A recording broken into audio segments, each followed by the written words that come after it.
Paper 144. At Gilboa and in the Decapolis.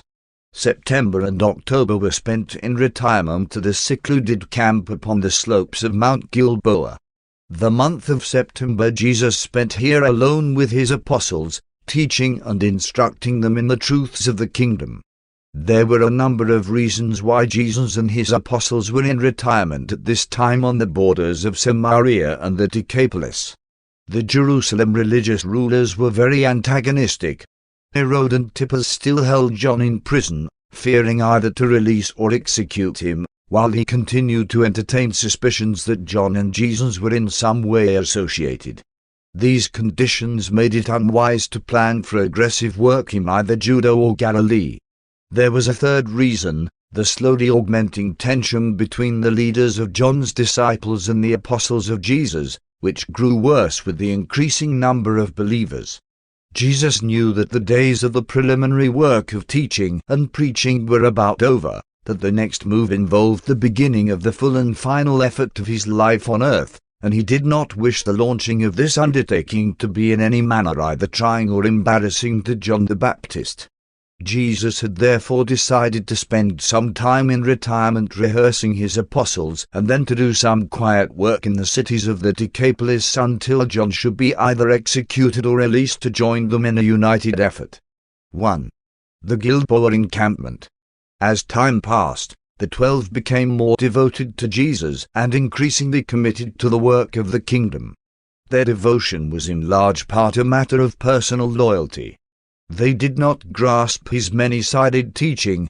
They did not fully comprehend the nature of Jesus or the significance of his bestowal on earth. Jesus made it plain to his apostles that they were in retirement for 3 reasons. 1. To confirm their understanding of, and faith in, the gospel of the kingdom.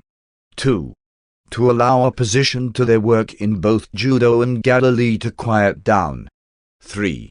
To await the fate of John the Baptist. While tarrying on Gilboa, Jesus told the 12 much about his early life and his experiences on Mount Hermon. He also revealed something of what happened in the hills during the 40 days immediately after his baptism. And he directly charged them that they should tell no man about these experiences until after he had returned to the Father. During these September weeks they rested, visited, recounted their experiences since Jesus first called them to service, and engaged in an earnest effort to coordinate what the Master had so far taught them.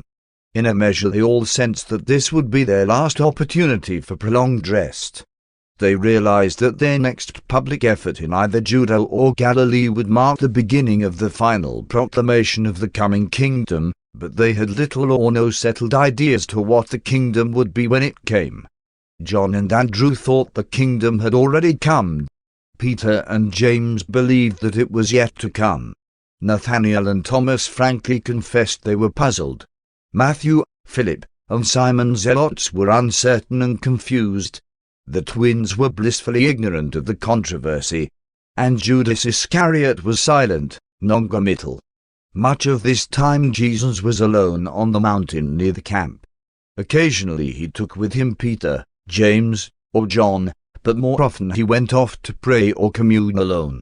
Subsequent to the baptism of Jesus and the 40 days in the Capernaum hills, it is hardly proper to speak of these seasons of communion with his Father as prayer, nor is it consistent to speak of Jesus as worshipping, but it is altogether correct to allude to these seasons as personal communion with his Father. The central theme of the discussions throughout the entire month of September was prayer and worship. After they had discussed worship for some days, Jesus finally delivered his memorable discourse on prayer in answer to Thomas's request, "Master, teach us how to pray." John had taught his disciples a prayer for salvation in the coming kingdom. Although Jesus never forbade his followers to use John's form of prayer, the apostles very early perceived that their Master did not fully approve of the practice of uttering set and formal prayers. Nevertheless, believers constantly requested to be taught how to pray. The 12 longed to know what form of petition Jesus would approve.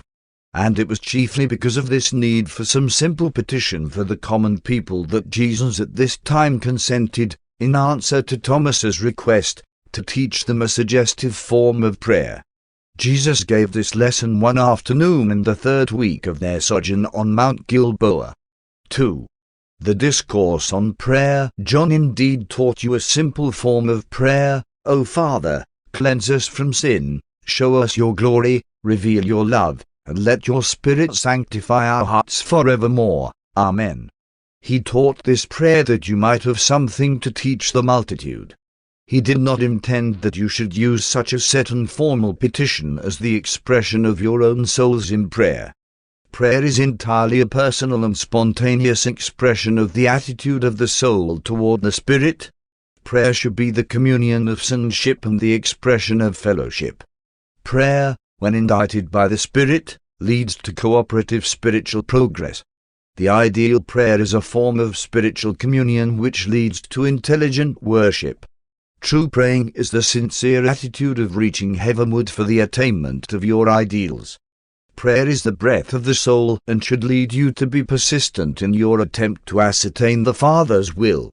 If any one of you has a neighbor, and you go to him at midnight and say, "Friend, lend me 3 loaves, for a friend of mine on a journey has come to see me, and one have nothing to set before him," and if your neighbor answers, "Trouble me not, for the door is now shut and the children and one are in bed, therefore one cannot rise and give you bread," you will persist, explaining that your friend hungers, and that you have no food to offer him.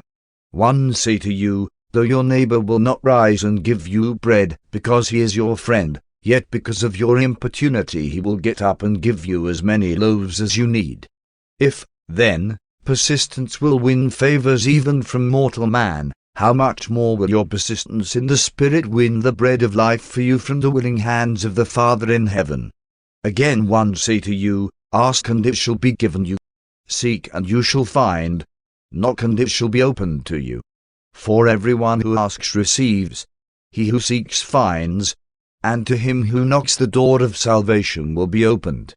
Which of you who is a father, if his son asks unwisely, would hesitate to give in accordance with parental wisdom rather than in the terms of the son's faulty petition? If the child needs a loaf, will you give him a stone just because he unwisely asks for it? If your son needs a fish, will you give him a water snake just because it may chance to come up in the net with the fish and the child foolishly asks for the serpent? If you, then, being mortal and finite, know how to answer prayer and give good and appropriate gifts to your children, how much more shall your heavenly Father give the Spirit and many additional blessings to those who ask him? Men ought always to pray and not become discouraged. Let me tell you the story of a certain judge who lived in a wicked city.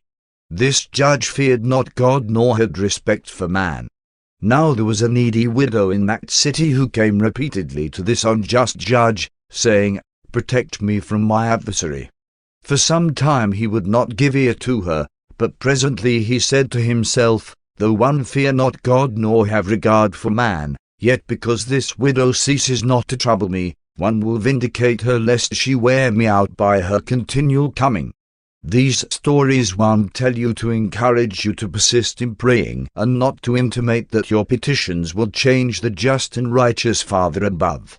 Your persistence, however, is not to win favor with God, but to change your earth attitude and to enlarge your soul's capacity for spirit receptivity. But when you pray, you exercise so little faith. Genuine faith will remove mountains of material difficulty which may chance to lie in the path of soul expansion and spiritual progress. 3. The believers pray, but the apostles were not yet satisfied. They desired Jesus to give them a model prayer which they could teach the new disciples. After listening to this discourse on prayer, James Zebedee said, "Very good, Master, but we do not desire a form of prayer for ourselves so much as for the newer believers who so frequently beseech us, 'Teach us how acceptably to pray to the Father in heaven.'" When James had finished speaking, Jesus said, "If, then, you still desire such a prayer, one will present the one which one taught my brothers and sisters in Nazareth, 'Our Father who is in heaven, hallowed be your name. Your kingdom come. Your will be done on earth as it is in heaven.'" Give us this day our bread for tomorrow. Refresh our souls with the water of life. And forgive us every one our debts as we also have forgiven our debtors. Save us in temptation, deliver us from evil, and increasingly make us perfect like yourself. It is not strange that the apostles desired Jesus to teach them a model prayer for believers. John the Baptist had taught his followers several prayers. All great teachers had formulated prayers for their pupils. The religious teachers of the Jews had some 25 or 30 set prayers which they recited in the synagogues and even on the street corners. Jesus was particularly averse to praying in public. Up to this time the 12 had heard him pray only a few times. They observed him spending entire nights at prayer or worship, and they were very curious to know the manner or form of his petitions. They were really hard-pressed to know what to answer the multitudes when they asked to be taught how to pray as John had taught his disciples. Jesus taught the 12 always to pray in secret, to go off by themselves amidst the quiet surroundings of nature, or to go in their rooms and shut the doors when they engaged in prayer. After Jesus' death and ascension to the Father, it became the practice of many believers to finish this so-called Lord's Prayer by the addition of, "In the name of the Lord Jesus Christ." Still later on, 2 lines were lost in copying, and there was added to this prayer an extra clause, reading, "For yours is the kingdom and the power and the glory, forevermore." Jesus gave the apostles the prayer in collective form as they had prayed it in the Nazareth home. He never taught a formal personal prayer, only group, family, or social petitions. And he never volunteered to do that. Jesus taught that effective prayer must be, 1. Unselfish, not alone for oneself. 2. Believing, according to faith. 3. Sincere, honest of heart. 4. Intelligent, according to light. 5. Trustful, in submission to the Father's all-wise will. When Jesus spent whole nights on the mountain in prayer, it was mainly for his disciples, particularly for the 12. The Master prayed very little for himself, although he engaged in much worship of the nature of understanding communion with his Paradise Father. 4. More about prayer. For days after the Discourse on prayer, the apostles continued to ask the Master questions regarding this all-important and worshipful practice.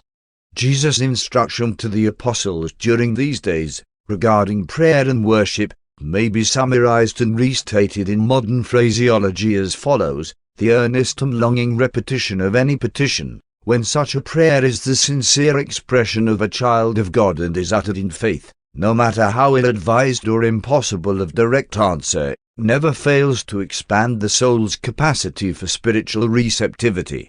In all praying, remember that sonship is a gift. No child has aught to do with earning the status of son or daughter. The earth child comes into being by the will of its parents. Even so, the child of God comes into grace and the new life of the Spirit by the will of the Father in heaven.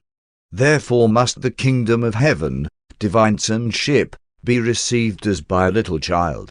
You earn righteousness, progressive character development, but you receive sonship by grace and through faith. Prayer led Jesus up to the supercommunion of his soul with the supreme rulers of the universe of universes. Prayer will lead the mortals of earth up to the communion of true worship. The soul's spiritual capacity for receptivity determines the quantity of heavenly blessings which can be personally appropriated and consciously realized as an answer to prayer. Prayer and its associated worship is a technique of detachment from the daily routine of life, from the monotonous grind of material existence. It is an avenue of approach to spiritualized self-realization and individuality of intellectual and religious attainment. Prayer is an antidote for harmful introspection. At least, prayer as the Master taught it is such a beneficent ministry to the soul. Jesus consistently employed the beneficial influence of praying for one's fellows. The Master usually prayed in the plural, not in the singular. Only in the great crises of his earth life did Jesus ever pray for himself. Prayer is the breath of the spirit life in the midst of the material civilization of the races of mankind. Worship is salvation for the pleasure-seeking generations of mortals. As prayer may be likened to recharging the spiritual batteries of the soul, so worship may be compared to the act of tuning in the soul to catch the universe broadcasts of the infinite spirit of the universal Father. Prayer is the sincere and longing look of the child to its spirit father. It is a psychologic process of exchanging the human will for the divine will. Prayer is a part of the divine plan for making over that which is into that which ought to be. One of the reasons why Peter, James, and John, who so often accompanied Jesus on his long night vigils, never heard Jesus pray, was because their master so rarely uttered his prayers as spoken words. Practically all of Jesus' praying was done in the spirit and in the heart, silently. Of all the apostles, Peter and James came the nearest to comprehending the Master's teaching about prayer and worship. 5. Other forms of prayer. From time to time, during the remainder of Jesus' sojourn on earth, he brought to the notice of the apostles several additional forms of prayer, but he did this only in illustration of other matters, and he enjoined that these parable prayers should not be taught to the multitudes. Many of them were from other inhabited planets, but this fact Jesus did not reveal to the 12. Among these prayers were the following: Our Father, in whom consist the universe realms, uplifted be your name, and all glorious your character. Your presence encompasses us, and your glory is manifested imperfectly through us as it is in perfection shown on high. Give us this day the vivifying forces of light, and let us not stray into the evil bypaths of our imagination, for yours is the glorious indwelling, the everlasting power, and to us, the eternal gift of the infinite love of your Son. Even so, and everlastingly true.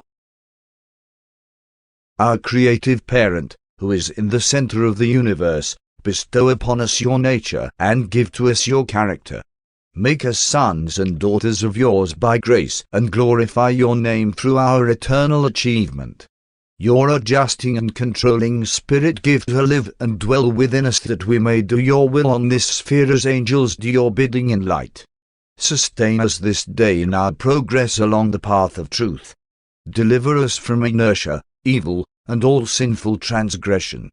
Be patient with us as we show loving kindness to our fellows.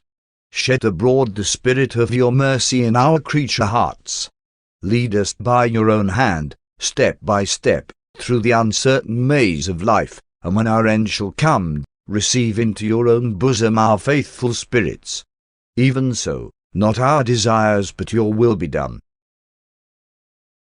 Our perfect and righteous Heavenly Father, this day guide and direct our journey. Sanctify our steps and coordinate our thoughts. Ever lead us in the ways of eternal progress. Fill us with wisdom to the fullness of power, and vitalize us with your infinite energy. Inspire us with the divine consciousness of the presence and guidance of the seraphic hosts. Guide us ever upward in the pathway of light. Justify us fully in the day of the great judgment. Make us like yourself in eternal glory, and receive us into your endless service on high. Our Father who is in the mystery, reveal to us your holy character. Give your children on earth this day to see the way, the light, and the truth. Show us the pathway of eternal progress, and give us the will to walk therein.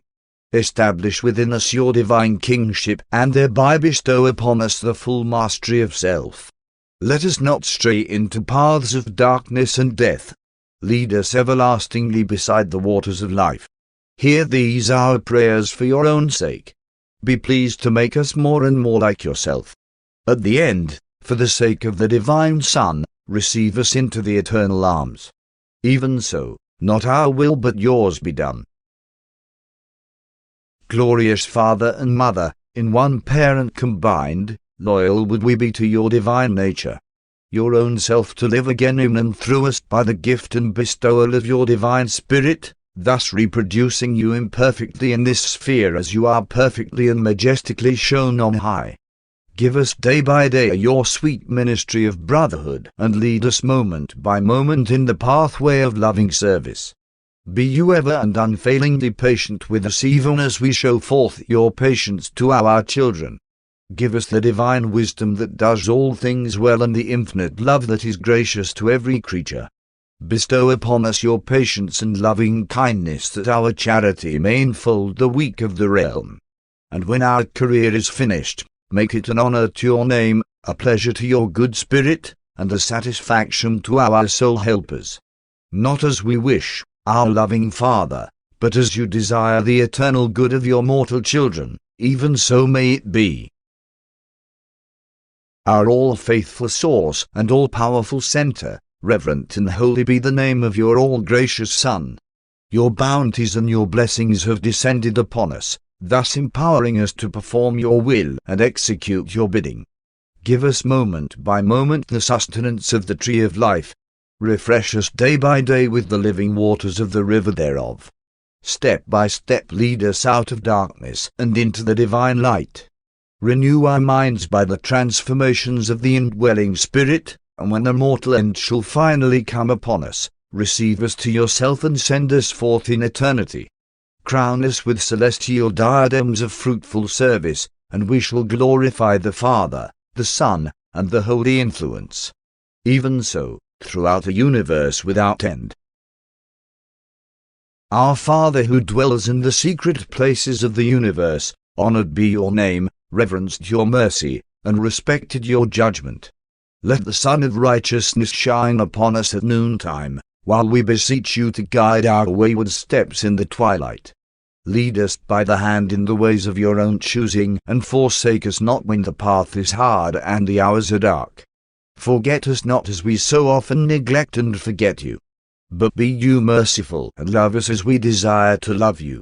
Look down upon us in kindness, and forgive us in mercy as we in justice forgive those who distress and injure us. May the love, devotion, and bestowal of the majestic Son make available life everlasting with your endless mercy and love. May the God of universes bestow upon us the full measure of his Spirit. Give us grace to yield to the leading of this Spirit. By the loving ministry of devoted seraphic hosts may the Son guide and lead us to the end of the age. Make us ever and increasingly like yourself, and at our end receive us into the eternal paradise embrace. Even so, in the name of the bestowal Son, and for the honor and glory of the Supreme Father.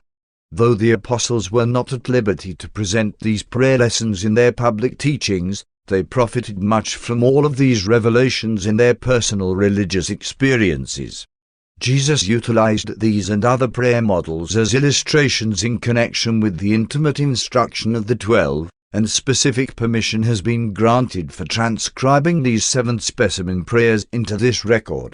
6. Conference with John's apostles around the 1st of October. Philip and some of his fellow apostles were in a nearby village buying food when they met some of the apostles of John the Baptist.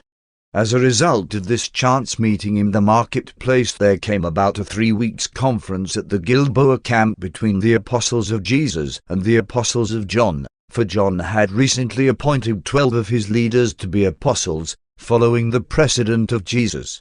John had done this in response to the urging of Abner, the chief of his loyal supporters.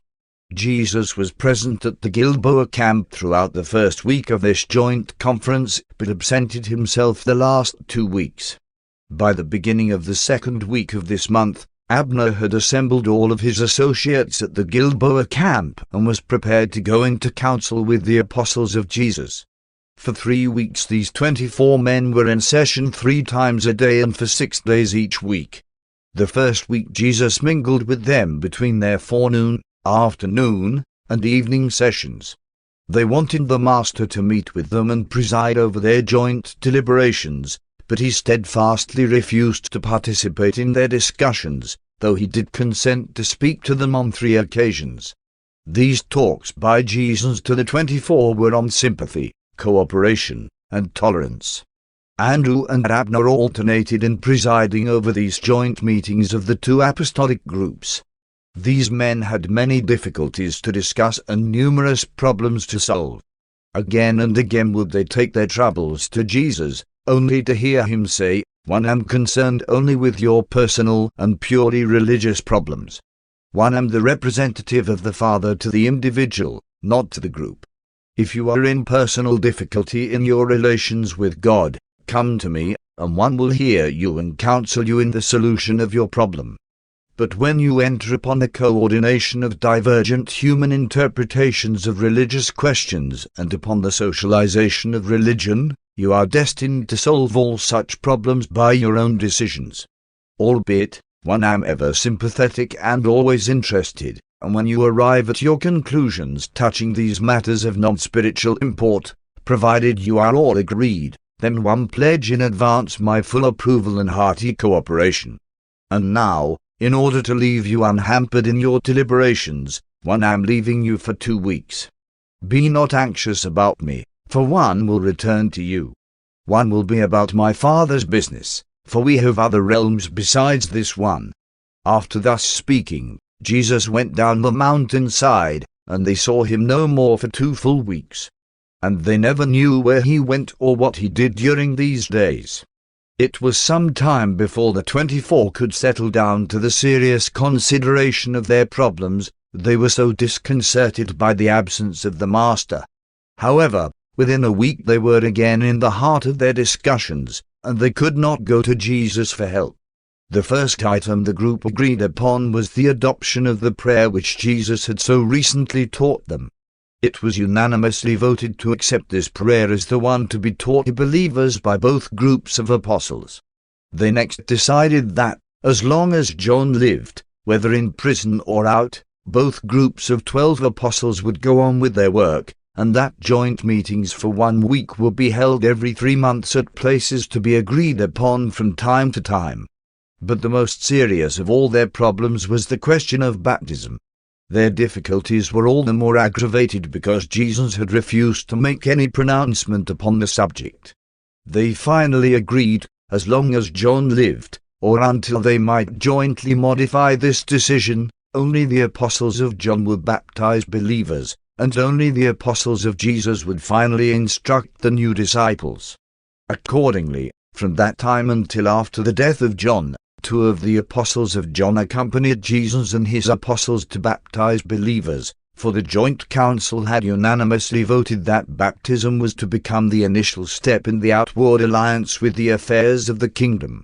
It was next agreed, in case of the death of John, that the apostles of John would present themselves to Jesus and become subject to his direction, and that they would baptize no more unless authorized by Jesus or his apostles. And then was it voted that, in case of John's death, the apostles of Jesus would begin to baptize with water as the emblem of the baptism of the divine Spirit.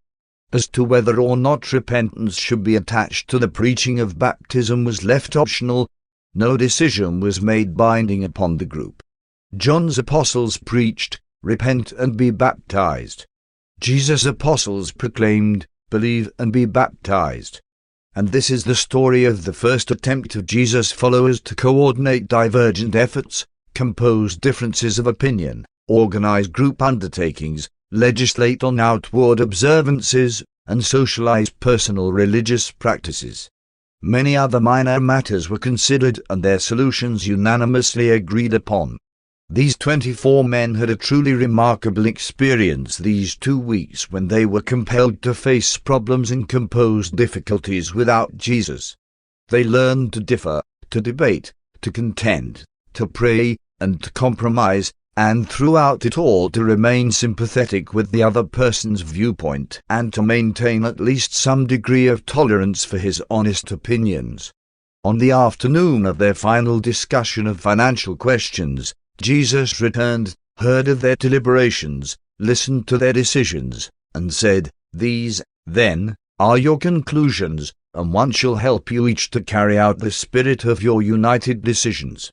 2 months and a half from this time John was executed, and throughout this period the apostles of John remained with Jesus and the 12. They all worked together and baptized believers during this season of labor in the cities of the Decapolis. The Gilboa camp was broken up on November 2nd, Anno Domini 27. 7. In the Decapolis cities throughout the months of November and December, Jesus and the 24 worked quietly in the Greek cities of the Decapolis, chiefly in Scythopolis, Gerasa, Abila, and Gadara. This was really the end of that preliminary period of taking over John's work and organization. Always does the socialized religion of a new revelation pay the price of compromise with the established forms and usages of the preceding religion which it seeks to salvage. Baptism was the price which the followers of Jesus paid in order to carry with them, as a socialized religious group, the followers of John the Baptist. John's followers, in joining Jesus' followers, gave up just about everything except water baptism. Jesus did little public teaching on this mission to the cities of the Decapolis. He spent considerable time teaching the 24 and had many special sessions with John's 12 apostles. In time they became more understanding as to why Jesus did not go to visit John in prison, and why he made no effort to secure his release. But they never could understand why Jesus did no marvelous works, why he refused to produce outward signs of his divine authority. Before coming to the Gilboa camp, they had believed in Jesus mostly because of John's testimony, but soon they were beginning to believe as a result of their own contact with the Master and his teachings. For these 2 months the group worked most of the time in pairs, one of Jesus' apostles going out with one of John's. The apostle of John baptized, the apostle of Jesus instructed, while they both preached the gospel of the kingdom as they understood it. And they won many souls among these Gentiles and apostate Jews. Abner, the chief of John's apostles, became a devout believer in Jesus and was later on made the head of a group of 70 teachers whom the Master commissioned to preach the gospel. 8. In camp near Pella the latter part of December they all went over near the Jordan, close by Pella, where they again began to teach and preach. Both Jews and Gentiles came to this camp to hear the gospel. It was while Jesus was teaching the multitude one afternoon that some of John's special friends brought the Master the last message which he ever had from the Baptist. John had now been in prison a year and a half, and most of this time Jesus had labored very quietly, so it was not strange that John should be led to wonder about the kingdom. John's friends interrupted Jesus' teaching to say to him, "John the Baptist has sent us to ask, are you truly the deliverer, or shall we look for another?" Jesus paused to say to John's friends, "Go back and tell John that he is not forgotten. Tell him what you have seen and heard, that the poor have good tidings preached to them." And when Jesus had spoken further to the messengers of John, he turned again to the multitude and said, "Do not think that John doubts the gospel of the kingdom. He makes inquiry only to assure his disciples who are also my disciples. John is no weakling. Let me ask you who heard John preach before Herod put him in prison, what did you behold in John, a reed shaken with the wind? A man of changeable moods and clothed in soft raiment? As a rule they who are gorgeously apparelled and who live delicately are in kings' courts and in the mansions of the rich. But what did you see when you beheld John? A prophet? Yes, one say to you, and much more than a prophet. Of John it was written, Behold, one send my messenger before your face, he shall prepare the way before you. Verily, verily, one say to you, among those born of women there has not arisen a greater than John the Baptist. Yet he who is but small in the kingdom of heaven is greater, because he has been born of the Spirit, and knows that he has become a son of God. Many who heard Jesus that day submitted themselves to John's baptism, thereby publicly professing entrance into the kingdom.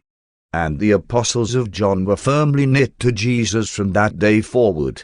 This occurrence marked the real union of John's and Jesus' followers. After the messengers had conversed with Abner, they departed from Achaeus to tell all this to John. He was greatly comforted, and his faith was strengthened by the words of Jesus and the message of Abner. On this afternoon Jesus continued to teach, saying, But to what shall one liken this generation? Many of you will receive neither John's message nor my teaching. You are like the children playing in the marketplace who call to their fellows and say, We piped for you and you did not dance. We wailed and you did not mourn. And so with some of you. John came neither eating nor drinking, and they said he had a devil. The Son of Man comes eating and drinking, And these same people say, Behold, a gluttonous man and a wine-bibber, a friend of publicans and sinners. Truly, wisdom is justified by her children. It would appear that the Father in heaven has hidden some of these truths from the wise and haughty, while he has revealed them to babes. But the Father does all things well. The Father reveals himself to the universe by the methods of his own choosing. Come, therefore, all you who labor and are heavy laden, and you shall find rest for your souls. Take upon you the divine yoke, and you will experience the peace of God, which passes all understanding. 9.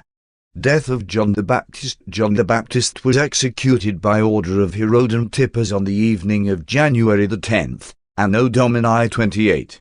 The next day a few of John's disciples who had gone to Machaerus heard of his execution and, going to Herod, made request for his body, which they put in a tomb, later giving it burial at Sebaste, the home of Abner.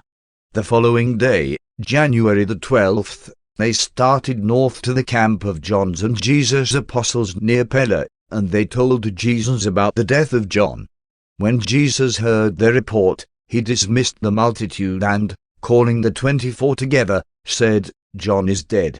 Herod has beheaded him. Tonight go into joint council and arrange your affairs accordingly. There shall be delay no longer. The hour has come to proclaim the kingdom openly and with power. Tomorrow we go into Galilee. Accordingly, early on the morning of January the 13th, Anno Domini 28, Jesus and the apostles, accompanied by some 25 disciples, made their way to Capernaum and lodged that night in Zebedee's house. Paper 145. 4 eventful days at Capernaum. Jesus and the apostles arrived in Capernaum the evening of Tuesday, January the 13th. As usual, they made their headquarters at the home of Zebedee in Bethsaida. Now that John the Baptist had been sent to his death, Jesus prepared to launch out in the first open and public preaching tour of Galilee. The news that Jesus had returned rapidly spread throughout the city, and early the next day, Mary the mother of Jesus hastened away, going over to Nazareth to visit her son Joseph. Wednesday, Thursday, and Friday Jesus spent at the Zebedee house instructing his apostles preparatory to their first extensive public preaching tour. He also received and taught many earnest inquirers, both singly and in groups. Through Andrew, he arranged to speak in the synagogue on the coming Sabbath day. Late on Friday evening Jesus' baby sister, Ruth, secretly paid him a visit. They spent almost an hour together in a boat anchored a short distance from the shore. No human being, save John Zebedee, ever knew of this visit, and he was admonished to tell no man. Ruth was the only member of Jesus' family who consistently and unwaveringly believed in the divinity of his earth mission from the times of her earliest spiritual consciousness right on down through his eventful ministry, death, resurrection, and ascension, and she finally passed on to the worlds beyond, never having doubted the supernatural character of her father-brother's mission in the flesh. Baby Ruth was the chief comfort of Jesus, as regards his earth family, throughout the trying ordeal of his trial, rejection, and crucifixion. 1. The draught of fishes. On Friday morning of this same week, when Jesus was teaching by the seaside, the people crowded him so near the water's edge that he signaled to some fishermen occupying a nearby boat to come to his rescue. Entering the boat, he continued to teach the assembled multitude for more than 2 hours. This boat was named Simon. It was the former fishing vessel of Simon Peter and had been built by Jesus' own hands. On this particular morning the boat was being used by David Zebedee and 2 associates, who had just come in near shore from a fruitless night of fishing on the lake. They were cleaning and mending their nets when Jesus requested them to come to his assistance. After Jesus had finished teaching the people, he said to David, "As you were delayed by coming to my help, now let me work with you. Let us go fishing. Put out into yonder deep and let down your nets for a draught." But Simon, one of David's assistants, answered, "Master, it is useless. We toiled all night and took nothing. However, At your bidding we will put out and let down the nets." And Simon consented to follow Jesus' directions because of a gesture made by his master, David. When they had proceeded to the place designated by Jesus, they let down their nets and enclosed such a multitude of fish that they feared the nets would break, so much so that they signaled to their associates on the shore to come to their assistance. When they had filled all 3 boats with fish, almost to sinking, this Simon fell down at Jesus' knees, saying, "Depart from me, Master, for one am a sinful man." Simon and all who were concerned in this episode were amazed at the draught of fishes. From that day David Zebedee, this Simon, and their associates forsook their nets and followed Jesus. But this was in no sense a miraculous draught of fishes. Jesus was a close student of nature. He was an experienced fisherman and knew the habits of the fish in the Sea of Galilee. On this occasion he merely directed these men to the place where the fish were usually to be found at this time of day. But Jesus' followers always regarded this as a miracle. 2. Afternoon at the synagogue the next Sabbath, at the afternoon service in the synagogue, Jesus preached his sermon on the will of the Father in heaven. In the morning Simon Peter had preached on the kingdom. At the Thursday evening meeting of the synagogue Andrew had taught, his subject being the new way. At this particular time more people believed in Jesus in Capernaum than in any other one city on earth. As Jesus taught in the synagogue this Sabbath afternoon, according to custom he took the first text from the law, reading from the book of Exodus, "And you shall serve the Lord, your God, and he shall bless your bread and your water, and all sickness shall be taken away from you." He chose the second text from the prophets, reading from Isaiah, "Arise and shine, for your light has come, and the glory of the Lord has risen upon you. Darkness may cover the earth and gross darkness the people, but the Spirit of the Lord shall arise upon you, and the divine glory shall be seen with you. Even the Gentiles shall come to this light, and many great minds shall surrender to the brightness of this light." This sermon was an effort on Jesus' part to make clear the fact that religion is a personal experience. Among other things, the Master said, "You well know that, while a kind-hearted father loves his family as a whole, he so regards them as a group because of his strong affection for each individual member of that family. No longer must you approach the Father in heaven as a child of Israel but as a child of God. As a group, you are indeed the children of Israel, but as individuals, each one of you is a child of God. One have come, not to reveal the Father to the children of Israel, but rather to bring this knowledge of God and the revelation of his love and mercy to the individual believer as a genuine personal experience. The prophets have all taught you that Yahweh cares for his people, that God loves Israel. But one have come among you to proclaim a greater truth, one which many of the later prophets also grasped, that God loves you, every one of you, as individuals. All these generations have you had a national or racial religion? Now have one come to give you a personal religion. But even this is not a new idea. Many of the spiritually minded among you have known this truth, inasmuch as some of the prophets have so instructed you. Have you not read in the Scriptures where the prophet Jeremiah says, "In those days they shall no more say, the fathers have eaten sour grapes and the children's teeth are set on edge. Every man shall die for his own iniquity. Every man who eats sour grapes, his teeth shall be set on edge. Behold, the days shall come when one will make a new covenant with my people, not according to the covenant which one made with their fathers when one brought them out of the land of Egypt, but according to the new way. One will even write my law in their hearts. One will be their God, and they shall be my people. In that day they shall not say, one man to his neighbor, Do you know the Lord? Nay, for they shall all know me personally, from the least to the greatest. Have you not read these promises? Do you not believe the Scriptures? Do you not understand that the prophet's words are fulfilled in what you behold this very day? And did not Jeremiah exhort you to make religion an affair of the heart, to relate yourselves to God as individuals? Did not the prophet tell you that the God of heaven would search your individual hearts? And were you not warned that the natural human heart is deceitful above all things and often seems desperately wicked? Have you not read also where Ezekiel taught even your fathers that religion must become a reality in your individual experiences? No more shall you use the proverb which says, "The fathers have eaten sour grapes and the children's teeth are set on edge." As one live, says the Lord God, "Behold, all souls are mine. As the soul of the Father, so also the soul of the Son. Only the soul that sins shall die." And then Ezekiel foresaw even this day when he spoke in behalf of God, saying, "A new heart also will one give you, and a new spirit will one put within you." No more should you fear that God will punish a nation for the sin of an individual.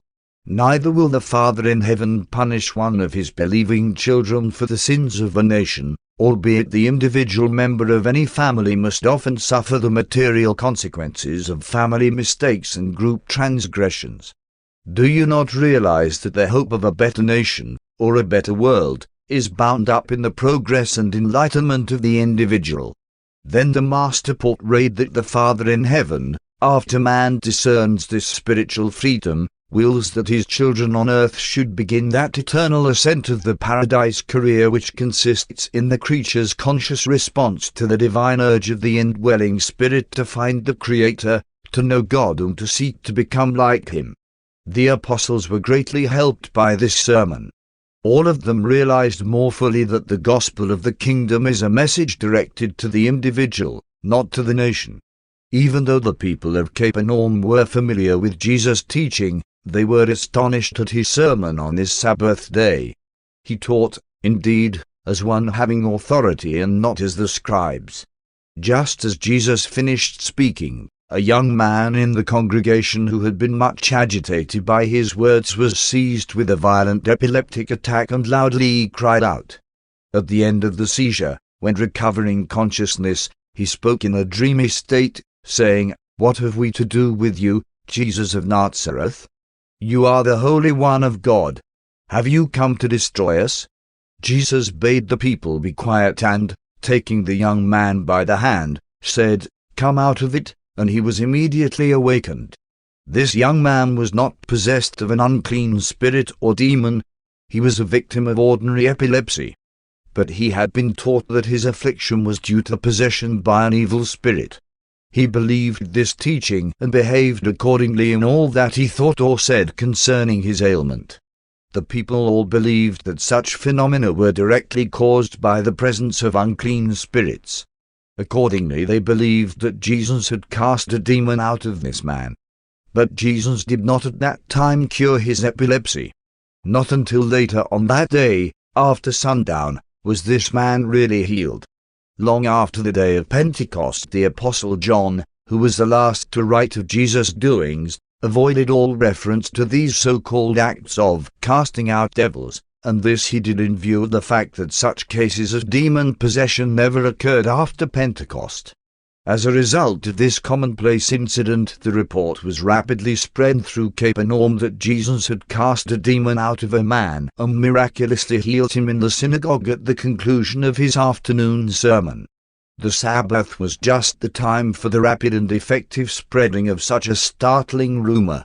This report was also carried to all the smaller settlements around Capernaum, and many of the people believed it.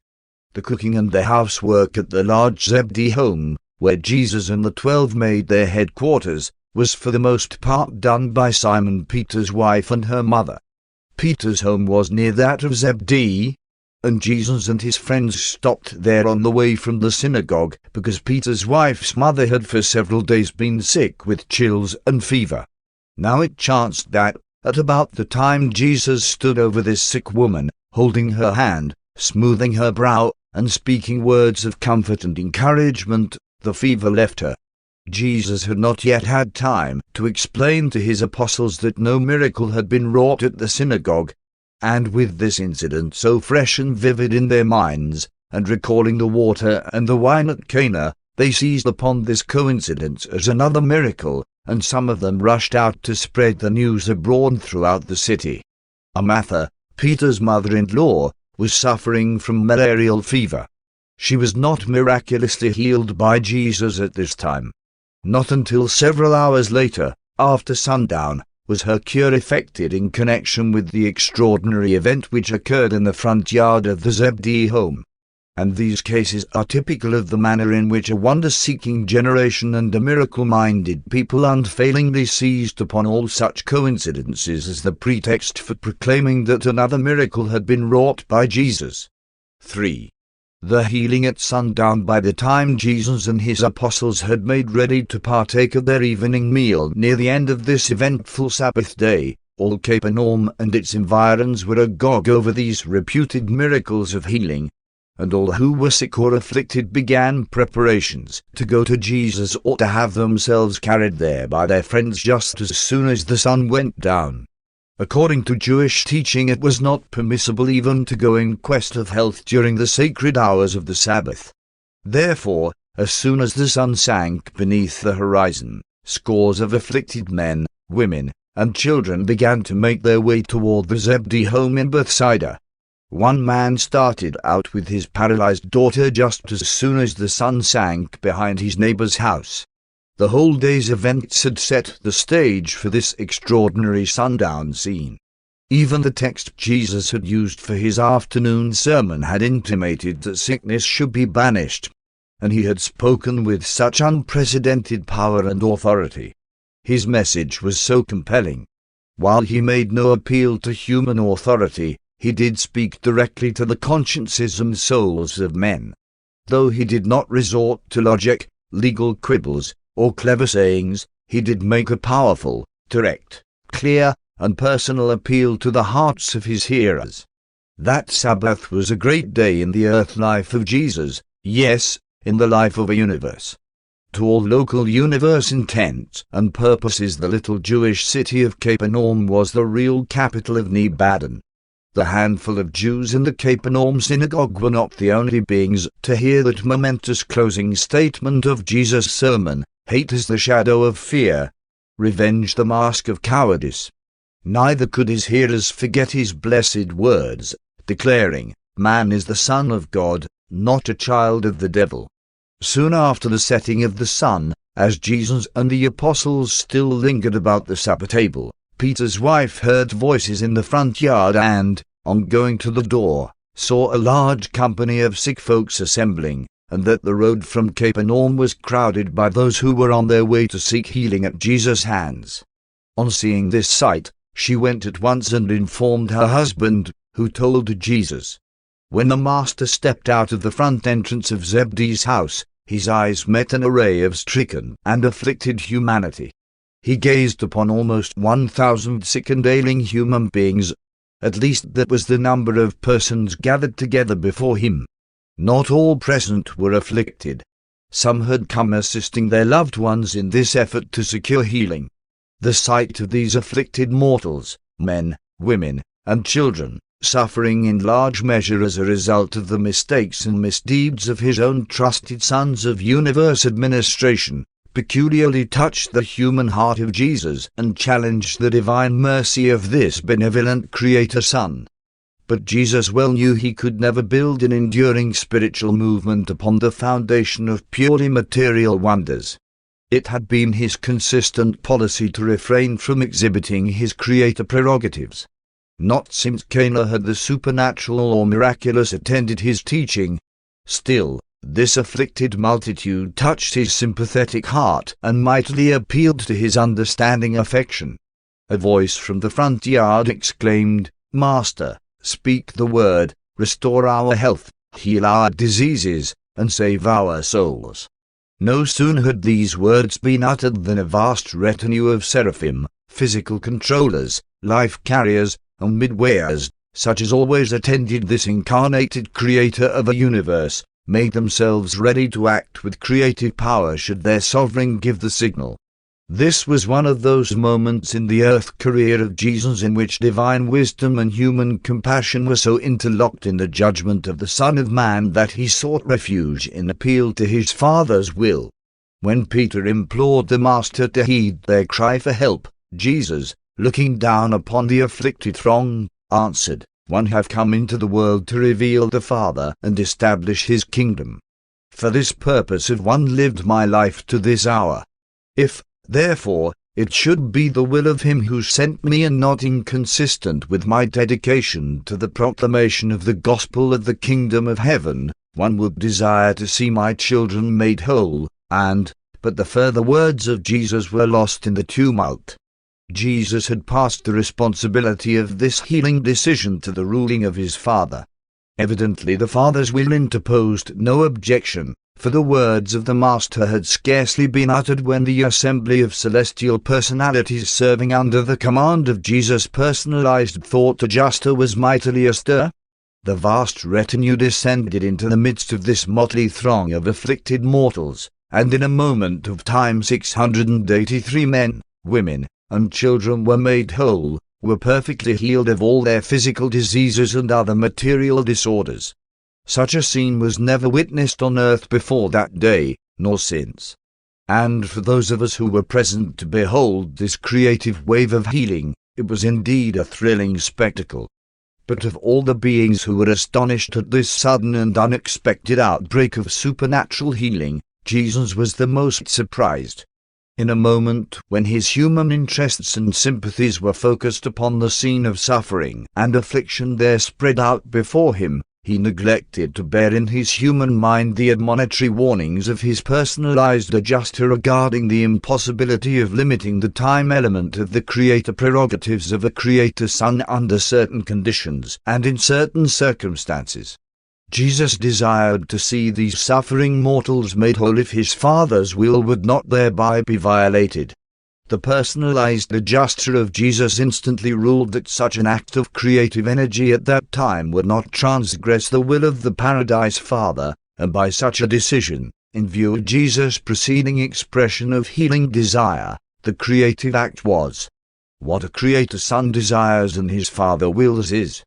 Not in all of Jesus' subsequent earth life did another such en masse physical healing of mortals take place. As might have been expected, the fame of this sundown healing at Bethsaida in Capernaum spread throughout all Galilee and Judea and to the regions beyond. Once more were the fears of Herod aroused, and he sent watchers to report on the work and teachings of Jesus and to ascertain if he was the former carpenter of Nazareth or John the Baptist risen from the dead. Chiefly because of this unintended demonstration of physical healing, henceforth, throughout the remainder of his earth career, Jesus became as much a physician as a preacher. True, he continued his teaching, but his personal work consisted mostly in ministering to the sick and the distressed, while his apostles did the work of public preaching and baptizing believers. But the majority of those who were recipients of supernatural or creative physical healing at this sundown demonstration of divine energy were not permanently spiritually benefited by this extraordinary manifestation of mercy. A small number were truly edified by this physical ministry, but the spiritual kingdom was not advanced in the hearts of men by this amazing eruption of timeless creative healing. The healing wonders which every now and then attended Jesus' mission on earth were not a part of his plan of proclaiming the kingdom. They were incidentally inherent in having on earth a divine being of well-nigh unlimited creator prerogatives in association with an unprecedented combination of divine mercy and human sympathy. But such so-called miracles gave Jesus much trouble in that they provided prejudice-raising publicity and afforded much unsought notoriety. 4. The evening after throughout the evening following this great outburst of healing, the rejoicing and happy throng overran Zebdee's home, and the apostles of Jesus were keyed up to the highest pitch of emotional enthusiasm. From a human standpoint, this was probably the greatest day of all the great days of their association with Jesus. At no time before or after did their hopes surge to such heights of confident expectation. Jesus had told them only a few days before, and when they were yet within the borders of Samaria, that the hour had come when the kingdom was to be proclaimed in power, and now their eyes had seen what they supposed was the fulfillment to that promise. They were thrilled by the vision of what was to come if this amazing manifestation of healing power was just the beginning. Their lingering doubts of Jesus' divinity were banished. They were literally intoxicated with the ecstasy of their bewildered enchantment. But when they sought for Jesus, they could not find him. The Master was much perturbed by what had happened. These men, women, and children who had been healed of diverse diseases lingered late into the evening, hoping for Jesus' return that they might thank him. The apostles could not understand the Master's conduct as the hours passed and he remained in seclusion. Their joy would have been full and perfect but for his continued absence. When Jesus did return to their midst, the hour was late, and practically all of the beneficiaries of the healing episode had gone to their homes. Jesus refused the congratulations and adoration of the 12 and the others who had lingered to greet him, only saying, "Rejoice not that my Father is powerful to heal the body, but rather that he is mighty to save the soul. Let us go to our rest, for tomorrow we must be about the Father's business." And again did 12 disappointed, perplexed, and heart-sorrowing men go to their rest. Few of them, except the twins, slept much that night.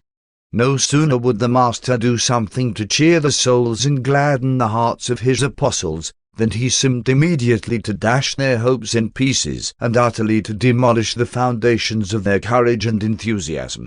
As these bewildered fishermen looked into each other's eyes, there was but one thought: we cannot understand him. What does all this mean? 5. Early Sunday morning. Neither did Jesus sleep much that Saturday night.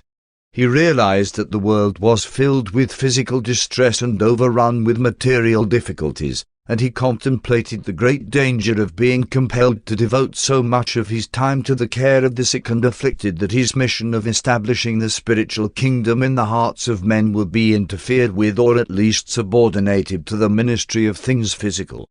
Because of these and similar thoughts which occupied the mortal mind of Jesus during the night, he aroused that Sunday morning long before daybreak and went all alone to one of his favorite places for communion with the Father. The theme of Jesus' prayer on this early morning was for wisdom and judgment, that he might not allow his human sympathy, joined with his divine mercy, to make such an appeal to him in the presence of mortal suffering that all of his time would be occupied with physical ministry to the neglect of the spiritual. Though he did not wish altogether to avoid ministering to the sick, he knew that he must also do the more important work of spiritual teaching and religious training. Jesus went out in the hills to pray so many times because there were no private rooms suitable for his personal devotions. Peter could not sleep that night. So, very early, shortly after Jesus had gone out to pray, he aroused James and John, and the three went to find their Master. After more than an hour's search they found Jesus and besought him to tell them the reason for his strange conduct. They desired to know why he appeared to be troubled by the mighty outpouring of the Spirit of healing when all the people were overjoyed and his apostles so much rejoiced. For more than 4 hours Jesus endeavored to explain to these 3 apostles what had happened. He taught them about what had transpired and explained the dangers of such manifestations. Jesus confided to them the reason for his coming forth to pray. He sought to make plain to his personal associates the real reasons why the kingdom of the Father could not be built upon wonder-working and physical healing. But they could not comprehend his teaching. Meanwhile, early Sunday morning, other crowds of afflicted souls and many curiosity-seekers began to gather about the house of Zebedee. They clamored to see Jesus. Andrew and the apostles were so perplexed that, while Simon's zealots talked to the assembly, Andrew, with several of his associates, went to find Jesus. When Andrew had located Jesus in company with the 3, he said, "Master, why do you leave us alone with the multitude? Behold, all men seek you. Never before have so many sought after your teaching. Even now the house is surrounded by those who have come from near and far because of your mighty works. Will you not return with us to minister to them?" When Jesus heard this, he answered, "Andrew, have one not taught you and these others that my mission on earth is the revelation of the Father, and my message the proclamation of the kingdom of heaven? How is it, then, that you would have me turn aside from my work for the gratification of the curious and for the satisfaction of those who seek for signs and wonders. Have we not been among these people all these months, and have they flocked in multitudes to hear the good news of the kingdom? Why have they now come to besiege us? Is it not because of the healing of their physical bodies rather than as a result of the reception of spiritual truth for the salvation of their souls?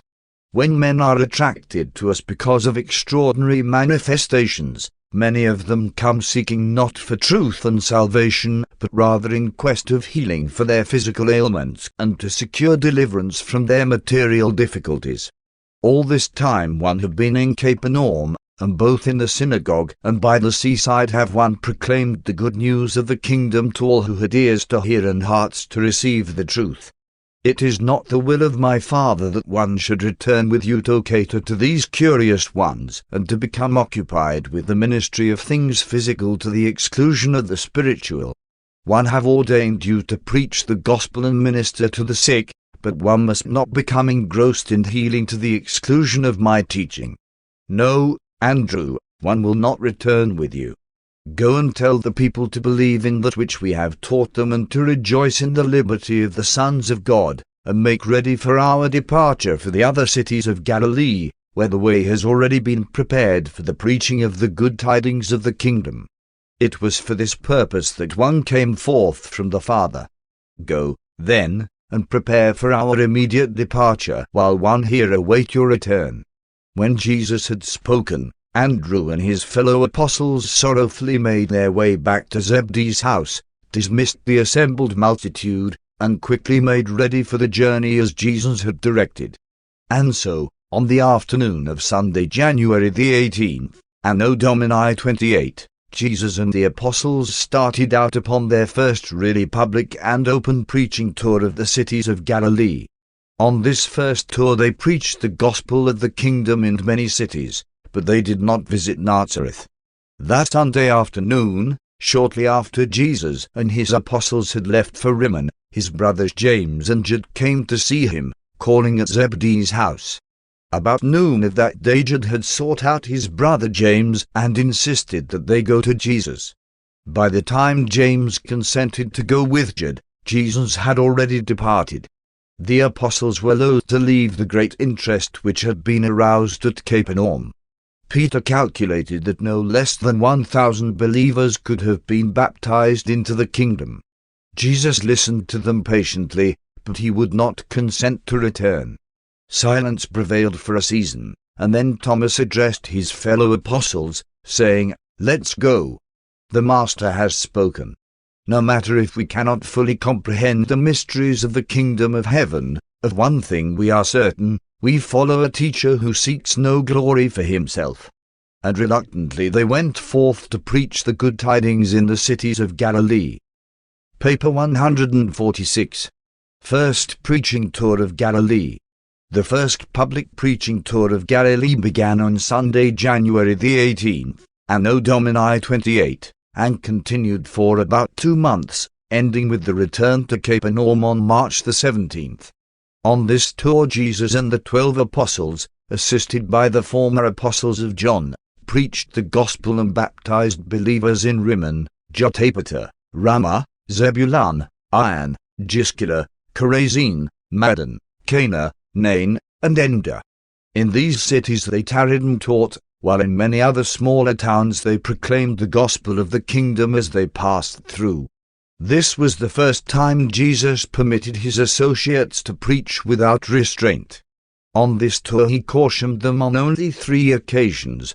He admonished them to remain away from Nazareth and to be discreet when passing through Capernaum and Tiberias.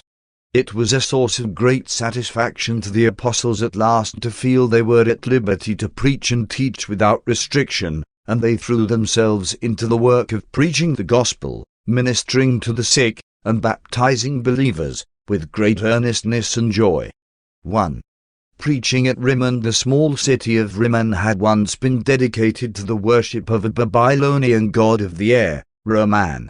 Many of the earlier Babylonian and later Zoroastrian teachings were still embraced in the beliefs of the Rimmonites. Therefore did Jesus and the 24 devote much of their time to the task of making plain the difference between these older beliefs and the new gospel of the kingdom. Peter here preached one of the great sermons of his early career on Aaron and the golden calf. Although many of the citizens of Rimmon became believers in Jesus' teachings, they made great trouble for their brethren in later years. It is difficult to convert nature worshippers to the full fellowship of the adoration of a spiritual ideal during the short space of a single lifetime. Many of the better of the Babylonian and Persian ideas of light and darkness, good and evil, time and eternity, were later incorporated in the doctrines of so-called Christianity, and their inclusion rendered the Christian teachings more immediately acceptable to the peoples of the Near East. In like manner, the inclusion of many of Plato's theories of the ideal spirit or invisible patterns of all things visible and material, as later adapted by Philo to the Hebrew theology, made Paul's Christian teachings more easy of acceptance by the Western Greeks. It was at Rimmon that Tadane first heard the gospel of the kingdom, and he later carried this message into Mesopotamia and far beyond. He was among the first to preach the good news to those who dwelt beyond the Euphrates. 2.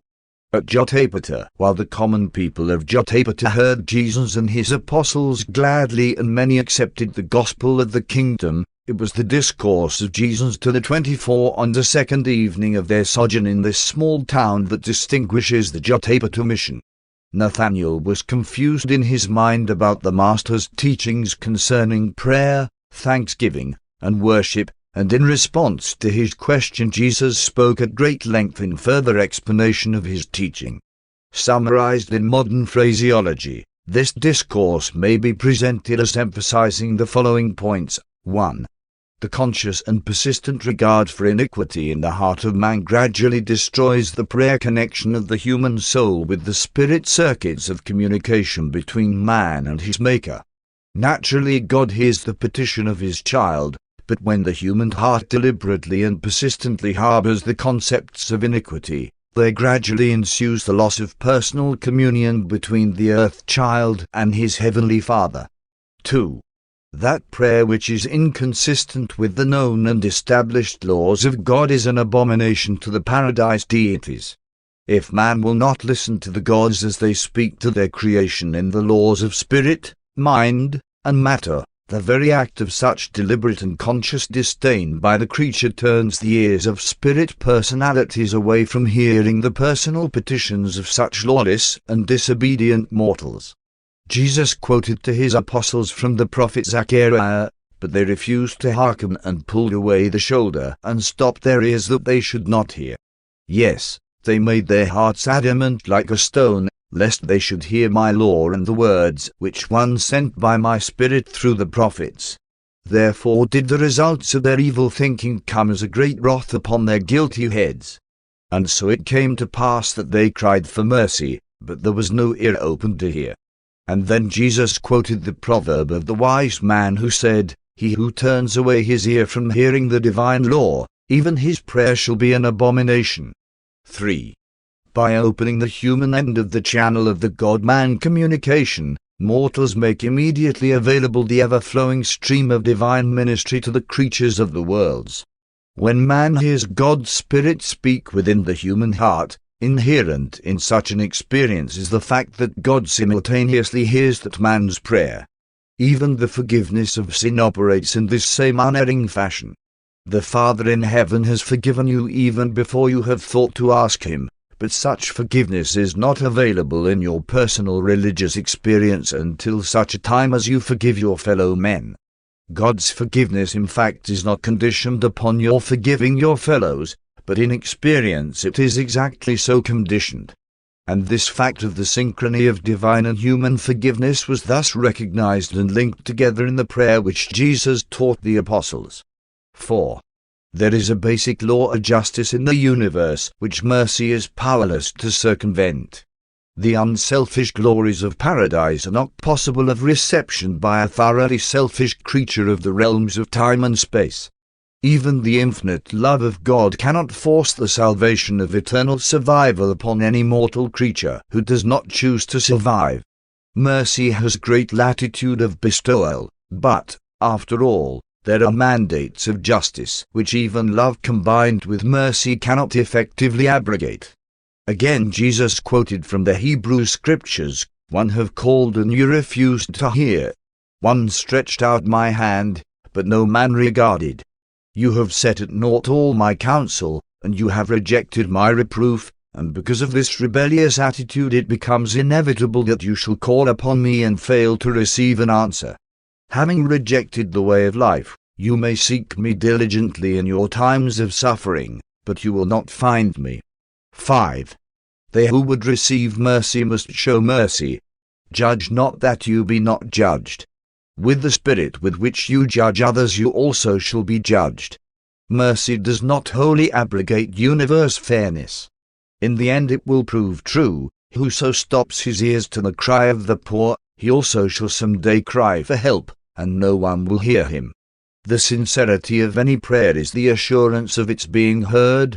The spiritual wisdom and universe consistency of any petition is the determiner of the time, man, and degree of the answer. A wise father does not literally answer the foolish prayers of his ignorant and inexperienced children, albeit the children may derive much pleasure and real soul satisfaction from the making of such absurd petitions. 6.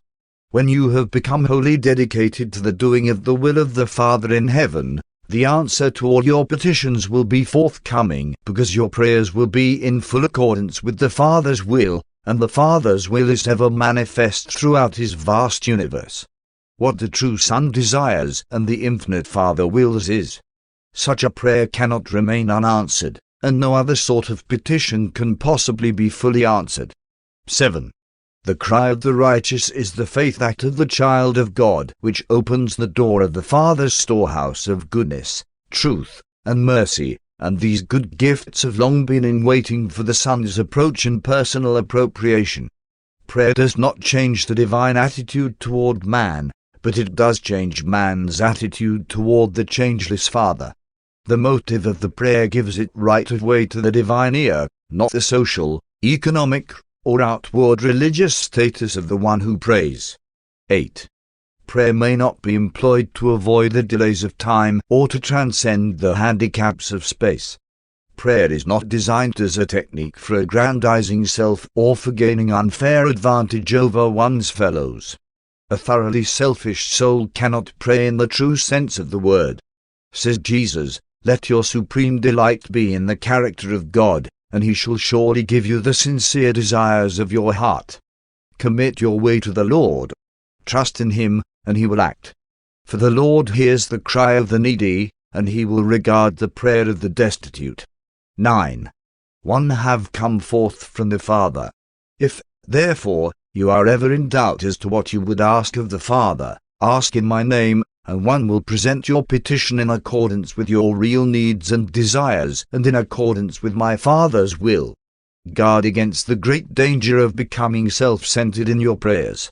Avoid praying much for yourself. Pray more for the spiritual progress of your brethren. Avoid materialistic praying. Pray in the Spirit and for the abundance of the gifts of the Spirit. 10.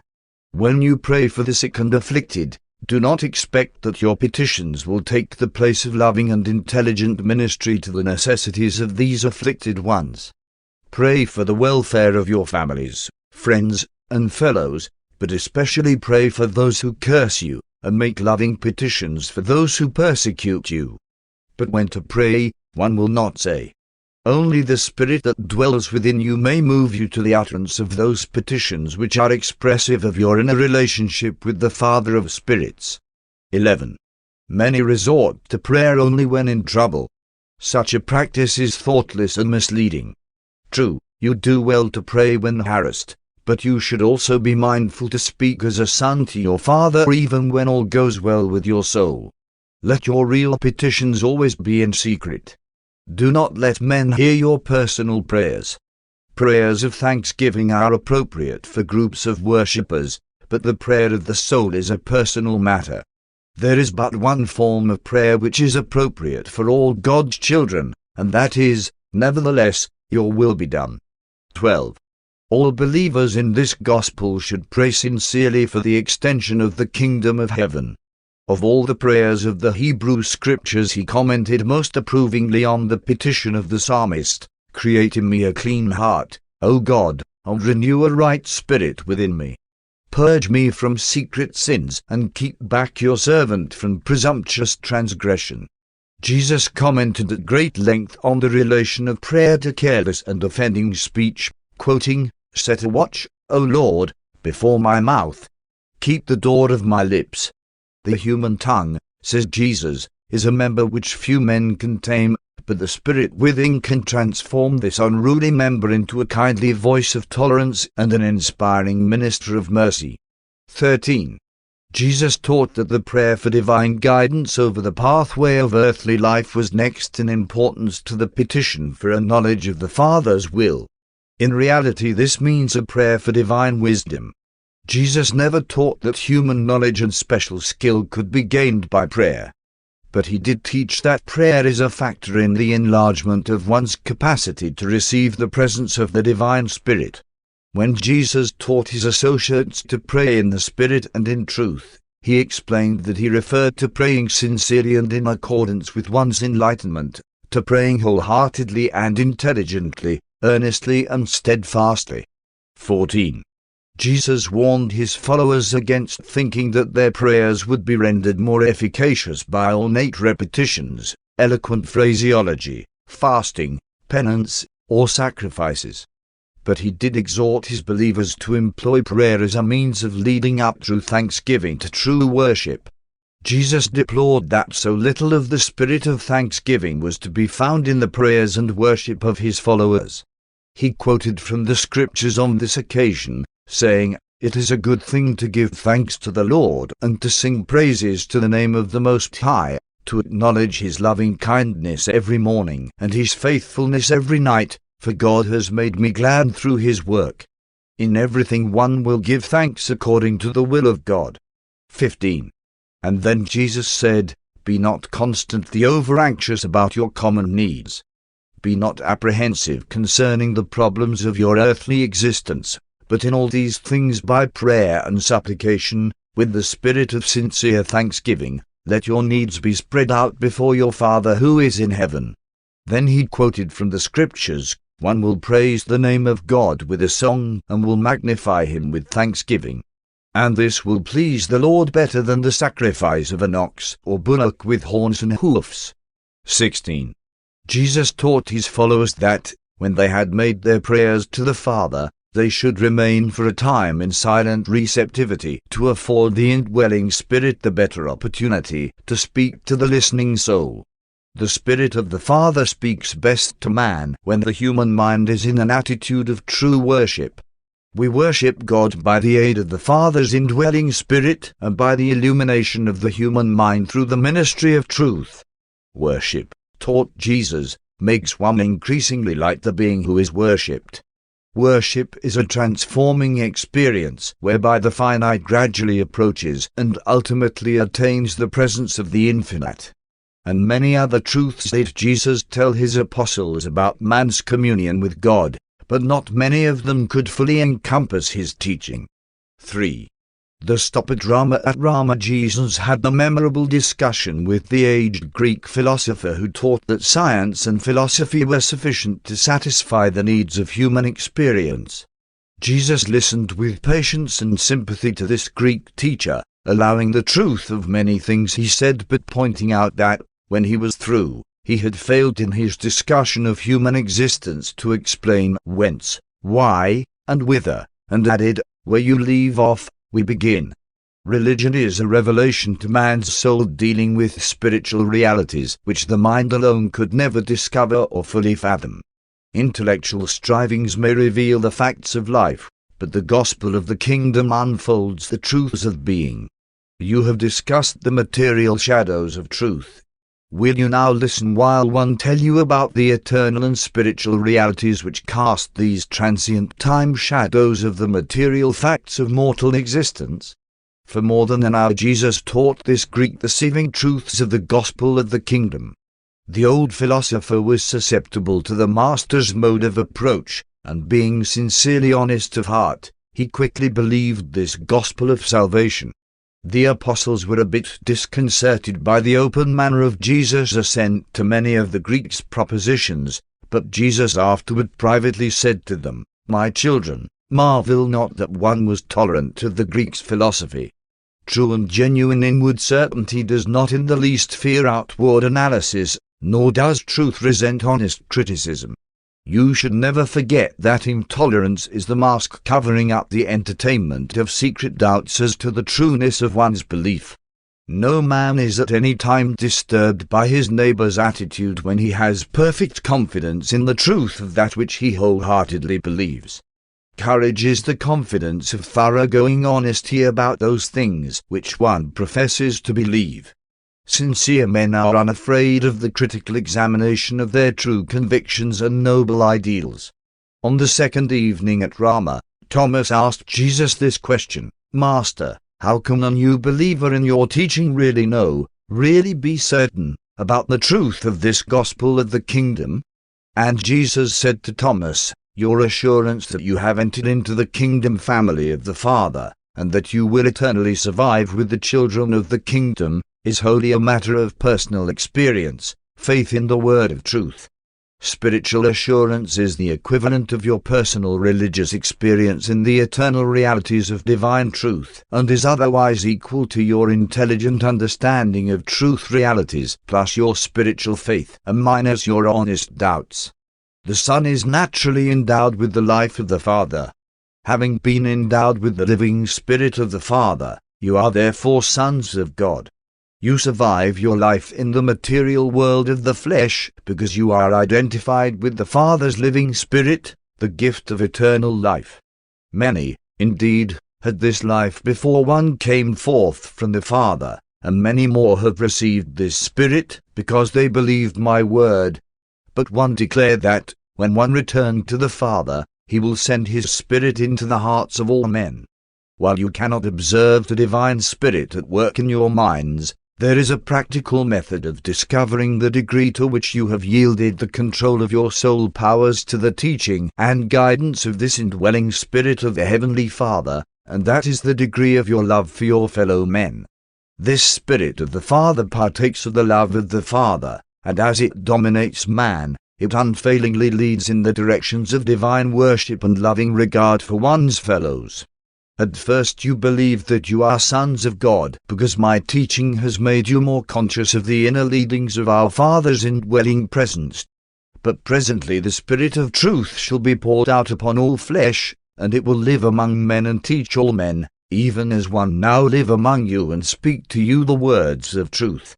And this Spirit of truth, speaking for the spiritual endowments of your souls, will help you to know that you are the sons of God.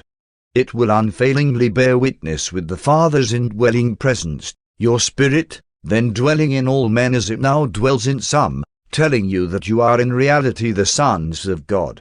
Every earth child who follows the leading of this Spirit shall eventually know the will of God, and he who surrenders to the will of my Father shall abide forever. The way from the earth life to the eternal estate has not been made plain to you, but there is a way, there always has been, and one have come to make that way new and living. He who enters the kingdom has eternal life already, he shall never perish. But much of this you will the better understand when one shall have returned to the Father and you are able to view your present experiences in retrospect. And all who heard these blessed words were greatly cheered. The Jewish teachings had been confused and uncertain regarding the survival of the righteous, and it was refreshing and inspiring for Jesus' followers to hear these very definite and positive words of assurance about the eternal survival of all true believers. The apostles continued to preach and baptize believers, while they kept up the practice of visiting from house to house, comforting the downcast and ministering to the sick and afflicted. The apostolic organization was expanded in that each of Jesus' apostles now had one of John's as an associate. Abner was the associate of Andrew, and this plan prevailed until they went down to Jerusalem for the next Passover. The special instruction given by Jesus during their stay at Zebulun had chiefly to do with further discussions of the mutual obligations of the kingdom and embraced teaching designed to make clear the differences between personal religious experience and the amities of social religious obligations. This was one of the few times the Master ever discussed the social aspects of religion. Throughout his entire earth life, Jesus gave his followers very little instruction regarding the socialization of religion. In Zebulun, the people were of a mixed race, hardly Jew or Gentile, and few of them really believed in Jesus, notwithstanding they had heard of the healing of the sick at Capernaum. 4. The Gospel at Iron, as in many of even the smaller cities of Galilee and Judah, there was a synagogue, and during the earlier times of Jesus' ministry it was his custom to speak in these synagogues on the Sabbath day. Sometimes he would speak at the morning service, and Peter or one of the other apostles would preach at the afternoon hour. Jesus and the apostles would also often teach and preach at the weekday evening assemblies at the synagogue. Although the religious leaders at Jerusalem became increasingly antagonistic toward Jesus, they exercised no direct control over the synagogues outside of that city. It was not until later in Jesus' public ministry that they were able to create such a widespread sentiment against him as to bring about the almost universal closing of the synagogues to his teaching. At this time all the synagogues of Galilee and Judah were open to him. Iron was the site of extensive mineral mines for those days, and since Jesus had never shared the life of the miner, he spent most of his time, while sojourning at Iron, in the mines. While the apostles visited the homes and preached in the public places, Jesus worked in the mines with these underground laborers. The fame of Jesus as a healer had spread even to this remote village, and many sick and afflicted sought help at his hands, and many were greatly benefited by his healing ministry. But in none of these cases did the Master perform a so-called miracle of healing save in that of the leper. Late on the afternoon of the third day at Iron, as Jesus was returning from the mines, he chanced to pass through a narrow side street on his way to his lodging place. As he drew near the squalid hovel of a certain leprous man, the afflicted one, having heard of his fame as a healer, made bold to accost him as he passed his door, saying as he knelt before him, "Lord, if only you would, you could make me clean. One have heard the message of your teachers, and one would enter the kingdom if one could be made clean." And the leper spoke in this way because among the Jews lepers were forbidden even to attend the synagogue or otherwise engage in public worship. This man really believed that he could not be received into the coming kingdom unless he could find a cure for his leprosy. And when Jesus saw him in his affliction and heard his words of clinging faith, his human heart was touched, and the divine mind was moved with compassion. As Jesus looked upon him, the man fell upon his face and worshipped. Then the Master stretched forth his hand and, touching him, said, "One will be clean." And immediately he was healed. The leprosy no longer afflicted him. When Jesus had lifted the man upon his feet, he charged him, "See that you tell no man about your healing, but rather go quietly about your business, showing yourself to the priest and offering those sacrifices commanded by Moses in testimony of your cleansing." But this man did not do as Jesus had instructed him. Instead, he began to publish abroad throughout the town that Jesus had cured his leprosy, and since he was known to all the village, the people could plainly see that he had been cleansed of his disease. He did not go to the priests as Jesus had admonished him. As a result of his spreading abroad the news that Jesus had healed him, the Master was so thronged by the sick that he was forced to rise early the next day and leave the village. Although Jesus did not again enter the town, he remained 2 days in the outskirts near the mines, continuing to instruct the believing miners further regarding the gospel of the kingdom.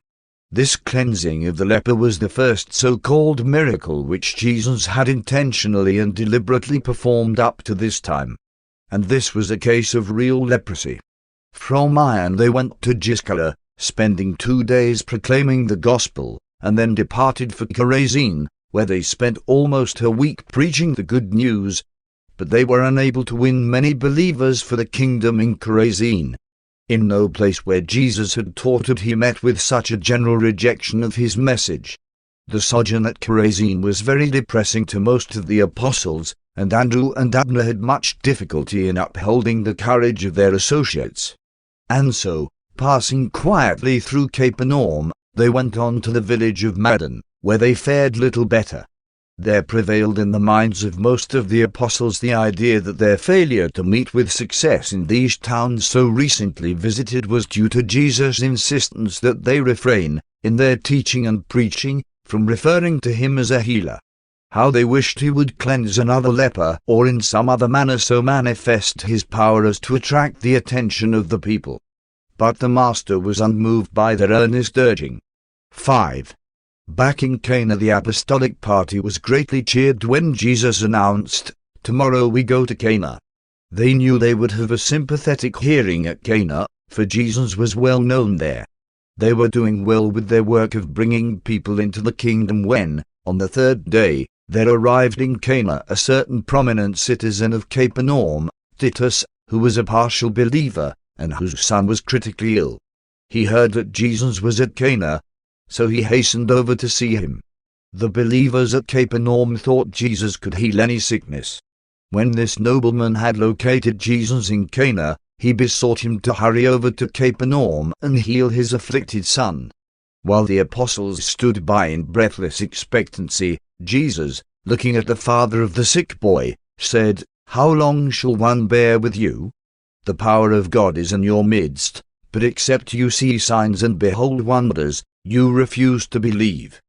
But the nobleman pleaded with Jesus, saying, "My Lord, one do believe, but come ere my child perishes, for when one left him he was even then at the point of death." And when Jesus had bowed his head a moment in silent meditation, he suddenly spoke, "Return to your home. Your son will live." Titus believed the word of Jesus and hastened back to Capernaum. And as he was returning, his servants came out to meet him, saying, "Rejoice, for your son is improved, he lives." Then Titus inquired of them at what hour the boy began to mend, and when the servants answered, "Yesterday about the 7th hour the fever left him," the father recalled that it was about that hour when Jesus had said, "Your son will live."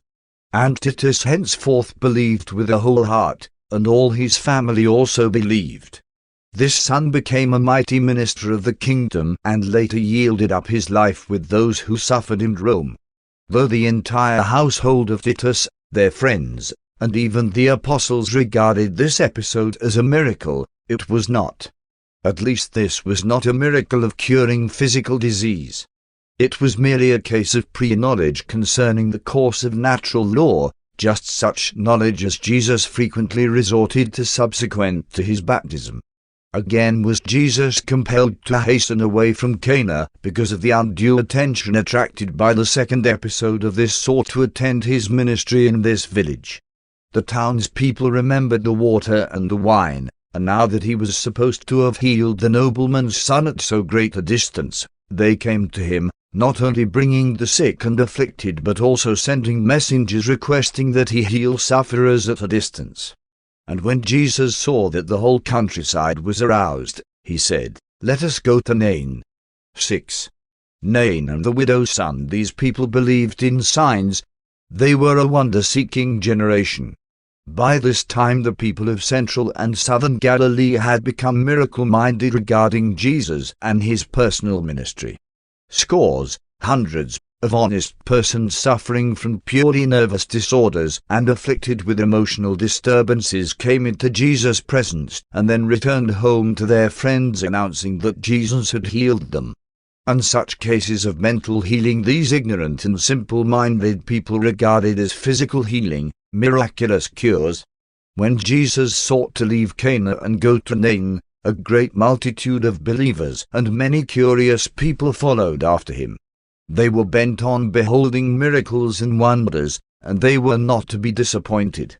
As Jesus and his apostles drew near the gate of the city, they met a funeral procession on its way to the nearby cemetery, carrying the only son of a widowed mother of Nain. This woman was much respected, and half of the village followed the bearers of the bier of this supposedly dead boy. When the funeral procession had come up to Jesus and his followers, the widow and her friends recognized the Master and besought him to bring the son back to life. Their miracle expectancy was aroused to such a high pitch they thought Jesus could cure any human disease, and why could not such a healer even raise the dead? Jesus, while being thus importuned, stepped forward and, raising the covering of the bier, examined the boy. Discovering that the young man was not really dead, he perceived the tragedy which his presence could avert. So, turning to the mother, he said, "Weep not. Your son is not dead. He sleeps. He will be restored to you." And then, taking the young man by the hand, he said, "Awake and arise." And the youth who was supposed to be dead presently sat up and began to speak, and Jesus sent them back to their homes. Jesus endeavored to calm the multitude and vainly tried to explain that the lad was not really dead, that he had not brought him back from the grave, but it was useless.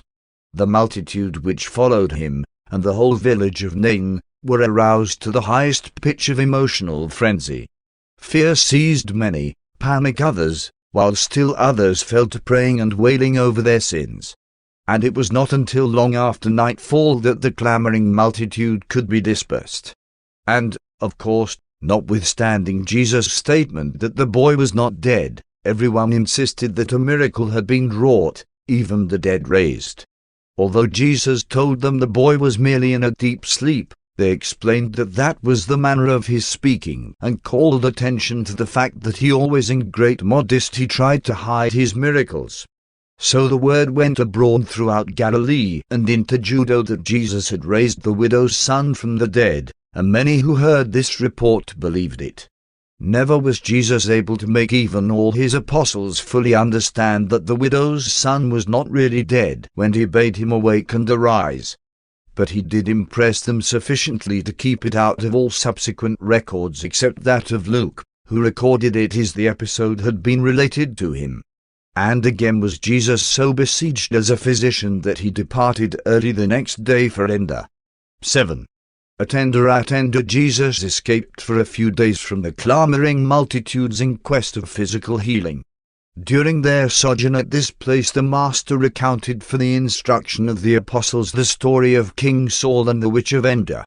Jesus plainly told his apostles that the stray and rebellious midwayers who had oftentimes impersonated the supposed spirits of the dead would soon be brought under control so that they could no more do these strange things. He told his followers that, after he returned to the Father, and after they had poured out their Spirit upon all flesh, no more could such semi-spirit beings, so-called unclean spirits, possess the feeble and evil-minded among mortals. Jesus further explained to his apostles that the spirits of departed human beings do not come back to the world of their origin to communicate with their living fellows. Only after the passing of a dispensational age would it be possible for the advancing spirit of mortal man to return to earth, and then only in exceptional cases and as a part of the spiritual administration of the planet. When they had rested 2 days, Jesus said to his apostles, "On the morrow let us return to Capernaum to tarry and teach, while the countryside quiets down." At home they will have by this time partly recovered from this sort of excitement. Paper 147. The Interlude Visit to Jerusalem. Jesus and the apostles arrived in Capernaum on Wednesday, March the 17th, and spent 2 weeks at the Bethsaida headquarters before they departed for Jerusalem. These 2 weeks the apostles taught the people by the seaside, while Jesus spent much time alone in the hills about his Father's business.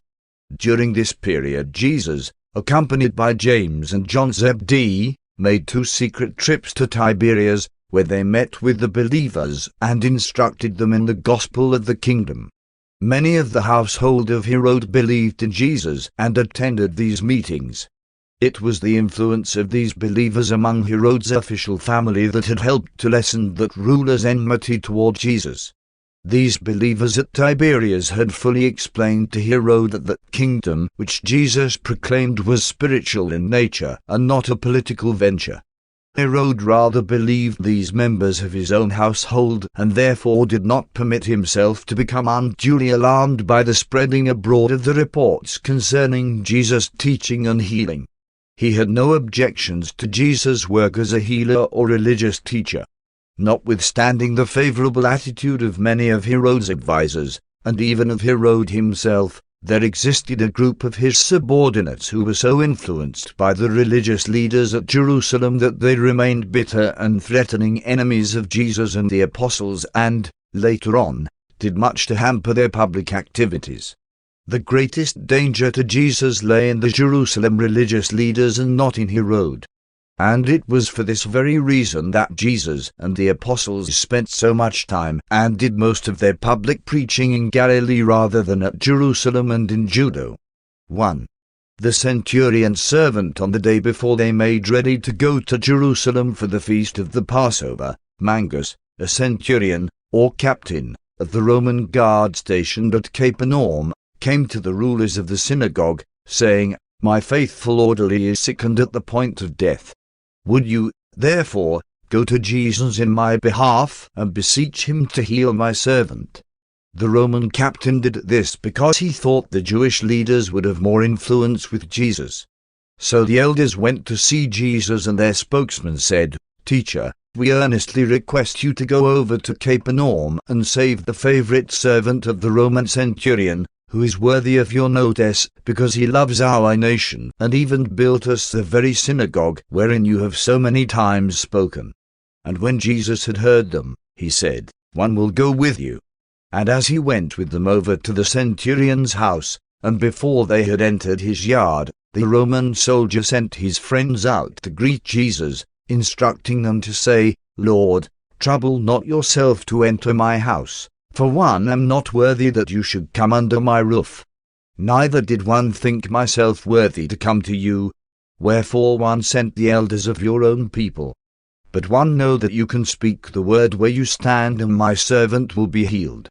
For one am myself under the orders of others, and one have soldiers under me, and one say to this one, Go, and he goes, to another, Come, and he comes, and to my servants, Do this or do that, and they do it." And when Jesus heard these words, he turned and said to his apostles and those who were with them, "One marvel at the belief of the Gentile. Verily, verily, one say to you, one have not found so great faith, no, not in Israel." Jesus, turning from the house, said, "Let us go hence." And the friends of the centurion went into the house and told Mangus what Jesus had said. And from that hour the servant began to mend, and was eventually restored to his normal health and usefulness. But we never knew just what happened on this occasion.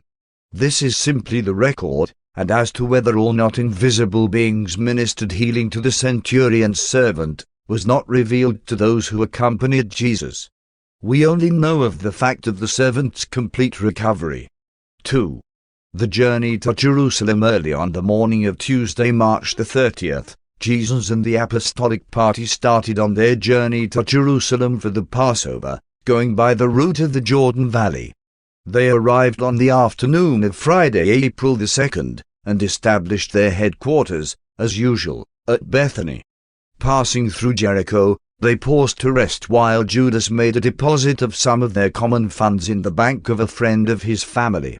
This was the first time Judas had carried a surplus of money, and this deposit was left undisturbed until they passed through Jericho again, when on that last and eventful journey to Jerusalem just before the trial and death of Jesus. The party had an uneventful trip to Jerusalem, but they had hardly got themselves settled at Bethany when from near and far those seeking healing for their bodies, comfort for troubled minds, and salvation for their souls, began to congregate, so much so that Jesus had little time for rest. Therefore they pitched tents at Gethsemane, and the Master would go back and forth from Bethany to Gethsemane to avoid the crowds which so constantly thronged him. The apostolic party spent almost 3 weeks at Jerusalem, but Jesus enjoined them to do no public preaching, only private teaching and personal work. At Bethany they quietly celebrated the Passover. and this was the first time that Jesus and all of the 12 partook of the bloodless Passover feast. The apostles of John did not eat the Passover with Jesus and his apostles. They celebrated the feast with Abner and many of the early believers in John's preaching. This was the second Passover Jesus had observed with his apostles in Jerusalem. When Jesus and the 12 departed for Capernaum, the apostles of John did not return with them. Under the direction of Abner they remained in Jerusalem and the surrounding country, quietly laboring for the extension of the kingdom, while Jesus and the 12 returned to work in Galilee. Never again were the 24 all together until a short time before the commissioning and sending forth of the 70 evangelists. But the two groups were cooperative, and notwithstanding their differences of opinion, the best of feelings prevailed. 3. At the pool of Bethesda the afternoon of the second Sabbath in Jerusalem, as the Master and the apostles were about to participate in the temple services, John said to Jesus, "Come with me, one will show you something." John conducted Jesus out through one of the Jerusalem gates to a pool of water called Bethesda. Surrounding this pool was a structure of 5 porches under which a large group of sufferers lingered in quest of healing. This was a hot spring whose reddish-tinged water would bubble up at irregular intervals because of gas accumulations in the rock caverns underneath the pool. This periodic disturbance of the warm waters was believed by many to be due to supernatural influences, and it was a popular belief that the first person who entered the water after such a disturbance would be healed of whatever infirmity he had. The apostles were somewhat restless under the restrictions imposed by Jesus, and John, the youngest of the 12, was especially restive under this restraint. He had brought Jesus to the pool thinking that the sight of the assembled sufferers would make such an appeal to the Master's compassion that he would be moved to perform a miracle of healing, and thereby would all Jerusalem be astounded and presently be won to believe in the gospel of the kingdom. Said John to Jesus, "Master, see all of these suffering ones. Is there nothing we can do for them?" And Jesus replied, "John, why would you tempt me to turn aside from the way one have chosen? Why do you go on desiring to substitute the working of wonders and the healing of the sick for the proclamation of the gospel of eternal truth? My son, one may not do that which you desire, but gather together these sick and afflicted that one may speak words of good cheer and eternal comfort to them." In speaking to those assembled, Jesus said, "Many of you are here, sick and afflicted, because of your many years of wrong living. Some suffer from the accidents of time, others as a result of the mistakes of their forebears, while some of you struggle under the handicaps of the imperfect conditions of your temporal existence. But my Father works, and one would work, to improve your earthly state, but more especially to ensure your eternal estate. None of us can do much to change the difficulties of life unless we discover the Father in heaven so wills. After all, we are all beholden to do the will of the Eternal. If you could all be healed of your physical afflictions, you would indeed marvel, but it is even greater that you should be cleansed of all spiritual disease and find yourselves healed of all moral infirmities. You are all God's children. You are the sons of the Heavenly Father. The bonds of time may seem to afflict you, but the God of eternity loves you. And when the time of judgment shall come, fear not, you shall all find, not only justice, but an abundance of mercy. Verily, verily, one say to you, he who hears the gospel of the kingdom and believes in this teaching of sonship with God, has eternal life.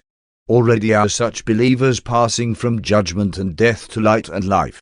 And the hour is coming in which even those who are in the tombs shall hear the voice of the resurrection. And many of those who heard believed the gospel of the kingdom. Some of the afflicted were so inspired and spiritually revivified that they went about proclaiming that they had also been cured of their physical ailments. One man who had been many years downcast and grievously afflicted by the infirmities of his troubled mind, rejoiced at Jesus' words and, picking up his bed, went forth to his home, even though it was the Sabbath day. This afflicted man had waited all these years for somebody to help him.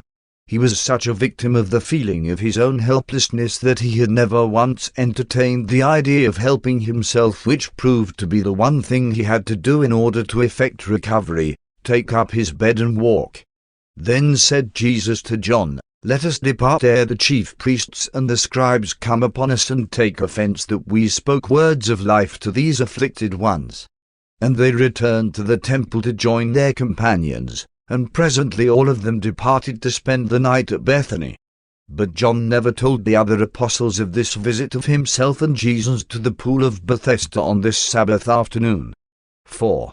The rule of living. On the evening of this same Sabbath day, at Bethany, while Jesus, the 12, and a group of believers were assembled about the fire in Lazarus's garden, Nathanael asked Jesus this question: "Master, although you have taught us the positive version of the old rule of life, instructing us that we should do to others as we wish them to do to us, one do not fully discern how we can always abide by such an injunction.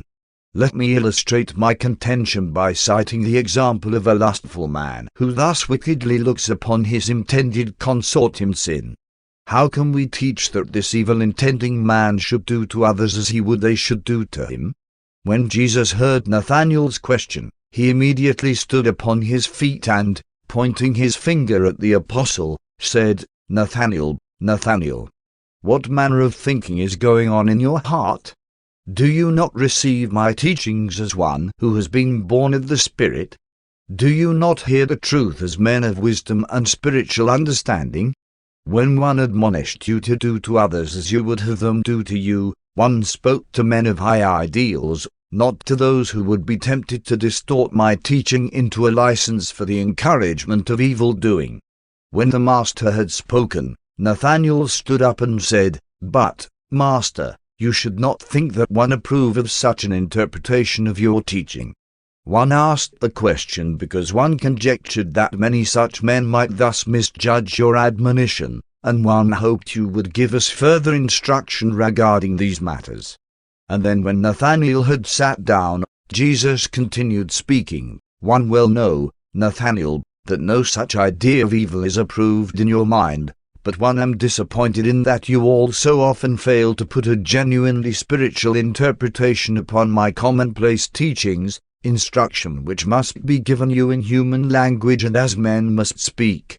Let me now teach you concerning the differing levels of meaning attached to the interpretation of this rule of living, this admonition to do to others that which you desire others to do to you. 1. The level of the flesh. Such a purely selfish and lustful interpretation would be well exemplified by the supposition of your question. 2. The level of the feelings. This plane is one level higher than that of the flesh and implies that sympathy and pity would enhance one's interpretation of this rule of living. 3. The level of mind. Now come into action the reason of mind and the intelligence of experience. Good judgment dictates that such a rule of living should be interpreted in consonance with the highest idealism embodied in the nobility of profound self-respect. 4. The level of brotherly love. Still higher is discovered the level of unselfish devotion to the welfare of one's fellows. On this higher plane of wholehearted social service growing out of the consciousness of the fatherhood of God and the consequent recognition of the brotherhood of man, there is discovered a new and far more beautiful interpretation of this basic rule of life. 5. The moral level. And then when you attain true philosophic levels of interpretation, when you have real insight into the rightness and wrongness of things, when you perceive the eternal fitness of human relationships, you will begin to view such a problem of interpretation as you would imagine a high-minded, idealistic, wise, and impartial third person would so view and interpret such an injunction as applied to your personal problems of adjustment to your life situations. 6. The spiritual level. And then last, but greatest of all, we attain the level of spirit insight and spiritual interpretation which impels us to recognize in this rule of life the divine command to treat all men as we conceive God would treat them. That is the universe ideal of human relationships. And this is your attitude toward all such problems when your supreme desire is ever to do the Father's will. One would, therefore, that you should do to all men that which you no one would do to them in like circumstances. Nothing Jesus had said to the apostles up to this time had ever more astonished them. They continued to discuss the Master's words long after he had retired. While Nathanael was slow to recover from his supposition that Jesus had misunderstood the spirit of his question, the others were more than thankful that their philosophic fellow apostle had had the courage to ask such a thought-provoking question. 5. Visiting Simon the Pharisee. Though Simon was not a member of the Jewish Sanhedrin, he was an influential Pharisee of Jerusalem. He was a half-hearted believer, and notwithstanding that he might be severely criticized therefore, he dared to invite Jesus and his personal associates, Peter, James, and John, to his home for a social meal. Simon had long observed the Master and was much impressed with his teachings and even more so with his personality. The wealthy Pharisees were devoted to almsgiving, and they did not shun publicity regarding their philanthropy. Sometimes they would even blow a trumpet as they were about to bestow charity upon some beggar. It was the custom of these Pharisees, when they provided a banquet for distinguished guests, to leave the doors of the house open so that even the street beggars might come in and, standing around the walls of the room behind the couches of the diners, be in position to receive portions of food which might be tossed to them by the banqueters. On this particular occasion at Simon's house, among those who came in off the street was a woman of unsavory reputation who had recently become a believer in the good news of the gospel of the kingdom. This woman was well known throughout all Jerusalem as the former keeper of one of the so-called high-class brothels located hard by the temple court of the Gentiles. She had, on accepting the teachings of Jesus, closed up her nefarious place of business and had induced the majority of the women associated with her to accept the gospel and change their mode of living. Notwithstanding this, she was still held in great disdain by the Pharisees and was compelled to wear her hair down, that badge of harlotry. This unnamed woman had brought with her a large flask of perfumed anointing lotion and, standing behind Jesus as he reclined at meat, began to anoint his feet, while she also wet his feet with her tears of gratitude, wiping them with the hair of her head. And when she had finished this anointing, she continued weeping and kissing his feet. When Simon saw all this, he said to himself, "This man, if he were a prophet, would have perceived who and what manner of woman this is who thus touches him, that she is a notorious sinner." And Jesus, knowing what was going on in Simon's mind, spoke up, saying, "Simon, one have something which one would like to say to you." Simon answered, "Teacher, say on." Then said Jesus, "A certain wealthy moneylender had 2 debtors. The one owed him 500 denarii and the other 50. Now, when neither of them had wherewith to pay, he forgave them both. Which of them do you think, Simon, would love him most?" Simon answered, "He, one suppose, whom he forgave the most." And Jesus said, "You have rightly judged," and pointing to the woman, he continued, "Simon, take a good look at this woman. One entered your house as an invited guest, yet you gave me no water for my feet. This grateful woman has washed my feet with tears and wiped them with the hair of her head. You gave me no kiss of friendly greeting, but this woman, ever since she came in, has not ceased to kiss my feet. My head with oil you neglected to anoint, but she has anointed my feet with precious lotions. And what is the meaning of all this? Simply that her many sins have been forgiven, and this has led her to love much. But those who have received but little forgiveness sometimes love but little."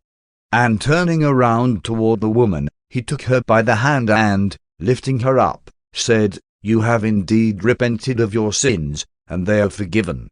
Be not discouraged by the thoughtless and unkind attitude of your fellows. Go on in the joy and liberty of the kingdom of heaven."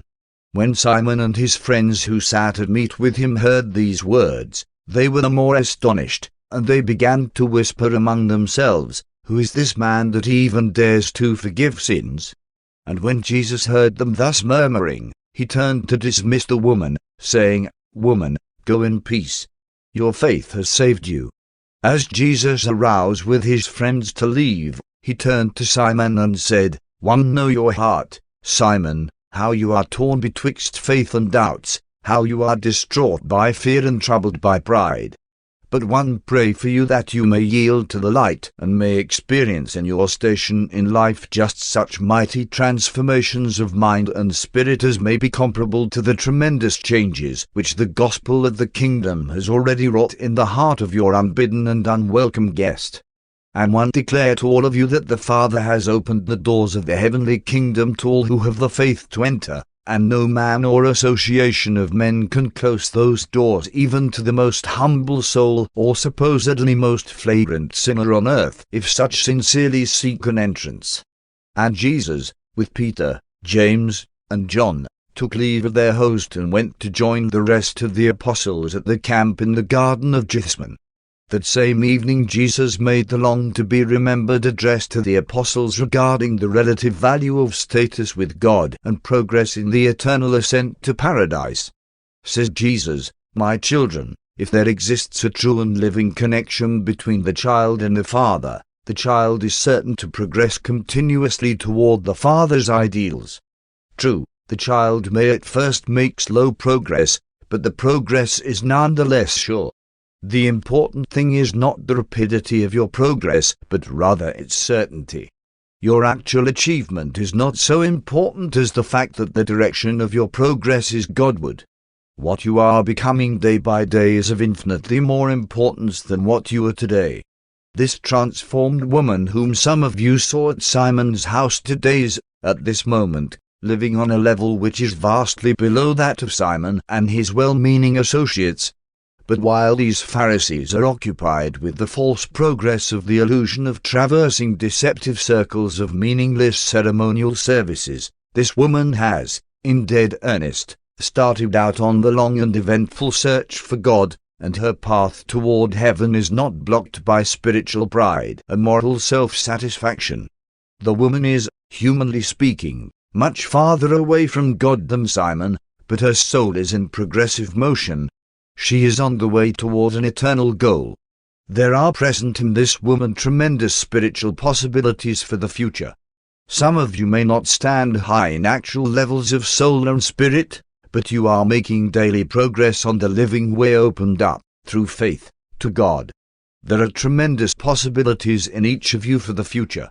Better by far to have a small but living and growing faith than to be possessed of a great intellect with its dead stores of worldly wisdom and spiritual unbelief. But Jesus earnestly warned his apostles against the foolishness of the child of God who presumes upon the Father's love. He declared that the Heavenly Father is not a lax, loose, or foolishly indulgent parent who is ever ready to condone sin and forgive recklessness. He cautioned his hearers not mistakenly to apply his illustrations of father and son so as to make it appear that God is like some over-indulgent and unwise parents who conspire with the foolish of earth to encompass the moral undoing of their thoughtless children, and who are thereby certainly and directly contributing to the delinquency and early demoralization of their own offspring. Says Jesus, "My Father does not indulgently condone those acts and practices of his children which are self-destructive and suicidal to all moral growth and spiritual progress. Such sinful practices are an abomination in the sight of God."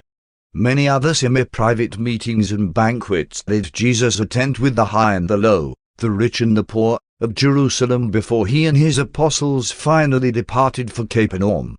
And many, indeed, became believers in the gospel of the kingdom and were subsequently baptized by Abner and his associates, who remained behind to foster the interests of the kingdom in Jerusalem and thereabouts.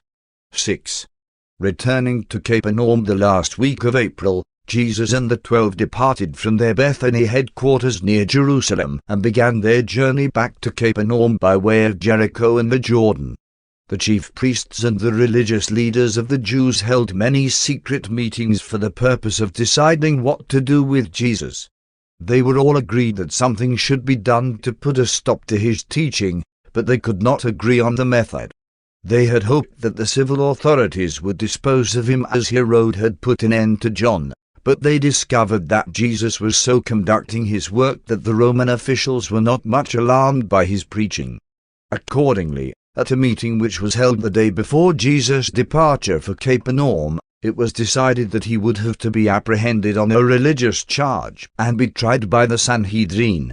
Therefore a commission of 6 secret spies was appointed to follow Jesus, to observe his words and acts, and when they had amassed sufficient evidence of law-breaking and blasphemy, to return to Jerusalem with their report.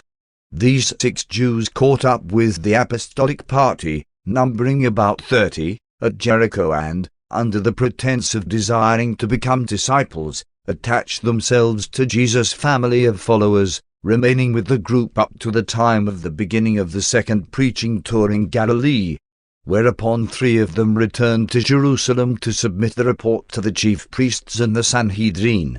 Peter preached to the assembled multitude at the crossing of the Jordan, and the following morning they moved up the river toward Amathus. They wanted to proceed straight on to Capernaum, but such a crowd gathered here they remained 3 days, preaching, teaching, and baptizing. They did not move toward home until early Sabbath morning, the first day of May. The Jerusalem spies were sure they would now secure their first charge against Jesus, that of Sabbath breaking, since he had presumed to start his journey on the Sabbath day. But they were doomed to disappointment because, just before their departure, Jesus called Andrew into his presence and before them all instructed him to proceed for a distance of only 1,000 yards, the legal Jewish Sabbath day's journey. But the spies did not have long to wait for their opportunity to accuse Jesus and his associates of Sabbath breaking. As the company passed along the narrow road, the waving wheat, which was just then ripening, was near at hand on either side, and some of the apostles, being hungry, plucked the ripe grain and ate it. It was customary for travelers to help themselves to grain as they passed along the road, and therefore no thought of wrongdoing was attached to such conduct. But the spies seized upon this as a pretext for assailing Jesus. When they saw Andrew rub the grain in his hand, they went up to him and said, "Do you not know that it is unlawful to pluck and rub the grain on the Sabbath day?" And Andrew answered, "But we are hungry and rub only sufficient for our needs. And since when did it become sinful to eat grain on the Sabbath day?" But the Pharisees answered, "You do no wrong in eating, but you do break the law in plucking and rubbing out the grain between your hands. Surely your master would not approve of such acts." Then said Andrew, "But if it is not wrong to eat the grain, surely the rubbing out between our hands is hardly more work than the chewing of the grain, which you allow. Wherefore do you quibble over such trifles?" When Andrew intimated that they were quibblers, they were indignant, and rushing back to where Jesus walked along, talking to Matthew, they protested, saying, "Behold, teacher, your apostles do that which is unlawful on the Sabbath day. They pluck, rub, and eat the grain. We are sure you will command them to cease." And then said Jesus to the accusers, "You are indeed zealous for the law, and you do well to remember the Sabbath day to keep it holy. But did you never read in the Scripture that, one day when David was hungry, he and they who were with him entered the house of God and ate the showbread, which it was not lawful for anyone to eat save the priests? And David also gave this bread to those who were with him. And have you not read in our law that it is lawful to do many needful things on the Sabbath day? And shall one not, before the day is finished, see you eat that which you have brought along for the needs of this day? My good men, you do well to be zealous for the Sabbath, but you would do better to guard the health and well-being of your fellows. One declared that the Sabbath was made for man, and not man for the Sabbath. And if you are here present with us to watch my words, then will one openly proclaim that the Son of Man is Lord even of the Sabbath. The Pharisees were astonished and confounded by his words of discernment and wisdom. For the remainder of the day they kept by themselves and dared not ask any more questions. Jesus' antagonism to the Jewish traditions and slavish ceremonials was always positive. It consisted in what he did and in what he affirmed. The Master spent little time in negative denunciations. he taught that those who know God can enjoy the liberty of living without deceiving themselves by the licenses of sinning. Says Jesus to the apostles, "Men, if you are enlightened by the truth and really know what you are doing, you are blessed. But if you know not the divine way, you are unfortunate and already breakers of the law." 7. Back in Capernaum, it was around noon on Monday, May the 3rd, when Jesus and the 12 came to Bethsaida by boat from Urantia. They travelled by boat in order to escape those who journeyed with them. But by the next day the others, including the official spies from Jerusalem, had again found Jesus. On Tuesday evening Jesus was conducting one of his customary classes of questions and answers when the leader of the 6 spies said to him, "One was today talking with one of John's disciples who is here attending upon your teaching, and we were at a loss to understand why you never command your disciples to fast and pray as we Pharisees fast and as John bade his followers." And Jesus, referring to a statement by John, answered this questioner, "Do the sons of the bride chamber fast while the bridegroom is with them? As long as the bridegroom remains with them, they can hardly fast.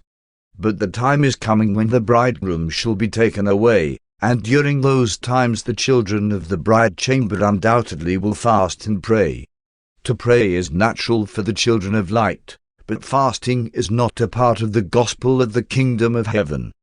Be reminded that a wise tailor does not sew a piece of new and unshrunk cloth upon an old garment, lest, when it is wet, it shrink and produce a worse rent. Neither do men put new wine into old wineskins, lest the new wine burst the skins so that both the wine and the skins perish. The wise man puts the new wine into fresh wineskins. Therefore do my disciples show wisdom in that they do not bring too much of the old order over into the new teaching of the gospel of the kingdom. You who have lost your teacher may be justified in fasting for a time. Fasting may be an appropriate part of the law of Moses, but in the coming kingdom the sons of God shall experience freedom from fear and joy in the divine Spirit. And when they heard these words, the disciples of John were comforted, while the Pharisees themselves were the more confounded. Then the Master proceeded to warn his hearers against entertaining the notion that all olden teaching should be replaced entirely by new doctrines. Says Jesus, "That which is old and also true must abide. Likewise, that which is new but false must be rejected. But that which is new and also true, have the faith and courage to accept. Remember it is written, forsake not an old friend, for the new is not comparable to him. As new wine, so is a new friend. If it becomes old, you shall drink it with gladness." 8. The feast of spiritual goodness. That night, long after the usual listeners had retired, Jesus continued to teach his apostles. He began this special instruction by quoting from the prophet Isaiah, "Why have you fasted? For what reason do you afflict your souls while you continue to find pleasure in oppression and to take delight in injustice? Behold, you fast for the sake of strife and contention, and to smite with the fist of wickedness. But you shall not fast in this way to make your voices heard on high. Is it such a fast that one have chosen, a day for a man to afflict his soul? Is it to bow down his head like a bulrush, to grovel in sackcloth and ashes? Will you dare to call this a fast and an acceptable day in the sight of the Lord? Is not this the fast one should choose, to loose the bonds of wickedness, to undo the knots of heavy burdens, to let the oppressed go free, and to break every yoke? Is it not to share my bread with the hungry, and to bring those who are homeless and poor to my house? And when one see those who are naked, one will clothe them. Then shall your light break forth as the morning, while your health springs forth speedily. Your righteousness shall go before you, while the glory of the Lord shall be your rearguard. Then will you call upon the Lord, and he shall answer.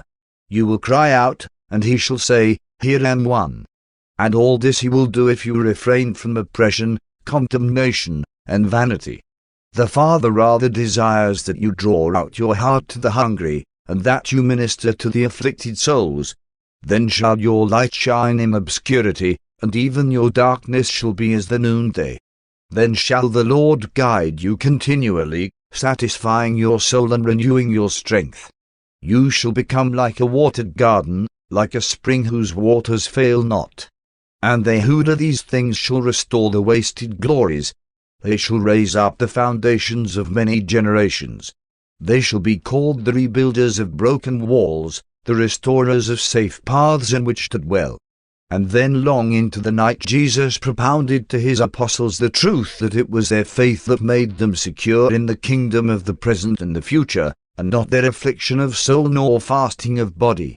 He exhorted the apostles at least to live up to the ideas of the prophet of old, and expressed the hope that they would progress far beyond even the ideals of Isaiah and the older prophets. His last words that night were, "Grow in grace by means of that living faith which grasps the fact that you are the sons of God, while at the same time it recognizes every man as a brother." It was after 2 o'clock in the morning when Jesus ceased speaking and every man went to his place for sleep. Paper 148.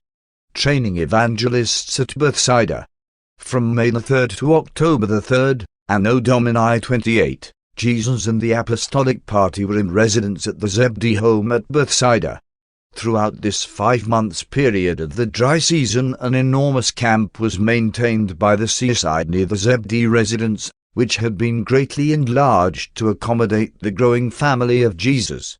This seaside camp, occupied by an ever-changing population of truth-seekers, healing candidates, and curiosity devotees, numbered from 500 to 1,500.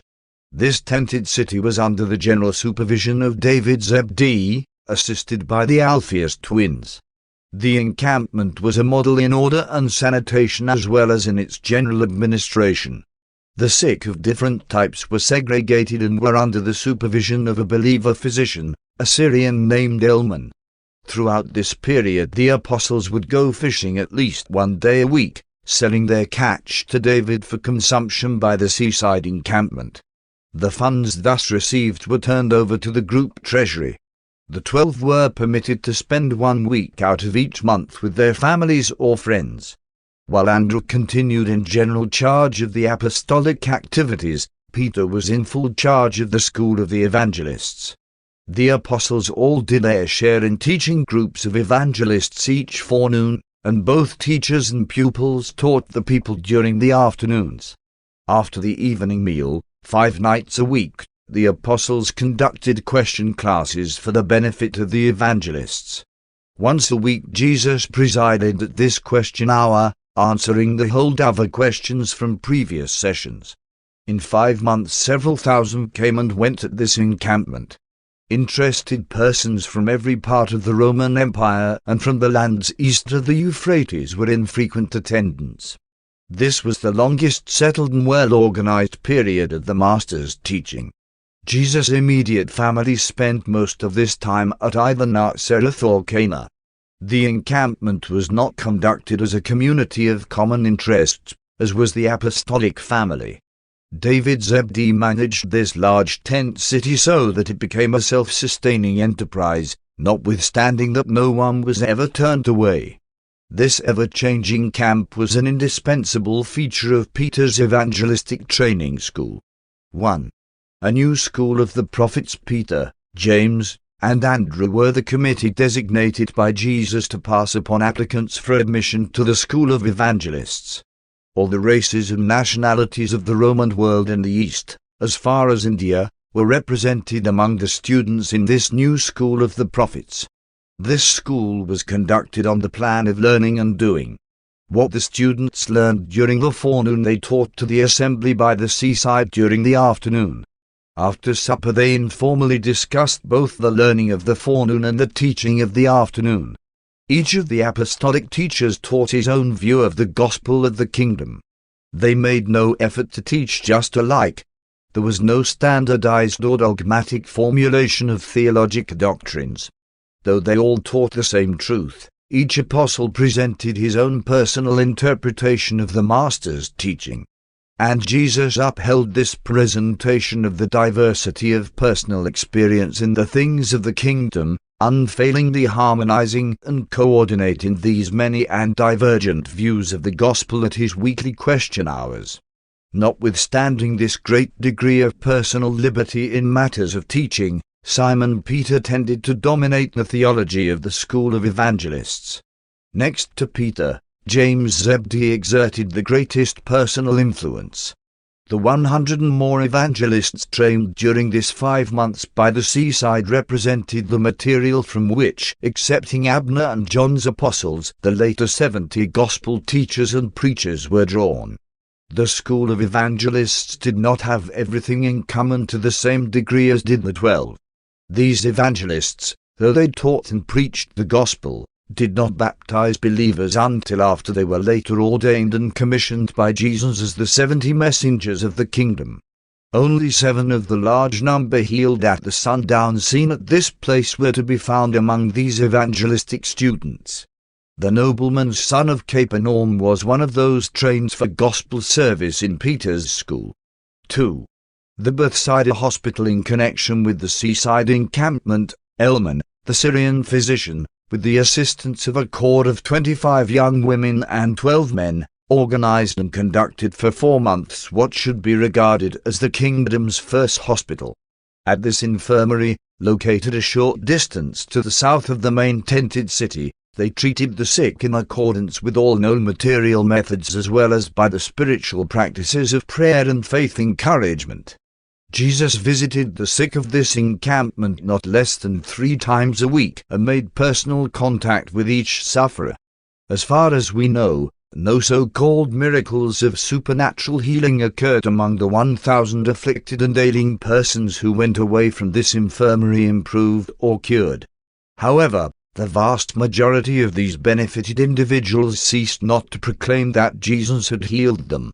Many of the cures effected by Jesus in connection with his ministry in behalf of Elman's patients did, indeed, appear to resemble the working of miracles, but we were instructed that they were only just such transformations of mind and spirit as may occur in the experience of expectant and faith-dominated persons who are under the immediate and inspirational influence of a strong, positive, and beneficent personality whose ministry banishes fear and destroys anxiety. Elman and his associates endeavored to teach the truth to these sick ones concerning the possession of evil spirits, but they met with little success. The belief that physical sickness and mental derangement could be caused by the dwelling of a so-called unclean spirit in the mind or body of the afflicted person was well nigh universal. In all his contact with the sick and afflicted, when it came to the technique of treatment or the revelation of the unknown causes of disease, Jesus did not disregard the instructions of his paradise brother, Emmanuel, given ere he embarked upon the venture of the Urantia incarnation. Notwithstanding this, those who ministered to the sick learned many helpful lessons by observing the manner in which Jesus inspired the faith and confidence of the sick and suffering. The camp disbanded a short time before the season for the increase in chills and fever drew on. 3. The Father's business. Throughout this period Jesus conducted public services at the encampment less than a dozen times and spoke only once in the Capernaum synagogue, the second Sabbath before their departure with the newly trained evangelists upon their second public preaching tour of Galilee. Not since his baptism had the Master been so much alone as during this period of the evangelists' training encampment at Bethsaida. Whenever any one of the apostles ventured to ask Jesus why he was absent so much from their midst, he would invariably answer that he was about the Father's business. During these periods of absence, Jesus was accompanied by only 2 of the apostles. He had released Peter, James, and John temporarily from their assignment as his personal companions that they might also participate in the work of training the new evangelistic candidates, numbering more than 100. When the Master desired to go to the hills about the Father's business, he would summon to accompany him any 2 of the apostles who might be at liberty. In this way each of the 12 enjoyed an opportunity for close association and intimate contact with Jesus. It has not been revealed for the purposes of this record, but we have been led to infer that the Master, during many of these solitary seasons in the hills, was in direct and executive association with many of his chief directors of universe affairs. Ever since about the time of his baptism, this incarnated sovereign of our universe had become increasingly and consciously active in the direction of certain phases of universe administration. And we have always held the opinion that, in some way not revealed to his immediate associates, during these weeks of decreased participation in the affairs of earth, he was engaged in the direction of those high-spirit intelligences who were charged with the running of a vast universe, and that the human Jesus chose to designate such activities on his part as being about his Father's business. Many times, when Jesus was alone for hours, but when two of his apostles were nearby, they observed his features undergo rapid and multitudinous changes, although they heard him speak no words. Neither did they observe any visible manifestation of celestial beings who might have been in communication with their master, such as some of them did witness on a subsequent occasion. 4. Evil, sin, and iniquity. It was the habit of Jesus 2 evenings each week to hold special converse with individuals who desired to talk with him, in a certain secluded and sheltered corner of the Zebedee garden. At one of these evening conversations in private, Thomas asked the Master this question: "Why is it necessary for men to be born of the Spirit in order to enter the kingdom? Is rebirth necessary to escape the control of the evil one? Master, what is evil?" When Jesus heard these questions, he said to Thomas, "Do not make the mistake of confusing evil with the evil one, more correctly the iniquitous one. He whom you call the evil one is the son of self-love, the high administrator who knowingly went into deliberate rebellion against the rule of my Father and his loyal sons. But one have already vanquished these sinful rebels. Make clear in your mind these different attitudes toward the Father and his universe. Never forget these laws of relation to the Father's will. Evil is the unconscious or unintended transgression of the divine law, the Father's will. Evil is likewise the measure of the imperfectness of obedience to the Father's will. Sin is the conscious, knowing, and deliberate transgression of the divine law, the Father's will. Sin is the measure of unwillingness to be divinely led and spiritually directed. Iniquity is the willful, determined, and persistent transgression of the divine law, the Father's will. Iniquity is the measure of the continued rejection of the Father's loving plan of personality survival and the Son's merciful ministry of salvation. By nature, before the rebirth of the Spirit, mortal man is subject to inherent evil tendencies, but such natural imperfections of behavior are neither sin nor iniquity. Mortal man is just beginning his long ascent to the perfection of the Father in paradise. To be imperfect or partial in natural endowment is not sinful. Man is indeed subject to evil, but he is in no sense the child of the evil one unless he has knowingly and deliberately chosen the paths of sin and the life of iniquity. Evil is inherent in the natural order of this world, but sin is an attitude of conscious rebellion which was brought to this world by those who fell from spiritual light into gross darkness. You are confused, Thomas, by the doctrines of the Greeks and the errors of the Persians. You do not understand the relationships of evil and sin, because you view mankind as beginning on earth with the perfect Adam and rapidly degenerating, through sin, to man's present deplorable estate. But why do you refuse to comprehend the meaning of the record which discloses how Cain, the son of Adam, went over into the land of Nod and there got himself a wife? And why do you refuse to interpret the meaning of the record which portrays the sons of God finding wives for themselves among the daughters of men? Men are, indeed, by nature evil, but not necessarily sinful.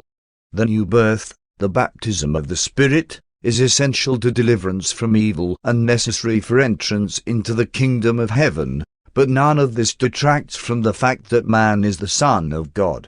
Neither does this inherent presence of potential evil mean that man is in some mysterious way estranged from the Father in heaven so that, as an alien, foreigner, or stepchild, he must in some manner seek for legal adoption by the Father. All such notions are born, first, of your misunderstanding of the Father and, second, of your ignorance of the origin, nature, and destiny of man. The Greeks and others have taught you that man is descending from godly perfection steadily down toward oblivion or destruction. One have come to show that man, by entrance into the kingdom, is ascending certainly and surely up to God and divine perfection. Any being who in any manner falls short of the divine and spiritual ideals of the eternal Father's will is potentially evil, but such beings are in no sense sinful, much less iniquitous. Thomas, have you not read about this in the Scriptures, where it is written, "You are the children of the Lord your God. One will be his father and he shall be my son. One have chosen him to be my son, one will be his father. Bring my sons from far and my daughters from the ends of the earth. Even every one who is called by my name, for one have created them for my glory. You are the sons of the living God. They who have the Spirit of God are indeed the sons of God. While there is a material part of the human father in the natural child, there is a spiritual part of the heavenly Father in every faith son of the kingdom. All this and much more Jesus said to Thomas, and much of it the apostle comprehended, although Jesus admonished him to speak not to the others concerning these matters until after one shall have returned to the Father. And Thomas did not mention this interview until after the Master had departed from this world. 5. The purpose of affliction. At another of these private interviews in the garden, Nathanael asked Jesus, "Master, though one am beginning to understand why you refuse to practice healing indiscriminately, one am still at a loss to understand why the loving Father in heaven permits so many of his children on earth to suffer so many afflictions." The Master answered Nathanael, saying, "Nathanael, you and many others are thus perplexed because you do not comprehend how the natural order of this world has been so many times upset by the sinful adventures of certain rebellious traitors to the Father's will. And one have come to make a beginning of setting these things in order. But many ages will be required to restore this part of the universe to the former paths, and thus release the children of men from the extra burdens of sin and rebellion. The presence of evil alone is sufficient test for the ascension of man. Sin is not essential to survival. But, my son, you should know that the Father does not purposely afflict his children. Man brings down upon himself unnecessary affliction as a result of his persistent refusal to walk in the better ways of the divine will. Affliction is potential in evil, but much of it has been produced by sin and iniquity.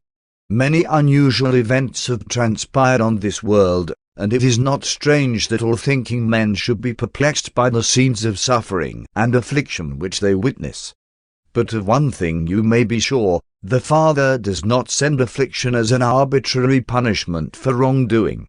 The imperfections and handicaps of evil are inherent. The penalties of sin are inevitable. The destroying consequences of iniquity are inexorable. Man should not blame God for those afflictions which are the natural result of the life which he chooses to live. Neither should man complain of those experiences which are a part of life as it is lived on this world. It is the Father's will that mortal man should work persistently and consistently toward the betterment of his estate on earth. Intelligent application would enable man to overcome much of his earthly misery. Nathanael, it is our mission to help men solve their spiritual problems and in this way to quicken their minds so that they may be the better prepared and inspired to go about solving their manifold material problems. One know of your confusion as you have read the Scriptures. All too often there has prevailed a tendency to ascribe to God the responsibility for everything which ignorant man fails to understand. The Father is not personally responsible for all you may fail to comprehend. Do not doubt the love of the Father just because some just and wise law of his ordaining chances to afflict you because you have innocently or deliberately transgressed such a divine ordinance. But, Nathanael, there is much in the Scriptures which would have instructed you if you had only read with discernment. Do you not remember that it is written, "My son, despise not the chastening of the Lord, neither be weary of his correction, for whom the Lord loves he corrects, even as the Father corrects the Son in whom he takes delight." The Lord does not afflict willingly. Before one was afflicted, one went astray, But now do one keep the law. Affliction was good for me, that one might thereby learn the divine statutes. 1. Know your sorrows. The eternal God is your refuge, while underneath are the everlasting arms. The Lord also is a refuge for the oppressed, a haven of rest in times of trouble. The Lord will strengthen him upon the bed of affliction. The Lord will not forget the sick. As a father shows compassion for his children, so is the Lord compassionate to those who fear him. He knows your body. He remembers that you are dust. He heals the broken-hearted and binds up their wounds. He is the hope of the poor, the strength of the needy in his distress, a refuge from the storm, and a shadow from the devastating heat. He gives power to the faint, and to them who have no might he increases strength. A bruised reed shall he not break, and the smoking flax he will not quench. When you pass through the waters of affliction, one will be with you, and when the rivers of adversity overflow you, one will not forsake you. He has sent me to bind up the broken-hearted, to proclaim liberty to the captives, and to comfort all who mourn. There is correction in suffering. Affliction does not spring forth from the dust. 6. The misunderstanding of suffering. Discourse on Job. It was this same evening at Bethsaida that John also asked Jesus why so many apparently innocent people suffered from so many diseases and experienced so many afflictions. In answering John's questions, among many other things, the Master said, "My son, you do not comprehend the meaning of adversity or the mission of suffering. Have you not read that masterpiece of Semitic literature, the scripture story of the afflictions of Job? Do you not recall how this wonderful parable begins with the recital of the material prosperity of the Lord's servant? You well remember that Job was blessed with children, wealth, dignity, position, health, and everything else which men value in this temporal life.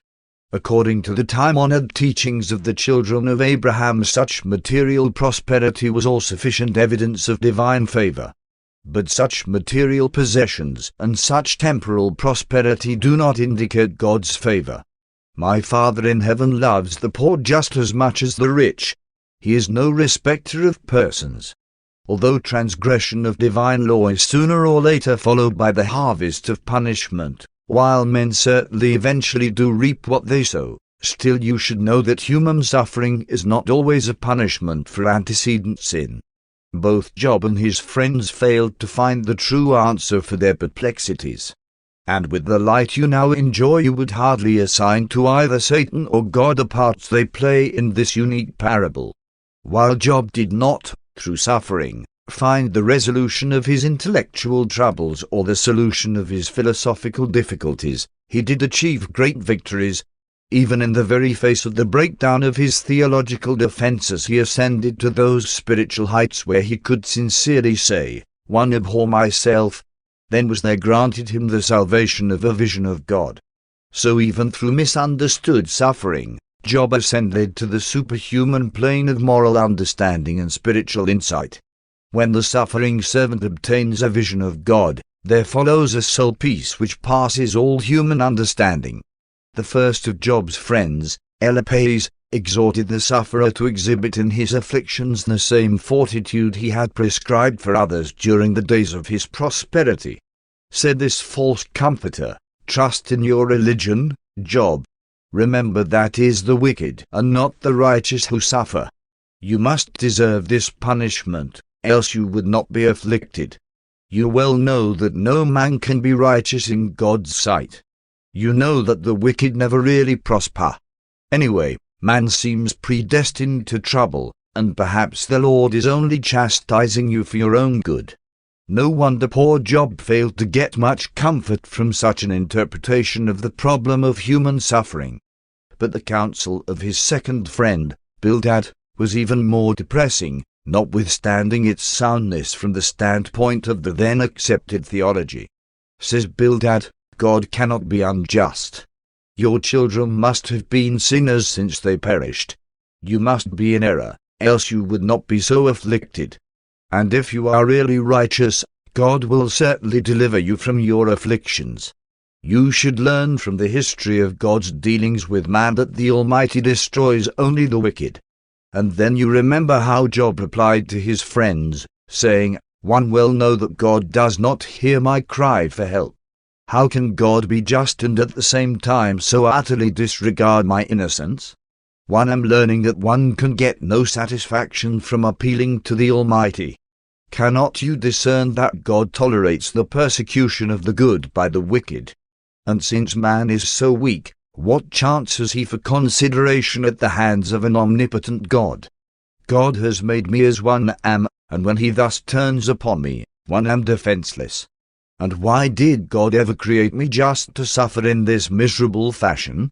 And who can challenge the attitude of Job in view of the counsel of his friends and the erroneous ideas of God which occupied his own mind? Do you not see that Job longed for a human God, that he hungered to commune with a divine being who knows man's mortal estate and understands that the just must often suffer in innocence as a part of this first life of the long paradise ascent? Wherefore has the Son of Man come forth from the Father to live such a life in the flesh that he will be able to comfort and succor all those who must henceforth be called upon to endure the afflictions of Job? Job's third friend, Zophar, then spoke still less comforting words when he said, "You are foolish to claim to be righteous, seeing that you are thus afflicted. But one admit that it is impossible to comprehend God's ways. Perhaps there is some hidden purpose in all your miseries." And when Job had listened to all three of his friends, he appealed directly to God for help, pleading the fact that man, born of woman, is few of days and full of trouble. Then began the second session with his friends. Eliphaz grew more stern, accusing, and sarcastic.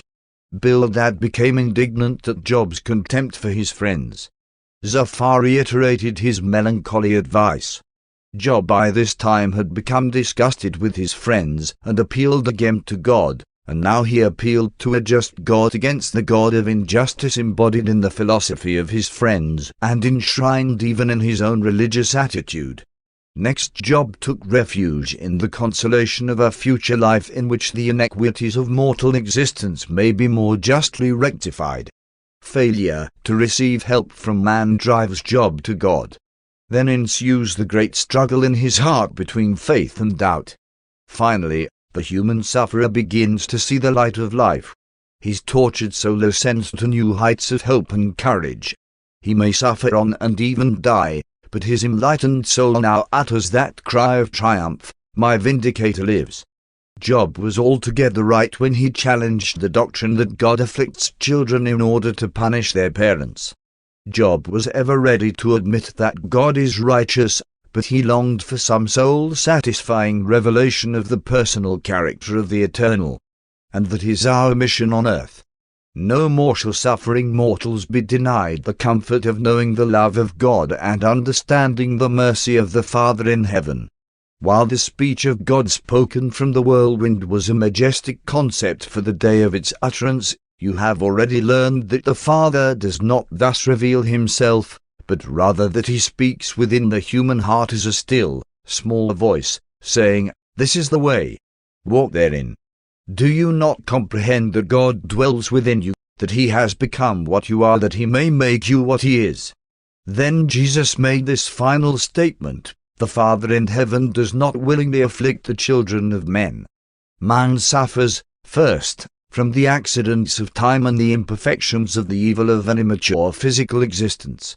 Next, he suffers the inexorable consequences of sin, the transgression of the laws of life and light. And finally, man reaps the harvest of his own iniquitous persistence in rebellion against the righteous rule of heaven on earth.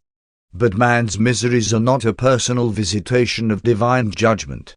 Man can and will do much to lessen his temporal sufferings, but once and for all be delivered from the superstition that God afflicts man at the behest of the evil one. Study the book of Job just to discover how many wrong ideas of God even good men may honestly entertain, and then note how even the painfully afflicted Job found the God of comfort and salvation in spite of such erroneous teachings. At last his faith pierced the clouds of suffering to discern the light of life pouring forth from the Father as healing mercy and everlasting righteousness. John pondered these sayings in his heart for many days. His entire afterlife was markedly changed as a result of this conversation with the Master in the garden, and he did much, in later times, to cause the other apostles to change their viewpoints regarding the source, nature, and purpose of commonplace human afflictions. But John never spoke of this conference until after the Master had departed. 7. The man with the withered hand. The second Sabbath before the departure of the apostles and the new corps of evangelists on the second preaching tour of Galilee, Jesus spoke in the Capernaum synagogue on the joys of righteous living. When Jesus had finished speaking, a large group of those who were maimed, halt, sick, and afflicted crowded up around him, seeking healing. Also in this group were the apostles, many of the new evangelists, and the Pharisaic spies from Jerusalem. Everywhere that Jesus went, except when in the hills about the Father's business, the 6 Jerusalem spies were sure to follow. The leader of the spying Pharisees, as Jesus stood talking to the people, induced a man with a withered hand to approach him and ask if it would be lawful to be healed on the Sabbath day, or should he seek help on another day. When Jesus saw the man, heard his words, and perceived that he had been sent by the Pharisees, he said, "Come forward while one asks you a question. If you had the sheep and it should fall into a pit on the Sabbath day, would you reach down, lay hold on it, and lift it out? Is it lawful to do such things on the Sabbath day?" And the man answered, "Yes, Master, it would be lawful thus to do well on the Sabbath day." Then said Jesus, speaking to all of them, "One know wherefore you have sent this man into my presence. You would find cause for offense in me if you could tempt me to show mercy on the Sabbath day." In silence you all agreed that it was lawful to lift the unfortunate sheep out of the pit, even on the Sabbath, and one called you to witness that it is lawful to exhibit loving kindness on the Sabbath day not only to animals but also to men. How much more valuable is a man than a sheep? One proclaimed that it is lawful to do good to men on the Sabbath day. And as they all stood before him in silence, Jesus, addressing the man with the withered hand, said, "Stand up here by my side that all may see you. And now that you may know that it is my Father's will that you do good on the Sabbath day, if you have the faith to be healed, one bid you stretch out your hand." And as this man stretched forth his withered hand, it was made whole.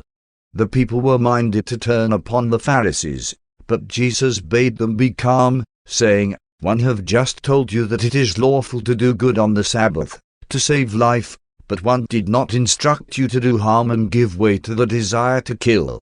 The angered Pharisees went away, and notwithstanding it was the Sabbath day, they hastened forthwith to Tiberias and took counsel with Herod, doing everything in their power to arouse his prejudice in order to secure the Herodians as allies against Jesus. But Herod refused to take action against Jesus, advising that they carry their complaints to Jerusalem. This is the first case of a miracle to be wrought by Jesus in response to the challenge of his enemies. And the Master performed this so-called miracle, not as a demonstration of his healing power, but as an effective protest against making the Sabbath rest of religion a veritable bondage of meaningless restrictions upon all mankind. This man returned to his work as a stonemason, proving to be one of those whose healing was followed by a life of thanksgiving and righteousness. 8. Last week at Bethsaida. The last week of the sojourn at Bethsaida, the Jerusalem spies became much divided in their attitude toward Jesus and his teachings. 3 of these Pharisees were tremendously impressed by what they had seen and heard. Meanwhile, at Jerusalem, Abraham, a young and influential member of the Sanhedrin, publicly espoused the teachings of Jesus and was baptized in the pool of Siloam by Abner. All Jerusalem was agog over this event, and messengers were immediately dispatched to Bethsaida recalling the 6 spying Pharisees. The Greek philosopher who had been won for the kingdom on the previous tour of Galilee returned with certain wealthy Jews of Alexandria, and once more they invited Jesus to come to their city for the purpose of establishing a joint school of philosophy and religion as well as an infirmary for the sick. But Jesus courteously declined the invitation. About this time there arrived at the Bethsaida encampment a trance prophet from Baghdad, one Kimeth. This supposed prophet had peculiar visions when in trance and dreamed fantastic dreams when his sleep was disturbed. He created a considerable disturbance at the camp, and Simon Zealots was in favor of dealing rather roughly with the self-deceived pretender, but Jesus intervened and allowed him entire freedom of action for a few days. All who heard his preaching soon recognized that his teaching was not sound as judged by the gospel of the kingdom. He shortly returned to Baghdad, taking with him only a half-dozen unstable and erratic souls. But before Jesus interceded for the Baghdad prophet, David Zebedee, with the assistance of a self-appointed committee, had taken Kimeth out into the lake and, after repeatedly plunging him into the water, had advised him to depart hence, to organize and build a camp of his own. On this same day, Beth Marion, a Phoenician woman, became so fanatical that she went out of her head and, after almost drowning from trying to walk on the water, was sent away by her friends. The New Jerusalem convert, Abraham the Pharisee, gave all of his worldly goods to the apostolic treasury, and this contribution did much to make possible the immediate sending forth of the 100 newly trained evangelists. Andrew had already announced the closing of the encampment, and everybody prepared either to go home or else to follow the evangelists into Galilee. 9.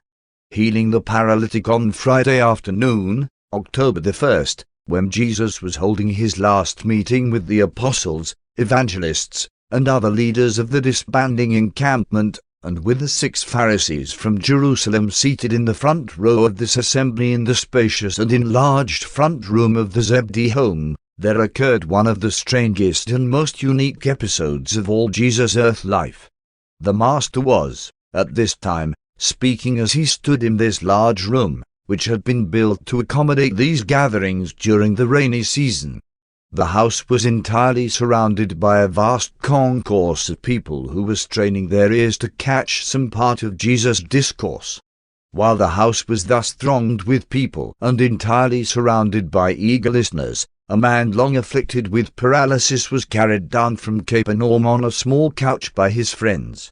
This paralytic had heard that Jesus was about to leave Bethsaida, and having talked with Aaron the stonemason, who had been so recently made whole, he resolved to be carried into Jesus' presence, where he could seek healing. His friends tried to gain entrance to Zebedee's house by both the front and back doors, but too many people were crowded together. But the paralytic refused to accept defeat. He directed his friends to procure ladders by which they ascended to the roof of the room in which Jesus was speaking, and after loosening the tiles, they boldly lowered the sick man on his couch by ropes until the afflicted one rested on the floor immediately in front of the Master. When Jesus saw what they had done, he ceased speaking, while those who were with him in the room marveled at the perseverance of the sick man and his friends. Said the paralytic, "Master, one would not disturb your teaching, but one am determined to be made whole. One am not like those who received healing and immediately forgot your teaching. One would be made whole that one might serve in the kingdom of heaven."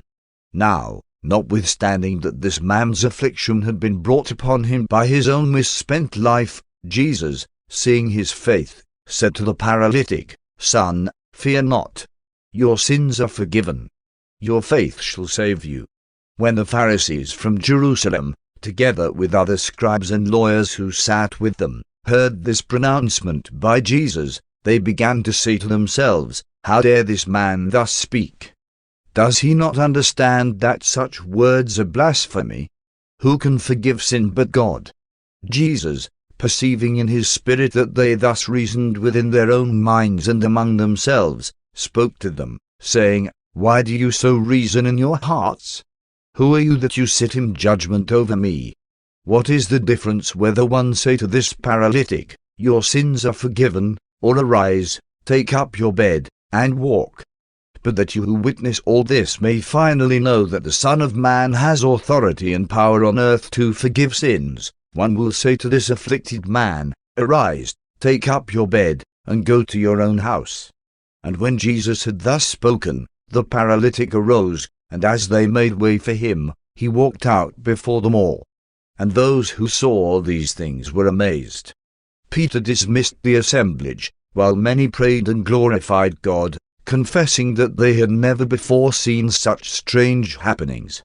And it was about this time that the messengers of the Sanhedrin arrived to bid the 6 spies return to Jerusalem. When they heard this message, they fell to earnest debate among themselves, and after they had finished their discussions, the leader and 2 of his associates returned with the messengers to Jerusalem, while 3 of the spying Pharisees confessed faith in Jesus and, going immediately to the lake, were baptized by Peter and fellowshipped by the apostles as children of the kingdom. Paper 149. The Second Preaching Tour. The second public preaching tour of Galilee began on Sunday, October the 3rd, Anno Domini 28, and continued for almost 3 months, ending on December the 30th. Participating in this effort were Jesus and his 12 apostles, assisted by the newly recruited corps of 117 evangelists and by numerous other interested persons. On this tour they visited Gadara, Ptolemais, Japhia, Dabarita, Megiddo, Jezreel, Scythopolis, Tarichea, Hippos, Gamala, Bethsaida Julias, and many other cities and villages. Before the departure on this Sunday morning, Andrew and Peter asked Jesus to give the final charge to the new evangelists, but the Master declined, saying that it was not his province to do those things which others could acceptably perform. After due deliberation it was decided that James Zebedee should administer the charge. At the conclusion of James's remarks, Jesus said to the evangelists, Go now forth to do the work as you have been charged, and later on, when you have shown yourselves competent and faithful, one will ordain you to preach the gospel of the kingdom. On this tour only James and John travelled with Jesus. Peter and the other apostles each took with them about 12 of the evangelists and maintained close contact with them while they carried on their work of preaching and teaching. As fast as believers were ready to enter the kingdom, the apostles would administer baptism. Jesus and his 2 companions travelled extensively during these 3 months, often visiting 2 cities in one day to observe the work of the evangelists and to encourage them in their efforts to establish the kingdom. This entire second preaching tour was principally an effort to afford practical experience for this corps of 117 newly trained evangelists. Throughout this period and subsequently, up to the time of the final departure of Jesus and the 12 for Jerusalem, David Zebedee maintained a permanent headquarters for the work of the kingdom in his father's house at Bethsaida.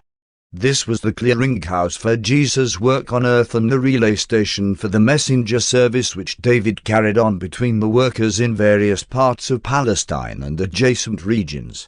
He did all of this on his own initiative, but with the approval of Andrew. David employed 40 to 50 messengers in this intelligence division of the rapidly enlarging and extending work of the kingdom. While thus employed, he partially supported himself by spending some of his time at his old work of fishing. 1. The widespread fame of Jesus. By the time the camp at Bethsaida had been broken up, the fame of Jesus, particularly as a healer, had spread to all parts of Palestine and through all of Syria and the surrounding countries. For weeks after they left Bethsaida, the sick continued to arrive, and when they did not find the Master, on learning from David where he was, they would go in search of him. On this tour Jesus did not deliberately perform any so-called miracles of healing.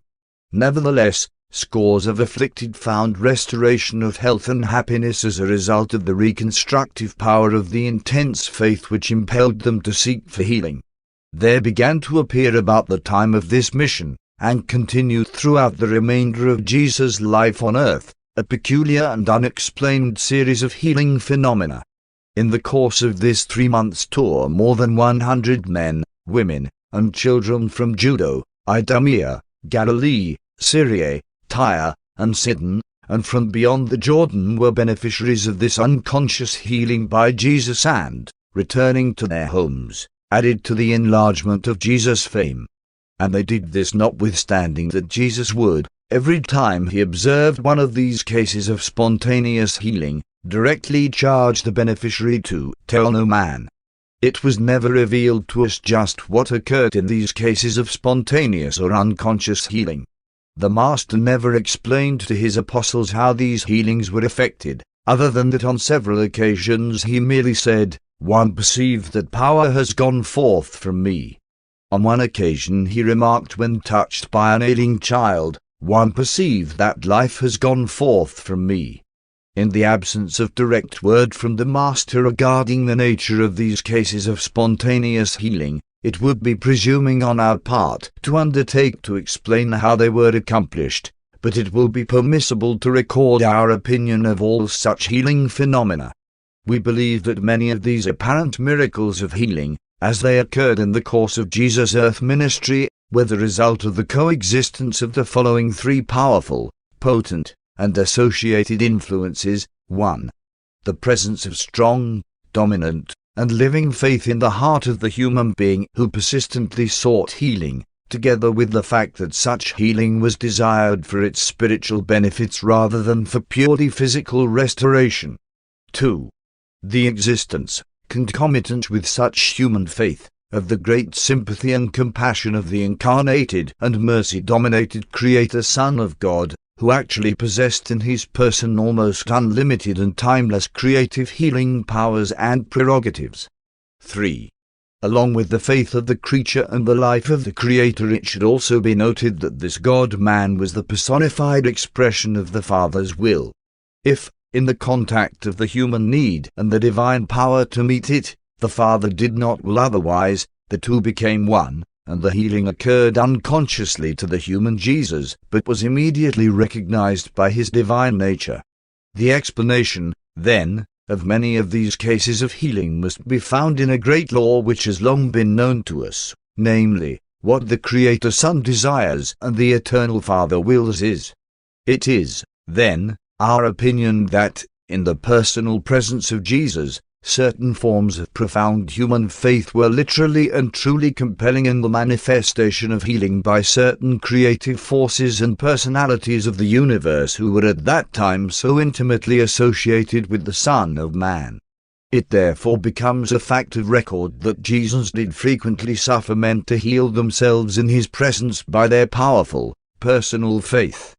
Many others sought healing for wholly selfish purposes. A rich widow of Tyre, with her retinue, came seeking to be healed of her infirmities, which were many, and as she followed Jesus about through Galilee, she continued to offer more and more money, as if the power of God were something to be purchased by the highest bidder. But never would she become interested in the gospel of the kingdom. It was only the cure of her physical ailments that she sought. 2. Attitude of the people. Jesus understood the minds of men. He knew what was in the heart of man, and had his teachings been left as he presented them, the only commentary being the inspired interpretation afforded by his earth life, all nations and all religions of the world would speedily have embraced the gospel of the kingdom.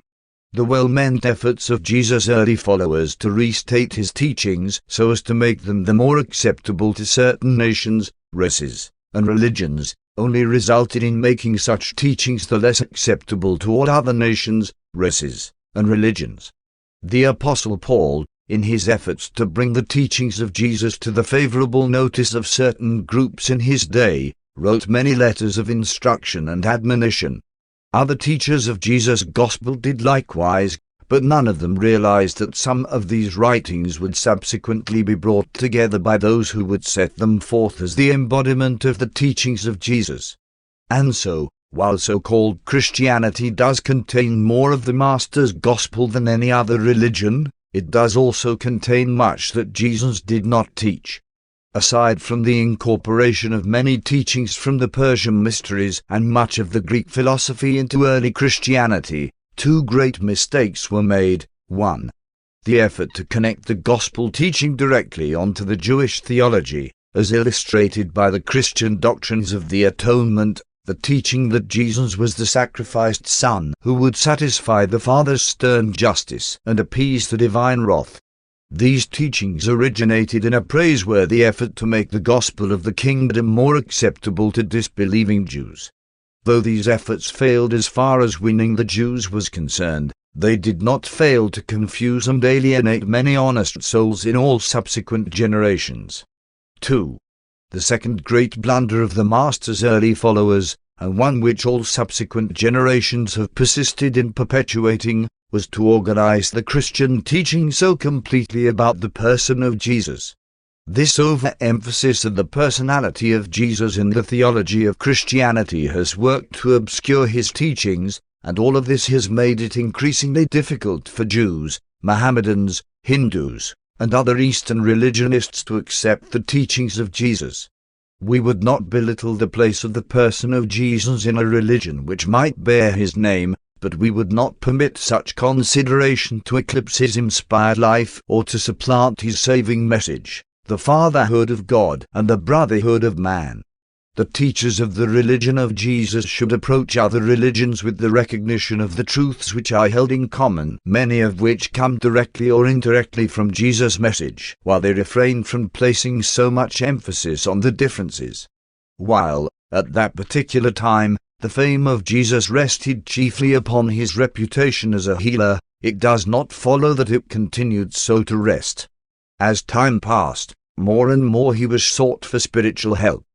But it was the physical cures that made the most direct and immediate appeal to the common people. Jesus was increasingly sought by the victims of moral enslavement and mental harassments, and he invariably taught them the way of deliverance. Fathers sought his advice regarding the management of their sons, and mothers came for help in the guidance of their daughters. Those who sat in darkness came to him, and he revealed to them the light of life. His ear was ever open to the sorrows of mankind, and he always helped those who sought his ministry. When the Creator himself was on earth, incarnated in the likeness of mortal flesh, it was inevitable that some extraordinary things should happen. But you should never approach Jesus through these so-called miraculous occurrences. Learn to approach the miracle through Jesus, but do not make the mistake of approaching Jesus through the miracle. And this admonition is warranted, notwithstanding that Jesus of Nazareth is the only founder of a religion who performed supermaterial acts on earth. The most astonishing and the most revolutionary feature of Michael's mission on earth was his attitude toward women. In a day and generation when a man was not supposed to salute even his own wife in a public place, Jesus dared to take women along as teachers of the gospel in connection with his third tour of Galilee. And he had the consummate courage to do this in the face of the rabbinic teaching which declared that it was better that the words of the law should be burned than delivered to women. In one generation Jesus lifted women out of the disrespectful oblivion and the slavish drudgery of the ages.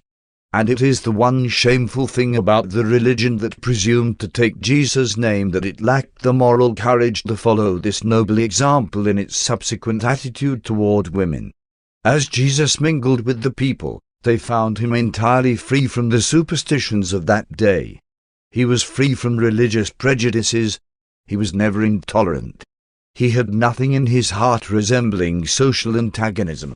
While he complied with the good in the religion of his fathers, he did not hesitate to disregard man-made traditions of superstition and bondage. He dared to teach that catastrophes of nature, accidents of time, and other calamitous happenings are not visitations of divine judgments or mysterious dispensations of providence. He denounced slavish devotion to meaningless ceremonials and exposed the fallacy of materialistic worship. He boldly proclaimed man's spiritual freedom and dared to teach that mortals of the flesh are indeed and in truth sons of the living God. Jesus transcended all the teachings of his forebears when he boldly substituted clean hearts for clean hands as the mark of true religion. He put reality in the place of tradition and swept aside all pretensions of vanity and hypocrisy. And yet this fearless man of God did not give vent to destructive criticism or manifest an utter disregard of the religious, social, economic, and political usages of his day. He was not a militant revolutionist. He was a progressive evolutionist. He engaged in the destruction of that which was only when he simultaneously offered his fellows the superior thing which ought to be. Jesus received the obedience of his followers without exacting it. Only 3 men who received his personal call refused to accept the invitation to discipleship. He exercised a peculiar drawing power over men, but he was not dictatorial. He commanded confidence, and no man ever resented his giving a command. He assumed absolute authority over his disciples, but no one ever objected. He permitted his followers to call him Master. The Master was admired by all who met him except by those who entertained deep-seated religious prejudices or those who thought they discerned political dangers in his teachings. Men were astonished at the originality and authoritativeness of his teaching. They marveled at his patience in dealing with backward and troublesome inquirers. He inspired hope and confidence in the hearts of all who came under his ministry. Only those who had not met him feared him, and he was hated only by those who regarded him as the champion of that truth which was destined to overthrow the evil and error which they had determined to hold in their hearts at all cost. On both friends and foes he exercised a strong and peculiarly fascinating influence.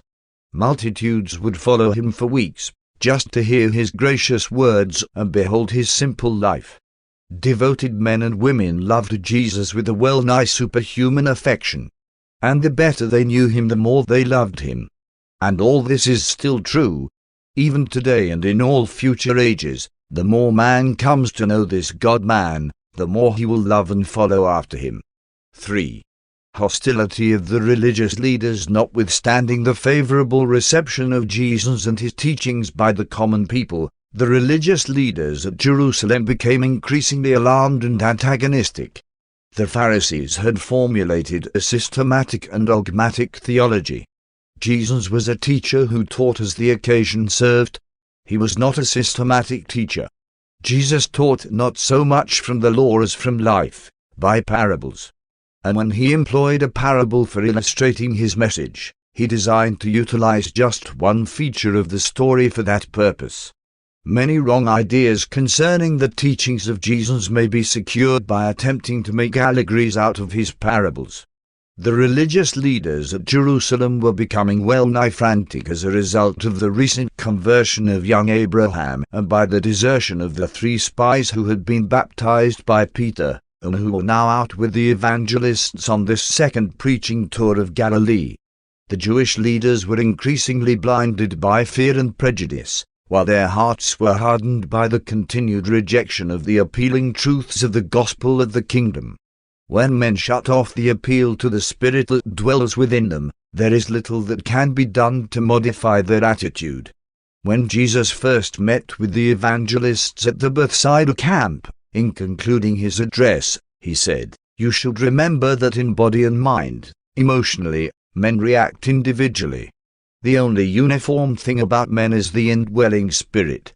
Though divine spirits may vary somewhat in the nature and extent of their experience, they react uniformly to all spiritual appeals. Only through, and by appeal to, this spirit can mankind ever attain unity and brotherhood." But many of the leaders of the Jews had closed the doors of their hearts to the spiritual appeal of the gospel. From this day on they ceased not to plan and plot for the Master's destruction. They were convinced that Jesus must be apprehended, convicted, and executed as a religious offender, a violator of the cardinal teachings of the Jewish sacred law. 4. Progress of the preaching tour. Jesus did very little public work on this preaching tour, but he conducted many evening classes with the believers in most of the cities and villages where he chanced to sojourn with James and John. At one of these evening sessions, one of the younger evangelists asked Jesus a question about anger, and the Master, among other things, said in reply, "Anger is a material manifestation which represents, in a general way, the measure of the failure of the spiritual nature to gain control of the combined intellectual and physical natures. Anger indicates your lack of tolerant brotherly love plus your lack of self-respect and self-control. Anger depletes the health, debases the mind, and handicaps the spirit teacher of man's soul. Have you not read in the Scriptures that wrath kills the foolish man, and that man tears himself in his anger? That he who is slow of wrath is of great understanding, while he who is hasty of temper exalts folly. You all know that a soft answer turns away wrath, and how grievous words stir up anger. Discretion defers anger, while he who has no control over his own self is like a defenseless city without walls. Wrath is cruel and anger is outrageous. Angry men stir up strife, while the furious multiply their transgressions. Be not hasty in spirit, for anger rests in the bosom of fools. Before Jesus ceased speaking, he said further, "Let your hearts be so dominated by love that your spirit guide will have little trouble in delivering you from the tendency to give vent to those outbursts of animal anger which are inconsistent with the status of divine sonship." On this same occasion the Master talked to the group about the desirability of possessing well-balanced characters. He recognized that it was necessary for most men to devote themselves to the mastery of some vocation, but he deplored all tendency toward over-specialization, toward becoming narrow-minded and circumscribed in life's activities. He called attention to the fact that any virtue, if carried to extremes, may become a vice. Jesus always preached temperance and taught consistency, proportionate adjustment of life problems. He pointed out that overmuch sympathy and pity may degenerate into serious emotional instability, that enthusiasm may drive on into fanaticism. He discussed one of their former associates whose imagination had led him off into visionary and impractical undertakings. At the same time he warned them against the dangers of the dullness of over-conservative mediocrity. And then Jesus discoursed on the dangers of courage and faith, how they sometimes lead unthinking souls on to recklessness and presumption. He also showed how prudence and discretion, when carried too far, lead to cowardice and failure.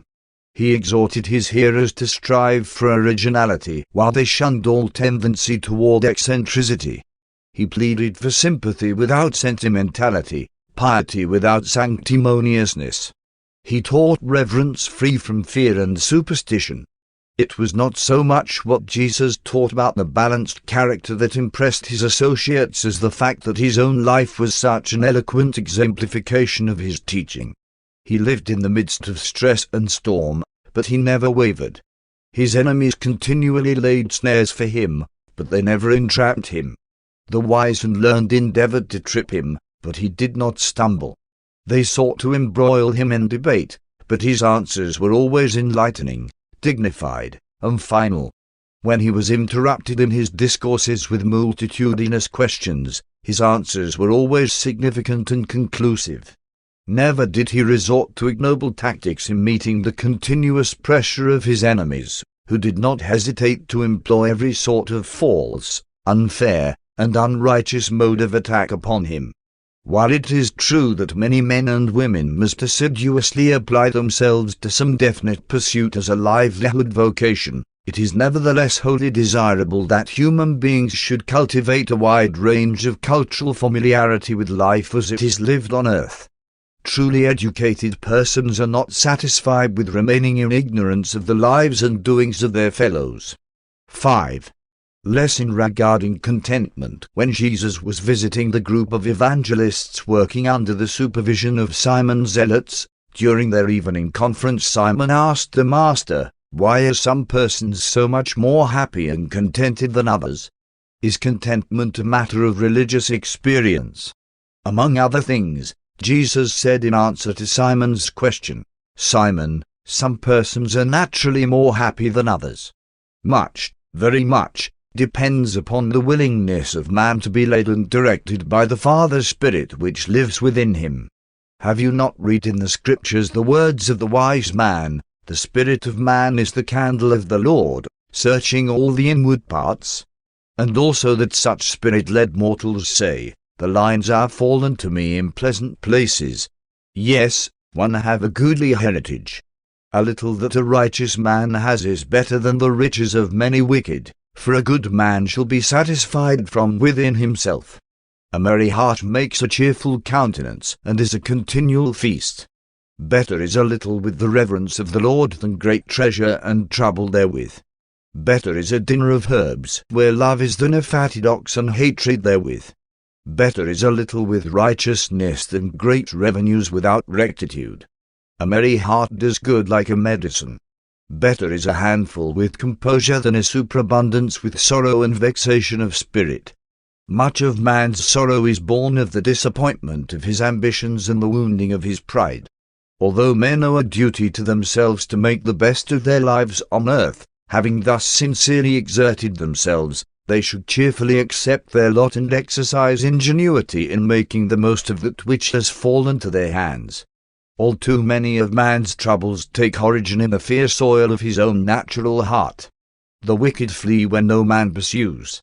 The wicked are like the troubled sea, for it cannot rest, but its waters cast up mire and dirt. There is no peace, says God, for the wicked. Seek not, then, for false peace and transient joy, but rather for the assurance of faith and the sureties of divine sonship which yield composure, contentment, and supreme joy in the spirit. Jesus hardly regarded this world as a vale of tears.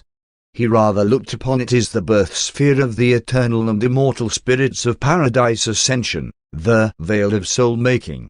6. The fear of the Lord. It was at Gilboa, during the evening conference, that Philip said to Jesus, "Master, why is it that the Scriptures instruct us to fear the Lord, while you would have us look to the Father in heaven without fear? How are we to harmonize these teachings?" And Jesus replied to Philip, saying, "My children, I am not surprised that you ask such questions. In the beginning it was only through fear that man could learn reverence, but one have come to reveal the Father's love so that you will be attracted to the worship of the Eternal by the drawing of a Son's affectionate recognition and reciprocation of the Father's profound and perfect love. One would deliver you from the bondage of driving yourself through slavish fear to the irksome service of a jealous and wrathful King God. One would instruct you in the Father-Son relationship of God and man so that you may be joyfully led into that sublime and supernal free worship of a loving, just, and merciful Father God. The fear of the Lord has had different meanings in the successive ages, coming up from fear, through anguish and dread, to awe and reverence.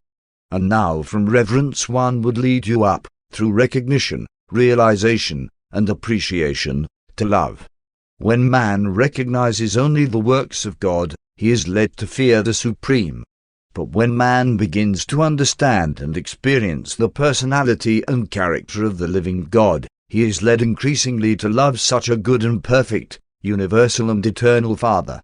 And it is just this changing of the relation of man to God that constitutes the mission of the Son of Man on earth. Intelligent children do not fear their father in order that they may receive good gifts from his hand, but having already received the abundance of good things bestowed by the dictates of the Father's affection for his sons and daughters, these much-loved children are led to love their Father in responsive recognition and appreciation of such munificent beneficence. The goodness of God leads to repentance. The beneficence of God leads to service. The mercy of God leads to salvation, while the love of God leads to intelligent and free-hearted worship.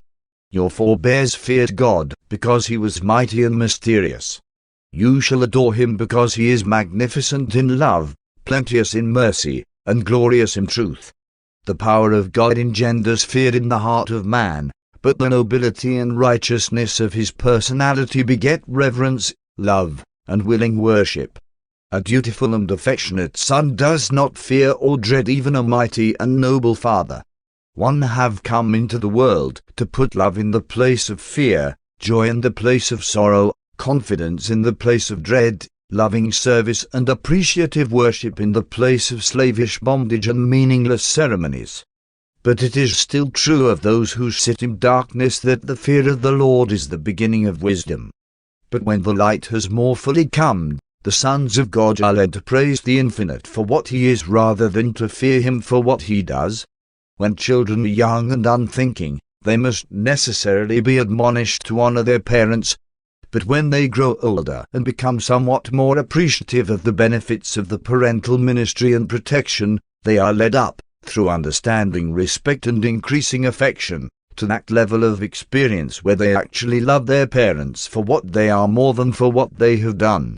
The father naturally loves his child, but the child must develop his love for the father from the fear of what the father can do, through awe, dread, dependence, and reverence, to the appreciative and affectionate regard of love. You have been taught that you should fear God and keep his commandments, for that is the whole duty of man.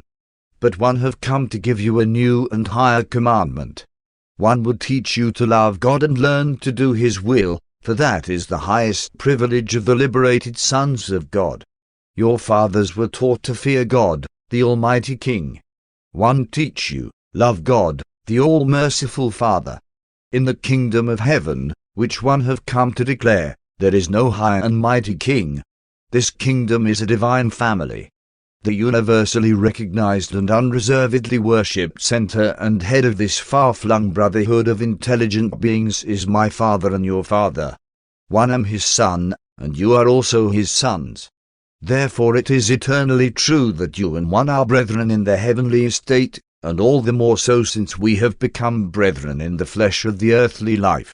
Cease, then, to fear God as a king, or serve him as a master. Learn to reverence him as the Creator. Honor him as the Father of your spirit youth. Love him as a merciful defender. And ultimately worship him as the loving and all-wise Father of your more mature spiritual realization and appreciation. Out of your wrong concepts of the Father in heaven grow your false ideas of humility and springs much of your hypocrisy. Man may be a worm of the dust by nature and origin, but when he becomes indwelt by my Father's Spirit, that man becomes divine in his destiny.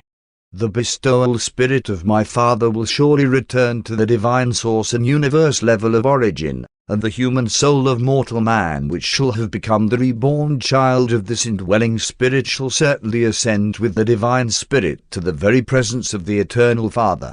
Humility, indeed, becomes mortal man who receives all these gifts from the Father in heaven, albeit there is a divine dignity attached to all such faith candidates for the eternal ascent to the heavenly kingdom. The meaningless and menial practices of an ostentatious and false humility are incompatible with the appreciation of the source of your salvation and the recognition of the destiny of your spirit-born souls. Humility before God is altogether appropriate in the depths of your hearts. Meekness before men is commendable, but the hypocrisy of self-conscious and attention-craving humility is childish and unworthy of the enlightened sons of the kingdom. You do well to be meek before God and self-controlled before men, but let your meekness be of spiritual origin and not the self-deceptive display of a self-conscious sense of self-righteous superiority. The prophet spoke advisedly when he said, "Walk humbly with God, for, while the Father in heaven is the infinite and the eternal, he also dwells with him who is of a contrite mind and a humble spirit. My Father disdains pride, loathes hypocrisy, and abhors iniquity." And it was to emphasize the value of sincerity and perfect trust in the loving support and faithful guidance of the Heavenly Father that one have so often referred to the little child as illustrative of the attitude of mind and the response of spirit which are so essential to the entrance of mortal man into the spirit realities of the kingdom of heaven. Well did the prophet Jeremiah describe many mortals when he said, "You are near God in the mouth, but far from him in the heart." And have you not also read that direful warning of the prophet who said, "The priests thereof teach for hire, and the prophets thereof divine for money"? At the same time they profess piety and proclaim that the Lord is with them. Have you not been well warned against those who speak peace to their neighbors when mischief is in their hearts, those who flatter with the lips while the heart is given to double-dealing? Of all the sorrows of a trusting man, none are so terrible as to be wounded in the house of a trusted friend. 7. Returning to Bethsaida, Andrew, in consultation with Simon Peter and with the approval of Jesus, had instructed David at Bethsaida to dispatch messengers to the various preaching groups with instructions to terminate the tour and return to Bethsaida sometime on Thursday, December the 30th. By supper time on that rainy day, all of the apostolic party and the teaching evangelists had arrived at the Zebedee home. The group remained together over the Sabbath day, being accommodated in the homes of Bethsaida and nearby Capernaum, after which the entire party was granted a 2 weeks recess to go home to their families, visit their friends, or go fishing. The 2 or 3 days they were together in Bethsaida were, indeed, exhilarating and inspiring. Even the older teachers were edified by the young preachers as they narrated their experiences. Of the 117 evangelists who participated in this second preaching tour of Galilee, only about 75 survived the test of actual experience and were on hand to be assigned to service at the end of the 2 weeks recess. Jesus, with Andrew, Peter, James, and John, remained at the Zebedee home and spent much time in conference regarding the welfare and extension of the kingdom. Paper 150. The third preaching tour. On Sunday evening, January the 16th, Anno Domini 29, Abner, with the apostles of John, reached Bethsaida and went into joint conference with Andrew and the apostles of Jesus the next day. Abner and his associates made their headquarters at Hebron and were in the habit of coming up to Bethsaida periodically for these conferences. Among the many matters considered by this joint conference was the practice of anointing the sick with certain forms of oil in connection with prayers for healing. Again, that Jesus declined to participate in their discussions or to express himself regarding their conclusions. The apostles of John had always used the anointing oil in their ministry to the sick and afflicted, and they sought to establish this as a uniform practice for both groups, but the apostles of Jesus refused to bind themselves by such a regulation. On Tuesday, January the 18th, the 24 were joined by the tested evangelists, about 75 in number, at the Zebedee house in Bethsaida preparatory to being sent forth on the third preaching tour of Galilee. This third mission continued for a period of 7 weeks. The evangelists were sent out in groups of 5, while Jesus and the 12 traveled together most of the time, the apostles going out 2 and 2 to baptize believers as occasion required. For a period of almost 3 weeks, Abner and his associates also worked with the evangelistic groups, advising them and baptizing believers. They visited Magdala, Tiberias, Nazareth, and all the principal cities and villages of central and southern Galilee, all the places previously visited and many others. This was their last message to Galilee, except to the northern portions. 1. The women's evangelistic corps. Of all the daring things which Jesus did in connection with his earth career, the most amazing was his sudden announcement on the evening of January the 16th, "On the morrow we will set apart 10 women for the ministering work of the kingdom."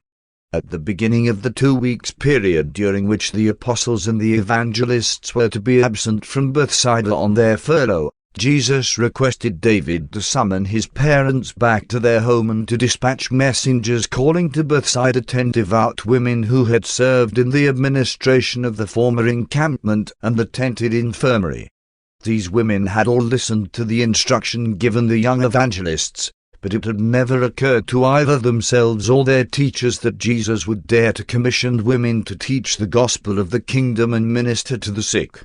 These 10 women selected and commissioned by Jesus were Susanna, the daughter of the former Chasan of the Nazareth synagogue; Joanna, the wife of Chuza, the steward of Herod Antipas; Elizabeth, the daughter of a wealthy Jew of Tiberias and Sepphoris; Martha, the elder sister of Andrew and Peter; Rachel, the sister-in-law of Jude, the master's brother in the flesh; Nazanta, the daughter of Elman, the Syrian physician; Bilcha, a cousin of the apostle Thomas; Ruth, the eldest daughter of Matthew Levi; Kelta, the daughter of a Roman centurion; and Agamon, a widow of Damascus. Subsequently, Jesus added 2 other women to this group, Mary Magdalene and Rebecca, the daughter of Joseph of Arimathea. Jesus authorized these women to effect their own organization and directed Judas to provide funds for their equipment and for pack animals. The 10 elected Susanna as their chief and Joanna as their treasurer. From this time on they furnished their own funds. Never again did they draw upon Judas for support. It was most astounding in that day, when women were not even allowed on the main floor of the synagogue, being confined to the women's gallery, to behold them being recognized as authorized teachers of the new gospel of the kingdom. The charge which Jesus gave these 10 women as he set them apart for gospel teaching and ministry was the Emancipation Proclamation, which set free all women and for all time. No more was man to look upon woman as his spiritual inferior. This was a decided shock to even the 12 apostles. Notwithstanding they had many times heard the Master say that in the kingdom of heaven there is neither rich nor poor, free nor bond, male nor female, all are equally the sons and daughters of God, they were literally stunned when he proposed formally to commission these 10 women as religious teachers and even to permit their traveling about with them. The whole country was stirred up by this proceeding, the enemies of Jesus making great capital out of this move. But everywhere the women believers in the good news stood stanchly behind their chosen sisters and voiced no uncertain approval of this tardy acknowledgment of woman's place in religious work. And this liberation of women, giving them due recognition, was practiced by the apostles immediately after the Master's departure, albeit they fell back to the olden customs in subsequent generations. Throughout the early days of the Christian Church, women teachers and ministers were called deaconesses and were accorded general recognition. But Paul, despite the fact that he conceded all this in theory, never really incorporated it into his own attitude and personally found it difficult to carry out in practice. 2. The stop at Magdala. As the apostolic party journeyed from Bethsaida, the women travelled in the rear. During the conference time they always sat in a group in front and to the right of the speaker. Increasingly, women had become believers in the gospel of the kingdom, and it had been a source of much difficulty and no end of embarrassment when they had desired to hold personal converse with Jesus or one of the apostles. Now all this was changed. When any of the women believers desired to see the Master or confer with the apostles, they went to Susanna, and in company with one of the 12 women evangelists, they would go at once into the presence of the Master or one of his apostles. It was at Magdala that the women first demonstrated their usefulness and vindicated the wisdom of their choosing. Andrew had imposed rather strict rules upon his associates about doing personal work with women, especially with those of questionable character. When the party entered Magdala, these 10 women evangelists were free to enter the evil resorts and preach the glad tidings directly to all their inmates. And when visiting the sick, these women were able to draw very close in their ministry to their afflicted sisters. As the result of the ministry of these 10 women, afterward known as the 12 women, at this place, Mary Magdalene was won for the kingdom. Through a succession of misfortunes and in consequence of the attitude of reputable society toward women who commit such errors of judgment, this woman had found herself in one of the nefarious resorts of Magdala. It was Martha and Rachel who made plain to Mary that the doors of the kingdom were open to even such as she. Mary believed the good news and was baptized by Peter the next day. Mary Magdalene became the most effective teacher of the gospel among this group of 12 women evangelists. She was set apart for such service, together with Rebecca, at Jotapata about 4 weeks subsequent to her conversion. Mary and Rebecca, with the others of this group, went on through the remainder of Jesus' life on earth, laboring faithfully and effectively for the enlightenment and uplifting of their downtrodden sisters. And when the last and tragic episode in the drama of Jesus' life was being enacted, notwithstanding the apostles all fled but one, these women were all present, and not one either denied or betrayed him. 3. Sabbath at Tiberias. The Sabbath services of the apostolic party had been put in the hands of the women by Andrew, upon instructions from Jesus. This meant, of course, that they could not be held in the new synagogue. The women selected Joanna to have charge of this occasion, and the meeting was held in the banquet room of Herod's new palace, Herod being away in residence at Julia's Imperia. Joanna read from the scriptures concerning woman's work in the religious life of Israel, making reference to Miriam, Deborah, Esther, and others. Late that evening Jesus gave the united group a memorable talk on magic and superstition.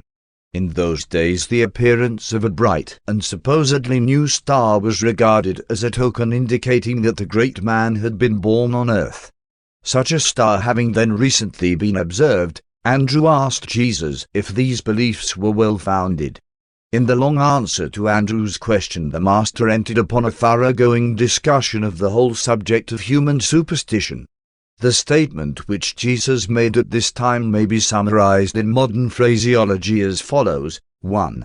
The courses of the stars in the heavens have nothing whatever to do with the events of human life on earth.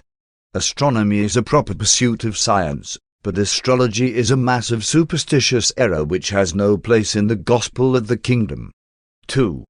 The examination of the internal organs of an animal recently killed can reveal nothing about weather, future events, or the outcome of human affairs.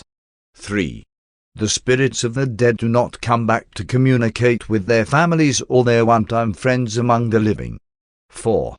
Charms and relics are impotent to heal disease, ward off disaster, or influence evil spirits.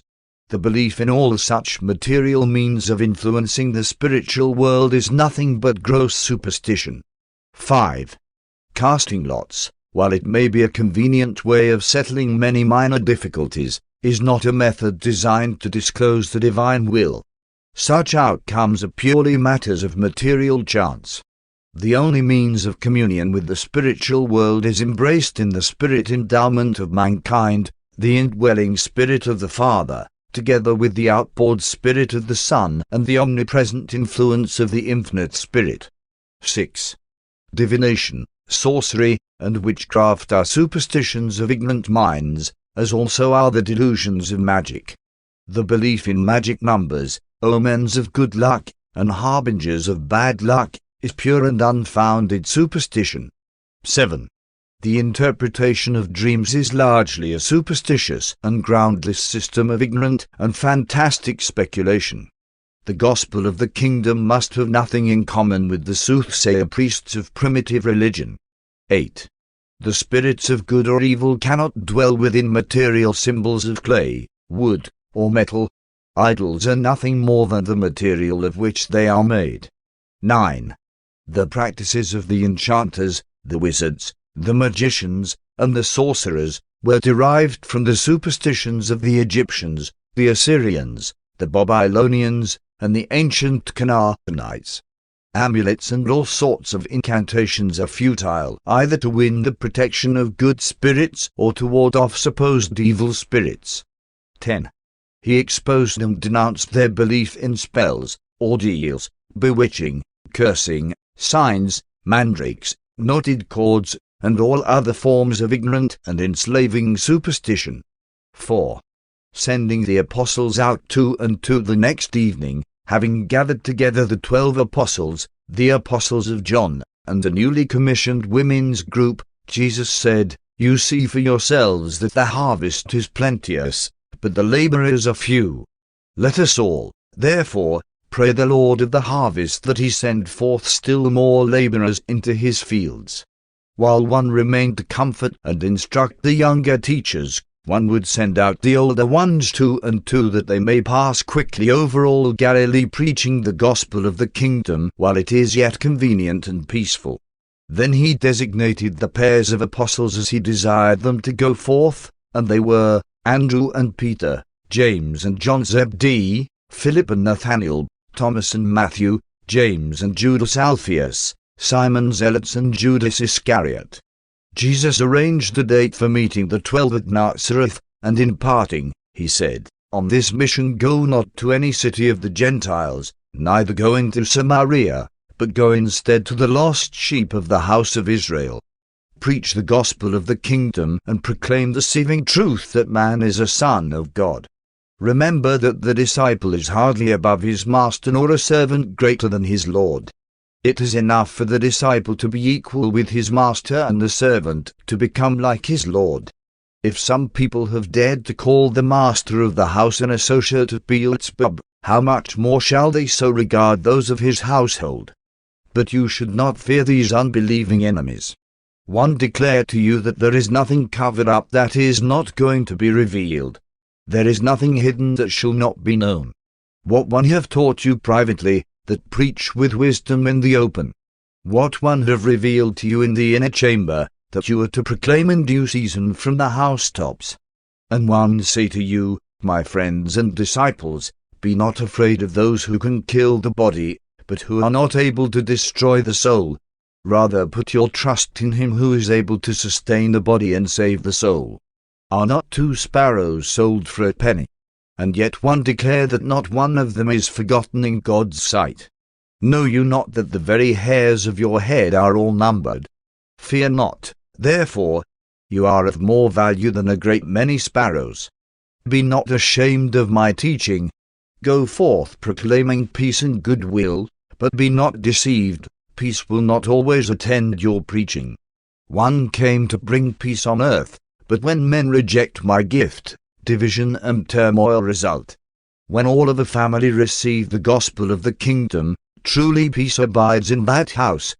But when some of the family enter the kingdom and others reject the gospel, such division can produce only sorrow and sadness. Labor earnestly to save the whole family, lest a man's foes become those of his own household. But, when you have done your utmost for all of every family, one declare to you that he who loves father or mother more than this gospel is not worthy of the kingdom. When the 12 had heard these words, they made ready to depart. And they did not again come together until the time of their assembling at Nazareth to meet with Jesus and the other disciples as the Master had arranged. 5. What must one do to be saved? One evening at Shunem, after John's apostles had returned to Hebron, and after Jesus' apostles had been sent out 2 and 2, when the Master was engaged in teaching a group of 12 of the younger evangelists who were laboring under the direction of Jacob, together with the 12 women, Rachel asked Jesus this question, Master, what shall we answer when women ask us, what shall one do to be saved?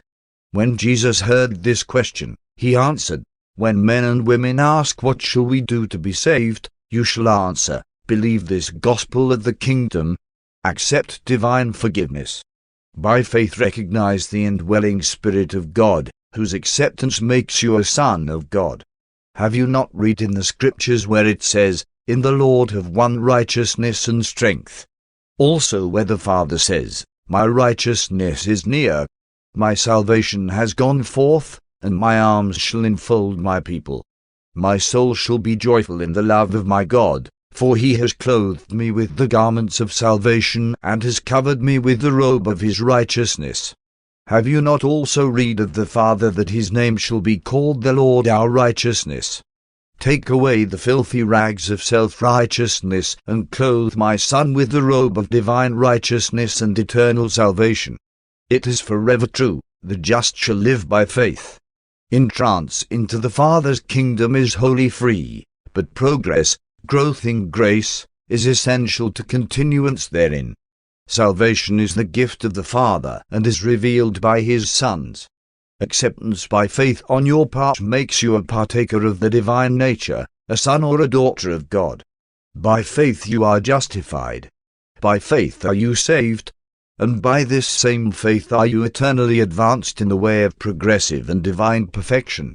By faith was Abraham justified and made aware of salvation by the teachings of Melchizedek. All down through the ages has this same faith saved the sons of men, but now has a Son come forth from the Father to make salvation more real and acceptable.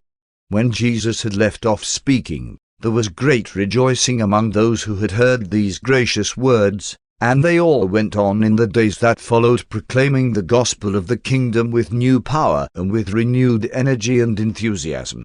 And the women rejoiced all the more to know they were included in these plans for the establishment of the kingdom on earth. In summing up his final statement, Jesus said, "You cannot buy salvation. You cannot earn righteousness. Salvation is the gift of God, and righteousness is the natural fruit of the Spirit-born life of sonship in the kingdom. You are not to be saved because you live a righteous life. Rather is it that you live a righteous life because you have already been saved, have recognized sonship as the gift of God and service in the kingdom as the supreme delight of life on earth. When men believe this gospel, which is a revelation of the goodness of God, they will be led to voluntary repentance of all known sin. Realization of sonship is incompatible with the desire to sin. Kingdom believers hunger for righteousness and thirst for divine perfection. 6. The evening lessons. At the evening discussions, Jesus talked upon many subjects.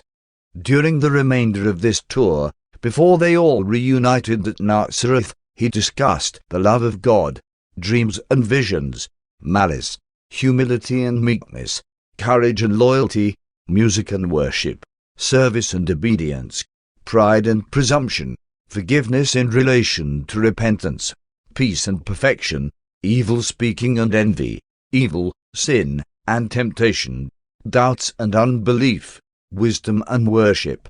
With the older apostles away, these younger groups of both men and women more freely entered into these discussions with the Master. After spending 2 or 3 days with one group of 12 evangelists, Jesus would move on to join another group, being informed as to the whereabouts and movements of all these workers by David's messengers. This being their first tour, the women remained much of the time with Jesus. Through the messenger service, each of these groups was kept fully informed concerning the progress of the tour, and the receipt of news from other groups was always a source of encouragement to these scattered and separated workers.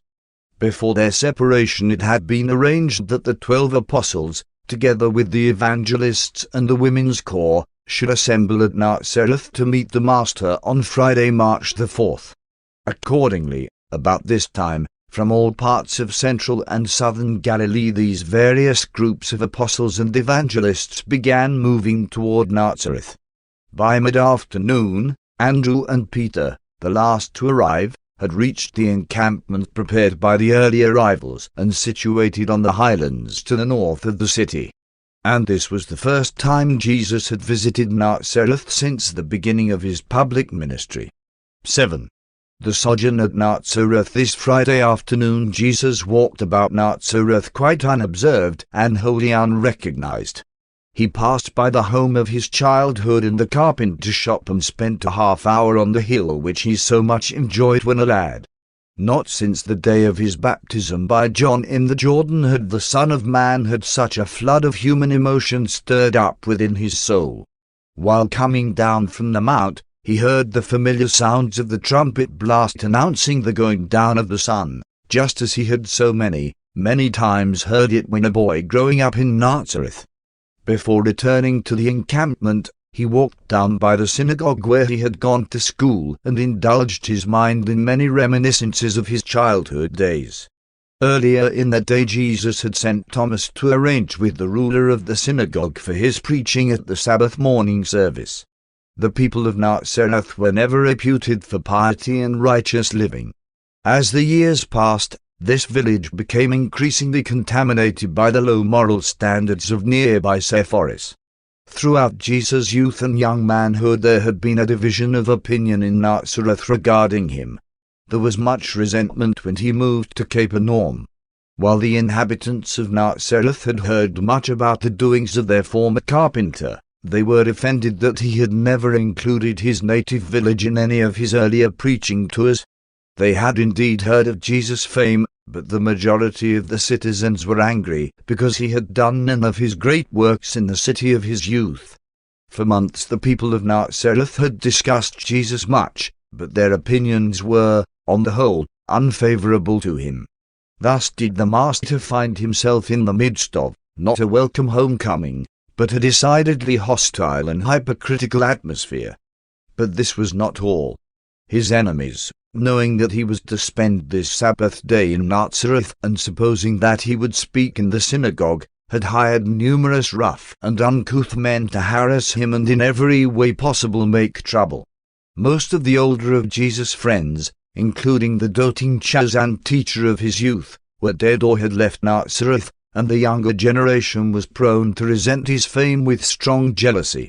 They failed to remember his early devotion to his father's family, and they were bitter in their criticism of his neglect to visit his brother and his married sisters living in Nazareth. The attitude of Jesus' family toward him had also tended to increase this unkind feeling of the chicanery. The Orthodox among the Jews even presumed to criticize Jesus because he walked too fast on the way to the synagogue this Sabbath morning. 8. The Sabbath service this Sabbath was a beautiful day, and all Nazareth, friends and foes, turned out to hear this former citizen of their town discourse in the synagogue. Many of the apostolic retinue had to remain without a synagogue. There was not room for all who had come to hear him. As a young man, Jesus had often spoken in this place of worship, and this morning, when the ruler of the synagogue handed him the roll of sacred writings from which to read the scripture lesson, none present seemed to recall that this was the very manuscript which he had presented to this synagogue. The services on this day were conducted just as when Jesus had attended them as a boy. He ascended the speaking platform with the ruler of the synagogue, and the service was begun by the recital of two prayers. Blessed is the Lord, King of the world, who forms the light and creates the darkness, who makes peace and creates everything, who, in mercy, gives light to the earth and to those who dwell upon it, and in goodness, day by day and every day, renews the works of creation. Blessed is the Lord our God for the glory of his handiworks, and for the light-giving lights which he has made for his praise. Selah. Blessed is the Lord our God, who has formed the lights. After a moment's pause they again prayed, with great love has the Lord our God loved us, and with much overflowing pity has he pitied us, our Father and our King, for the sake of our fathers who trusted in him. You taught them the statutes of life. Have mercy upon us and teach us. Enlighten our eyes in the law. Cause our hearts to cleave to your commandments. Unite our hearts to love and fear your name, and we shall not be put to shame, world without end. For you are a God who prepares salvation, and us have you chosen from among all nations and tongues, and in truth have you brought us near your great name, Selah, that we may lovingly praise your unity. Blessed is the Lord, who in love chose his people Israel. The congregation then recited the Shema, the Jewish creed of faith. This ritual consisted in repeating numerous passages from the law and indicated that the worshippers took upon themselves the yoke of the kingdom of heaven, also the yoke of the commandments as applied to the day and the night. And then followed the third prayer, True it is that you are Yahweh, our God and the God of our fathers, our King and the King of our fathers, our Saviour and the Saviour of our fathers, our Creator and the Rock of our salvation, our help and our deliverer. Your name is from everlasting, and there is no God beside you. A new song did they that were delivered sing to your name by the seashore. Together did all praise and own you King, and say, Yahweh shall reign, world without end. Blessed is the Lord who saves Israel. The ruler of the synagogue then took his place before the ark, or chest, containing the sacred writings, and began the recitation of the 19 prayer eulogies, or benedictions. But on this occasion it was desirable to shorten the service in order that the distinguished guest might have more time for his discourse. Accordingly, only the first and last of the benedictions were recited. The first was, Blessed is the Lord our God, and the God of our fathers, the God of Abraham, and the God of Isaac, and the God of Jacob, the great, the mighty, and the terrible God, who shows mercy and kindness, who creates all things, who remembers the gracious promises to the fathers, and brings a Saviour to their children's children for his own name's sake, in love. O King, Helper, Saviour, and Shield. Blessed are you, O Yahweh, the shield of Abraham. Then followed the last benediction, O bestow on your people Israel great peace forever, for you are King and the Lord of all peace. And it is good in your eyes to bless Israel at all times and at every hour with peace. Blessed are you, Yahweh, who blesses his people Israel with peace. The congregation looked not at the ruler as he recited the benedictions. Following the benedictions he offered an informal prayer suitable for the occasion, and when this was concluded, all the congregation joined in saying Amen. Then the Chazan went over to the ark and brought out a roll, which he presented to Jesus that he might read the scripture lesson. It was customary to call upon 7 persons to read not less than 3 verses of the law, but this practice was waived on this occasion that the visitor might read the lesson of his own selection. Jesus, taking the roll, stood up and began to read from Deuteronomy, "For this commandment which one give you this day is not hidden from you, neither is it far off. It is not in heaven, that you should say, Who shall go up first to heaven and bring it down to us that we may hear and do it? Neither is it beyond the sea, that you should say, Who will go over the sea for us to bring the commandment to us that we may hear and do it?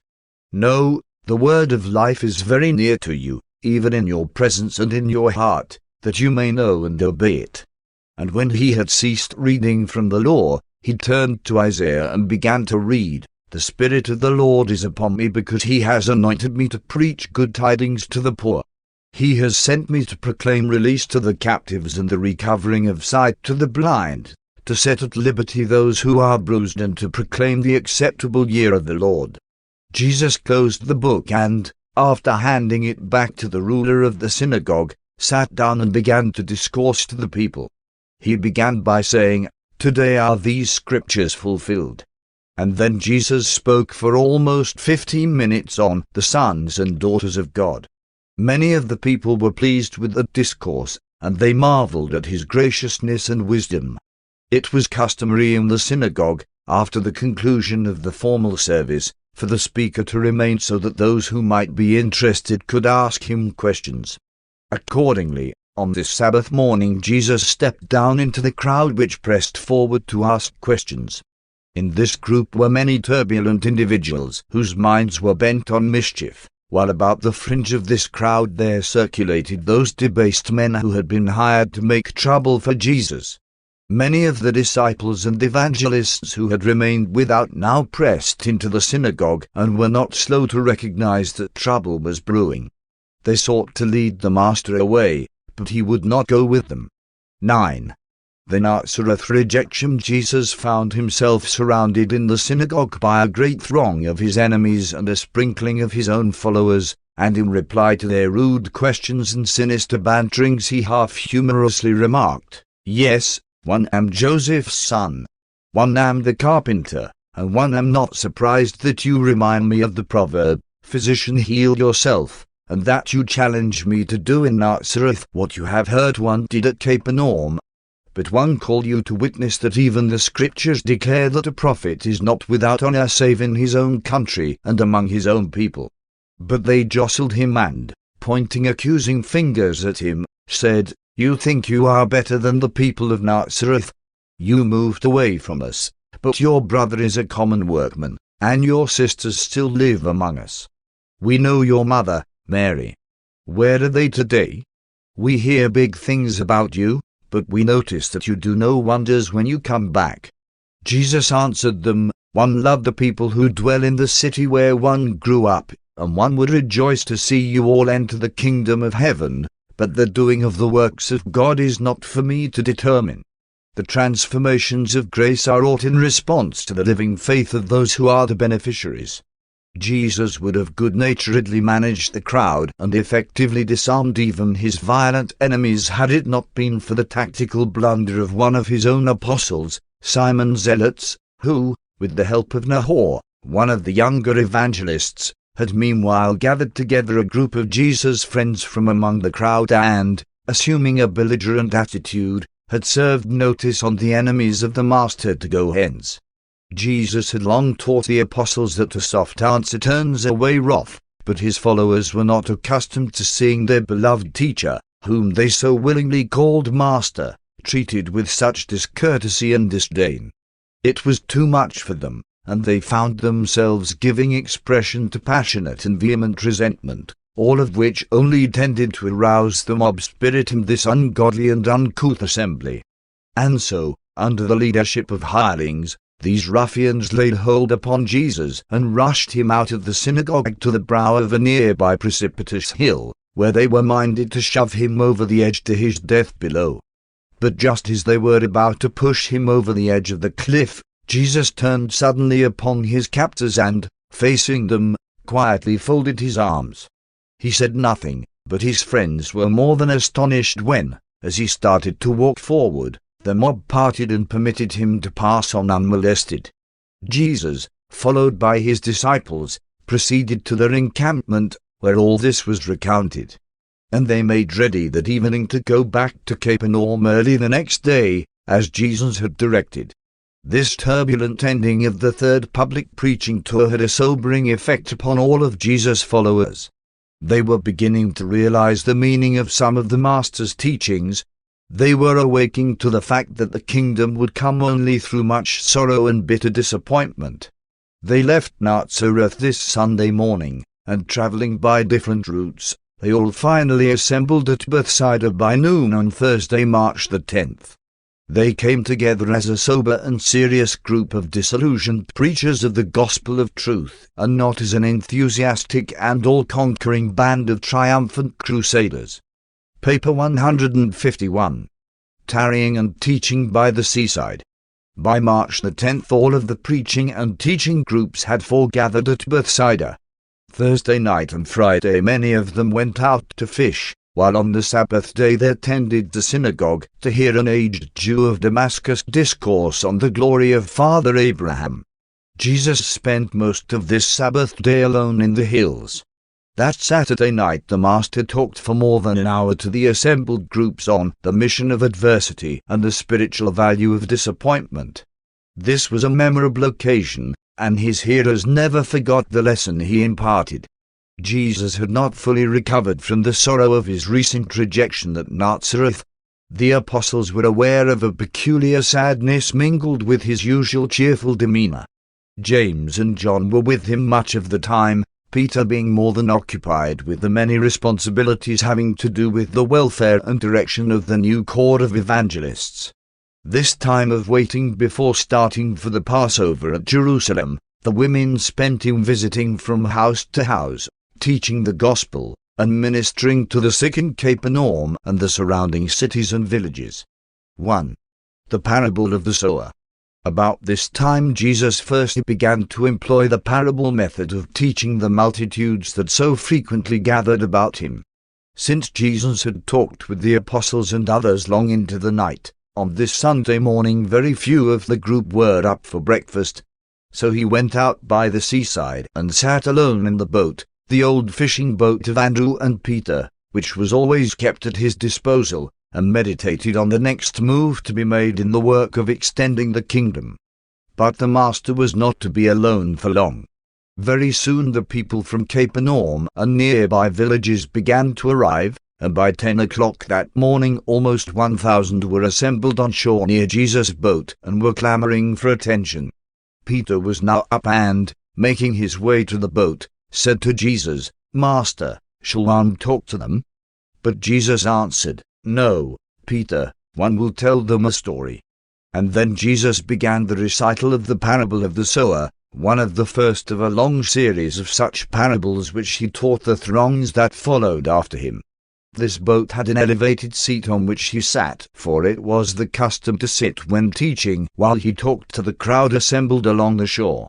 After Peter had spoken a few words, Jesus said, "A sower went forth to sow, and it came to pass as he sowed that some seed fell by the wayside to be trodden underfoot and devoured by the birds of heaven.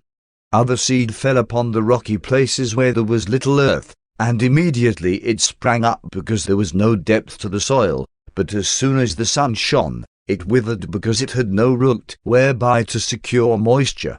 Other seed fell among the thorns, and as the thorns grew up, it was choked so that it yielded no grain. Still other seed fell upon good ground and, growing, yielded, some 20-fold, some 60-fold, and some 100-fold. And when he had finished speaking this parable, he said to the multitude, He who has ears to hear, let him hear. The apostles and those who were with them, when they heard Jesus teach the people in this manner, were greatly perplexed. And after much talking among themselves, that evening in the Zebedee garden Matthew said to Jesus, Master, what is the meaning of the dark sayings which you present to the multitude? Why do you speak in parables to those who seek the truth? And Jesus answered, Impatience of one instructed you all this time. To you it is given to know the mysteries of the kingdom of heaven, but to the undiscerning multitudes and to those who seek our destruction, from now on, the mysteries of the kingdom shall be presented in parables.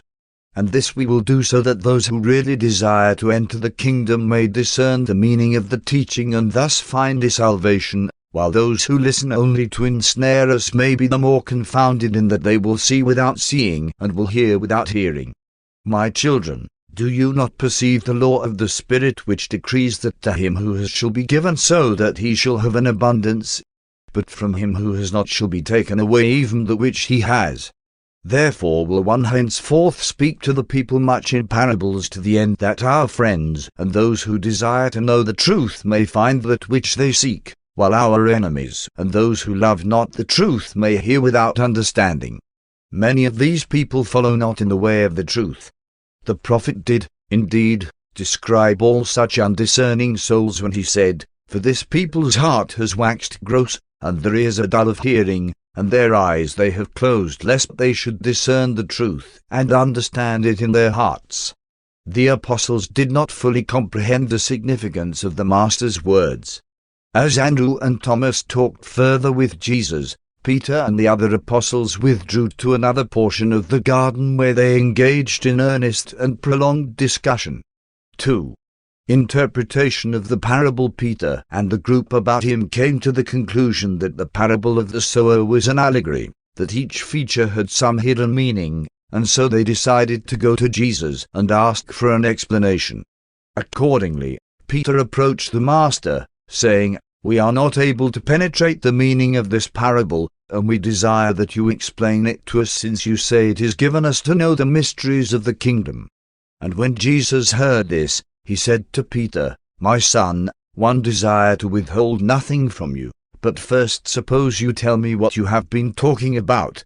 What is your interpretation of the parable?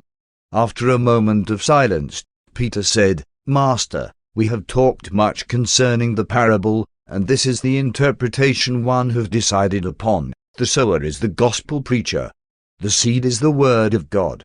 The seed which fell by the wayside represents those who do not understand the gospel teaching. The birds which snatched away the seed that fell upon the hardened ground represent Satan, or the evil one, who steals away that which has been sown in the hearts of these ignorant ones. The seed which fell upon the rocky places, and which sprang up so suddenly, represents those superficial and unthinking persons who, when they hear the glad tidings, receive the message with joy. But because the truth has no real root in their deeper understanding, their devotion is short-lived in the face of tribulation and persecution. When trouble comes, these believers stumble. They fall away when tempted. The seed which fell among thorns represents those who hear the word willingly, but who allow the cares of the world and the deceitfulness of riches to choke the word of truth so that it becomes unfruitful. Now the seed which fell on good ground and sprang up to bear, some 30, some 60, and some 100-fold, represents those who, when they have heard the truth, receive it with varying degrees of appreciation, owing to their differing intellectual endowments, and hence manifest these varying degrees of religious experience. Jesus, after listening to Peter's interpretation of the parable, asked the other apostles if they did not also have suggestions to offer. To this invitation only Nathanael responded. Said he, Master, while one recognized many good things about Simon Peter's interpretation of the parable, one do not fully agree with him. My idea of this parable would be, the seed represents the gospel of the kingdom, while the sower stands for the messengers of the kingdom. The seed which fell by the wayside on hardened ground represents those who have heard but little of the gospel, along with those who are indifferent to the message, and who have hardened their hearts. The birds of the sky that snatched away the seed which fell by the wayside represent one's habits of life, the temptation of evil, and the desires of the flesh. The seed which fell among the rocks stands for those emotional souls who are quick to receive new teaching and equally quick to give up the truth when confronted with the difficulties and realities of living up to this truth. They lack spiritual perception. The seed which fell among the thorns represents those who are attracted to the truths of the gospel. They are minded to follow its teachings, but they're prevented by the pride of life, jealousy, envy, and the anxieties of human existence. The seed which fell on good soil, springing up to bear, some 30, some 60, and some 100-fold, represents the natural and varying degrees of ability to comprehend truth and respond to its spiritual teachings by men and women who possess diverse endowments of spirit illumination. When Nathanael had finished speaking, the apostles and their associates fell into serious discussion and engaged in earnest debate, some contending for the correctness of Peter's interpretation, while almost an equal number sought to defend Nathanael's explanation of the parable. Meanwhile, Peter and Nathanael had withdrawn to the house, where they were involved in a vigorous and determined effort to one to convince and change the mind of the other. The Master permitted this confusion to pass the point of most intense expression. Then he clapped his hands and called them about him. When they had all gathered around him once more, he said, "Before one tell you about this parable, do any of you have aught to say?" Following a moment of silence, Thomas spoke up. "Yes, Master, one wished to say a few words. One remember that you once told us to beware of this very thing. You instructed us that, when using illustrations for our preaching, we should employ true stories, not fables, and that we should select a story best suited to the illustration of the one central and vital truth which we wished to teach the people, and that, having so used the story, we should not attempt to make a spiritual application of all the minor details involved in the telling of the story. One hold that Peter and Nathanael are both wrong in their attempts to interpret this parable. One admire their ability to do these things, but one am equally sure that all such attempts to make a natural parable yield spiritual analogies in all its features can only result in confusion and serious misconception of the true purpose of such a parable. That one am right is fully proved by the fact that, whereas we were all of one mind an hour ago, now are we divided into two separate groups who hold different opinions concerning this parable, and hold such opinions so earnestly as to interfere, in my opinion, with our ability fully to grasp the great truth which you had in mind when you presented this parable to the multitude and subsequently asked us to make comment upon it. The words which Thomas spoke had a quieting effect on all of them. He caused them to recall what Jesus had taught them on former occasions, and before Jesus resumed speaking, Andrew arose, saying, "One am persuaded that Thomas is right, and one would like to have him tell us what meaning he attaches to the parable of the sower." After Jesus had beckoned Thomas to speak, he said, "My brethren, one did not wish to prolong this discussion, but if you so desire, one will say that one think this parable was spoken to teach us one great truth. And that is that our teaching of the gospel of the kingdom, no matter how faithfully and efficiently we execute our divine commissions, is going to be attended by varying degrees of success, and that all such differences in results are directly due to conditions inherent in the circumstances of our ministry, conditions over which we have little or no control." When Thomas had finished speaking, the majority of his fellow preachers were about ready to agree with him. Even Peter and Nathanael were on their way over to speak with him, when Jesus arose and said, "Well done, Thomas. You have discerned the true meaning of parables. But both Peter and Nathanael have done you all equal good in that they have so fully shown the danger of undertaking to make an allegory out of my parables. In your own hearts you may often profitably engage in such flights of the speculative imagination, but you make a mistake when you seek to offer such conclusions as a part of your public teaching."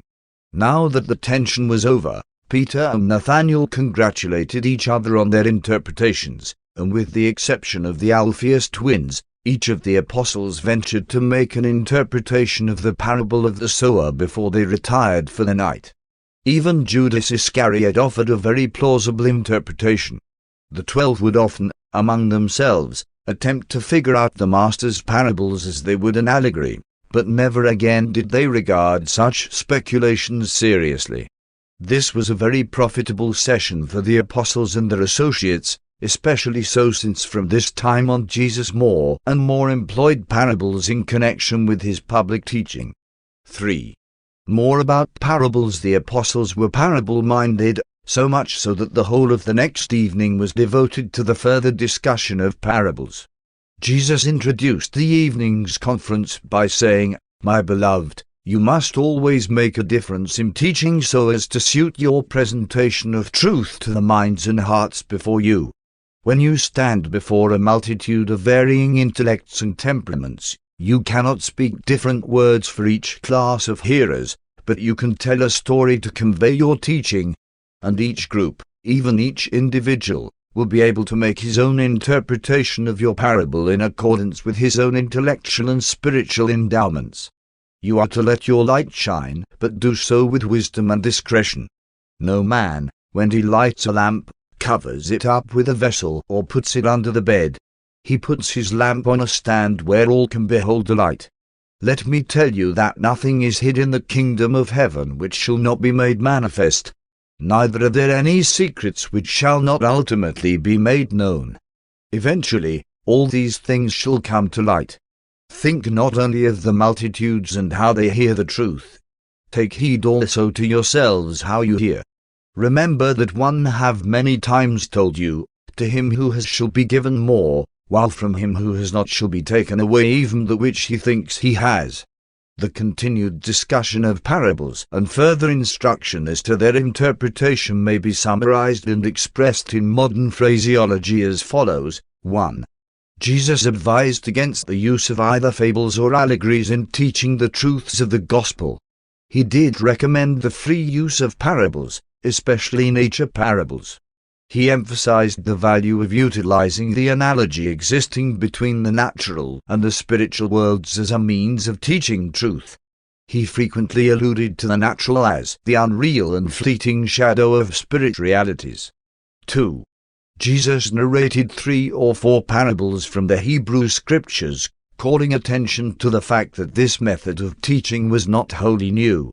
However, it became almost a new method of teaching as he employed it from this time onward. 3. In teaching the apostles the value of parables, Jesus called attention to the following points. The parable provides for a simultaneous appeal to vastly different levels of mind and spirit. The parable stimulates the imagination, challenges the discrimination, and provokes critical thinking. It promotes sympathy without arousing antagonism. The parable proceeds from the things which are known to the discernment of the unknown. The parable utilizes the material and natural as a means of introducing the spiritual and the supermaterial. Parables favor the making of impartial moral decisions. The parable evades much prejudice and puts new truth gracefully into the mind, and does all this with the arousal of a minimum of the self-defense of personal resentment. To reject the truth contained in parabolical analogy requires conscious intellectual action which is directly in contempt of one's honest judgment and fair decision. The parable conduces to the forcing of thought through the sense of hearing. The use of the parable form of teaching enables the teacher to present new and even startling truths, while at the same time he largely avoids all controversy and outward clashing with tradition and established authority. The parable also possesses the advantage of stimulating the memory of the truth taught when the same familiar scenes are subsequently encountered. In this way Jesus sought to acquaint his followers with many of the reasons underlying his practice of increasingly using parables in his public teaching. Toward the close of the evening's lesson, Jesus made his first comment on the parable of the sower. He said the parable referred to 2 things. First, It was a review of his own ministry up to that time and a forecast of what lay ahead of him for the remainder of his life on earth. And second, it was also a hint as to what the apostles and other messengers of the kingdom might expect in their ministry from generation to generation as time passed. Jesus also resorted to the use of parables as the best possible refutation of the studied effort of the religious leaders at Jerusalem to teach that all of his work was done by the assistance of demons and the prince of devils. The appeal to nature was in contravention of such teaching, since the people of that day looked upon all natural phenomena as the product of the direct act of spiritual beings and supernatural forces. He also determined upon this method of teaching because it enabled him to proclaim vital truths to those who desired to know the better way, while at the same time affording his enemies less opportunity to find cause for offense and for accusations against him. Before he dismissed the group for the night, Jesus said, "Now will one tell you the last of the parable of the sower. One would test you to know how you will receive this. The kingdom of heaven is also like a man who cast good seed upon the earth. And while he slept by night and went about his business by day, the seed sprang up and grew, and although he knew not how it came about, the plant came to fruit. First there was the blade, then the ear, then the full grain in the ear. And then when the grain was ripe, he put forth the sickle, and the harvest was finished. He who has an ear to hear, let him hear." Many times did the apostles turn this saying over in their minds, but the Master never made further mention of this addition to the parable of the sower. 4. More parables by the sea. The next day Jesus again taught the people from the boat, saying, "The kingdom of heaven is like a man who sowed good seed in his field. But while he slept, his enemy came and sowed weeds among the wheat and hastened away. And so when the young blades sprang up and later were about to bring forth fruit, there appeared also the weeds. Then servants of this householder came and said to him, 'Sir, did you not sow good seed in your field? Whence then come these weeds?' And he replied to his servants, 'An enemy has done this.' The servants then asked their master, 'Would you have us go out and pluck up these weeds?' But he answered them and said, 'No, lest while you are gathering them up, you uproot the wheat also. Rather let them both grow together until the time of the harvest, when one will say to the reapers, Gather up first the weeds and bind them in bundles to burn, and then gather up the wheat to be stored in my barn.'"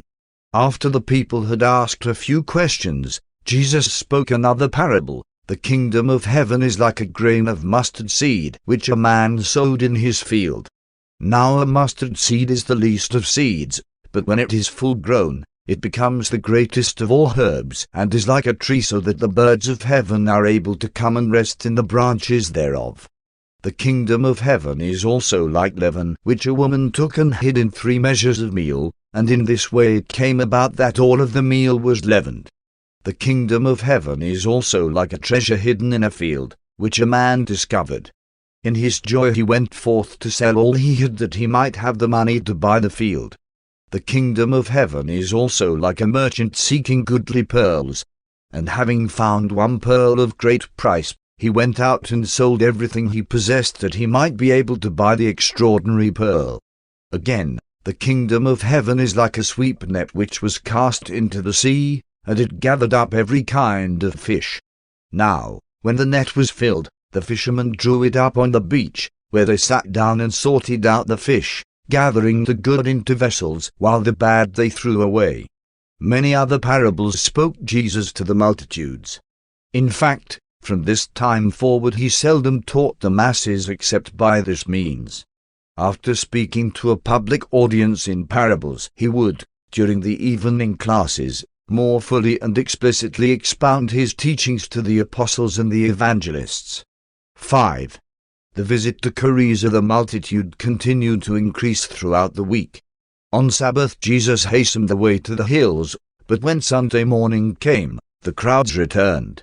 Jesus spoke to them in the early afternoon after the preaching of Peter, and when he had finished, he said to his apostles, "When I am weary of the throngs, let us cross over to the other side, that we may rest for a day." On the way across the lake they encountered one of those violent and sudden windstorms which are characteristic of the Sea of Galilee, especially at this season of the year. This body of water is almost 700 feet below the level of the sea and is surrounded by high banks, especially on the west. There are steep gorges leading up from the lake into the hills, and as the heated air rises in a pocket over the lake during the day, there is a tendency after sunset for the cooling air of the gorges to rush down upon the lake. These gales come on quickly and sometimes go away just as suddenly. It was just such an evening gale that caught the boat carrying Jesus over to the other side on this Sunday evening. 3 other boats containing some of the younger evangelists were trailing after. This tempest was severe, notwithstanding that it was confined to this region of the lake, there being no evidence of a storm on the western shore. The wind was so strong that the waves began to wash over the boat. The high winds had torn the sail away before the apostles could furl it, and they were now entirely dependent on their oars as they laboriously pulled for the shore, a little more than 1.5 miles distant.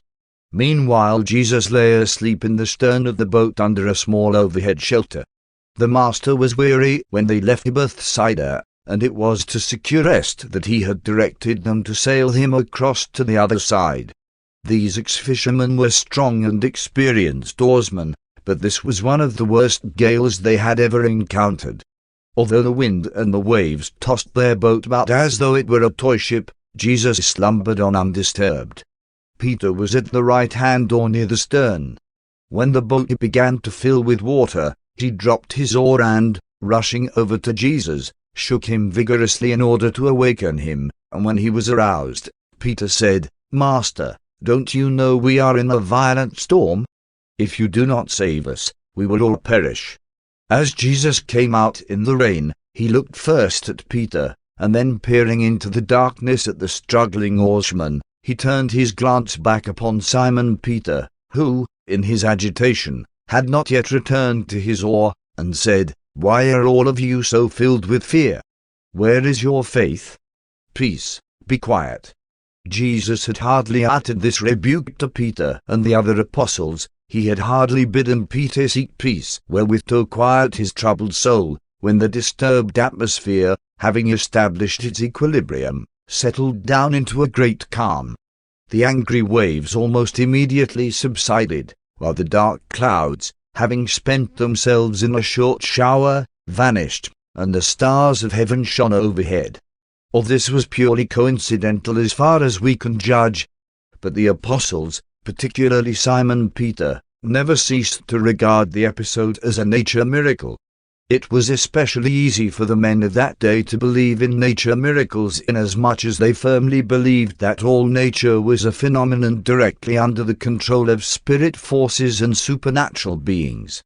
Jesus plainly explained to the 12 that he had spoken to their troubled spirits and had addressed himself to their fear-tossed minds, that he had not commanded the elements to obey his word, but it was of no avail. The Master's followers always persisted in placing their own interpretation on all such coincidental occurrences. From this day on they insisted on regarding the Master as having absolute power over the natural elements. Peter never grew weary of reciting how even the winds and the waves obey him. It was late in the evening when Jesus and his associates reached the shore, and since it was a calm and beautiful night, they all rested in the boats, not going ashore until shortly after sunrise the next morning. When they were gathered together, about 40 in all, Jesus said, "Let us go up into yonder hills and tarry for a few days while we ponder over the problems of the Father's kingdom." 6. The Cariza lunatic. Although most of the nearby eastern shore of the lake sloped up gently to the highlands beyond, at this particular spot there was a steep hillside, the shore in some places dropping sheer down into the lake. Pointing up to the side of the nearby hill, Jesus said, "Let us go up on this hillside for our breakfast, and under some of the shelters rest and talk." This entire hillside was covered with caverns which had been hewn out of the rock. Many of these niches were ancient sepulchres. About halfway up the hillside on a small, relatively level spot was the cemetery of the little village of Cariza. As Jesus and his associates passed near this burial ground, a lunatic who lived in these hillside caverns rushed up to them. This demented man was well known about these parts, having one time been bound with fetters and chains and confined in one of the grottos. Long since he had broken his shackles and now roamed at will among the tombs and abandoned sepulchres. This man, whose name was Amos, was afflicted with a periodic form of insanity. There were considerable spells when he would find some clothing and deport himself fairly well among his fellows. During one of these lucid intervals he had gone over to Bethsaida, where he heard the preaching of Jesus and the apostles, and at that time had become a half-hearted believer in the gospel of the kingdom. But soon a stormy phase of his trouble appeared, and he fled to the tombs, where he moaned, cried out aloud, and so conducted himself as to terrorize all who chanced to meet him. When Amos recognized Jesus, he fell down at his feet and exclaimed, "One know you, Jesus, but one am possessed of many devils, and one beseech that you will not torment me." This man truly believed that his periodic mental affliction was due to the fact that, at such times, evil or unclean spirits entered into him and dominated his mind and body. His troubles were mostly emotional, his brain was not grossly diseased. Jesus, looking down upon the man crouching like an animal at his feet, reached down and, taking him by the hand, stood him up and said to him, "Amos, you are not possessed of a devil. You have already heard the good news that you are a son of God. One command you to come out of this spell." And when Amos heard Jesus speak these words, there occurred such a transformation in his intellect that he was immediately restored to his right mind and the normal control of his emotions. By this time a considerable crowd had assembled from the nearby village, and these people, augmented by the swineherders from the highland above them, were astonished to see the lunatic sitting with Jesus and his followers, in possession of his right mind and freely conversing with them. As the swineherders rushed into the village to spread the news of the taming of the lunatic, the dogs charged upon a small and untended herd of about 30 swine and drove most of them over a precipice into the sea. And it was this incidental occurrence, in connection with the presence of Jesus and the supposed miraculous curing of the lunatic, that gave origin to the legend that Jesus had cured Amos by casting a legion of devils out of him, and that these devils had entered into the herd of swine, causing them forthwith to rush headlong to their destruction in the sea below. Before the day was over, this episode was published abroad by the swine tenders, and the whole village believed it. Amos most certainly believed this story. He saw the swine tumbling over the brow of the hill shortly after his troubled mind had quieted down, and he always believed that they carried with them the very evil spirits which had so long tormented and afflicted him. And this had a good deal to do with the permanency of his cure.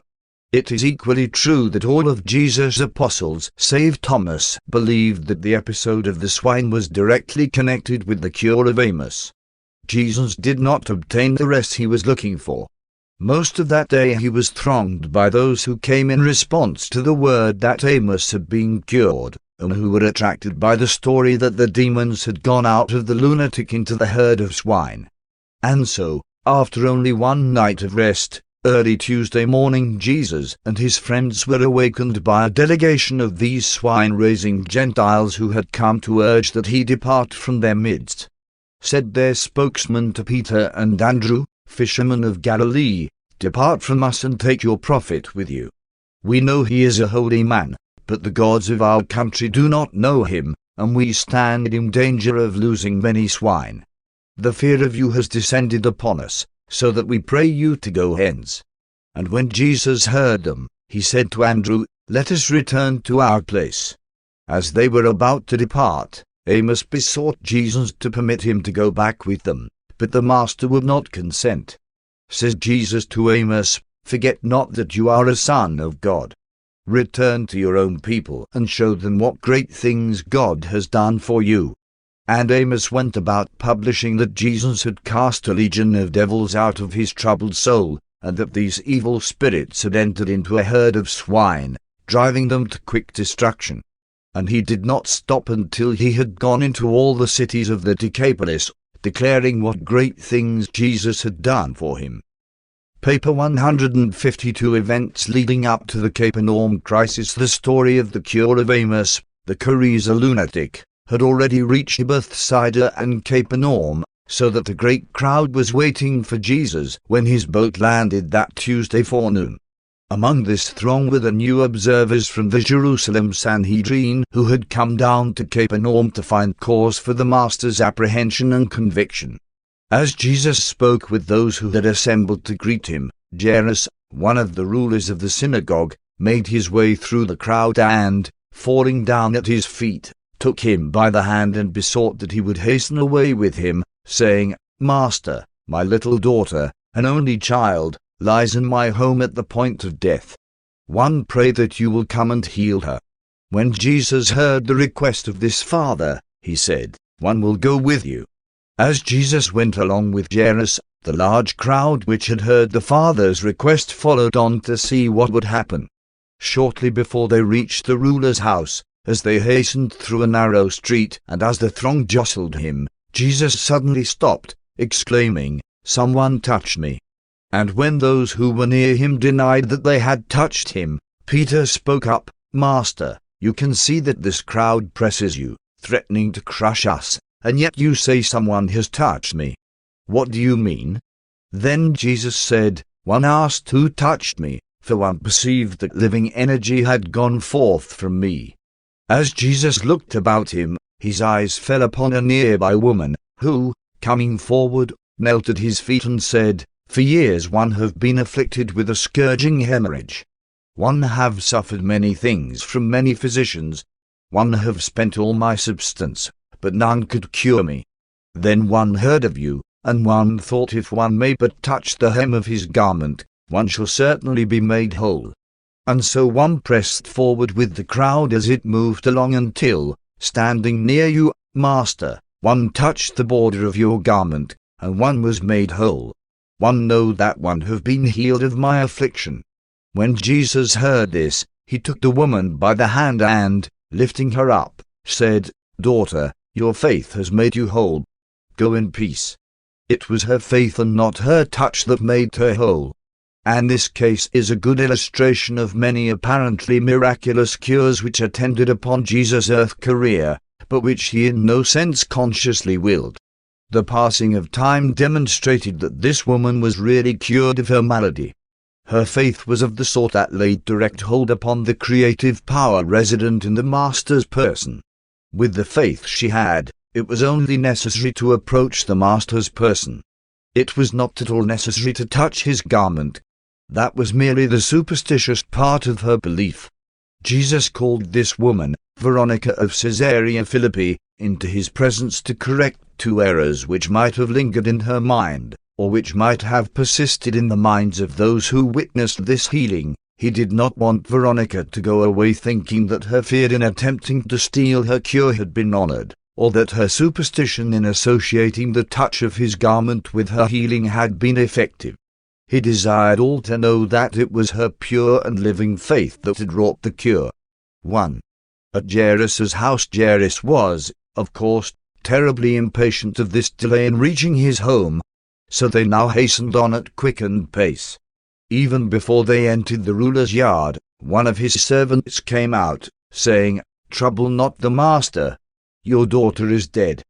But Jesus seemed not to heed the servant's words, for, taking with him Peter, James, and John, he turned and said to the grief-stricken father, "Fear not, only believe." When he entered the house, he found the flute players already there with the mourners, who were making an unseemly tumult. Already were the relatives engaged in weeping and wailing. And when he had put all the mourners out of the room, he went in with the father and mother and his 3 apostles. He had told the mourners that the damsel was not dead, but they laughed him to scorn. Jesus now turned to the mother, saying, "Your daughter is not dead. She is only asleep." And when the house had quieted down, Jesus, going up to where the child lay, took her by the hand and said, "Daughter, one say to you, awake and arise." And when the girl heard these words, she immediately rose up and walked across the room. And presently, after she had recovered from her daze, Jesus directed that they should give her something to eat, for she had been a long time without food. Since there was much agitation in Capernaum against Jesus, he called the family together and explained that the maiden had been in a state of coma following a long fever, and that he had merely aroused her, that he had not raised her from the dead. He likewise explained all this to his apostles, but it was futile. They all believed he had raised a little girl from the dead. What Jesus said in explanation of many of these apparent miracles had little effect on his followers. They were miracle-minded and lost no opportunity to ascribe another wonder to Jesus. Jesus and the apostles returned to Bethsaida after he had specifically charged all of them that they should tell no man. When he came out to Jairus' house, 2 blind men led by a dumb boy followed him and cried out for healing. About this time Jesus' reputation as a healer was at its very height. Everywhere he went the sick and the afflicted were waiting for him. The master now looked much worn, and all of his friends were becoming concerned lest he continue his work of teaching and healing to the point of actual collapse.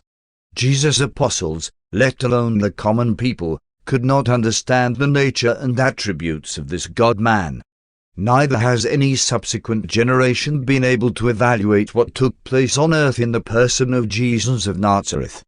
And there can never occur an opportunity for either science or religion to check up on these remarkable events, for the simple reason that such an extraordinary situation can never again occur, either on this world or on any other world in Nebadan.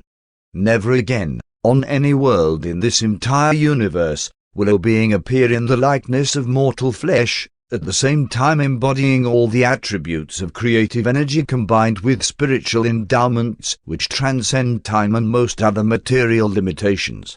Never before Jesus was on earth, nor since, has it been possible so directly and graphically to secure the results attendant upon the strong and living faith of mortal men and women.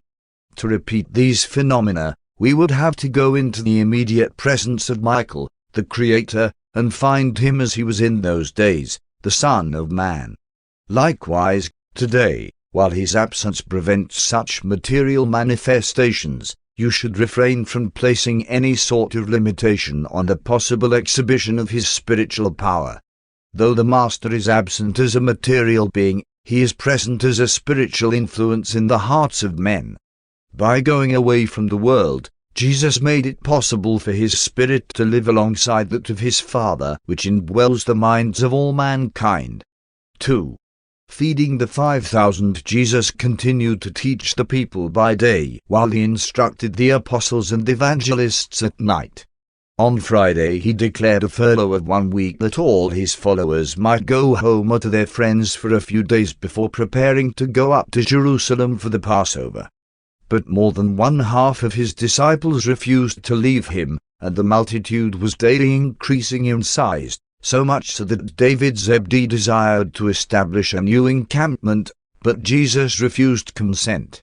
The Master had so little rest over the Sabbath that on Sunday morning, March the 27th, he sought to get away from the people.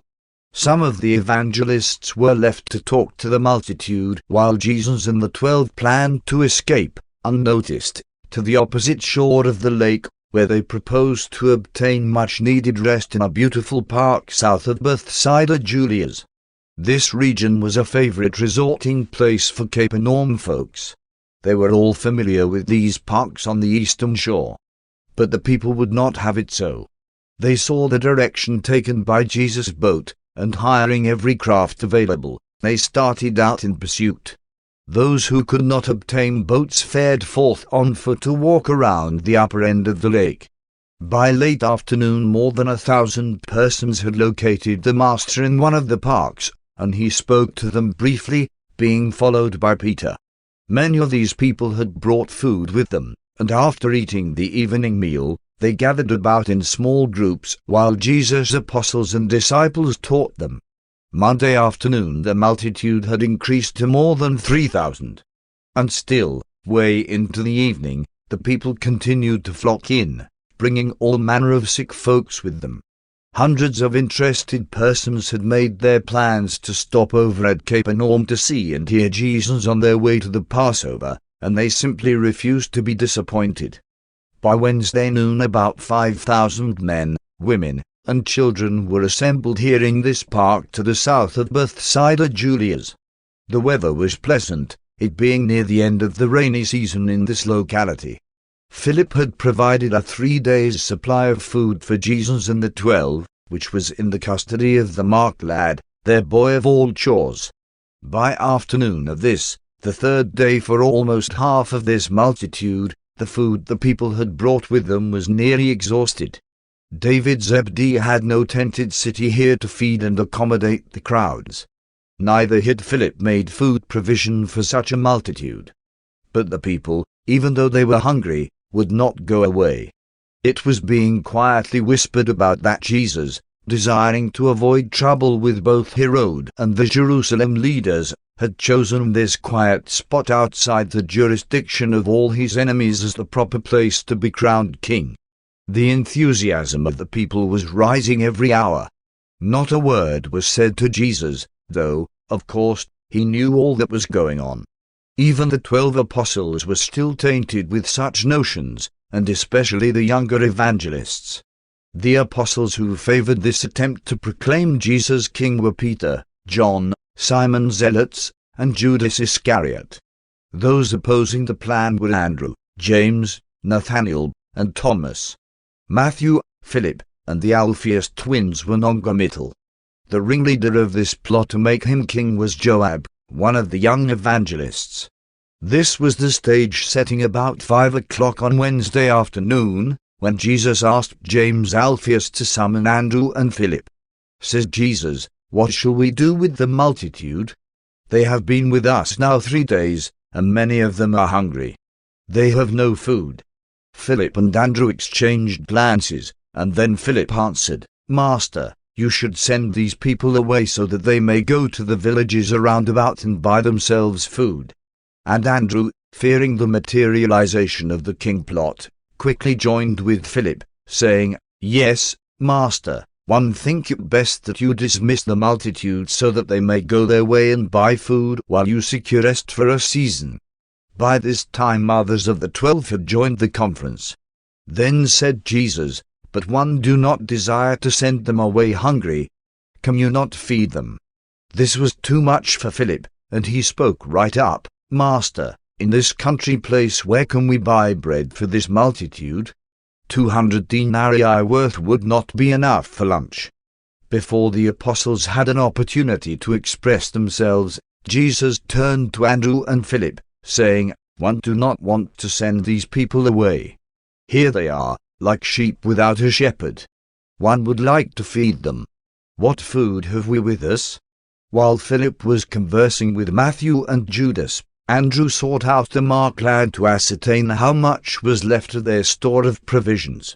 He returned to Jesus, saying, "The lad has left only 5 barley loaves and 2 dried fishes," and Peter promptly added, "We have yet to eat this evening."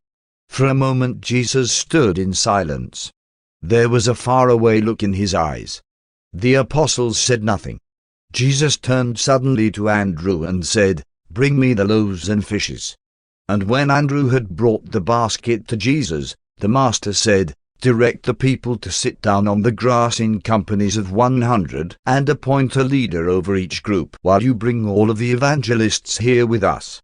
Jesus took up the loaves in his hands, and after he had given thanks, he broke the bread and gave to his apostles, who passed it on to their associates, who in turn carried it to the multitude. Jesus in like manner broke and distributed the fishes. And this multitude did eat and were filled.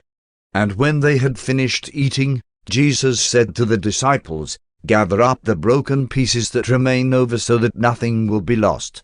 And when they had finished gathering up the fragments, they had 12 basketfuls. They who ate at this extraordinary feast numbered about 5,000 men, women, and children. And this is the first and only nature miracle which Jesus performed as a result of his conscious pre-planning. It is true that his disciples were disposed to call many things miracles which were not, but this was a genuine supernatural ministration. In this case, so we were taught, Michael multiplied food elements as he always does, except for the elimination of the time factor and the visible life channel. 3. The king-making episode, the feeding of the 5,000 by supernatural energy, was another of those cases where human pity plus creative power equaled that which happened. Now that the multitude had been fed to the full, and since Jesus' fame was then and there augmented by this stupendous wonder, the project to seize the Master and proclaim him king required no further personal direction. The idea seemed to spread through the crowd like a contagion. The reaction of the multitude to this sudden and spectacular supplying of their physical needs was profound and overwhelming. For a long time the Jews had been taught that the Messiah, the son of David, when he should come, would cause the land again to flow with milk and honey, and that the bread of life would be bestowed upon them as manna from heaven was supposed to have fallen upon their forefathers in the wilderness. And was not all of this expectation now fulfilled right before their eyes? When this hungry, undernourished multitude had finished gorging itself with the wonder food, there was but one unanimous reaction: here is our King. The wonder-working deliverer of Israel had come. In the eyes of these simple-minded people, the power to feed carried with it the right to rule. No wonder, then, that the multitude, when it had finished feasting, rose as one man and shouted, "Make him king." This mighty shout enthused Peter and those of the apostles who still retained the hope of seeing Jesus assert his right to rule. But these false hopes were not to live for long.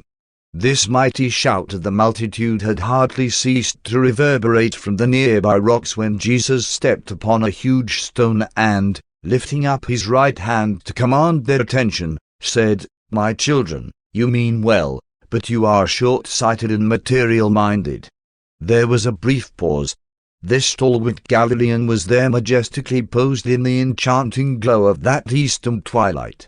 Every inch he looked a king as he continued to speak to this breathless multitude. "You would make me king, not because your souls have been lighted with a great truth, but because your stomachs have been filled with bread.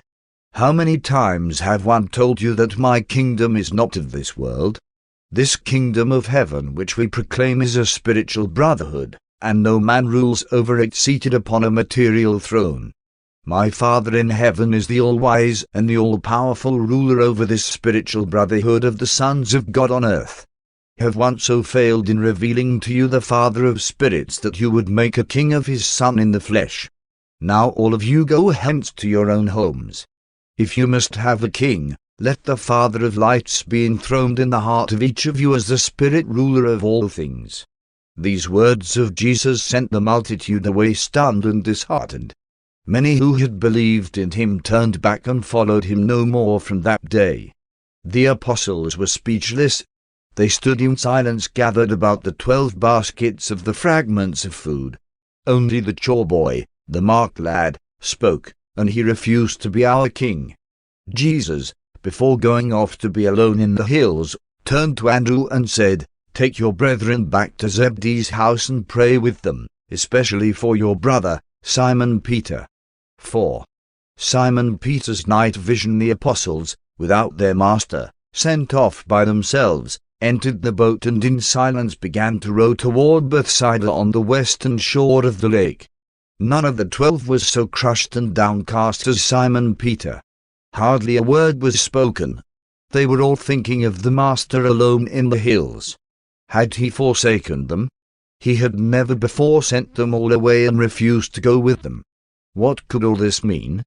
Darkness descended upon them, for there had arisen a strong and contrary wind which made progress almost impossible. As the hours of darkness and hard rowing passed, Peter grew weary and fell into a deep sleep of exhaustion. Andrew and James put him to rest on the cushioned seat in the stern of the boat.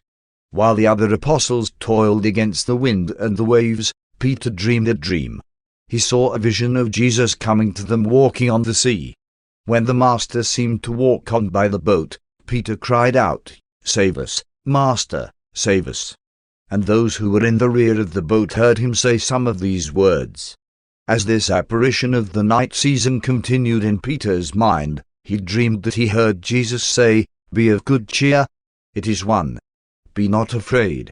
This was like the balm of Gilead to Peter's disturbed soul. It soothed his troubled spirit, so that, in his dream, he cried out to the Master, "Lord, if it really is you, bid me come and walk with you on the water." And when Peter started to walk upon the water, the boisterous waves frightened him, and as he was about to sink, he cried out, "Lord, save me." And many of the 12 heard him utter this cry. Then Peter dreamed that Jesus came to the rescue and, stretching forth his hand, took hold and lifted him up, saying, "Oh, you of little faith, wherefore did you doubt?"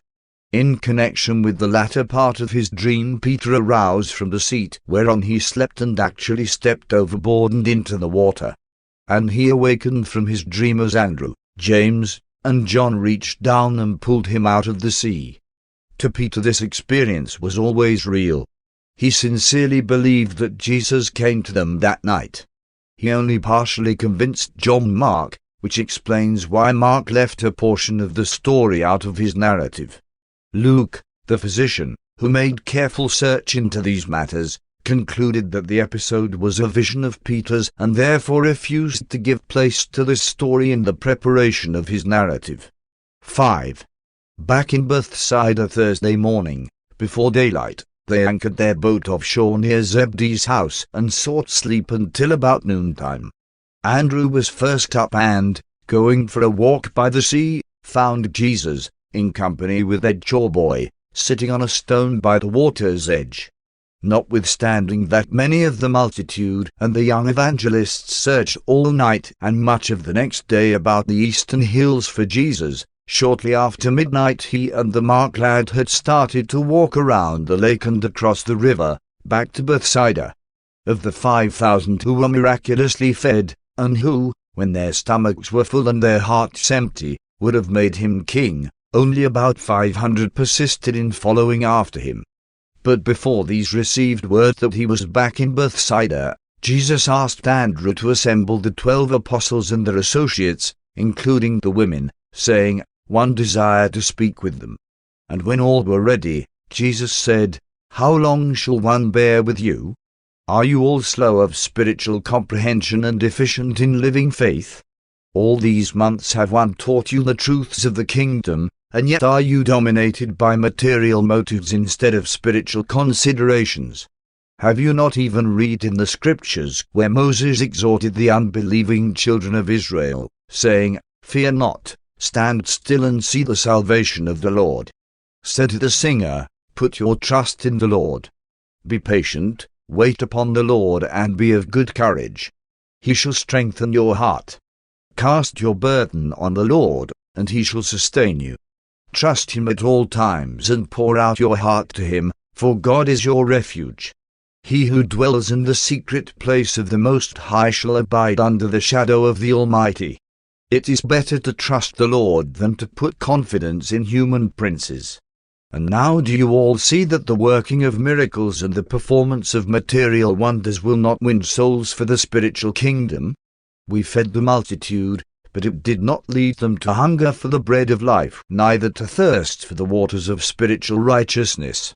When their hunger was satisfied, they sought not entrance into the kingdom of heaven, but rather sought to proclaim the Son of Man king after the manner of the kings of this world, only that they might continue to eat bread without having to toil therefor. And all this, in which many of you did more or less participate, does nothing to reveal the Heavenly Father, or to advance his kingdom on earth. Have we not sufficient enemies among the religious leaders of the land without doing that which is likely to estrange also the civil rulers? 1. Pray that the Father will anoint your eyes that you may see and open your ears that you may hear, to the end that you may have full faith in the gospel which one have taught you. Jesus then announced that he wished to withdraw for a few days of rest with his apostles before they made ready to go up to Jerusalem for the Passover, and he forbade any of the disciples or the multitude to follow him. Accordingly they went by boat to the region of Gennesaret for 2 or 3 days of rest and sleep.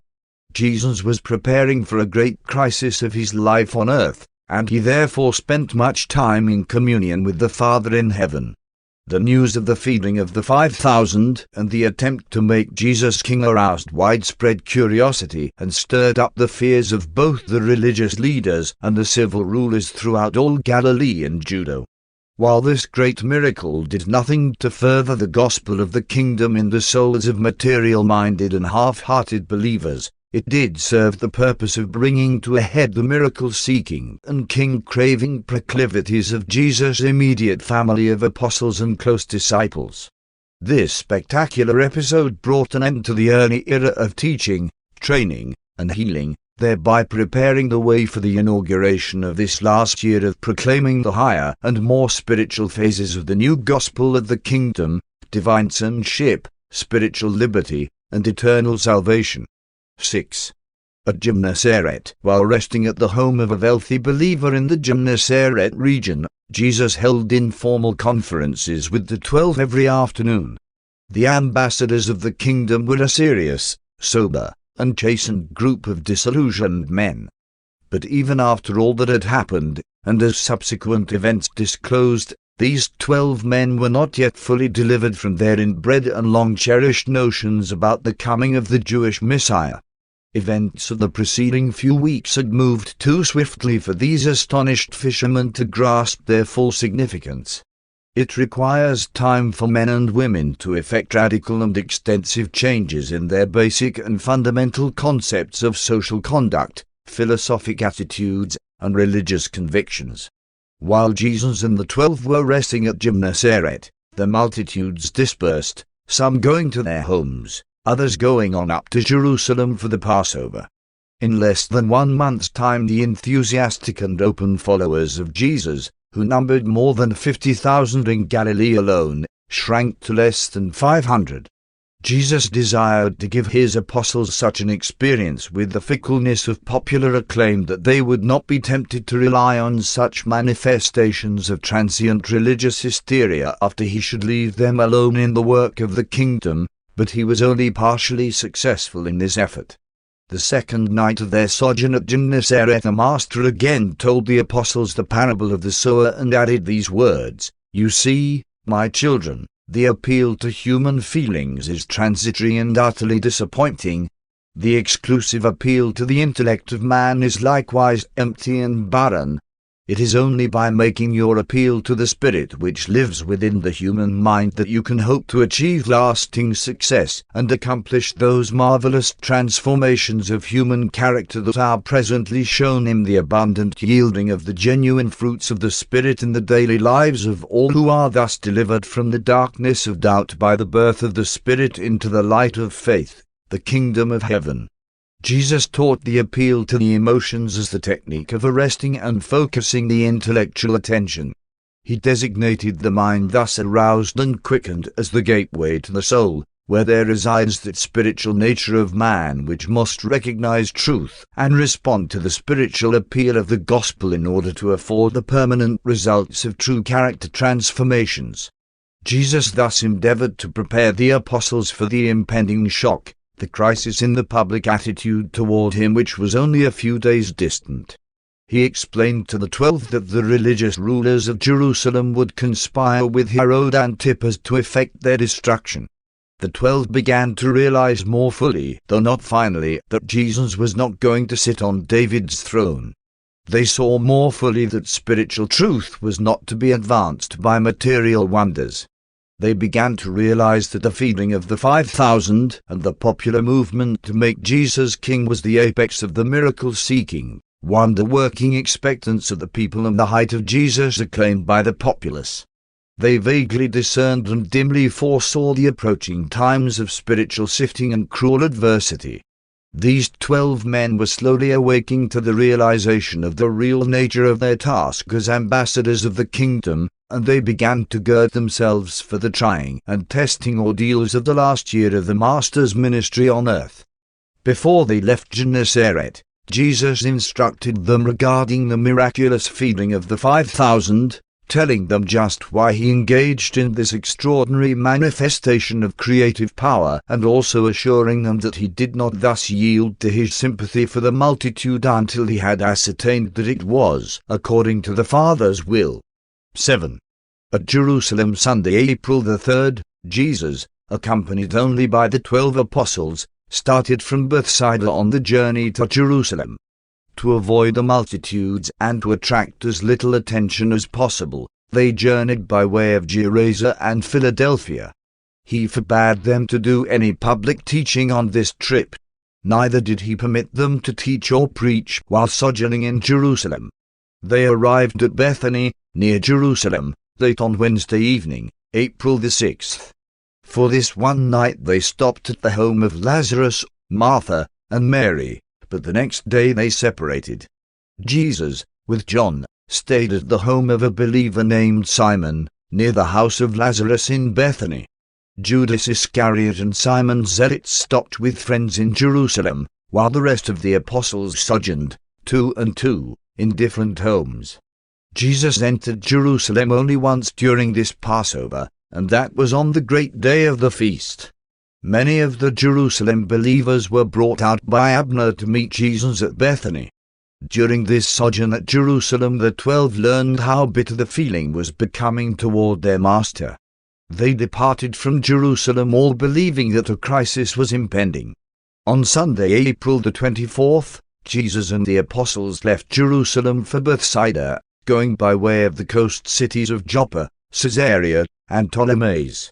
Thence, overland they went by Ramah and Chorazin to Bethsaida, arriving on Friday, April the 29th. Immediately on reaching home, Jesus dispatched Andrew to ask of the ruler of the synagogue permission to speak the next day, that being the Sabbath, at the afternoon service. And Jesus well knew that that would be the last time he would ever be permitted to speak in the Capernaum synagogue. Paper 153. The Crisis at Capernaum. On Friday evening, the day of their arrival at Bethsaida, and on Sabbath morning, the apostles noticed that Jesus was seriously occupied with some momentous problem. They were cognizant that the Master was giving unusual thought to some important matter. He ate no breakfast and but little at noontide. All of Sabbath morning and the evening before, the 12 and their associates were gathered together in small groups about the house, in the garden, and along the seashore. There was a tension of uncertainty and a suspense of apprehension resting upon all of them. Jesus had said little to them since they left Jerusalem. Not in months had they seen the Master so preoccupied and uncommunicative. Even Simon Peter was depressed, if not downcast. Andrew was at a loss to know what to do for his dejected associates. Nathanael said they were in the midst of the lull before the storm. Thomas expressed the opinion that something out of the ordinary is about to happen. Philip advised David Zebedee to forget about plans for feeding and lodging the multitude until we know what the Master is thinking about. Matthew was putting forth renewed efforts to replenish the treasury. James and John talked over the forthcoming sermon in the synagogue and speculated much as to its probable nature and scope. Simon Zealots expressed the belief, in reality a hope, that the Father in heaven may be about to intervene in some unexpected manner for the vindication and support of his Son, while Judas Iscariot dared to indulge the thought that possibly Jesus was oppressed with regrets that he did not have the courage and daring to permit the 5,000 to proclaim him King of the Jews. It was from among such a group of depressed and disconsolate followers that Jesus went forth on this beautiful Sabbath afternoon to preach his epoch-making sermon in the Capernaum synagogue. The only word of cheerful greeting or well-wishing from any of his immediate followers came from one of the unsuspecting Alphaeus twins, who, as Jesus left the house on his way to the synagogue, saluted him cheerily and said, "We pray the Father will help you, and that we may have bigger multitudes than ever." 1. The setting of the stage. A distinguished congregation greeted Jesus at 3 o'clock on this exquisite Sabbath afternoon in the new Capernaum synagogue. Jairus presided and handed Jesus the scriptures to read.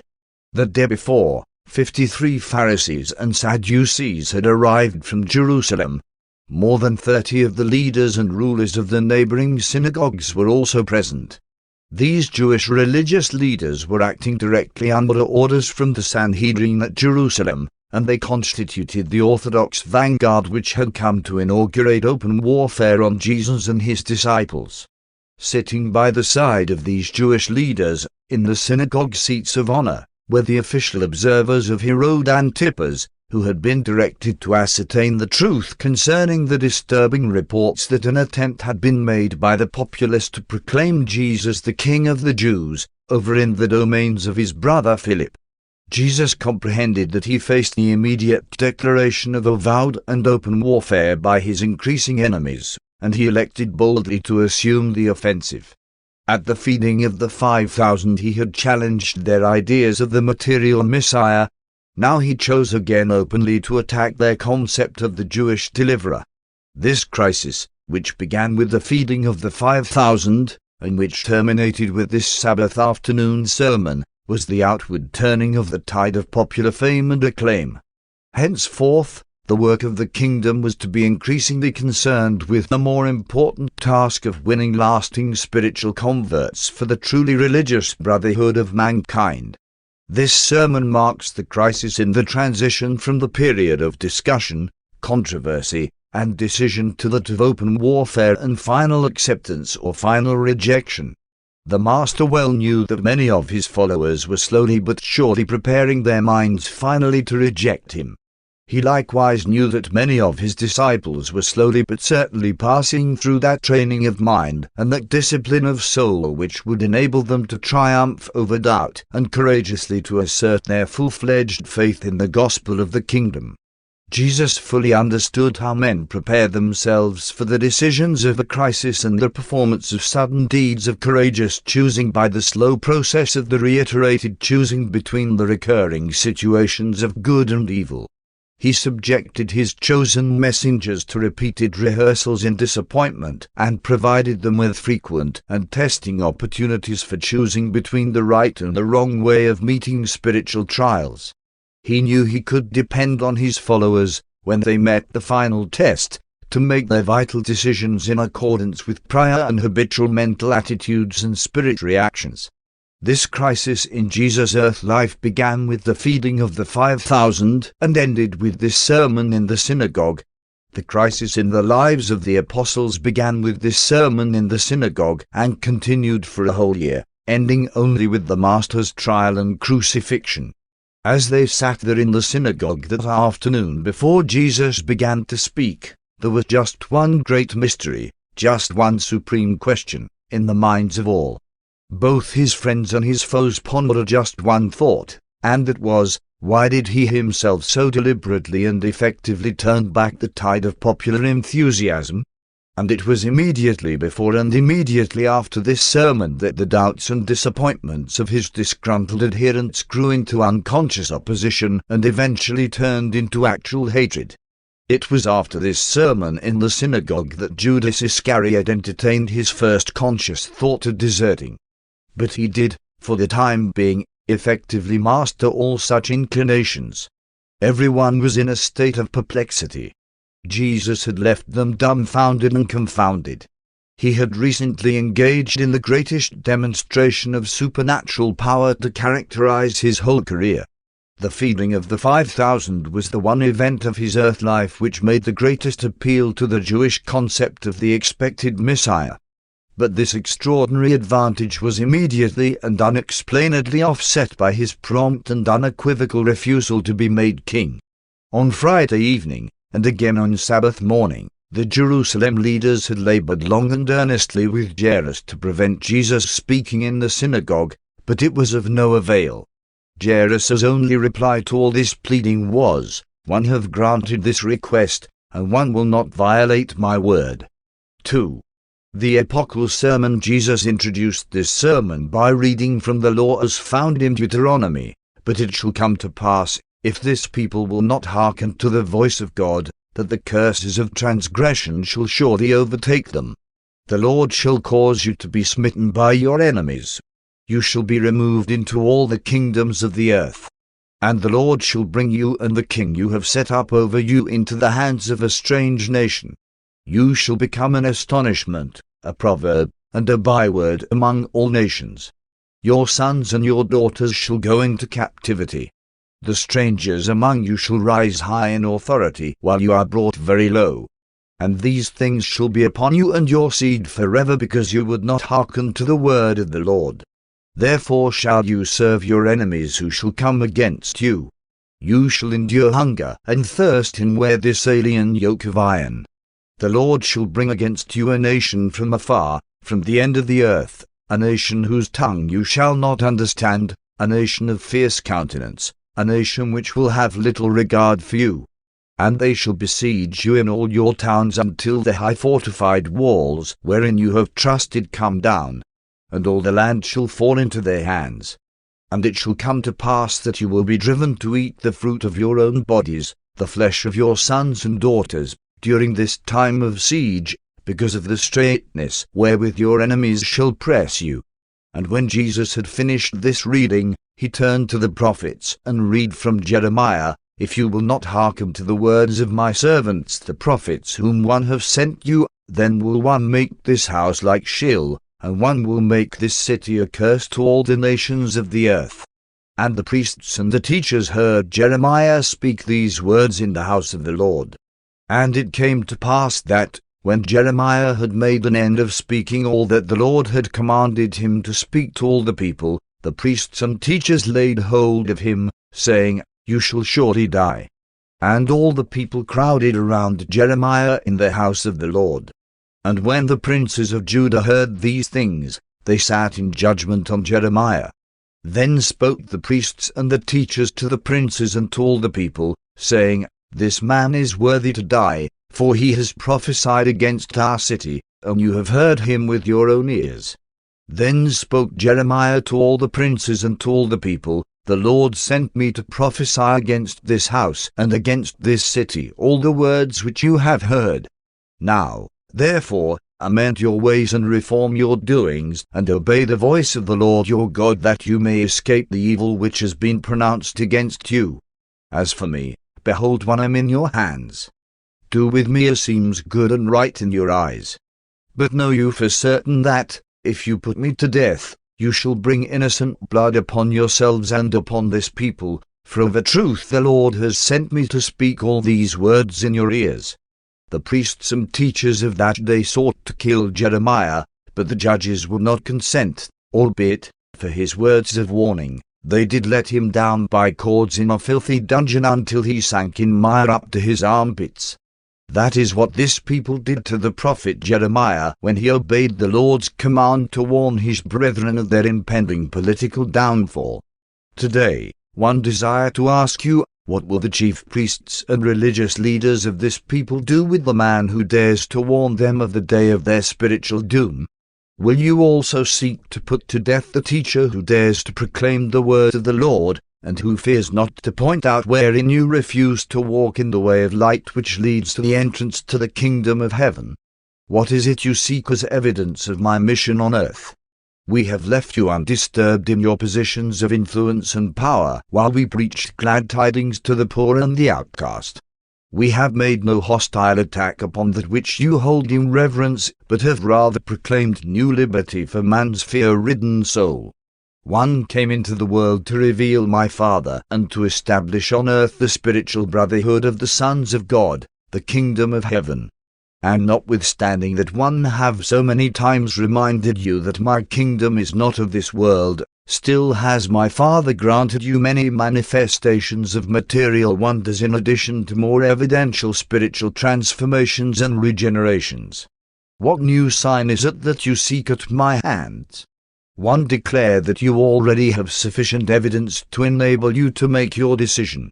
Verily, verily, one say to many who sit before me this day, you are confronted with the necessity of choosing which way you will go. And one say to you, as Joshua said to your forefathers, choose you this day whom you will serve. Today, many of you stand at the parting of the ways. Some of you, when you could not find me after the feasting of the multitude on the other side, hired the Tiberias fishing fleet, which a week before had taken shelter nearby during a storm, to go in pursuit of me, and what for? Not for truth and righteousness, or that you might the better know how to serve and minister to your fellow men. No, but rather that you might have more bread for which you had not labored. It was not to fill your souls with the word of life, but only that you might fill the belly with the bread of ease. And long have you been taught that the Messiah, when he should come, would work those wonders which would make life pleasant and easy for all the chosen people. It is not strange, then, that you who have been thus taught should long for the loaves and the fishes. But one declare to you that such is not the mission of the Son of Man. One have come to proclaim spiritual liberty, teach eternal truth, and foster living faith. My brethren, hanker not after the meat which perishes, but rather seek for the spiritual food that nourishes even to eternal life. And this is the bread of life which the Son gives to all who will take it and eat, for the Father has given the Son this life without measure. And when you asked me, what must we do to perform the works of God? One plainly told you, this is the work of God, that you believe him whom he has sent. And then said Jesus, pointing up to the device of a pot of manna which decorated the lintel of this new synagogue, and which was embellished with grape clusters, you have thought that your forefathers in the wilderness ate manna, the bread of heaven, but one say to you that this was the bread of earth. While Moses did not give your fathers bread from heaven, my Father now stands ready to give you the true bread of life. The bread of heaven is that which comes down from God and gives eternal life to the men of the world. And when you say to me, give us this living bread, one will answer, one am this bread of life. He who comes to me shall not hunger, while he who believes me shall never thirst. You have seen me, lived with me, and beheld my works, yet you believe not that one came forth from the Father. But to those who do believe, fear not. All those led of the Father shall come to me, and he who comes to me shall in no wise be cast out. And now let me declare to you, once and for all time, that one have come down upon the earth, not to do my own will, but the will of him who sent me. And this is the final will of him who sent me, that of all those he has given me one should not lose one. And this is the will of the Father, that everyone who beholds the Son and who believes him shall have eternal life. Only yesterday did one feed you with bread for your bodies. Today one offer you the bread of life for your hungry souls. Will you now take the bread of the Spirit as you then so willingly ate the bread of this world? As Jesus paused for a moment to look over the congregation, one of the teachers from Jerusalem, a member of the Sanhedrin, rose up and asked, do one understand you to say that you are the bread which comes down from heaven, and that the manna which Moses gave to our fathers in the wilderness did not? And Jesus answered the Pharisee, you understood aright. Then said the Pharisee, but are you not Jesus of Nazareth, the son of Joseph, the carpenter? Are not your father and mother, as well as your brothers and sisters, well known to many of us? How then is it that you appear here in God's house and declare that you have come down from heaven? By this time there was much murmuring in the synagogue, and such a tumult was threatened that Jesus stood up and said, let us be patient. The truth never suffers from honest examination. One am all that you say, but more. The Father and one are one. The Son does only that which the Father teaches him, while all those who are given to the Son by the Father, the Son will receive to himself. You have read where it is written in the prophets, you shall all be taught by God, and that those whom the Father teaches will hear also his Son. Every one who yields to the teaching of the Father's indwelling Spirit will eventually come to me. Not that any man has seen the Father, but the Father's Spirit does live within man. And the Son who came down from heaven, he has surely seen the Father. And those who truly believe the Son already have eternal life. One am this bread of life. Your fathers ate manna in the wilderness and are dead. But this bread which comes down from God, if a man eats thereof, he shall never die in spirit. One repeat, one am this living bread, and every soul who attains the realization of this united nature of God and man shall live forever. And this bread of life which one give to all who will receive is my own living and combined nature. The Father in the Son, and the Son one with the Father, that is my life-giving revelation to the world and my saving gift to all nations. When Jesus had finished speaking, the ruler of the synagogue dismissed the congregation, but they would not depart. They crowded up around Jesus to ask more questions, while others murmured and disputed among themselves. And this state of affairs continued for more than 3 hours. It was well past 7 o'clock before the audience finally dispersed. 3. The after-meeting. Many were the questions asked Jesus during this after-meeting. Some were asked by his perplexed disciples, but more were asked by cavilling unbelievers who sought only to embarrass and entrap him. One of the visiting Pharisees, mounting a lampstand, shouted out this question, "You tell us that you are the bread of life. How can you give us your flesh to eat or your blood to drink? What avail is your teaching if it cannot be carried out?" And Jesus answered this question, saying, "One did not teach you that my flesh is the bread of life, nor that my blood is the water thereof. But one did say that my life in the flesh is a bestowal of the bread of heaven." The fact of the Word of God bestowed in the flesh and the phenomenon of the Son of Man subject to the will of God constitute a reality of experience which is equivalent to the divine sustenance. You cannot eat my flesh nor can you drink my blood, but you can become one in spirit with me even as one am one in spirit with the Father. You can be nourished by the eternal Word of God, which is indeed the bread of life, and which has been bestowed in the likeness of mortal flesh, and you can be watered in soul by the divine Spirit, which is truly the water of life. The Father has sent me into the world to show how he desires to indwell and direct all men, and one have so lived this life in the flesh as to inspire all men likewise ever to seek to know and do the will of the indwelling Heavenly Father. Then one of the Jerusalem spies who had been observing Jesus and his apostles, said, "We notice that neither you nor your apostles wash your hands properly before you eat bread. You must well know that such a practice as eating with defiled and unwashed hands is a transgression of the law of the elders. Neither do you properly wash your drinking cups and eating vessels. Why is it that you show such disrespect for the traditions of the fathers and the laws of our elders?" And when Jesus heard him speak, he answered, "Why is it that you transgress the commandments of God by the laws of your tradition? The commandment says, 'Honor your father and your mother,' and directs that you share with them your substance if necessary. But you enact a law of tradition which permits undutiful children to say that the money wherewith the parents might have been assisted has been given to God. The law of the elders thus relieves such crafty children of their responsibility, notwithstanding that the children subsequently use all such monies for their own comfort. Why is it that you in this way make void the commandment by your own tradition? Well did Isaiah prophesy of you hypocrites, saying, 'This people honors me with their lips, but their heart is far from me. In vain do they worship me, teaching as their doctrines the precepts of men.' You can see how it is that you desert the commandment while you hold fast to the tradition of men. Altogether willing are you to reject the word of God while you maintain your own traditions. And in many other ways do you dare to set up your own teachings above the law and the prophets." Jesus then directed his remarks to all present. He said, "But hearken to me, all of you. It is not that which enters into the mouth that spiritually defiles the man, but rather that which proceeds out of the mouth and from the heart."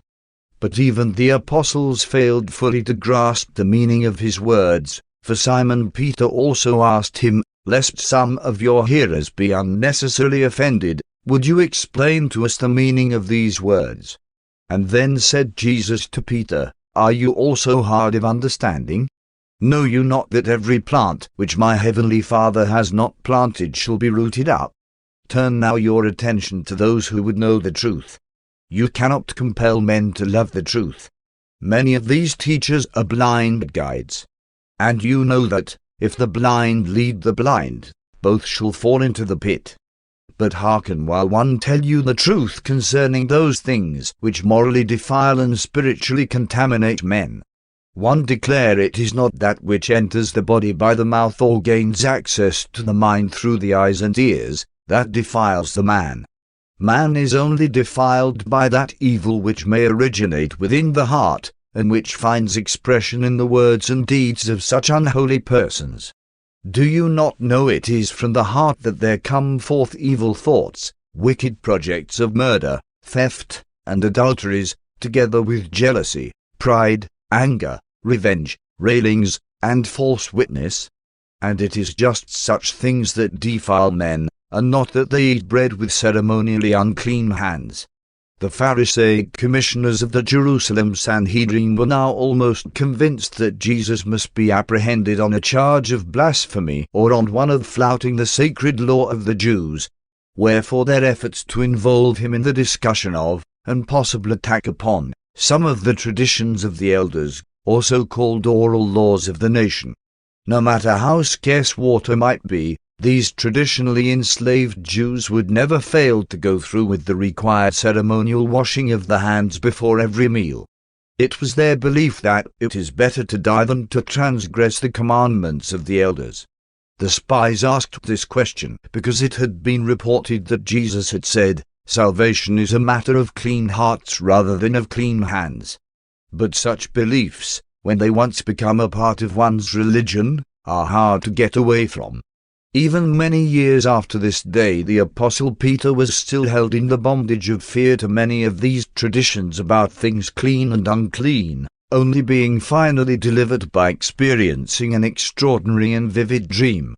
All of this can the better be understood when 'tis recalled that these Jews looked upon eating with unwashed hands in the same light as commerce with a harlot, and both were equally punishable by excommunication.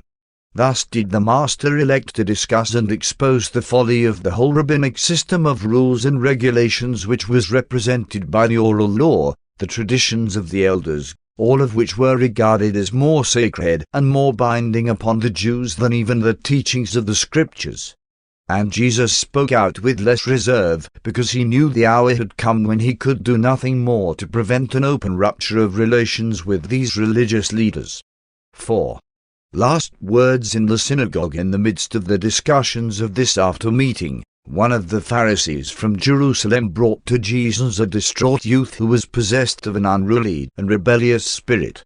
Leading this demented lad up to Jesus, he said, "What can you do for such affliction as this? Can you cast out devils?" And when the Master looked upon the youth, he was moved with compassion and, beckoning for the lad to come to him, took him by the hand and said, "You know who one am. Come out of him, and one charge one of your loyal fellows to see that you do not return." And immediately the lad was normal and in his right mind. And this is the first case where Jesus really cast an evil spirit out of a human being.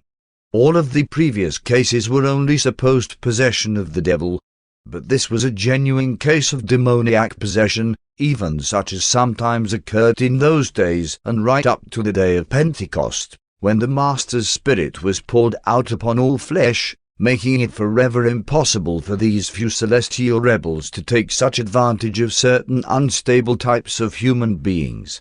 When the people marveled, one of the Pharisees stood up and charged that Jesus could do these things because he was in league with devils. That he admitted in the language which he employed in casting out this devil that they were known to each other. And he went on to state that the religious teachers and leaders at Jerusalem had decided that Jesus did all his so-called miracles by the power of Beelzebub, the prince of devils. Said the Pharisee, "Have nothing to do with this man. He is in partnership with Satan." Then said Jesus, "How can Satan cast out Satan? A kingdom divided against itself cannot stand. If a house be divided against itself, it is soon brought to desolation. Can a city withstand a siege if it is not united? If Satan casts out Satan, he is divided against himself. How then shall his kingdom stand? But you should know that no one can enter into the house of a strong man and despoil his goods except he first overpower and bind that strong man. And so, if one by the power of Beelzebub cast out devils, by whom do your sons cast them out? therefore shall they be your judges. But if one, by the Spirit of God, cast out devils, then has the kingdom of God truly come upon you. If you were not blinded by prejudice and misled by fear and pride, you would easily perceive that one who is greater than devils stands in your midst. You compel me to declare that he who is not with me is against me, while he who gathers not with me scatters abroad. Let me utter a solemn warning to you who would presume, with your eyes open and with premeditated malice, knowingly to ascribe the works of God to the doings of devils. Verily, verily, one say to you, all your sins shall be forgiven, even all of your blasphemies, but whosoever shall blaspheme against God with deliberation and wicked intention shall never obtain forgiveness. Since such persistent workers of iniquity will never seek nor receive forgiveness, they are guilty of the sin of eternally rejecting divine forgiveness. Many of you have this day come to the parting of the ways. You have come to a beginning of the making of the inevitable choice between the will of the Father and the self-chosen ways of darkness. And as you now choose, so shall you eventually be.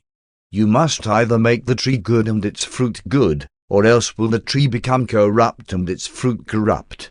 One declared that in my Father's eternal kingdom the tree is known by its fruits. But some of you who are as vipers, how can you, having already chosen evil, bring forth good fruits? After all, out of the abundance of the evil in your hearts your mouths speak. Then stood up another Pharisee, who said, Teacher, we would have you give us a predetermined sign which we will agree upon as establishing your authority and right to teach. Will you agree to such an arrangement? And when Jesus heard this, he said, This faithless and sign-seeking generation seeks a token, but no sign shall be given you other than that which you already have, and that which you shall see when the Son of Man departs from among you. And when he had finished speaking, his apostles surrounded him and led him from the synagogue. In silence they journeyed home with him to Bethsaida. They were all amazed and somewhat terror-stricken by the sudden change in the Master's teaching tactics. They were wholly unaccustomed to seeing him perform in such a militant manner. 5. The Saturday evening time and again had Jesus dashed to pieces the hopes of his apostles. Repeatedly had he crushed their fondest expectations, but no time of disappointment or season of sorrow had ever equalled that which now overtook them. And, too, there was now admixed with their depression a real fear for their safety. They were all surprisingly startled by the suddenness and completeness of the desertion of the populace. They were also somewhat frightened and disconcerted by the unexpected boldness and assertive determination exhibited by the Pharisees who had come down from Jerusalem. But most of all they were bewildered by Jesus' sudden change of tactics. Under ordinary circumstances they would have welcomed the appearance of this more militant attitude, but coming as it did, along with so much that was unexpected, it startled them. And now, on top of all of these worries, when they reached home, Jesus refused to eat. For hours he isolated himself in one of the upper rooms. It was almost midnight when Joab, the leader of the evangelists, returned and reported that about 1/3 of his associates had deserted the cause. All through the evening loyal disciples had come and gone, reporting that the revulsion of feeling toward the Master was general in Capernaum. The leaders from Jerusalem were not slow to feed this feeling of disaffection and in every way possible to seek to promote the movement away from Jesus and his teachings. During these trying hours the 12 women were in session over at Peter's house. They were tremendously upset, but none of them deserted. It was a little after midnight when Jesus came down from the upper chamber and stood among the 12 and their associates, numbering about 30 in all. He said, "One recognize that this sifting of the kingdom distresses you, but it is unavoidable. Still, after all the training you have had, was there any good reason why you should stumble at my words? Why is it that you are filled with fear and consternation when you see the kingdom being divested of these lukewarm multitudes and these half-hearted disciples? Why do you grieve when the new day is dawning for the shining forth in new glory of the spiritual teachings of the kingdom of heaven? If you find it difficult to endure this test, what, then, will you do when the Son of Man must return to the Father? When and how will you prepare yourselves for the time when one is sent to the place whence one came to this world? My beloved, you must remember that it is the Spirit that quickens. The flesh and all that pertains thereto is of little profit. The words which one have spoken to you are spirit and life. Be of good cheer. One have not deserted you. Many shall be offended by the plain speaking of these days. Already you have heard that many of my disciples have turned back. They walk no more with me. From the beginning one knew that these half-hearted believers would fall out by the way. Did one not choose you 12 men and set you apart as ambassadors of the kingdom? And now at such a time as this would you also desert? Let each of you look to his own faith, for one of you stands in grave danger. And when Jesus had finished speaking, Simon Peter said, Yes, Lord, we are sad and perplexed, but we will never forsake you. You have taught us the words of eternal life. We have believed in you and followed with you all this time. We will not turn back, for we know that you are sent by God. And as Peter ceased speaking, they all with one accord nodded their approval of his pledge of loyalty. Then said Jesus, Go to your rest, for busy times are upon us. Active days are just ahead. Paper 154. Last days at Capernaum. On the eventful Saturday night of April the 30th, as Jesus was speaking words of comfort and courage to his downcast and bewildered disciples, at Tiberias a council was being held between Herod Antipas and a group of special commissioners representing the Jerusalem Sanhedrin. These scribes and Pharisees urged Herod to arrest Jesus. They did their best to convince him that Jesus was stirring up the populace to dissension and even to rebellion. But Herod refused to take action against him as a political offender. Herod's advisers had correctly reported the episode across the lake when the people sought to proclaim Jesus king and how he rejected the proposal. One of Herod's official family, Chuza, whose wife belonged to the women's ministering corps, had informed him that Jesus did not propose to meddle with the affairs of earthly rule, that he was only concerned with the establishment of the spiritual brotherhood of his believers, which brotherhood he called the kingdom of heaven. Herod had confidence in Chuza's reports, so much so that he refused to interfere with Jesus' activities. Herod was also influenced at this time, in his attitude toward Jesus, by his superstitious fear of John the Baptist. Herod was one of those apostate Jews who, while he believed nothing, feared everything. He had a bad conscience for having put John to death, and he did not want to become entangled in these intrigues against Jesus. He knew of many cases of sickness which had been apparently healed by Jesus, and he regarded him as either a prophet or a relatively harmless religious fanatic. When the Jews threatened to report to Caesar that he was shielding a traitorous subject, Herod ordered them out of his council chamber.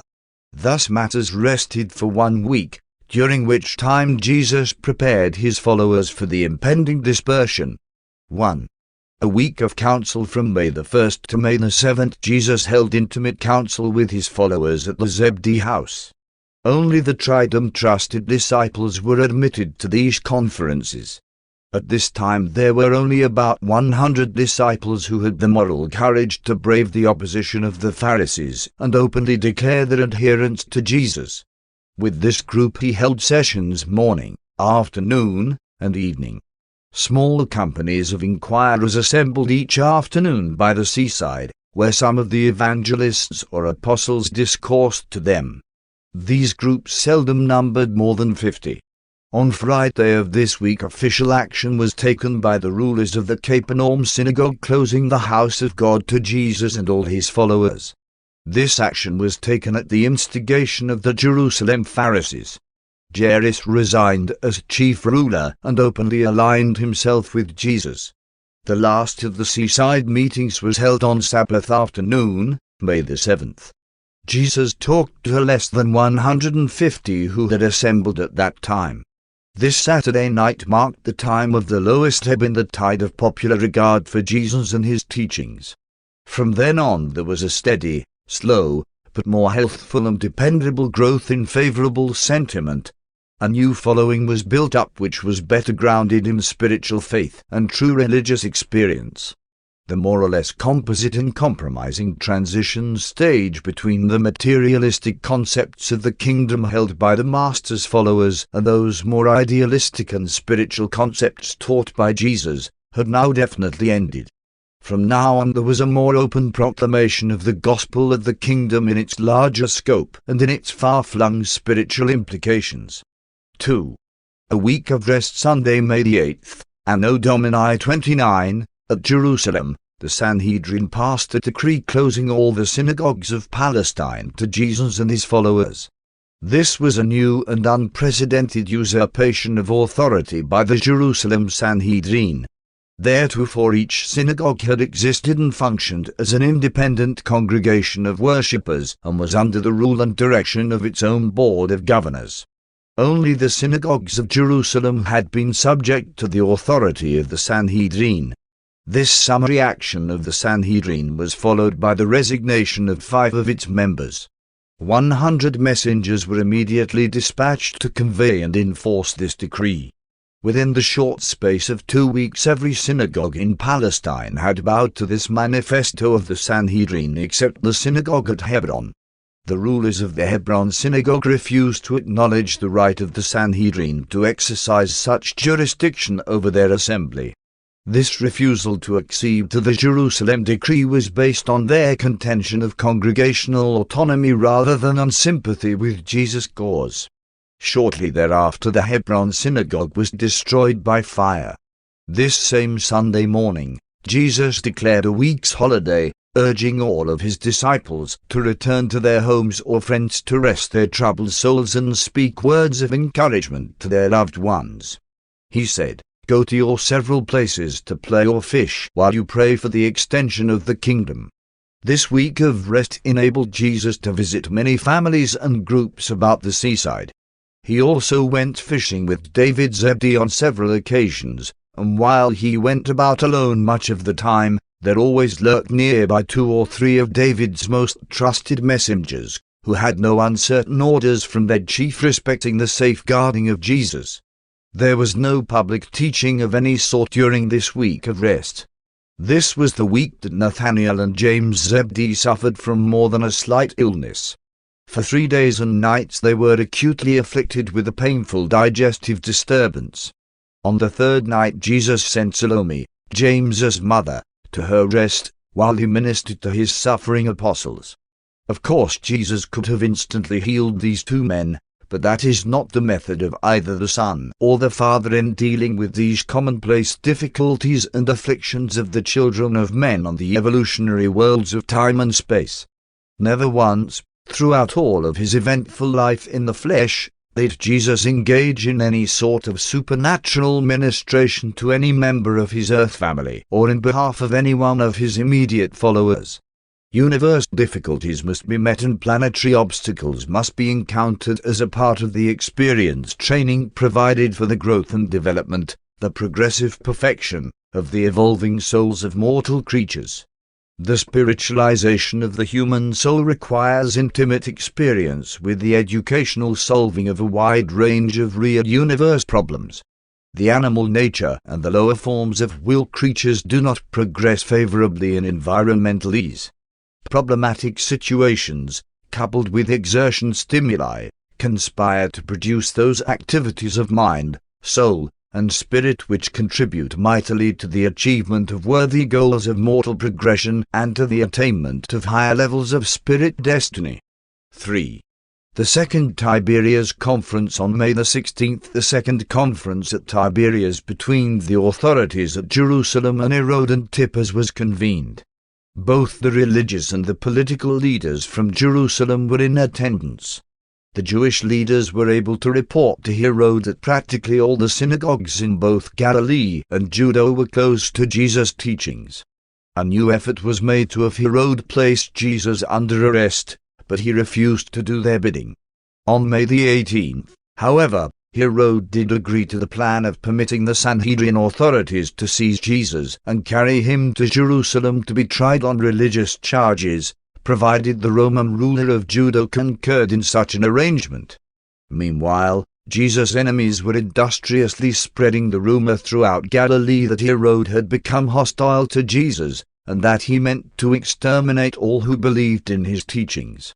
On Saturday night, May the 21st, word reached Tiberias that the civil authorities at Jerusalem had no objection to the agreement between Herod and the Pharisees that Jesus be seized and carried to Jerusalem for trial before the Sanhedrin on charges of flouting the sacred laws of the Jewish nation.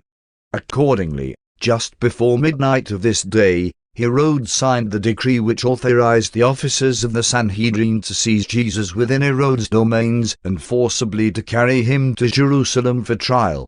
Strong pressure from many sides was brought to bear upon Herod before he consented to grant this permission, and he well knew that Jesus could not expect a fair trial before his bitter enemies at Jerusalem.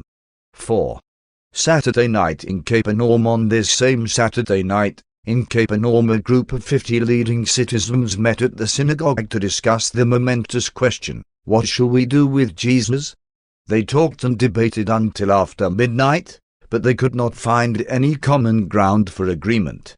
Aside from a few persons who inclined to the belief that Jesus might be the Messiah, at least a holy man, or perhaps a prophet, the meeting was divided into 4 nearly equal groups who held, respectively, the following views of Jesus: 1. That he was a deluded and harmless religious fanatic. 2. That he was a dangerous and designing agitator who might stir up rebellion. 3. That he was in league with devils, that he might even be a prince of devils. 4. That he was beside himself, that he was mad, mentally unbalanced. There was much talk about Jesus preaching doctrines which were upsetting for the common people. His enemies maintained that his teachings were impractical, that everything would go to pieces if everybody made an honest effort to live in accordance with his ideas. And the men of many subsequent generations have said the same things. Many intelligent and well-meaning men, even in the more enlightened age of these revelations, maintain that modern civilization could not have been built upon the teachings of Jesus, and they are partially right. But all such doubters forget that a much better civilization could have been built upon his teachings, and sometime will be. This world has never seriously tried to carry out the teachings of Jesus on a large scale, notwithstanding that half-hearted attempts have often been made to follow the doctrines of so-called Christianity. 5. The eventful Sunday morning, May the 22nd, was an eventful day in the life of Jesus. On this Sunday morning, before daybreak, one of David's messengers arrived in great haste from Tiberias, bringing the word that Herod had authorized, or was about to authorize, the arrest of Jesus by the officers of the Sanhedrin. The receipt of the news of this impending danger caused David Zebedee to arouse his messengers and send them out to all the local groups of disciples, summoning them for an emergency council at 7 o'clock that morning. When the sister-in-law of Jude, Jesus' brother, heard this alarming report, she hastened word to all of Jesus' family who dwelt nearby, summoning them forthwith to assemble at Zebedee's house. And in response to this hasty call, presently there were assembled Mary, James, Joseph, Jude, and Ruth. At this early morning meeting Jesus imparted his farewell instructions to the assembled disciples. That is, he bade them farewell for the time being, knowing well that they would soon be dispersed from Capernaum. He directed them all to seek God for guidance and to carry on the work of the kingdom regardless of consequences. The evangelists were to labor as they saw fit until such time as they might be called. He selected 12 of the evangelists to accompany him. The 12 apostles he directed to remain with him no matter what happened. The 12 women he instructed to remain at the Zebedee house and at Peter's house until he should send for them. Jesus consented to David Zebedee's continuing his countrywide messenger service, and in bidding the master farewell presently, David said, "Go forth to your work, master.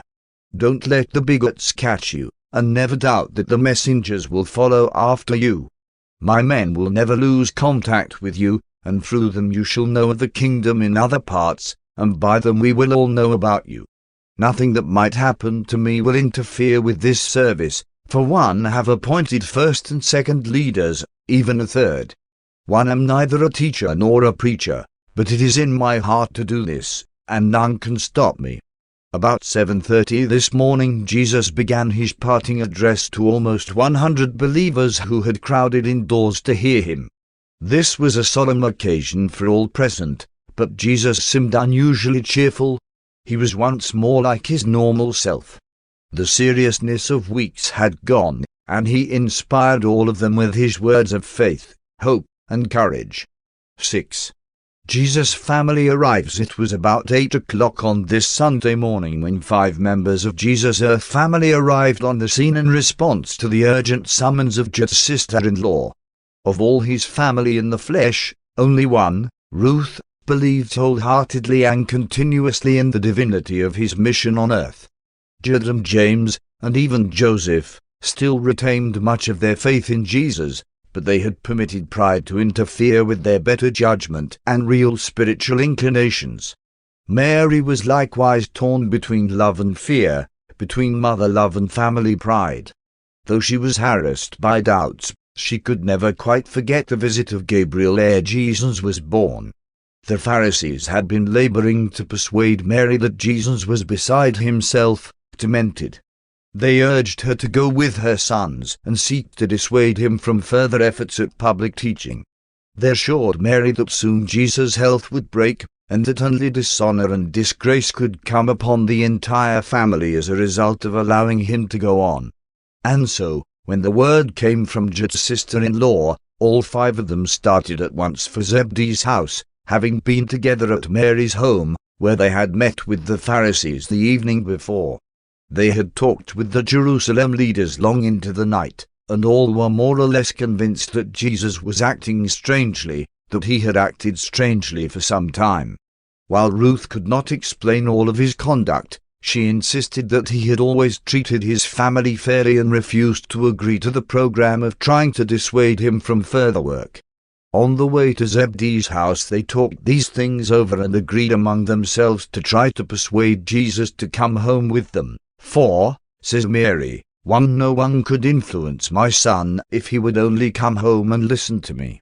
James and Jude had heard rumors concerning the plans to arrest Jesus and take him to Jerusalem for trial. They also feared for their own safety. As long as Jesus was a popular figure in the public eye, his family allowed matters to drift along, but now that the people of Capernaum and the leaders at Jerusalem had suddenly turned against him, they began keenly to feel the pressure of the supposed disgrace of their embarrassing position. They had expected to meet Jesus, take him aside, and urge him to go home with them. They had thought to assure him that they would forget his neglect of them, they would forgive and forget, if he would only give up the foolishness of trying to preach a new religion which could bring only trouble to himself and dishonor upon his family. To all of this Ruth would say only, "One will tell my brother that one think he is a man of God, and that one hope he would be willing to die before he would allow these wicked Pharisees to stop his preaching." Joseph promised to keep Ruth quiet while the others labored with Jesus. When they reached the Zebedee house, Jesus was in the very midst of delivering his parting address to the disciples. They sought to gain entrance to the house, but it was crowded to overflowing. Finally they established themselves on the back porch and had word passed in to Jesus, from person to person, so that it finally was whispered to him by Simon Peter, who interrupted his talking for the purpose, and who said, "Behold, your mother and your brothers are outside, and they are very anxious to speak with you." Now it did not occur to his mother how important was the giving of this parting message to his followers, neither did she know that his address was likely to be terminated any moment by the arrival of his apprehenders. She really thought, after so long an apparent estrangement, in view of the fact that she and his brothers had shown the grace actually to come to him, that Jesus would cease speaking and come to them the moment he received word they were waiting. It was just another of those instances in which his earth family could not comprehend that he must be about his Father's business.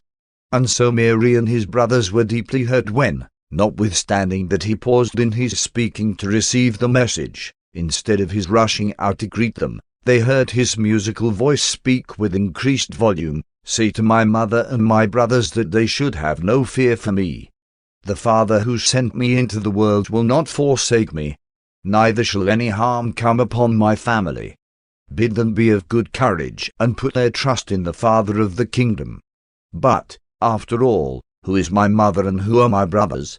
And stretching forth his hands toward all of his disciples assembled in the room, he said, "One have no mother, one have no brothers. Behold my mother and behold my brethren. For whosoever does the will of my Father who is in heaven, the same is my mother, my brother, and my sister." And when Mary heard these words, she collapsed in Jesus' arms. They carried her out in the garden to revive her while Jesus spoke the concluding words of his parting message. He would then have gone out to confer with his mother and his brothers, but a messenger arrived in haste from Tiberias bringing word that the officers of the Sanhedrin were on their way with authority to arrest Jesus and carry him to Jerusalem. Andrew received this message and, interrupting Jesus, told it to him. Andrew did not recall that David had posted some 25 sentinels about the Zebedee house, and that no one could take them by surprise. So he asked Jesus what should be done. The Master stood there in silence while his mother, having heard the words, "One have no mother," was recovering from the shock in the garden. It was at just this time that a woman in the room stood up and exclaimed, "Blessed is the womb that bore you, and blessed are the breasts that nursed you." Jesus turned aside a moment from his conversation with Andrew to answer this woman by saying, "No, rather is the one blessed who hears the word of God and dares to obey it." Mary and Jesus' brothers thought that Jesus did not understand them, that he had lost interest in them, little realizing that it was they who failed to understand Jesus. Jesus fully understood how difficult it is for men to break with their past. He knew how human beings are swayed by the preacher's eloquence, and how the conscience responds to emotional appeal as the mind does to logic and reason, but he also knew how far more difficult it is to persuade men to disown the past. It is forever true that all who may think they are misunderstood or not appreciated have in Jesus a sympathizing friend and an understanding counselor. He had warned his apostles that a man's foes may be they of his own household, but he had hardly realized how near this prediction would come to apply to his own experience. Jesus did not forsake his earth family to do his Father's work, they forsook him. Later on, after the Master's death and resurrection, when James became connected with the early Christian movement, he suffered immeasurably as a result of his failure to enjoy this earlier association with Jesus and his disciples. In passing through these events, Jesus chose to be guided by the limited knowledge of his human mind. He desired to undergo the experience with his associates as a mere man. And it was in the human mind of Jesus to see his family before he left. He did not wish to stop in the midst of his discourse and thus render their first meeting after so long a separation such a public affair.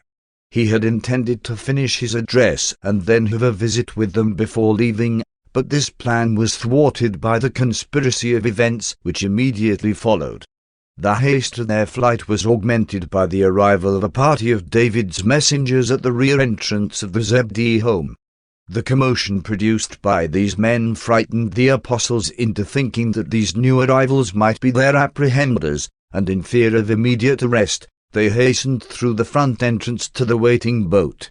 And all of this explains why Jesus did not see his family waiting on the back porch.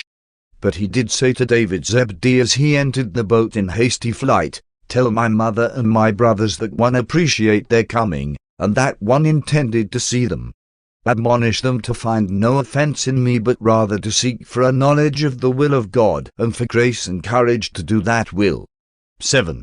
The hasty flight. And so it was on this Sunday morning, the 22nd of May, in the year Anno Domini 29, that Jesus, with his 12 apostles and the 12 evangelists, engaged in this hasty flight from the Sanhedrin officers who were on their way to Bethsaida with authority from Herod Antipas to arrest him and take him to Jerusalem for trial on charges of blasphemy and other violations of the sacred laws of the Jews. It was almost 8:30 this beautiful morning when this company of 25 manned the oars and pulled for the eastern shore of the Sea of Galilee. Following the Master's boat was another and smaller craft, containing 6 of David's messengers, who had instructions to maintain contact with Jesus and his associates and to see that information of their whereabouts and safety was regularly transmitted to the home of Zebedee in Bethsaida, which had served as headquarters for the work of the kingdom for some time. But Jesus was never again to make his home at the house of Zebedee. From now on, throughout the remainder of his earth life, the Master truly had not where to lay his head. No more did he have even the semblance of a settled abode. They rowed over to near the village of Cariza, put their boat in the custody of friends, and began the wanderings of this eventful last year of the Master's life on earth. For a time they remained in the domains of Philip, going from Cariza up to Caesarea Philippi, thence making their way over to the coast of Phoenicia. The crowd lingered about the home of Zebedee watching these 2 boats make their way over the lake toward the eastern shore, and they were well started when the Jerusalem officers hurried up and began their search for Jesus.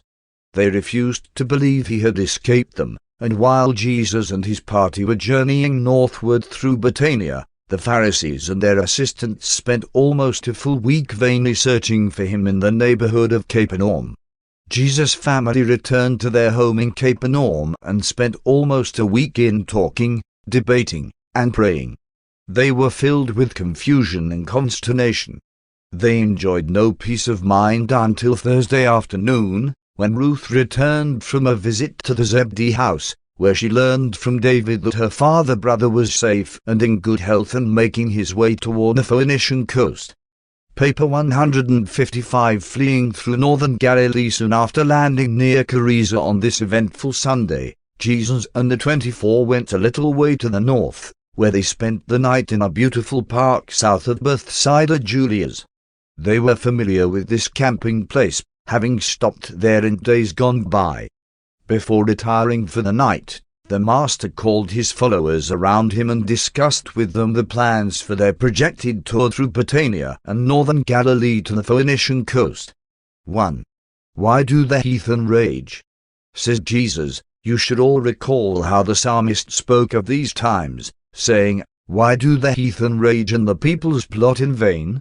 The kings of the earth set themselves, and the rulers of the people take counsel together, against the Lord and against his anointed, saying, let us break the bonds of mercy asunder, and let us cast away the cords of love.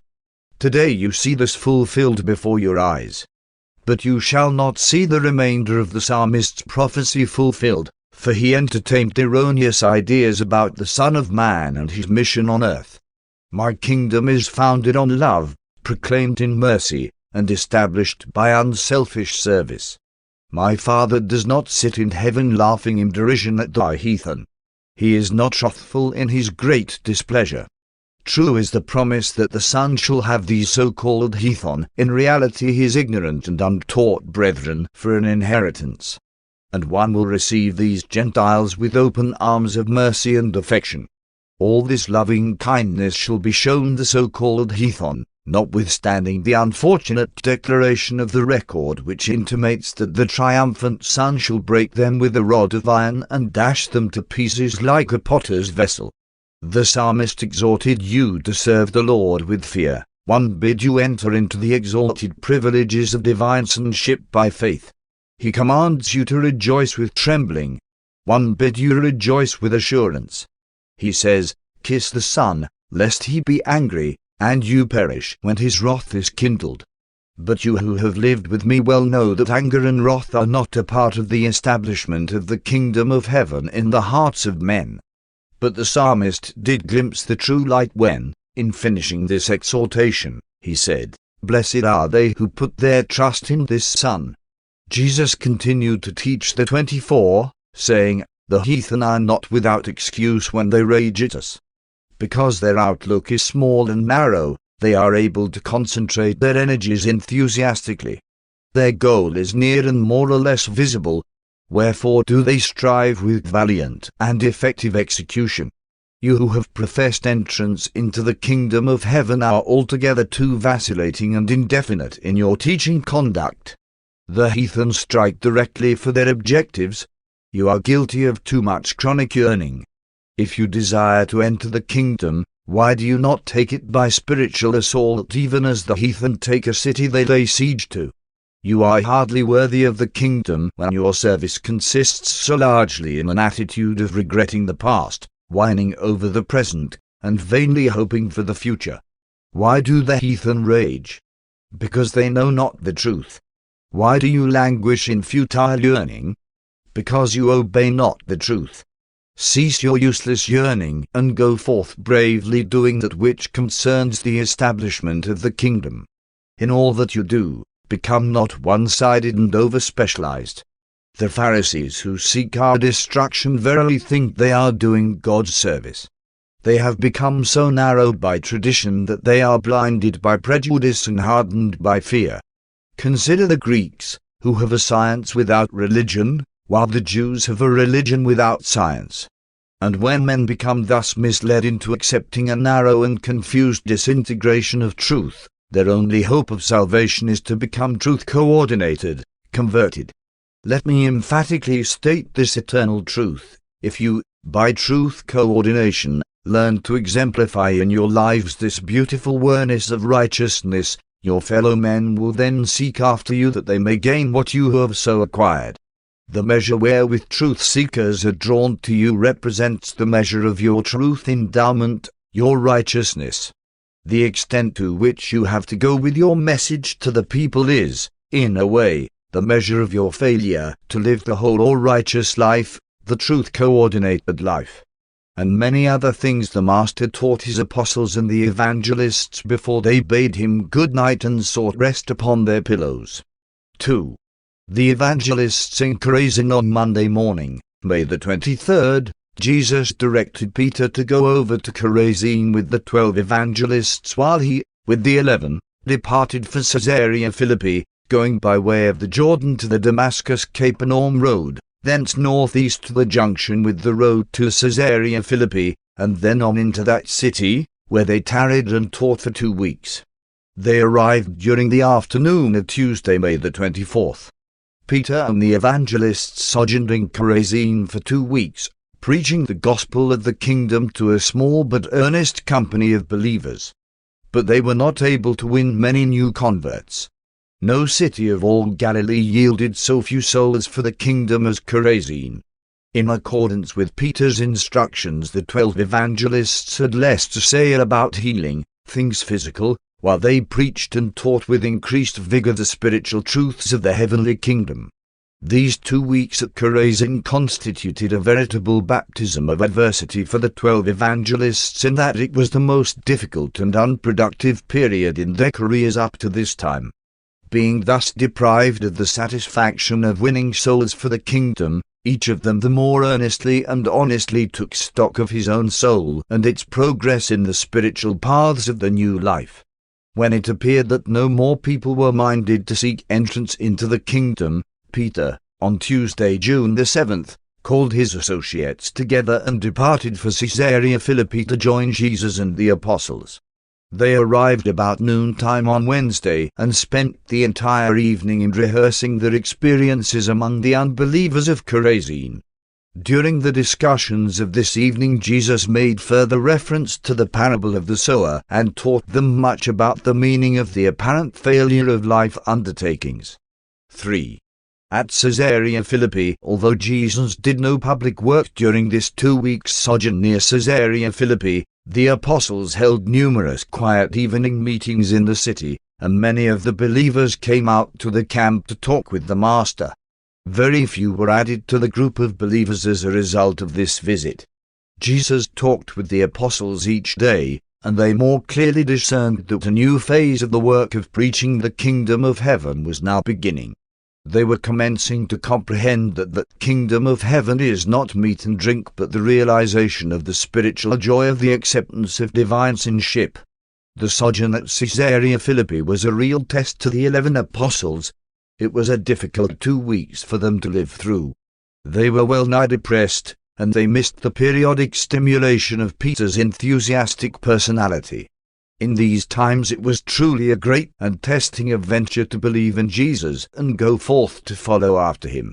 Though they made few converts during these 2 weeks, they did learn much that was highly profitable from their daily conferences with the Master. The apostles learned that the Jews were spiritually stagnant and dying because they had crystallized truth into a creed. That when truth becomes formulated as a boundary line of self-righteous exclusiveness instead of serving as signposts of spiritual guidance and progress, such teachings lose their creative and life-giving power and ultimately become merely preservative and fossilizing. Increasingly they learned from Jesus to look upon human personalities in terms of their possibilities in time and in eternity.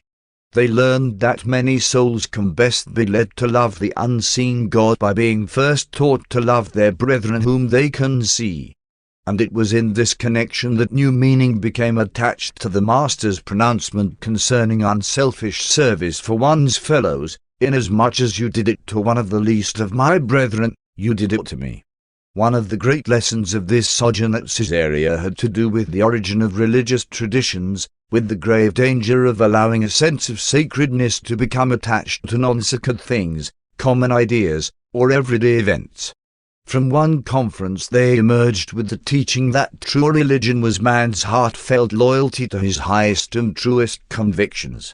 Jesus warned his believers that, if their religious longings were only material, increasing knowledge of nature would, by progressive displacement of the supposed supernatural origin of things, ultimately deprive them of their faith in God.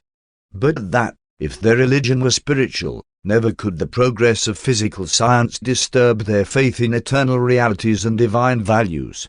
They learned that, when religion is wholly spiritual in motive, it makes all life more worthwhile, filling it with high purposes, dignifying it with transcendent values, inspiring it with superb motives, all the while comforting the human soul with a sublime and sustaining hope.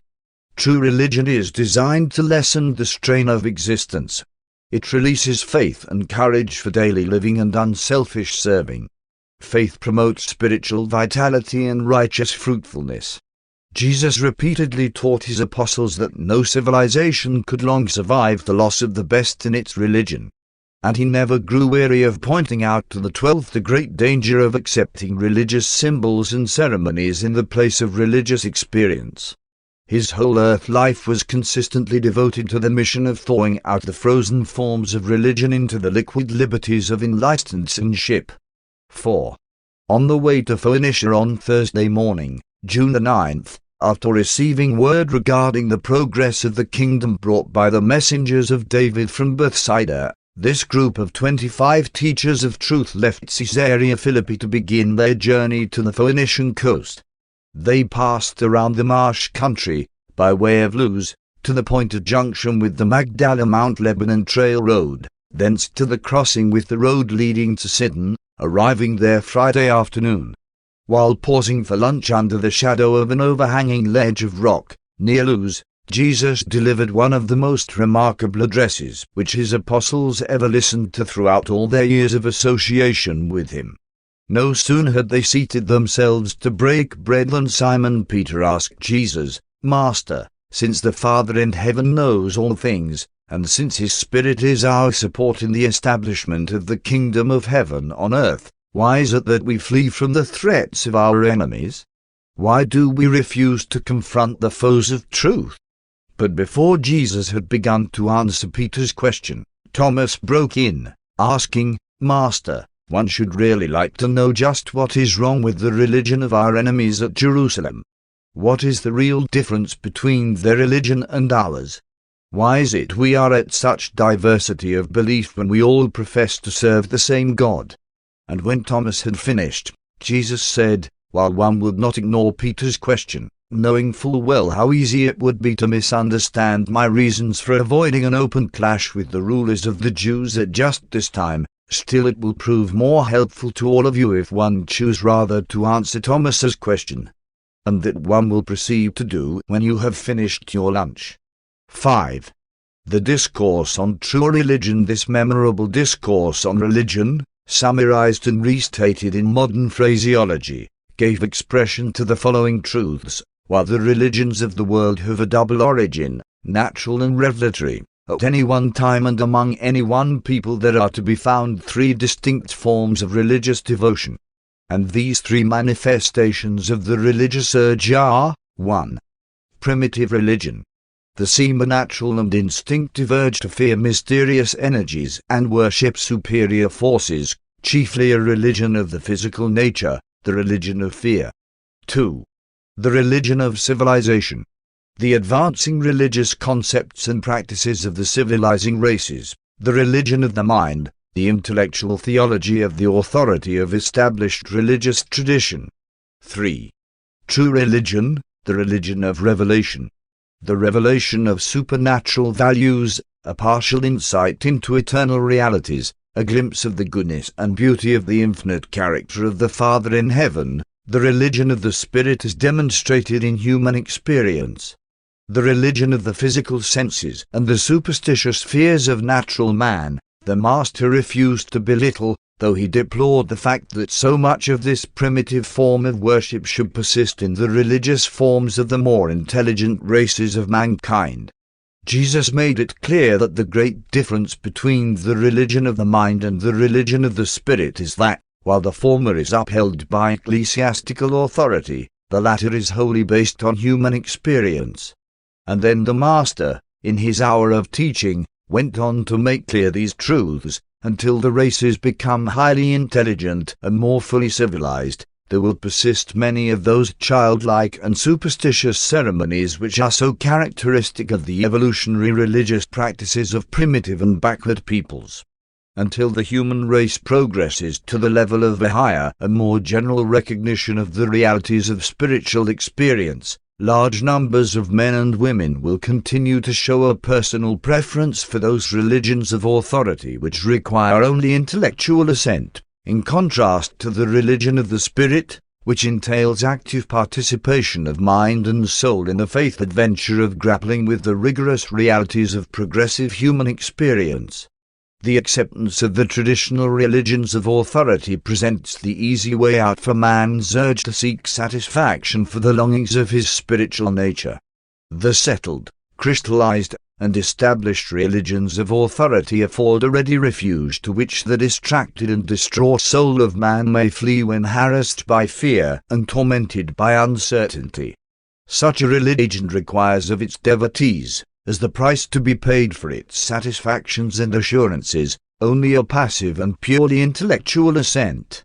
And for a long time there will live on earth those timid, fearful, and hesitant individuals who will prefer thus to secure their religious consolations, even though, in so casting their lot with the religions of authority, they compromise the sovereignty of personality, debase the dignity of self-respect, and utterly surrender the right to participate in that most thrilling and inspiring of all possible human experiences, the personal quest for truth, the exhilaration of facing the perils of intellectual discovery, the determination to explore the realities of personal religious experience, the supreme satisfaction of experiencing the personal triumph of the actual realization of the victory of spiritual faith over intellectual doubt as it is honestly won in the supreme adventure of all human existence, man seeking God, for himself and as himself, and finding him.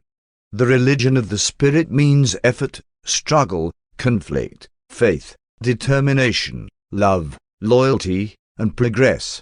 The religion of the mind, the theology of authority, requires little or none of these exertions from its formal believers. Tradition is a safe refuge and an easy path for those fearful and half-hearted souls who instinctively shun the spirit struggles and mental uncertainties associated with those faith voyages of daring adventure out upon the high seas of unexplored truth in search for the farther shores of spiritual realities as they may be discovered by the progressive human mind and experienced by the evolving human soul.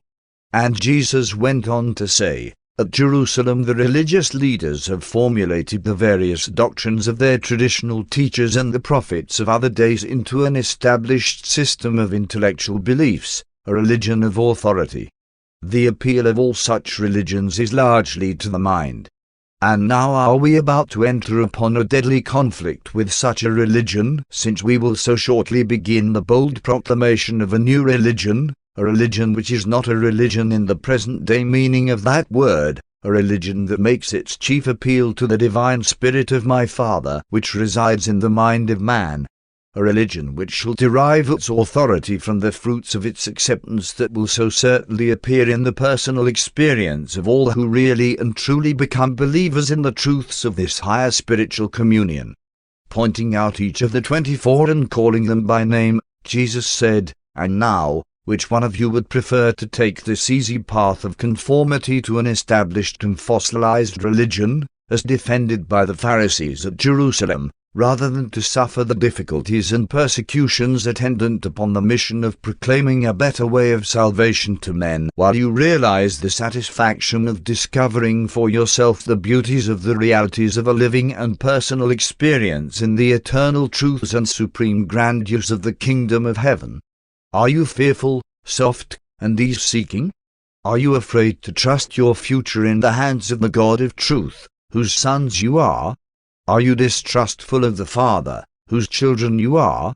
Will you go back to the easy path of the certainty and intellectual settledness of the religion of traditional authority, or will you gird yourselves to go forward with me into that uncertain and troublous future of proclaiming the new truths of the religion of the Spirit, the kingdom of heaven in the hearts of men?"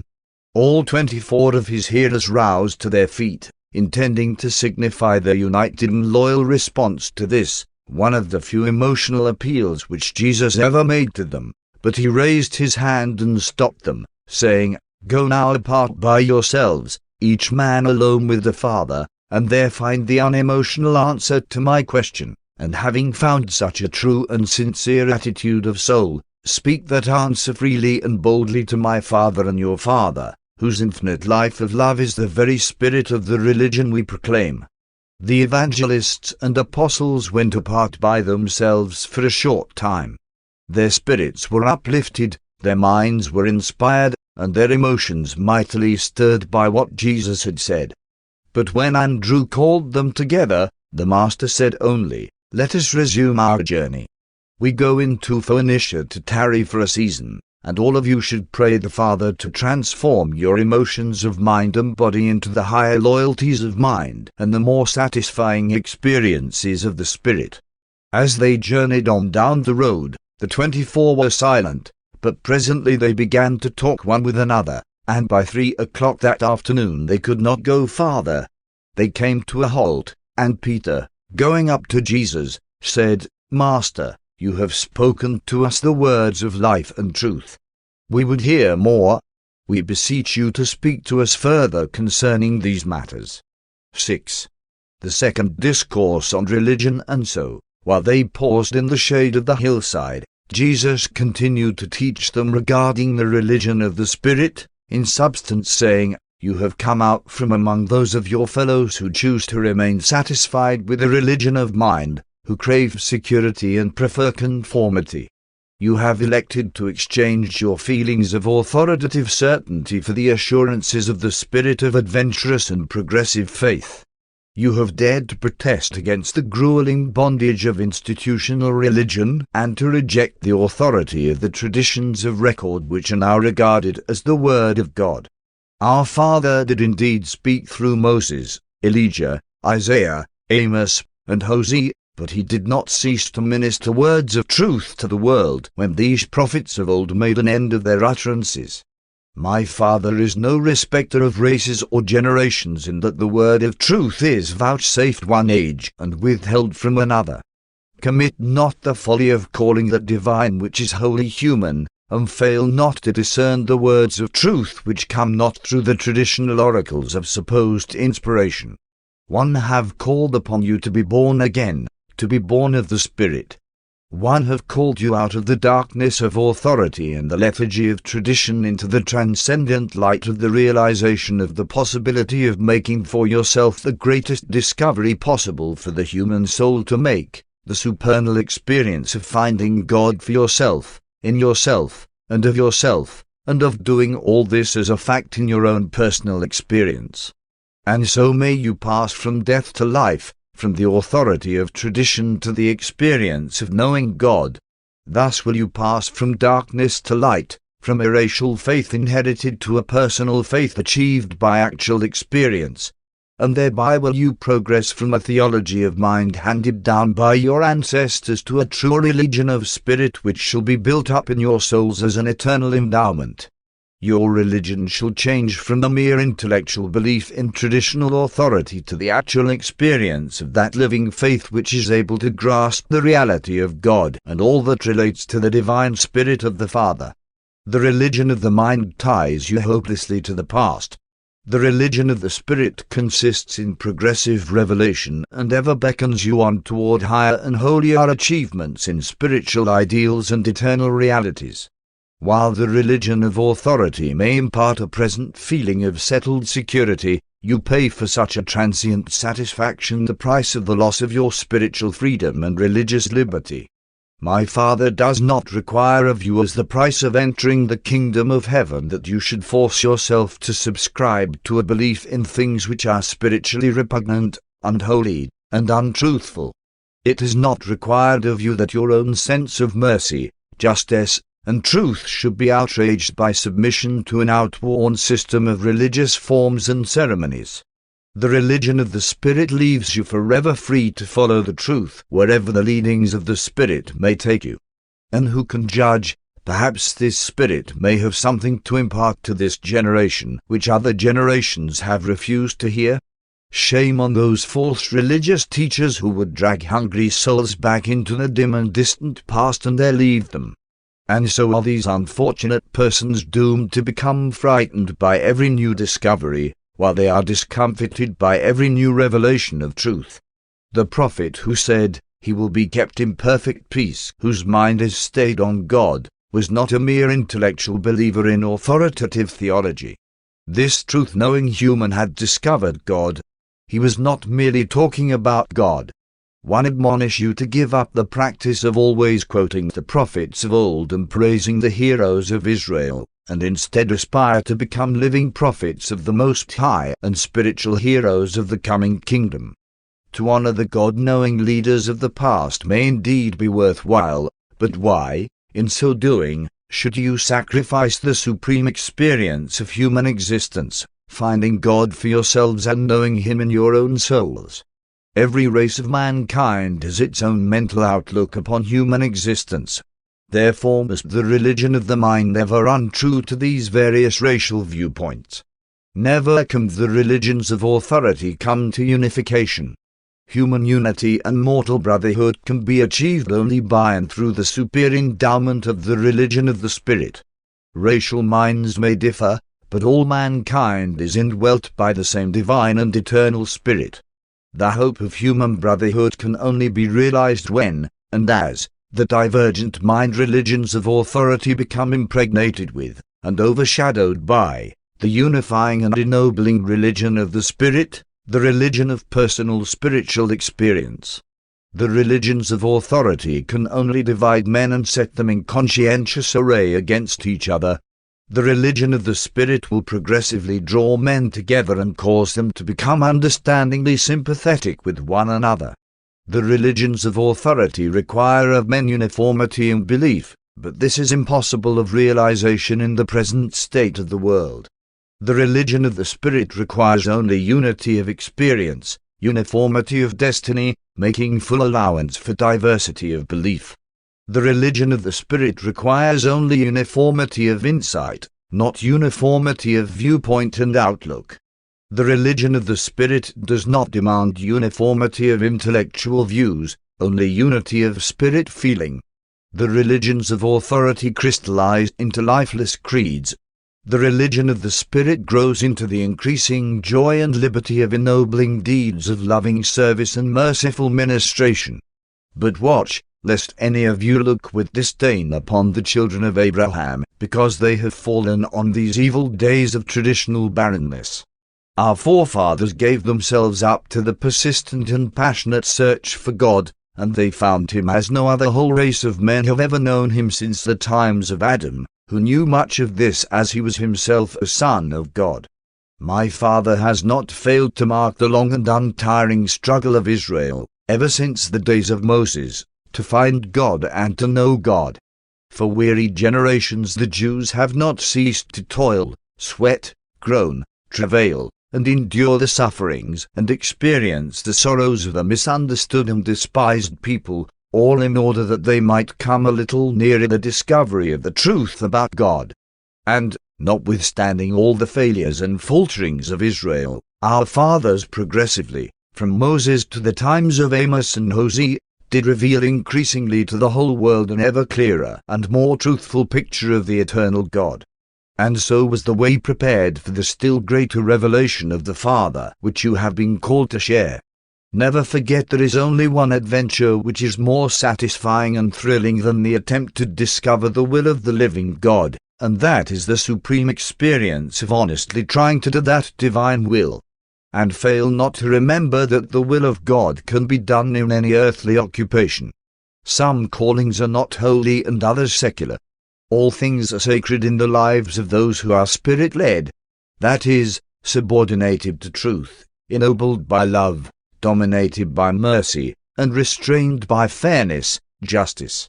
The Spirit which my Father and One shall send into the world is not only the Spirit of truth, but also the spirit of idealistic beauty.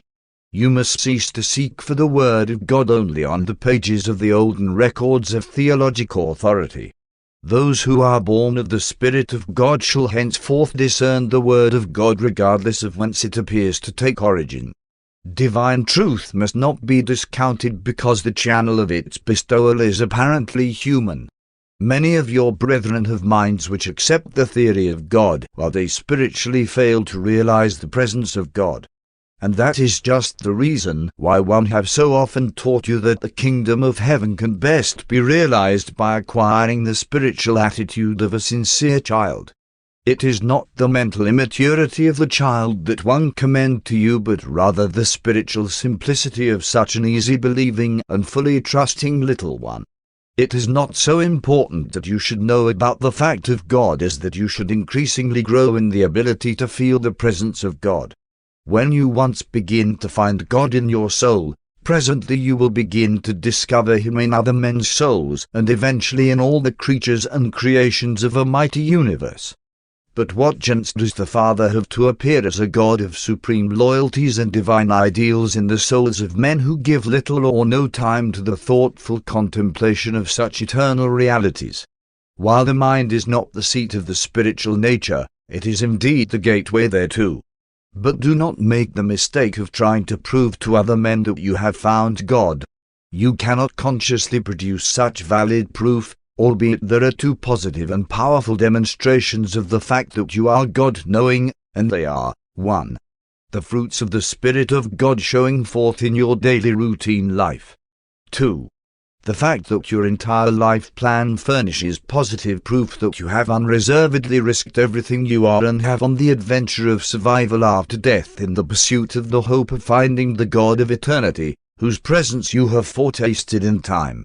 Now, mistake not, my Father will ever respond to the faintest flicker of faith. He takes note of the physical and superstitious emotions of the primitive man. And with those honest but fearful souls whose faith is so weak that it amounts to little more than an intellectual conformity to a passive attitude of assent to religions of authority, the Father is ever alert to honor and foster even all such feeble attempts to reach out for Him. But you who have been called out of darkness into the light are expected to believe with the whole heart. Your faith shall dominate the combined attitudes of body, mind, and spirit.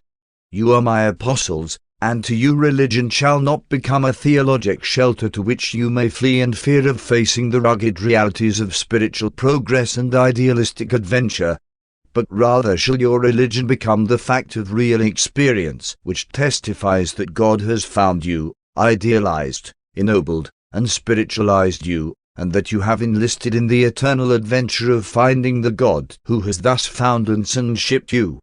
And when Jesus had finished speaking, he beckoned to Andrew and, pointing to the west toward Phoenicia, said, "Let us be on our way." Paper 156. The Sojourn at Tyre and Sidon. On Friday afternoon, June the 10th, Jesus and his associates arrived in the environs of Sidon, where they stopped at the home of a well-to-do woman who had been a patient in the Bethsaida hospital during the times when Jesus was at the height of his popular favor.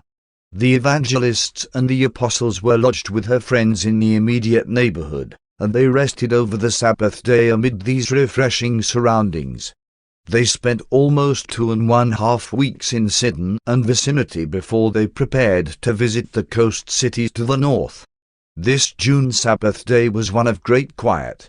The evangelists and apostles were altogether absorbed in their meditations regarding the discourses of the Master on religion to which they had listened en route to Sidon. They were all able to appreciate something of what he had told them, but none of them fully grasped the import of his teaching.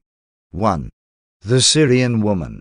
There lived near the home of Keruska, where the Master lodged, a Syrian woman who had heard much of Jesus as a great healer and teacher, and on this Sabbath afternoon she came over, bringing her little daughter. The child, about 12 years old, was afflicted with a grievous nervous disorder characterized by convulsions and other distressing manifestations. Jesus had charged his associates to tell no one of his presence at the home of Keruska, explaining that he desired to have a rest. While they had obeyed their master's instructions, the servant of Keruska had gone over to the house of this Syrian woman, Naran, to inform her that Jesus lodged at the home of her mistress, and had urged this anxious mother to bring her afflicted daughter for healing. This mother, of course, believed that her child was possessed by a demon, an unclean spirit. When Narana arrived with her daughter, the Alphaeus twins explained through an interpreter that the Master was resting and could not be disturbed. Whereupon Narana replied that she and the child would remain right there until the Master had finished his rest. Peter also endeavored to reason with her and to persuade her to go home. He explained that Jesus was weary with much teaching and healing, and that he had come to Phoenicia for a period of quiet and rest. But it was futile. Narana would not leave. To Peter's entreaties she replied only, "One will not depart until one have seen your Master. One know he can cast the demon out of my child, and one will not go until the healer has looked upon my daughter." Then Thomas sought to send the woman away but met only with failure. To him she said, "One have faith that your Master can cast out this demon which torments my child. One have heard of his mighty works in Galilee, and one believe in him. What has happened to you, his disciples, that you would send away those who come seeking your Master's help?" And when she had thus spoken, Thomas withdrew. Then came forward Simon Zealots to remonstrate with Narana. Said Simon, "Woman, you are a Greek-speaking Gentile. It is not right that you should expect the Master to take the bread intended for the children of the favored household and cast it to the dogs." But Narana refused to take offense at Simon's thrust. She replied only, "Yes, teacher, one understand your words. One am only a dog in the eyes of the Jews, but his concerns your Master, one am a believing dog. One am determined that he shall see my daughter, for one am persuaded that, if he shall but look upon her, he will heal her. And even you, my good man, would not dare to deprive the dogs of the privilege of obtaining the crumbs which chance to fall from the children's table." At just this time the little girl was seized with a violent convulsion before them all, and the mother cried out, "There, you can see that my child is possessed by an evil spirit. If our need does not impress you, It would appeal to your master, who one have been told loves all men and dares even to heal the Gentiles when they believe. You are not worthy to be his disciples. One will not go until my child has been cured." Jesus, who had heard all of this conversation through an open window, now came outside, much to their surprise, and said, "O woman, great is your faith, so great that one cannot withhold that which you desire. Go your way in peace. Your daughter already has been made whole." And the little girl was well from that hour. As Narana and the child took leave, Jesus entreated them to tell no one of this occurrence. And while his associates did comply with this request, the mother and the child ceased not to proclaim the fact of the little girl's healing throughout all the countryside and even in Sidon, so much so that Jesus found it advisable to change his lodgings within a few days. The next day, as Jesus taught his apostles, commenting on the cure of the daughter of the Syrian woman, he said, "And so it has been all the way along. You see for yourself how the Gentiles are able to exercise saving faith in the teachings of the gospel of the kingdom of heaven. Verily, verily, one tell you that the Father's kingdom shall be taken by the Gentiles, if the children of Abraham are not minded to show faith enough to enter therein." 2. Teaching in Sidon. In entering Sidon, Jesus and his associates passed over a bridge, the first one many of them had ever seen. As they walked over this bridge, Jesus, among other things, said, "This world is only a bridge. You may pass over it, but you should not think to build a dwelling place upon it." As the 24 began their labors in Sidon, Jesus went to stay in a home just north of the city, the house of Justa and her mother, Bernice. Jesus taught the 24 each morning at the home of Justa, and they went abroad in Sidon to teach and preach during the afternoons and evenings. The apostles and the evangelists were greatly cheered by the manner in which the Gentiles of Sidon received their message. During their short sojourn many were added to the kingdom. This period of about 6 weeks in Phoenicia was a very fruitful time in the work of winning souls, but the later Jewish writers of the Gospels weren't likely to pass over the record of this warm reception of Jesus' teachings by these Gentiles at this very time when such a large number of his own people were in hostile array against him. In many ways these Gentile believers appreciated Jesus' teachings more fully than the Jews. Many of these Greek-speaking Syrophoenicians came to know not only that Jesus was like God, but also that God was like Jesus. These so-called heathen achieved a good understanding of the Master's teachings about the uniformity of the laws of this world and the entire universe. They grasped the teaching that God is no respecter of persons, races, or nations, that there is no favoritism with the universal Father, that the universe is holy and ever law-abiding and unfailingly dependable. These Gentiles were not afraid of Jesus. They dared to accept his message. All down through the ages men have not been unable to comprehend Jesus. They have been afraid to. Jesus made it clear to the 24 that he had not fled from Galilee because he lacked courage to confront his enemies. They comprehended that he was not yet ready for an open clash with established religion, and that he did not seek to become a martyr. It was during one of these conferences at the home of Justa that the Master first told his disciples that, even though heaven and earth shall pass away, my words of truth shall not. The theme of Jesus' instructions during the sojourn at Sidon was spiritual progression. He told them they could not stand still. They must go forward in righteousness or retrogress into evil and sin. He admonished them to forget those things which are in the past while you push forward to embrace the greater realities of the kingdom. He besought them not to be content with their childhood in the gospel, but to strive for the attainment of the full stature of divine sonship in the communion of the Spirit and in the fellowship of believers. Says Jesus, "My disciples must not only cease to do evil but learn to do well. You must not only be cleansed from all conscious sin, but you must refuse to harbor even the feelings of guilt. If you confess your sins, they are forgiven. Therefore must you maintain a conscience void of offense." Jesus greatly enjoyed the keen sense of humor which these Gentiles exhibited. It was the sense of humor displayed by Naran, the Syrian woman, as well as her great and persistent faith, that so touched the Master's heart and appealed to his mercy. Jesus greatly regretted that his people, the Jews, were so lacking in humor. He once said to Thomas, "My people take themselves too seriously. They are just about devoid of an appreciation of humor." The burdensome religion of the Pharisees could never have had origin among a people with a sense of humor. They also lack consistency. They strain at gnats and swallow camels. 3.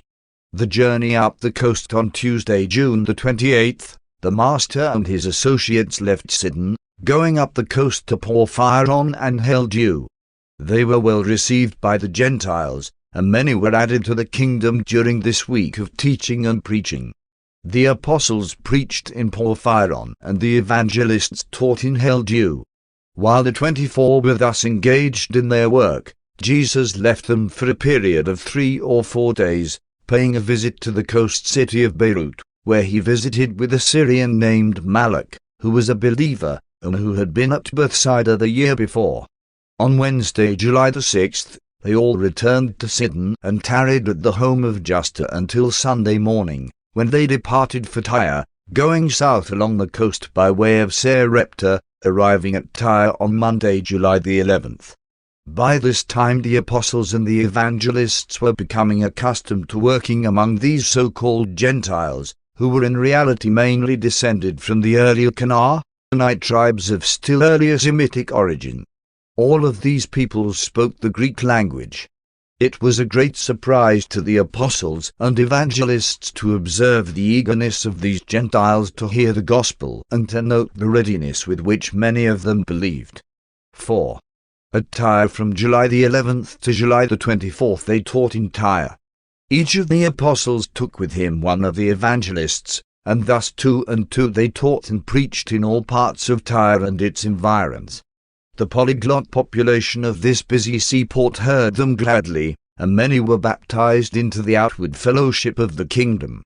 Jesus maintained his headquarters at the home of a Jew named Joseph, a believer, who lived 3 or 4 miles south of Tyre, not far from the tomb of Hiram, who had been king of the city-state of Tyre during the times of David and Solomon. Daily, for this period of 2 weeks, the apostles and evangelists entered Tyre by way of Alexander's Mole to conduct small meetings, and each night most of them would return to the encampment at Joseph's house south of the city. Every day believers came out from the city to talk with Jesus at his resting place. The Master spoke in Tyre only once, on the afternoon of July the 20th, when he taught the believers concerning the Father's love for all mankind and about the mission of the Son to reveal the Father to all races of men.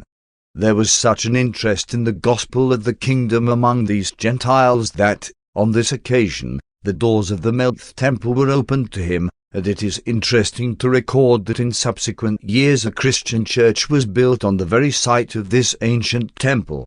Many of the leaders in the manufacture of Tyrian purple, the dye that made Tyre and Sidon famous the world over, and which contributed so much to their worldwide commerce and consequent enrichment, believed in the kingdom.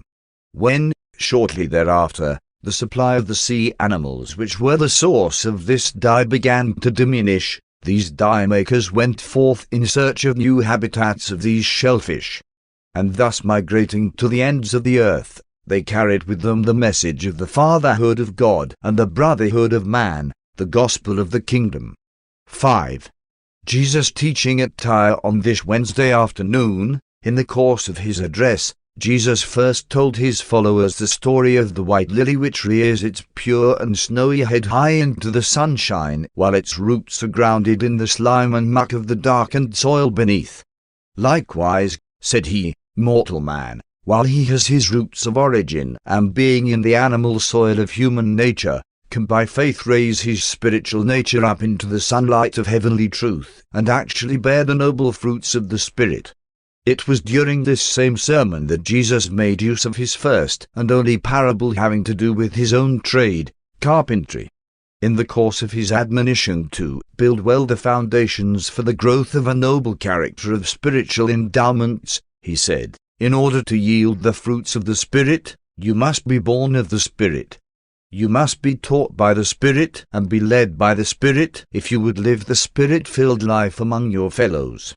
But do not make the mistake of the foolish carpenter who wastes valuable time squaring, measuring, and smoothing his worm-eaten and inwardly rotting timber, and then, when he has thus bestowed all of his labor upon the unsound beam, must reject it as unfit to enter into the foundations of the building which he would construct to withstand the assaults of time and storm. Let every man make sure that the intellectual and moral foundations of character are such as will adequately support the superstructure of the enlarging and ennobling spiritual nature, which is thus to transform the mortal mind, and then, in association with that recreated mind, is to achieve the evolvement of the soul of immortal destiny. Your spirit nature, the jointly created soul, is a living growth, but the mind and morals of the individual are the soil from which these higher manifestations of human development and divine destiny must spring. The soil of the evolving soul is human and material, but the destiny of this combined creature of mind and spirit is spiritual and divine. On the evening of this same day Nathanael asked Jesus, "Master, why do we pray that God will lead us not into temptation when we well know from your revelation of the Father that he never does such things?" Jesus answered Nathanael, "It is not strange that you ask such questions, seeing that you are beginning to know the Father as one know him, and not as the early Hebrew prophets so dimly saw him. You well know how our forefathers were disposed to see God in almost everything that happened. They looked for the hand of God in all natural occurrences and in every unusual episode of human experience. They connected God with both good and evil. They thought he softened the heart of Moses and hardened the heart of Pharaoh. When man had a strong urge to do something, good or evil, he was in the habit of accounting for these unusual emotions by remarking, "The Lord spoke to me saying, 'Do thus and so,' or 'Go here and there.'" Accordingly, since men so often and so violently ran into temptation, it became the habit of our forefathers to believe that God led them thither for testing, punishing, or strengthening. But you, indeed, now know better. You know that men are all too often led into temptation by the urge of their own selfishness and by the impulses of their animal natures.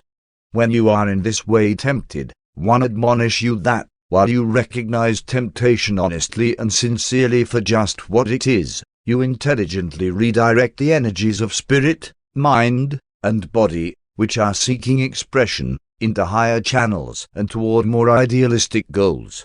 In this way may you transform your temptations into the highest types of uplifting mortal ministry, while you almost wholly avoid these wasteful and weakening conflicts between the animal and spiritual natures.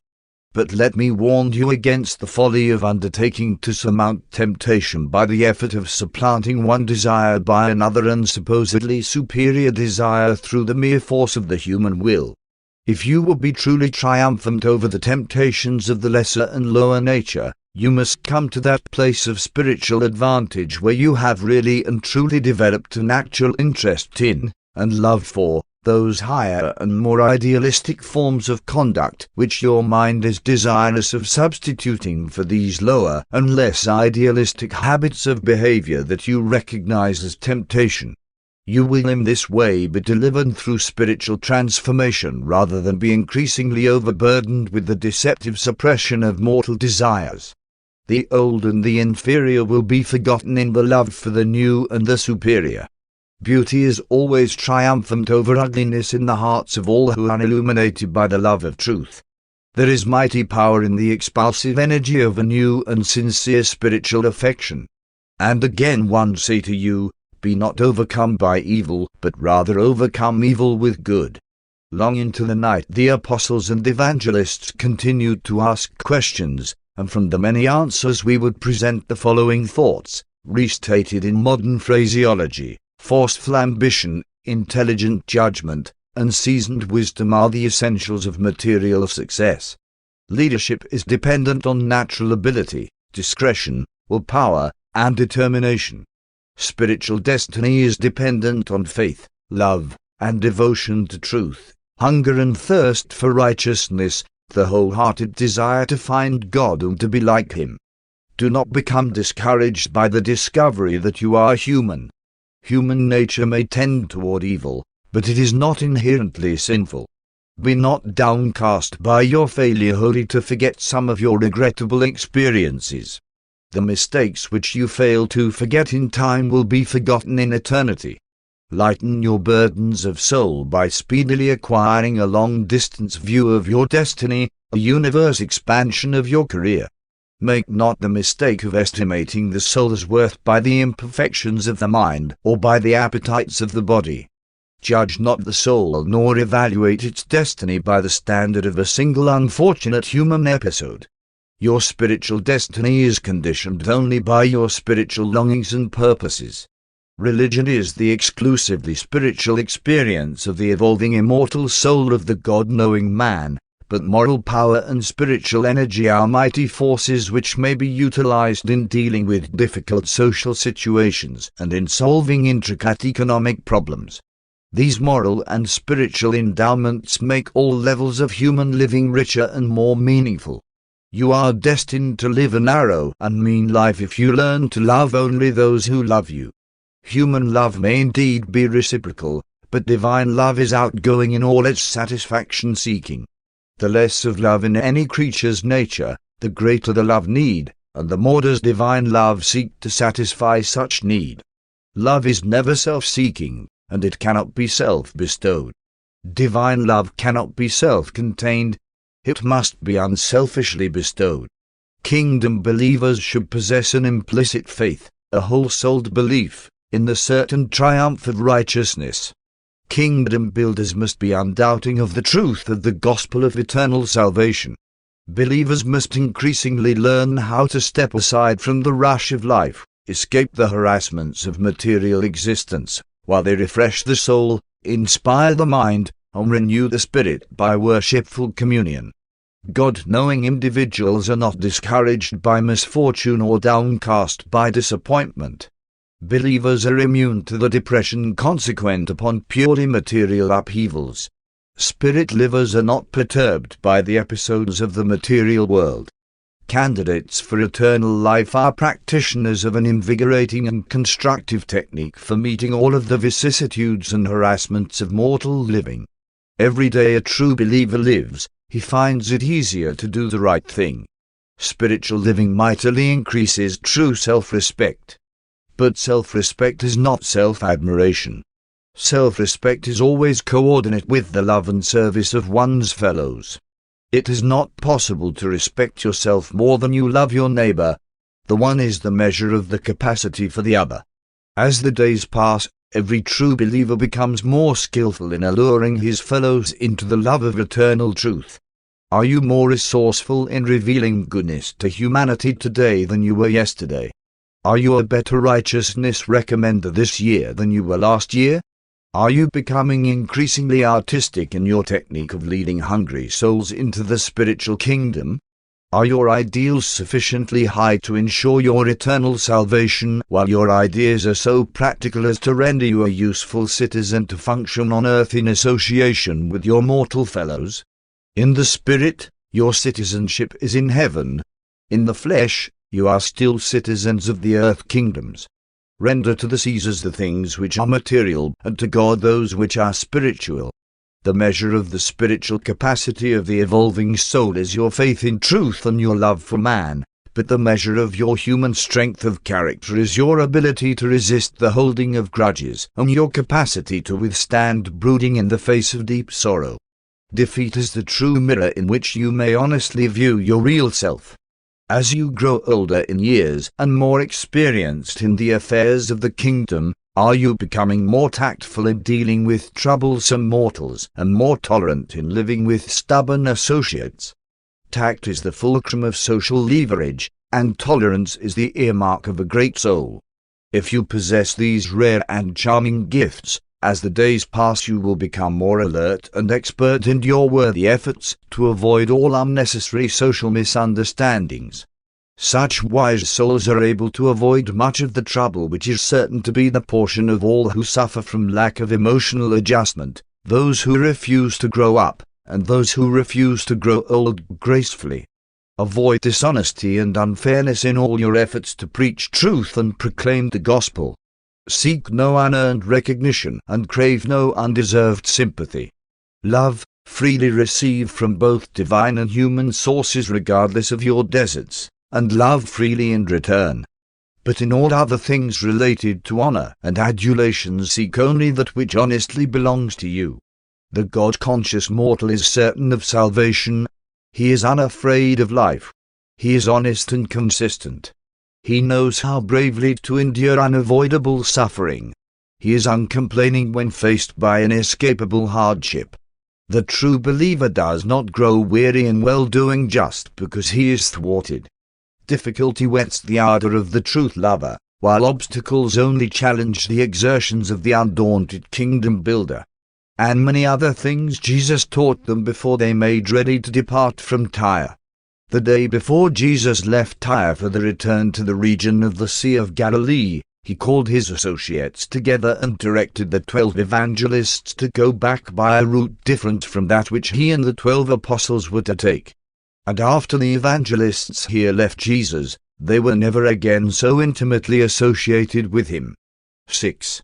The return from Phoenicia about noon on Sunday, July the 24th, Jesus and the 12 left the home of Joseph, south of Tyre, going down the coast to Ptolemais.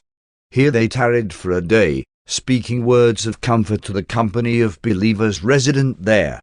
Peter preached to them on the evening of July the 25th. On Tuesday they left Ptolemais, going east inland to near Jotapata by way of the Tiberias road. Wednesday they stopped at Jotapata and instructed the believers further in the things of the kingdom. Thursday they left Jotapata, going north on the Nazareth Mount Lebanon trail to the village of Zebulun, by way of Ramah. They held meetings at Ramah on Friday and remained over the Sabbath. They reached Zebulun on Sunday, the 31st, holding a meeting that evening and departing the next morning. Leaving Zebulun, they journeyed over to the junction with the Magdala-Sidon road near Giscala, and thence they made their way to Gennesaret on the western shores of the Lake of Galilee, south of Capernaum, where they had appointed to meet with David Zebedee, and where they intended to take counsel as to the next move to be made in the work of preaching the gospel of the kingdom. During a brief conference with David they learned that many leaders were then gathered together on the opposite side of the lake near Coriza, and accordingly, that very evening a boat took them across. For one day they rested quietly in the hills, going on the next day to the park, nearby, where the Master once fed the 5,000. Here they rested for 3 days and held daily conferences, which were attended by about 50 men and women, the remnants of the once numerous company of believers resident in Capernaum and its environs. While Jesus was absent from Capernaum and Galilee, the period of the Phoenician sojourn, his enemies reckoned that the whole movement had been broken up and concluded that Jesus' haste and withdrawing indicated he was so thoroughly frightened that he would not likely ever return to bother them. All active opposition to his teachings had about subsided. The believers were beginning to hold public meetings once more, and there was occurring a gradual but effective consolidation of the tried and true survivors of the great sifting through which the gospel believers had just passed. Philip, the brother of Herod, had become a half-hearted believer in Jesus and sent word that the Master was free to live and work in his domains. The mandate to close the synagogues of Audrey to the teachings of Jesus and all his followers had worked adversely upon the scribes and Pharisees. Immediately upon Jesus removing himself as an object of controversy, there occurred a reaction among the entire Jewish people. There was general resentment against the Pharisees and the Sanhedrin leaders at Jerusalem. Many of the rulers of the synagogues began surreptitiously to open their synagogues to Abner and his associates, claiming that these teachers were followers of John and not disciples of Jesus. Even Herod Antipas experienced a change of heart and, on learning that Jesus was sojourning across the lake in the territory of his brother Philip, sent word to him that, while he had signed warrants for his arrest in Galilee, he had not so authorized his apprehension in Perea, thus indicating that Jesus would not be molested if he remained outside of Galilee. And he communicated this same ruling to the Jews at Jerusalem. And that was the situation about the 1st of August, Anno Domini 29, when the Master returned from the Phoenician mission and began the reorganization of his scattered, tested, and depleted forces for this last and eventful year of his mission on earth. The issues of battle are clearly drawn as the Master and his associates prepare to begin the proclamation of a new religion, the religion of the Spirit of the living God who dwells in the minds of men. Paper 157. At Caesarea Philippi. Before Jesus took the 12 for a short sojourn in the vicinity of Caesarea Philippi, he arranged through the messengers of David to go over to Capernaum on Sunday, August the 7th, for the purpose of meeting his family. By prearrangement, this visit was to occur at the Zebedee boat shop. David Zebedee had arranged with Jude, Jesus' brother, for the presence of the entire Nazareth family, Mary and all of Jesus' brothers and sisters, and Jesus went with Andrew and Peter to keep this appointment.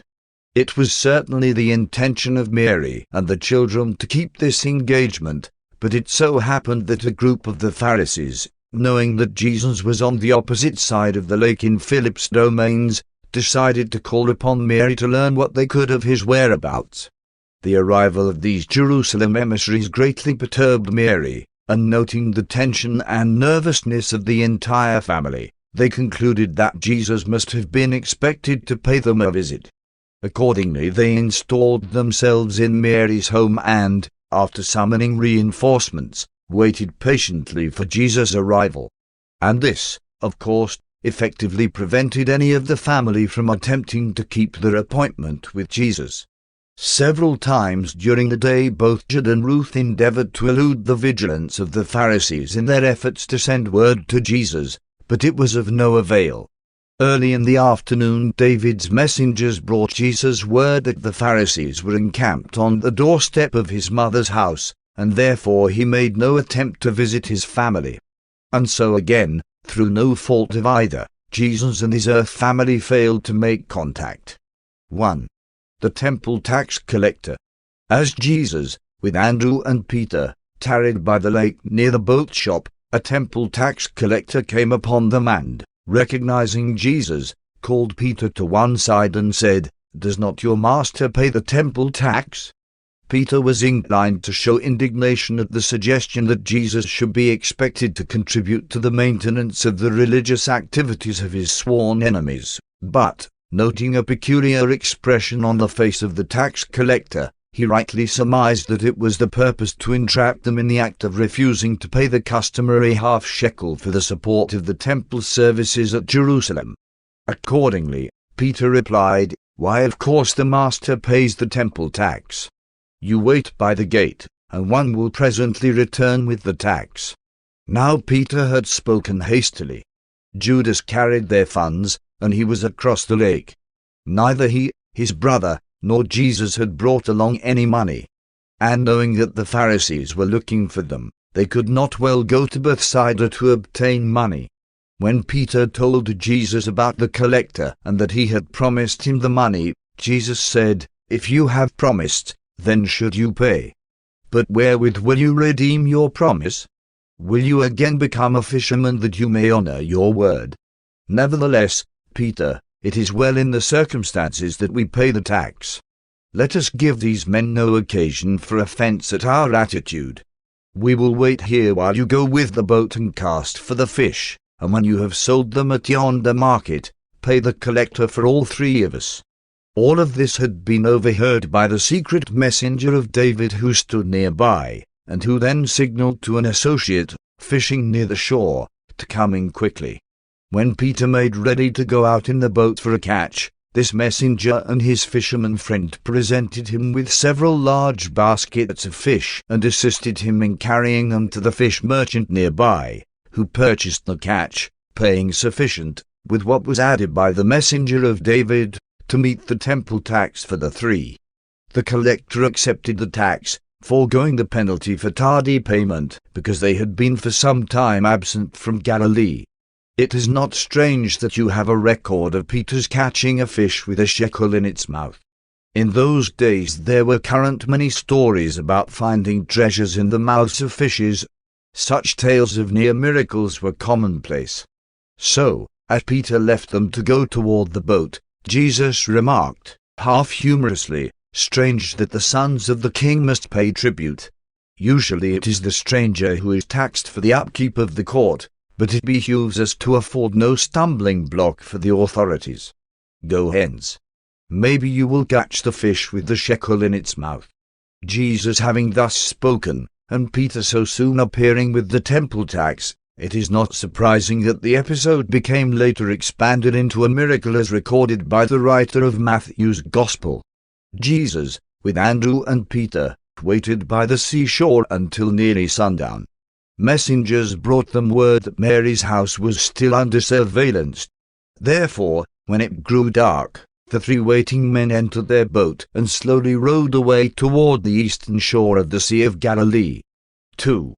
At Bethsaida Julias on Monday, August the 8th, while Jesus and the 12 apostles were encamped in Magadan Park, near Bethsaida Julias, more than 100 believers, the evangelists, the women's corps, and others interested in the establishment of the kingdom, came over from Capernaum for a conference. And many of the Pharisees, learning that Jesus was here, came also. By this time some of the Sadducees were united with the Pharisees in their effort to entrap Jesus. Before going into the closed conference with the believers, Jesus held a public meeting at which the Pharisees were present, and they heckled the Master and otherwise sought to disturb the assembly.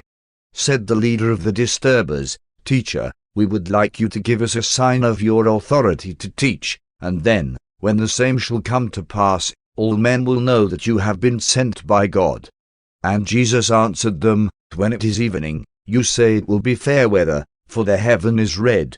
In the morning it will be foul weather, for the heaven is red and lowering.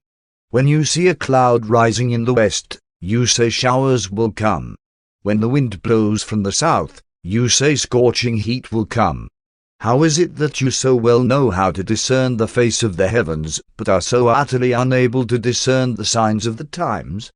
To those who would know the truth, already has a sign been given, but to an evil-minded and hypocritical generation no sign shall be given." When Jesus had thus spoken, he withdrew and prepared for the evening conference with his followers. At this conference it was decided to undertake a united mission throughout all the cities and villages of the Decapolis as soon as Jesus and the 12 should return from their proposed visit to Caesarea Philippi.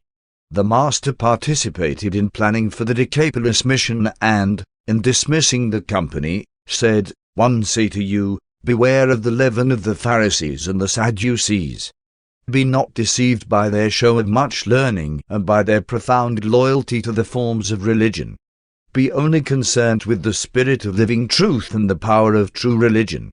It is not the fear of a dead religion that will save you, but rather your faith in a living experience in the spiritual realities of the kingdom. Do not allow yourselves to become blinded by prejudice and paralyzed by fear. Neither permit reverence for the traditions so to pervert your understanding that your eyes see not and your ears hear not. It is not the purpose of true religion merely to bring peace, but rather to ensure progress. And there can be no peace in the heart or progress in the mind unless you fall wholeheartedly in love with truth, the ideals of eternal realities. The issues of life and death are being set before you, the sinful pleasures of time against the righteous realities of eternity. Even now you should begin to find deliverance from the bondage of fear and doubt as you enter upon the living of the new life of faith and hope. And when the feelings of service for your fellow men arise within your soul, do not stifle them. When the emotions of love for your neighbor well up within your heart, give expression to such urges of affection and intelligent ministry to the real needs of your fellows. 3. Peter's confession. Early Tuesday morning Jesus and the 12 apostles left Magadan Park for Caesarea Philippi, the capital of the Tetrarch Philip's domain. Caesarea Philippi was situated in a region of wondrous beauty. It nestled in a charming valley between scenic hills where the Jordan poured forth from an underground cave. The heights of Mount Hermon were in full view to the north, while from the hills just to the south a magnificent view was had of the upper Jordan and the Sea of Galilee. Jesus had gone to Mount Hermon in his early experience with the affairs of the kingdom, and now that he was entering upon the final epoch of his work, he desired to return to this mount of trial and triumph, where he hoped the apostles might gain a new vision of their responsibilities and acquire new strength for the trying times just ahead. As they journeyed along the way, about the time of passing south of the waters of Merom, the apostles fell to talking among themselves about their recent experiences in Phoenicia and elsewhere, and to recounting how their message had been received, and how the different peoples regarded their master. As they paused for lunch, Jesus suddenly confronted the 12 with the first question he had ever addressed to them concerning himself. He asked this surprising question: "Who do men say that one am?" Jesus had spent long months in training these apostles as to the nature and character of the kingdom of heaven, and he well knew the time had come when he must begin to teach them more about his own nature and his personal relationship to the kingdom. And now, as they were seated under the mulberry trees, the Master made ready to hold one of the most momentous sessions of his long association with the chosen apostles. More than half the apostles participated in answering Jesus' question. They told him that he was regarded as a prophet or as an extraordinary man by all who knew him, that even his enemies greatly feared him, accounting for his powers by the indictment that he was in league with the prince of devils. They told him that some in Judea and Samaria who had not met him personally believed he was John the Baptist risen from the dead. Peter explained that he had been, at sundry times and by various persons, compared with Moses, Elijah, Isaiah, and Jeremiah. When Jesus had listened to this report, he drew himself upon his feet, and looking down upon the 12 sitting about him in a semicircle, with startling emphasis he pointed to them with a sweeping gesture of his hand and asked, "But who say you that one am?" There was a moment of tense silence. The 12 never took their eyes off the Master, and then Simon Peter, springing to his feet, exclaimed, "You are the deliverer, the Son of the living God." And the 11 sitting apostles aroused to their feet with one accord, thereby indicating that Peter had spoken for all of them. When Jesus had beckoned them again to be seated, and while still standing before them, he said, "This has been revealed to you by my Father. The hour has come when you should know the truth about me. But for the time being I charge you that you tell this to no man. Let us go hence." And so they resumed their journey to Caesarea Philippi, arriving late that evening and stopping at the home of Celsus, who was expecting them. The apostles slept little that night. They seemed to sense that a great event in their lives and in the work of the kingdom had transpired. 4. The talk about the kingdom since the occasions of Jesus' baptism by John and the turning of the water into wine at Cana, the apostles had, at various times, virtually accepted him as the Messiah. For short periods some of them had truly believed that he was the expected deliverer. But hardly would such hopes spring up in their hearts than the Master would dash them to pieces by some crushing word or disappointing deed. They had long been in a state of turmoil due to conflict between the concepts of the expected Messiah which they held in their minds and the experience of their extraordinary association with this extraordinary man which they held in their hearts. It was late forenoon on this Wednesday when the apostles assembled in Celsus' garden for their noontime meal. During most of the night, and since they had arisen that morning, Simon Peter and Simon Zealots had been earnestly laboring with their brethren to bring them all to the point of the wholehearted acceptance of the Master, not merely as the Messiah, but also as the divine Son of the living God. The 2 Simons were well nigh agreed in their estimate of Jesus, and they labored diligently to bring their brethren around to the full acceptance of their views. While Andrew continued as the Director General of the Apostolic Corps, his brother, Simon Peter, was becoming, increasingly and by common consent, the spokesman for the 12. They were all seated in the garden at just about noon when the Master appeared. They wore expressions of dignified solemnity, and all arose to their feet as he approached them.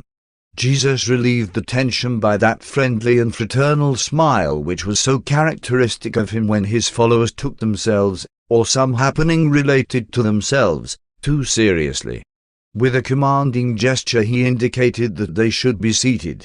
Never again did the 12 greet their Master by arising when he came into their presence. They saw that he did not approve of such an outward show of respect. After they had partaken of their meal and were engaged in discussing plans for the forthcoming tour of the Decapolis, Jesus suddenly looked up into their faces and said, "Now that a full day has passed since you assented to Simon Peter's declaration regarding the identity of the Son of Man, one would ask if you still hold to your decision." On hearing this, the 12 stood upon their feet, and Simon Peter, stepping a few paces forward toward Jesus, said, "Yes, Master, we do. We believe that you are the Son of the living God." And Peter sat down with his brethren.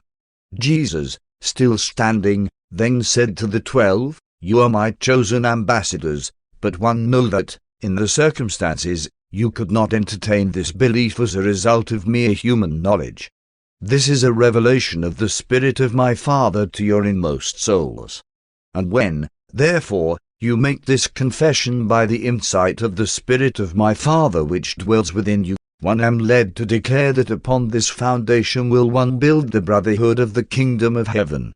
Upon this rock of spiritual reality will one build the living temple of spiritual fellowship in the eternal realities of my Father's kingdom.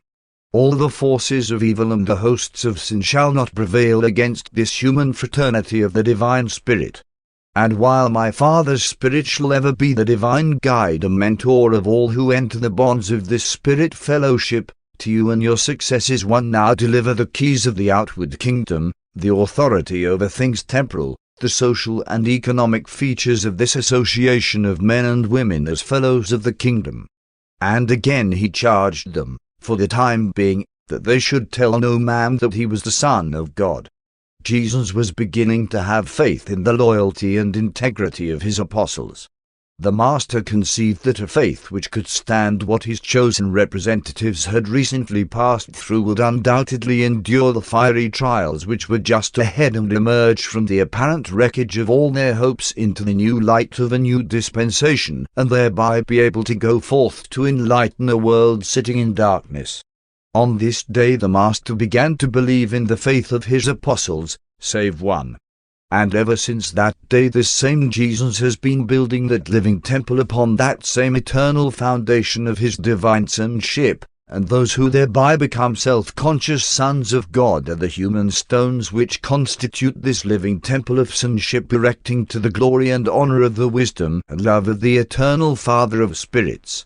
And when Jesus had thus spoken, he directed the 12 to go apart by themselves in the hills to seek wisdom, strength, and spiritual guidance until the time of the evening meal. And they did as the Master admonished them. 5. The new concept, the new and vital feature of Peter's confession was the clear-cut recognition that Jesus was the Son of God, of his unquestioned divinity. Ever since his baptism and the wedding at Cana, these apostles had variously regarded him as the Messiah, but it was not a part of the Jewish concept of the national deliverer that he should be divine. The Jews had not taught that the Messiah would spring from divinity. He was to be the Anointed One, but hardly had they contemplated him as being the Son of God. In the second confession more emphasis was placed upon the combined nature, the supernal fact that he was the Son of Man and the Son of God, and it was upon this great truth of the union of the human nature with the divine nature that Jesus declared he would build the kingdom of heaven. Jesus had sought to live his life on earth and complete his bestowal mission as the Son of Man. His followers were disposed to regard him as the expected Messiah. Knowing that he could never fulfill their messianic expectations, he endeavored to effect such a modification of their concept of the Messiah as would enable him partially to meet their expectations. But he now recognized that such a plan could hardly be carried through successfully. He therefore elected boldly to disclose the third plan, openly to announce his divinity, acknowledge the truthfulness of Peter's confession, and directly proclaim to the 12 that he was a Son of God. For 3 years Jesus had been proclaiming that he was the Son of Man, while for these same 3 years the apostles had been increasingly insistent that he was the expected Jewish Messiah. He now disclosed that he was the Son of God, and upon the concept of the combined nature of the Son of Man and the Son of God, he determined to build the kingdom of heaven. He had decided to refrain from further efforts to convince them that he was not the Messiah. He now proposed boldly to reveal to them what he is, and then to ignore their determination to persist in regarding him as the Messiah. 6. The next afternoon Jesus and the apostles remained another day at the home of Celsus, waiting for messengers to arrive from David Zebedee with funds. Following the collapse of the popularity of Jesus with the masses, there occurred a great falling off in revenue. When they reached Caesarea Philippi, the treasury was empty. Matthew was loath to leave Jesus and his brethren at such a time, and he had no ready funds of his own to hand over to Judas as he had so many times done in the past. However, David Zebedee had foreseen this probable diminution of revenue and had accordingly instructed his messengers that, as they made their way through Judea, Samaria, and Galilee, they should act as collectors of money to be forwarded to the exiled apostles and their master. And so, by evening of this day, these messengers arrived from Bethsaida bringing funds sufficient to sustain the apostles until their return to embark upon the Decapolis tour. Matthew expected to have money from the sale of his last piece of property in Capernaum by that time, having arranged that these funds should be anonymously turned over to Judas. Neither Peter nor the other apostles had a very adequate conception of Jesus' divinity. They little realized that this was the beginning of a new epoch in their master's career on earth, the time when the teacher-healer was becoming the newly conceived Messiah, the Son of God. From this time on a new note appeared in the master's message. Henceforth his one ideal of living was the revelation of the Father, while his one ideal in teaching was to present to his universe the personification of that supreme wisdom which can only be comprehended by living it. He came that we all might have life, and have it more abundantly. Jesus now entered upon the fourth and last stage of his human life in the flesh. The first stage was that of his childhood, the years when he was only dimly conscious of his origin, nature, and destiny as a human being. The second stage was the increasingly self-conscious years of youth and advancing manhood, during which he came more clearly to comprehend his divine nature and human mission. This second stage ended with the experiences and revelations associated with his baptism. The third stage of the Master's earth experience extended from the baptism through the years of his ministry as teacher and healer and up to this momentous hour of Peter's confession at Caesarea Philippi. This third period of his earth life embraced the times when his apostles and his immediate followers knew him as the Son of Man and regarded him as the Messiah. The fourth and last period of his earth career began here at Caesarea Philippi and extended on to the crucifixion.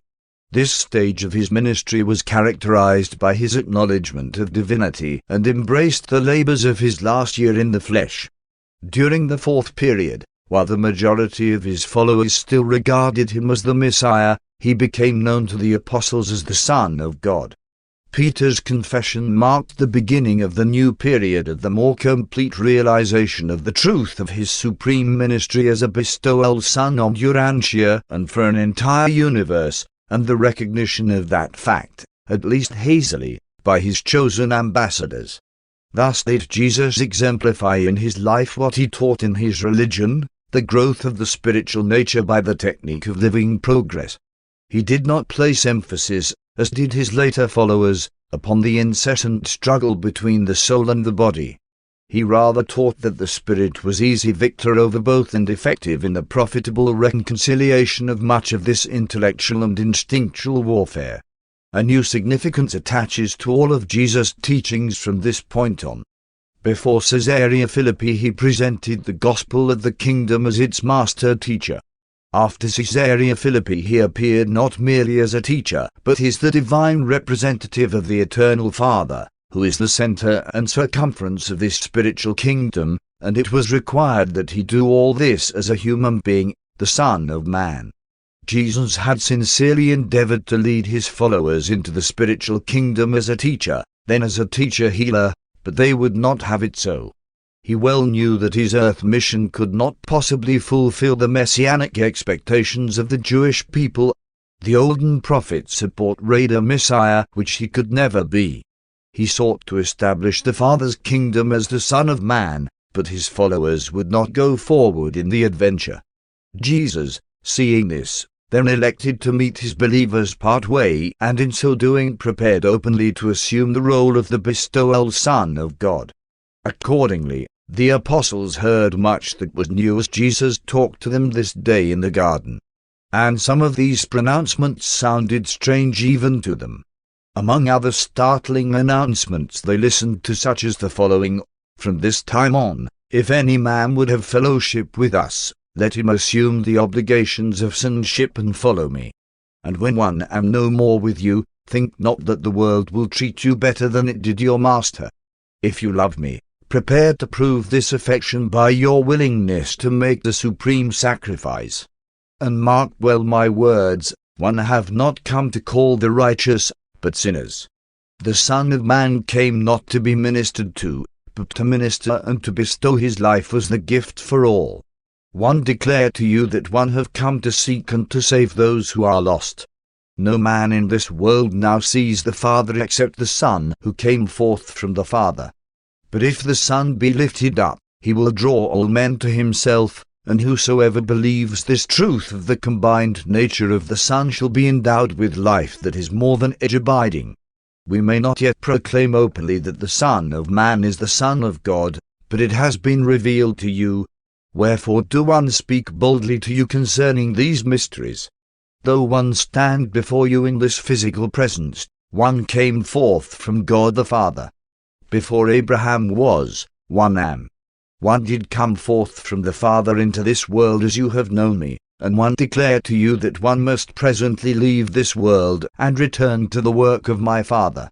And now can your faith comprehend the truth of these declarations in the face of my warning you that the Son of Man will not meet the expectations of your fathers as they conceived the Messiah? My kingdom is not of this world. Can you believe the truth about me in the face of the fact that, though the foxes have holes and the birds of heaven have nests, one have not where to lay my head? Nevertheless, one tell you that the Father and one are one. He who has seen me has seen the Father. My Father is working with me in all these things, and he will never leave me alone in my mission, even as one will never forsake you when you presently go forth to proclaim this gospel throughout the world. And now have one brought you apart with me and by yourselves for a little while that you may comprehend the glory, and grasp the grandeur, of the life to which one have called you, the faith adventure of the establishment of my Father's kingdom in the hearts of mankind, the building of my fellowship of living association with the souls of all who believe this gospel. The apostles listened to these bold and startling statements in silence. They were stunned. And they dispersed in small groups to discuss and ponder the Master's words. They had confessed that he was the Son of God, but they could not grasp the full meaning of what they had been led to do. 7. Andrew's conference. That evening Andrew took it upon himself to hold a personal and searching conference with each of his brethren, and he had profitable and heartening talks with all of his associates except Judas Iscariot.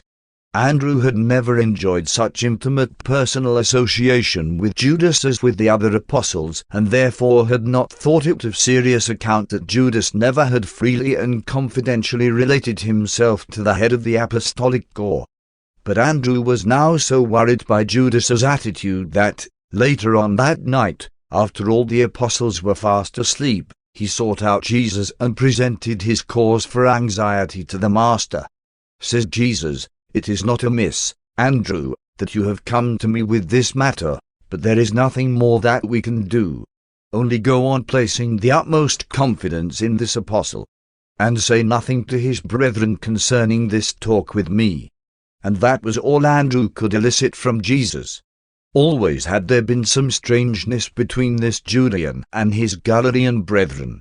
Judas had been shocked by the death of John the Baptist, severely hurt by the Master's rebukes on several occasions, disappointed when Jesus refused to be made king, humiliated when he fled from the Pharisees, chagrined when he refused to accept the challenge of the Pharisees for a sign, bewildered by the refusal of his Master to resort to manifestations of power, and now, more recently, depressed and sometimes dejected by an empty treasury.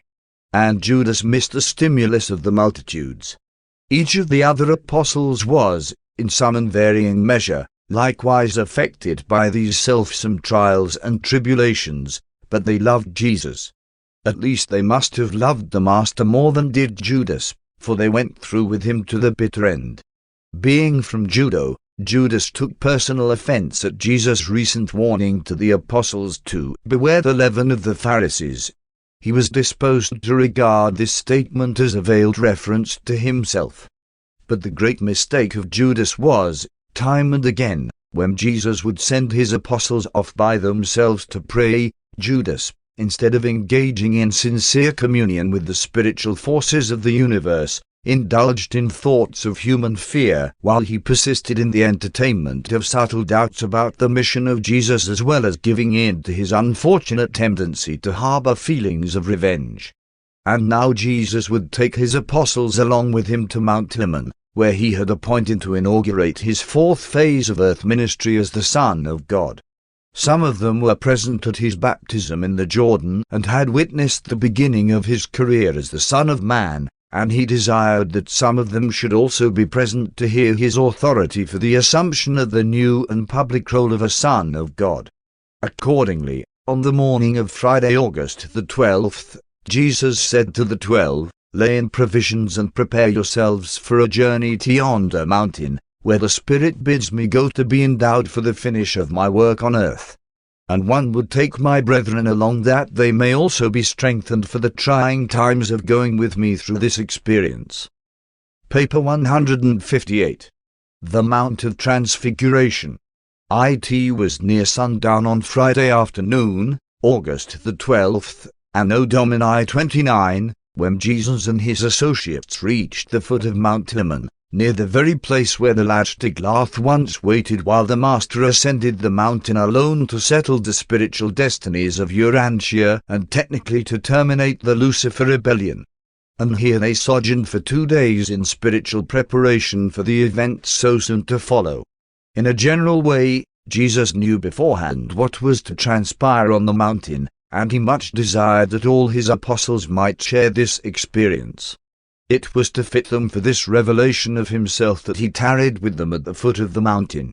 But they could not attain those spiritual levels which would justify their exposure to the full experience of the visitation of the celestial beings so soon to appear on earth. And since he could not take all of his associates with him, he decided to take only the 3 who were in the habit of accompanying him on such special vigils. Accordingly, only Peter, James, and John shared even a part of this unique experience with the Master. 1. The Transfiguration. Early on the morning of Monday, August the 15th, Jesus and the 3 apostles began the ascent of Mount Hermon, and this was 6 days after the memorable noontide confession of Peter by the roadside under the mulberry trees.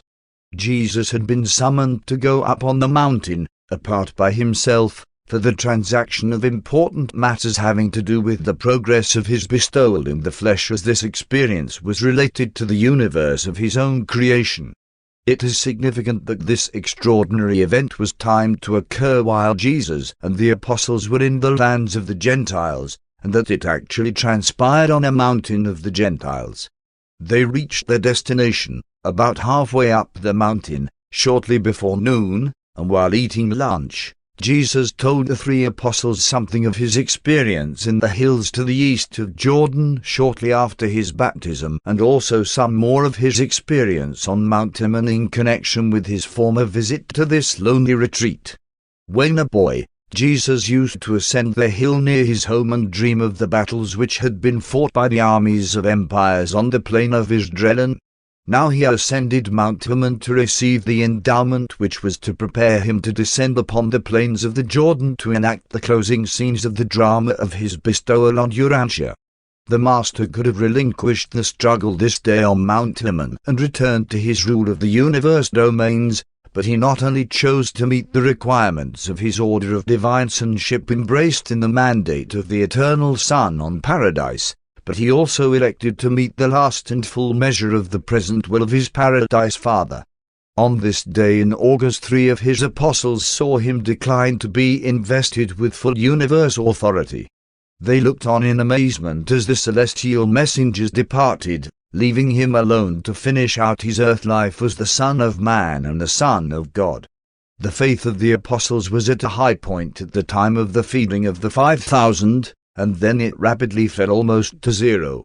Now, as a result of the Master's admission of his divinity, the lagging faith of the 12 arose in the next few weeks to its highest pitch, only to undergo a progressive decline. The third revival of their faith did not occur until after the Master's resurrection. It was about 3 o'clock on this beautiful afternoon that Jesus took leave of the 3 apostles, saying, "One go apart by myself for a season to commune with the Father and his messengers. One bid you tarry here and, while awaiting my return, pray that the Father's will may be done in all your experience in connection with the further bestowal mission of the Son of Man." And after saying this to them, Jesus withdrew for a long conference with Gabriel and the Father Melchizedek, not returning until about 6 o'clock. When Jesus saw their anxiety over his prolonged absence, he said, "Why were you afraid? You well know one must be about my Father's business. Wherefore do you doubt when one am not with you? One now declare that the Son of Man has chosen to go through his full life in your midst and as one of you. Be of good cheer.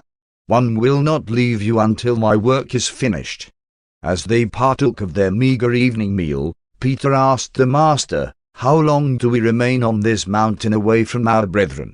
And Jesus answered, "Until you shall see the glory of the Son of Man, and know that whatsoever one have declared to you is true." And they talked over the affairs of the Lucifer rebellion while seated about the glowing embers of their fire until darkness drew on and the apostles' eyes grew heavy, for they had begun their journey very early that morning. When the 3 had been fast asleep for about half an hour, they were suddenly awakened by a nearby crackling sound, and much to their amazement and consternation, on looking about them, they beheld Jesus in intimate converse with 2 brilliant beings clothed in the habiliments of the light of the celestial world. And Jesus' face and form shone with the luminosity of a heavenly light. These 3 conversed in a strange language, but from certain things said, Peter erroneously conjectured that the beings with Jesus were Moses and Elijah. In reality, they were Gabriel and the Father Melchizedek. The physical controllers had arranged for the apostles to witness this scene because of Jesus' request. The 3 apostles were so badly frightened that they were slow in collecting their wits, but Peter, who was first to recover himself, said, as the dazzling vision faded from before them and they observed Jesus standing alone, "Jesus, Master, it is good to have been here. We rejoice to see this glory. We are loath to go back down to the inglorious world. If you are willing, let us abide here, and we will erect 3 tents, one for you, one for Moses, and one for Elijah." And Peter said this because of his confusion, and because nothing else came into his mind at just that moment. While Peter was yet speaking, a silvery cloud drew near and overshadowed the 4 of them. The apostles now became greatly frightened, and as they fell down on their faces to worship, they heard a voice, the same that had spoken on the occasion of Jesus' baptism, say, "This is my beloved Son. Give heed to him." And when the cloud vanished, again was Jesus alone with the 3, and he reached down and touched them, saying, "Arise and be not afraid. You shall see greater things than this." But the apostles were truly afraid. They were a silent and thoughtful trio as they made ready to descend the mountain shortly before midnight. 2. coming down the mountain. For about half the distance down the mountain not a word was spoken. Jesus then began the conversation by remarking, "Make certain that you tell no man, not even your brethren, what you have seen and heard on this mountain until the Son of Man has risen from the dead." The 3 apostles were shocked and bewildered by the Master's words, "until the Son of Man has risen from the dead." They had so recently reaffirmed their faith in him as the deliverer, the Son of God, and they had just beheld him transfigured in glory before their very eyes, and now he began to talk about rising from the dead. Peter shuddered at the thought of the Master's dying. It was too disagreeable an idea to entertain, and fearing that James or John might ask some question relative to this statement, he thought best to start up a diverting conversation and, not knowing what else to talk about, gave expression to the first thought coming into his mind, which was, "Master, why is it that the scribes say that Elijah must first come before the Messiah shall appear?" And Jesus, knowing that Peter sought to avoid reference to his death and resurrection, answered, "Elijah indeed comes first to prepare the way for the Son of Man, who must suffer many things and finally be rejected. But one tell you that Elijah has already come, and they received him not but did to him whatsoever they willed." And then did the 3 apostles perceive that he referred to John the Baptist as Elijah. Jesus knew that, if they insisted on regarding him as the Messiah, then must John be the Elijah of the prophecy. Jesus enjoined silence about their observation of the foretaste of his post-resurrection glory, because he did not want to foster the notion that, being now received as the Messiah, he would in any degree fulfill the erroneous concepts of a wonder-working deliverer. Although Peter, James, and John pondered all this in their minds, they spoke not of it to any man until after the Master's resurrection. As they continued to descend the mountain, Jesus said to them, "You would not receive me as the Son of Man. Therefore have one consented to be received in accordance with your settled determination. But, mistake not, the will of my Father must prevail. If you thus choose to follow the inclination of your own wills, you must prepare to suffer many disappointments and experience many trials, but the training which one have given you should suffice to bring you triumphantly through even these sorrows of your own choosing." Jesus did not take Peter, James, and John with him up to the Mount of the Transfiguration, because they were in any sense better prepared than the other apostles to witness what happened, or because they were spiritually more fit to enjoy such a rare privilege. Not at all. He well knew that none of the 12 were spiritually qualified for this experience. Therefore did he take with him only the 3 apostles who were assigned to accompany him at those times when he desired to be alone to enjoy solitary communion. 3. Meaning of the Transfiguration. That which Peter, James, and John witnessed on the Mount of Transfiguration was a fleeting glimpse of a celestial pageant which transpired that eventful day at Mount Hermon. The Transfiguration was the occasion of 1. The acceptance of the fullness of the bestowal of the incarnated life of Michael on Urantia by the Eternal Mother Son of Paradise. As far as concerned the requirements of the Eternal Son, Jesus had now received assurance of their fulfillment. And Gabriel brought Jesus that assurance. 2. The testimony of the satisfaction of the Infinite Spirit as to the fullness of the Urantia bestowal in the likeness of mortal flesh. The universe representative of the Infinite Spirit, the immediate associate of Michael on Salvington and his ever-present co-worker, on this occasion spoke through the Father Melchizedek. Jesus welcomed this testimony regarding the success of his earth mission presented by the messengers of the Eternal Son and the Infinite Spirit, but he noted that his Father did not indicate that the Urantia bestowal was finished. Only did the unseen presence of the Father bear witness through Jesus' personalized register, saying, "This is my beloved Son. Give heed to him." And this was spoken in words to be heard also by the 3 apostles. After this celestial visitation, Jesus sought to know his Father's will and decided to pursue the mortal bestowal to its natural end. This was the significance of the Transfiguration to Jesus. To the three apostles it was an event marking the entrance of the Master upon the final phase of his earth career as the Son of God and the Son of Man.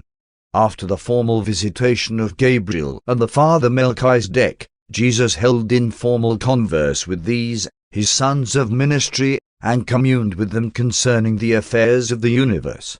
4. The epileptic boy. It was shortly before breakfast time on this Tuesday morning when Jesus and his companions arrived at the apostolic camp. As they drew near, they discerned a considerable crowd gathered around the apostles and soon began to hear the loud words of argument and disputation of this group of about 50 persons, embracing the 9 apostles and a gathering equally divided between Jerusalem's scribes and believing disciples who had tracked Jesus and his associates in their journey from Magadan. Although the crowd engaged in numerous arguments, the chief controversy was about a certain citizen of Tiberias who had arrived the preceding day in quest of Jesus. This man, James of Safed, had a son about 14 years old, an only child, who was severely afflicted with epilepsy. In addition to this nervous malady, this lad had become possessed by one of those wandering, mischievous, and rebellious midwayers who were then present on earth and uncontrolled, so that the youth was both epileptic and demon-possessed. For almost 2 weeks this anxious father, a minor official of Herod Antipas, had wandered about through the western borders of Philip's domains, seeking Jesus that he might entreat him to cure this afflicted son. And he did not catch up with the apostolic party until about noon of this day, when Jesus was up on the mountain with the 3 apostles. The 9 apostles were much surprised and considerably perturbed when this man, accompanied by almost 40 other persons who were looking for Jesus, suddenly came upon them. At the time of the arrival of this group, the 9 apostles, at least the majority of them, had succumbed to their old temptation, that of discussing who should be greatest in the coming kingdom. They were busily arguing about the probable positions which would be assigned the individual apostles. They simply could not free themselves entirely from the long-cherished idea of the material mission of the Messiah. And now that Jesus himself had accepted their confession that he was indeed the deliverer, at least he had admitted the fact of his divinity, what was more natural than that, during this period of separation from the Master, they should fall to talking about those hopes and ambitions which were uppermost in their hearts. And they were engaged in these discussions when James of Safed and his fellow seekers after Jesus came upon them. Andrew stepped up to greet this father and his son, saying, "Whom do you seek?" Said James, "My good man, one search for your master. One seek healing for my afflicted son. One would have Jesus cast out this devil that possesses my child." And then the father proceeded to relate to the apostles how his son was so afflicted that he had many times almost lost his life as a result of these malignant seizures. As the apostles listened, Simon Zealots and Judas Iscariot stepped into the presence of the Father, saying, "We can heal him. You need not wait for the Master's return. We are ambassadors of the kingdom. No longer do we hold these things in secret. Jesus is the deliverer, and the keys of the kingdom have been delivered to us." By this time Andrew and Thomas were in consultation at one side. Nathanael and the others looked on in amazement. They were all aghast at the sudden boldness, if not presumption, of Simon and Judas. Then said the Father, "If it has been given you to do these works, one pray that you will speak those words which will deliver my child from this bondage." Then Simon stepped forward and, placing his hand on the head of the child, looked directly into his eyes and commanded, "Come out of him, you unclean spirit. In the name of Jesus obey me." But the lad had only a more violent fit, while the scribes mocked the apostles in derision, and the disappointed believers suffered the taunts of these unfriendly critics. Andrew was deeply chagrined at this ill-advised effort and its dismal failure. He called the apostles aside for conference and prayer. After this season of meditation, feeling keenly the sting of their defeat and sensing the humiliation resting upon all of them, Andrew sought, in a second attempt, to cast out the demon, but only failure crowned his efforts. Andrew frankly confessed defeat and requested the Father to remain with them overnight or until Jesus' return, saying, "Perhaps this sort goes not out except by the Master's personal command." And so, while Jesus was descending the mountain with the exuberant and ecstatic Peter, James, and John, their 9 brethren likewise were sleepless in their confusion and downcast humiliation. They were a dejected and chastened group. But James of Safed would not give up. Although they could give him no idea as to when Jesus might return, he decided to stay on until the Master came back. 5. Jesus heals the boy. As Jesus drew near, the 9 apostles were more than relieved to welcome him, and they were greatly encouraged to behold the good cheer and unusual enthusiasm which marked the countenances of Peter, James, and John. They all rushed forward to greet Jesus and their 3 brethren. As they exchanged greetings, the crowd came up, and Jesus asked, "What were you disputing about as we drew near?" But before the disconcerted and humiliated apostles could reply to the Master's question, the anxious father of the afflicted lad stepped forward and, kneeling at Jesus' feet, said, "Master, I have a son, an only child, who is possessed by an evil spirit. Not only does he cry out in terror, foam at the mouth, and fall like a dead person at the time of seizure, but oftentimes this evil spirit which possesses him rends him in convulsions, and sometimes has cast him into the water and even into the fire. With much grinding of teeth, and as a result of many bruises, my child wastes away. His life is worse than death. His mother and one are of a sad heart and a broken spirit. About noon yesterday, seeking for you, one caught up with your disciples, and while we were waiting, your apostles sought to cast out this demon, but they could not do it. And now, Master, will you do this for us? Will you heal my son?" When Jesus had listened to this recital, he touched the kneeling father and bade him rise while he gave the nearby apostles a searching survey. Then said Jesus to all those who stood before him, "O faithless and perverse generation, how long shall one bear with you? How long shall one be with you? How long ere you learn that the works of faith come not forth at the bidding of doubting unbelief?" And then, pointing to the bewildered father, Jesus said, "Bring hither your son." And when James had brought the lad before Jesus, he asked, "How long has the boy been afflicted in this way?" The father answered, "Since he was a very young child." And as they talked, the youth was seized with a violent attack and fell in their midst, gnashing his teeth and foaming at the mouth. After a succession of violent convulsions he lay there before them as one dead. Now did the father again kneel at Jesus' feet while he implored the Master, saying, "If you can cure him, one beseech you to have compassion on us and deliver us from this affliction." And when Jesus heard these words, he looked down into the father's anxious face, saying, "Question not my Father's power of love, only the sincerity and reach of your faith. All things are possible to him who really believes." And then James of Safed spoke those long-to-be-remembered words of commingled faith and doubt, "Lord, one believe. One pray you help my unbelief." When Jesus heard these words, he stepped forward and, taking the lad by the hand, said, "One will do this in accordance with my Father's will and in honor of living faith. My son, arise. Come out of him, disobedient spirit, and go not back into him." And placing the hand of the lad in the hand of the father, Jesus said, "Go your way. The Father has granted the desire of your soul." And all who were present, even the enemies of Jesus, were astonished at what they saw. It was indeed a disillusionment for the 3 apostles who had so recently enjoyed the spiritual ecstasy of the scenes and experiences of the Transfiguration, so soon to return to this scene of the defeat and discomfiture of their fellow apostles.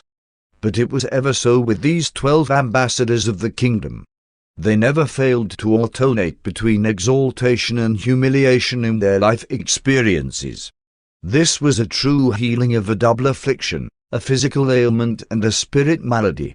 And the lad was permanently cured from that hour. When James had departed with his restored son, Jesus said, "We go now to Caesarea Philippi. Make ready at once." And they were a quiet group as they journeyed southward while the crowd followed on behind. 6. In Celsus' garden they remained overnight with Celsus, and that evening in the garden, after they had eaten and rested, the 12 gathered about Jesus, and Thomas said, "Master, while we who tarried behind still remain ignorant of what transpired up on the mountain, and which so greatly cheered our brethren who were with you, we crave to have you talk with us concerning our defeat, and instruct us in these matters, seeing that those things which happened on the mountain cannot be disclosed at this time." And Jesus answered Thomas, saying, "Everything which your brethren heard on the mountain shall be revealed to you in due season. But one will now show you the cause of your defeat in that which you so unwisely attempted. While your master and his companions, your brethren, ascended yonder mountain yesterday to seek for a larger knowledge of the Father's will and to ask for a richer endowment of wisdom effectively to do that divine will, you who remained on watch here with instructions to strive to acquire the mind of spiritual insight and to pray with us for a fuller revelation of the Father's will, failed to exercise the faith at your command but, instead, yielded to the temptation and fell into your old evil tendencies to seek for yourselves preferred places in the kingdom of heaven, the material and temporal kingdom which you persist in contemplating. And you cling to these erroneous concepts in spite of the reiterated declaration that my kingdom is not of this world. No sooner does your faith grasp the identity of the Son of Man than your selfish desire for worldly preferment creeps back upon you, and you fall to discussing among yourselves as to who should be greatest in the kingdom of heaven, a kingdom which, as you persist in conceiving it, does not exist, nor ever shall. Have not one told you that he who would be greatest in the kingdom of my Father's spiritual brotherhood must become little in his own eyes, and thus become the server of his brethren? Spiritual greatness consists in an understanding love that is godlike, and not in an enjoyment of the exercise of material power for the exaltation of self. In what you attempted, in which you so completely failed, your purpose was not pure. Your motive was not divine. Your ideal was not spiritual. Your ambition was not altruistic. Your procedure was not based on love, and your goal of attainment was not the will of the Father in heaven. How long will it take you to learn that you cannot time-shorten the course of established natural phenomena except when such things are in accordance with the Father's will? Nor can you do spiritual work in the absence of spiritual power. And you can do neither of these, even when their potential is present, without the existence of that third and essential human factor, the personal experience of the possession of living faith. Must you always have material manifestations as an attraction for the spiritual realities of the kingdom? Can you not grasp the spirit significance of my mission without the visible exhibition of unusual works? When can you be depended upon to adhere to the higher and spiritual realities of the kingdom regardless of the outward appearance of all material manifestations? When Jesus had thus spoken to the 12, he added, "And now go to your rest, for on the morrow we return to Magadan, and there take counsel concerning our mission to the cities and villages of the Decapolis.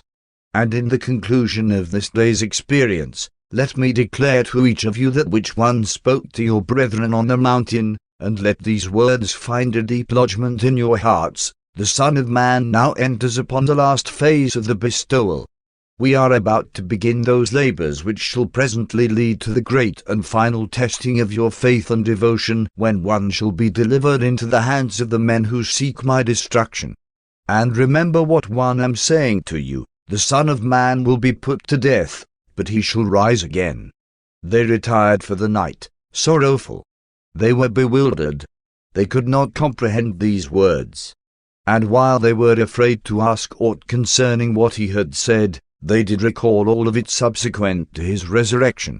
7. Peter's protest. Early this Wednesday morning Jesus and the 12 departed from Caesarea Philippi for Magadan Park near Bethsaida Julia's. The apostles had slept very little that night, so they were up early and ready to go. Even the stolid Alphaeus twins had been shocked by this talk about the death of Jesus. As they journeyed south, just beyond the waters of Merom they came to the Damascus road, and desiring to avoid the scribes and others whom Jesus knew would presently be coming along after them, he directed that they go on to Capernaum by the Damascus road which passes through Galilee. And he did this because he knew that those who followed after him would go on down over the East Jordan road, since they reckoned that Jesus and the apostles would fear to pass through the territory of Herod Antipas. Jesus sought to elude his critics and the crowd which followed him that he might be alone with his apostles this day. They travelled on through Galilee until well past the time for their lunch, when they stopped in the shade to refresh themselves.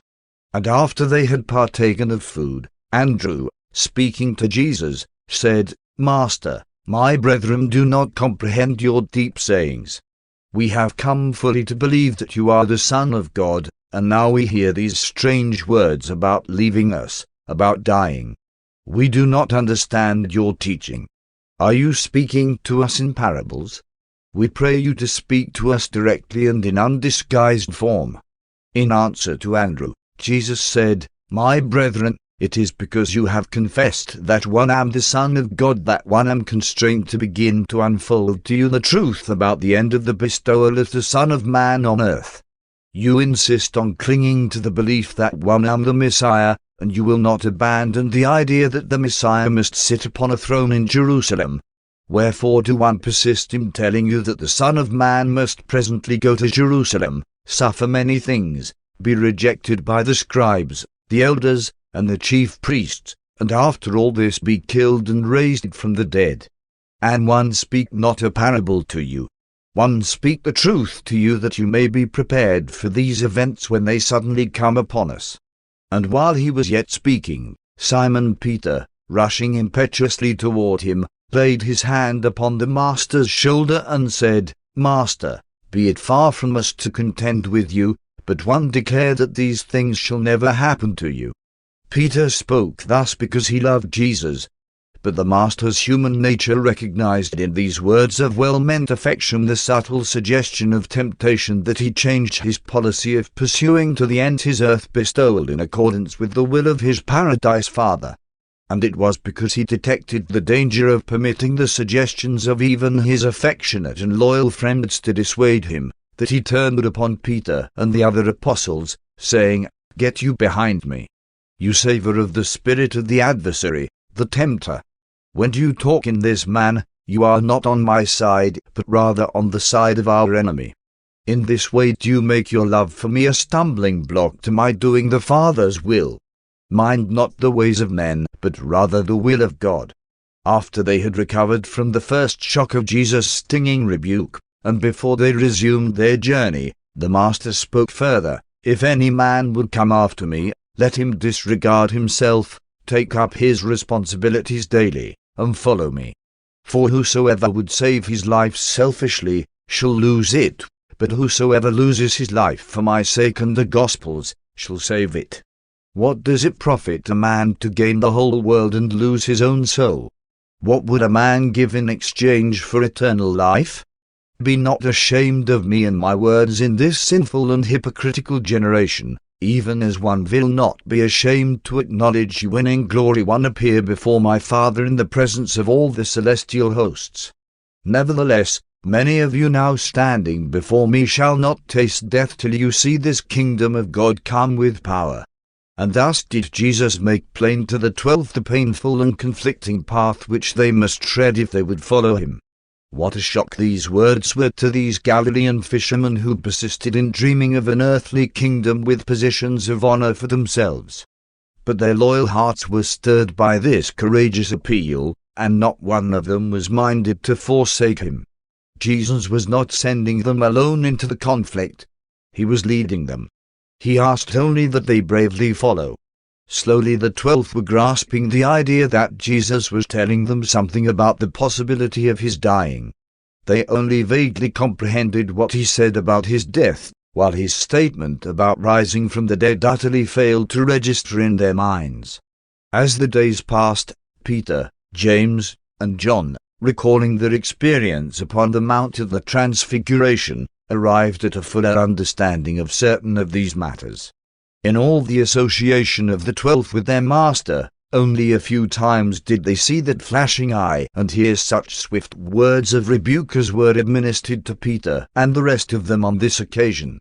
Jesus had always been patient with their human shortcomings, but not so when faced by an impending threat against the program of implicitly carrying out his Father's will regarding the remainder of his earth career. The apostles were literally stunned. They were amazed and horrified. They could not find words to express their sorrow. Slowly they began to realize what the Master must endure, and that they must go through these experiences with him, but they did not awaken to the reality of these coming events until long after these early hints of the impending tragedy of his latter days. In silence Jesus and the 12 started for their camp at Magadan Park, going by way of Capernaum. As the afternoon wore on, though they did not converse with Jesus, they talked much among themselves while Andrew talked with the Master. 8. At Peter's house entering Capernaum at twilight, they went by unfrequented thoroughfares directly to the home of Simon Peter for their evening meal. While David Zebedee made ready to take them across the lake, they lingered at Simon's house, and Jesus, looking up at Peter and the other apostles, asked, "As you walked along together this afternoon, what was it that you talked about so earnestly among yourselves?" The apostles held their peace, because many of them had continued the discussion begun at Mount Hermon as to what positions they were to have in the coming kingdom, who should be the greatest, and so on. Jesus, knowing what it was that occupied their thoughts that day, beckoned to one of Peter's little ones and, setting the child down among them, said, "Verily, verily, I say to you, except you turn about and become more like this child, you will make little progress in the kingdom of heaven. Whosoever shall humble himself and become as this little one, the same shall become greatest in the kingdom of heaven. And whoso receives such a little one receives me. And they who receive me receive also him who sent me. If you would be first in the kingdom, seek to minister these good truths to your brethren in the flesh. But whosoever causes one of these little ones to stumble, it would be better for him if a millstone were hanged about his neck and he were cast into the sea. If the things you do with your hands, or the things you see with your eyes give offense in the progress of the kingdom, sacrifice these cherished idols, for it is better to enter the kingdom minus many of the beloved things of life rather than to cling to these idols and find yourself shut out of the kingdom. But most of all, see that you despise not one of these little ones, for their angels do always behold the faces of the heavenly hosts." When Jesus had finished speaking, they entered the boat and sailed across to Magadan. Paper 159. The Decapolis Tour. When Jesus and the 12 arrived at Magadan Park, they found awaiting them a group of almost 100 evangelists and disciples, including the women's corps, and they were ready immediately to begin the teaching and preaching tour of the cities of the Decapolis. On this Thursday morning, August the 18th, the Master called his followers together and directed that each of the apostles should associate himself with one of the 12 evangelists, and that with others of the evangelists they should go out in 12 groups to labor in the cities and villages of the Decapolis. The women's corps and others of the disciples he directed to remain with him. Jesus allotted 4 weeks to this tour, instructing his followers to return to Magadan not later than Friday, September the 16th. He promised to visit them often during this time. In the course of this month these 12 groups labored in Gerasa, Gomorrah, Hippos, Zaphon, Gadara, Abila, Edrei, Philadelphia, Heshbon, Diam, Scythopolis, and many other cities. Throughout this tour no miracles of healing or other extraordinary events occurred. 1. The Sermon on Forgiveness. One evening at Hippos, in answer to a disciple's question, Jesus taught the lesson on forgiveness. Said the Master, "If a kind-hearted man has 100 sheep and one of them goes astray, does he not immediately leave the 99 and go out in search of the one that has gone astray? And if he is a good shepherd, will he not keep up his quest for the lost sheep until he finds it? And then, when the shepherd has found his lost sheep, he lays it over his shoulder and, going home rejoicing, calls to his friends and neighbors, "Rejoice with me, for one have found my sheep that was lost." One declared that there is more joy in heaven over one sinner who repents than over 99 righteous persons who need no repentance. Even so, it is not the will of my Father in heaven that one of these little ones should go astray, much less that they should perish. In your religion God may receive repentant sinners. In the gospel of the kingdom the Father goes forth to find them even before they have seriously thought of repentance. The Father in heaven loves his children, and therefore should you learn to love one another. The Father in heaven forgives your sins, therefore should you learn to forgive one another. If your brother sins against you, go to him and with tact and patience show him his fault. And do all this between you and him alone. If he will listen to you, then have you won your brother. But if your brother will not hear you, if he persists in the error of his way, go again to him, taking with you 1 or 2 mutual friends, that you may thus have 2 or even 3 witnesses to confirm your testimony and establish the fact that you have dealt justly and mercifully with your offending brother. Now if he refuses to hear your brethren, you may tell the whole story to the congregation, and then, if he refuses to hear the brotherhood, let them take such action as they deem wise. Let such an unruly member become an outcast from the kingdom. While you cannot pretend to sit in judgment on the souls of your fellows, and while you may not forgive sins or otherwise presume to usurp the prerogatives of the supervisors of the heavenly hosts, at the same time, it has been committed to your hands that you should maintain temporal order in the kingdom on earth. While you may not meddle with the divine decrees concerning eternal life, you shall determine the issues of conduct as they concern the temporal welfare of the brotherhood on earth. And so, in all these matters connected with the discipline of the brotherhood, whatsoever you shall decree on earth, shall be recognized in heaven. Although you cannot determine the eternal fate of the individual, you may legislate regarding the conduct of the group, for, where 2 or 3 of you agree concerning any of these things and ask of me, it shall be done for you if your petition is not inconsistent with the will of my Father in heaven. And all this is ever true, for, where 2 or 3 believers are gathered together, there am one in the midst of them.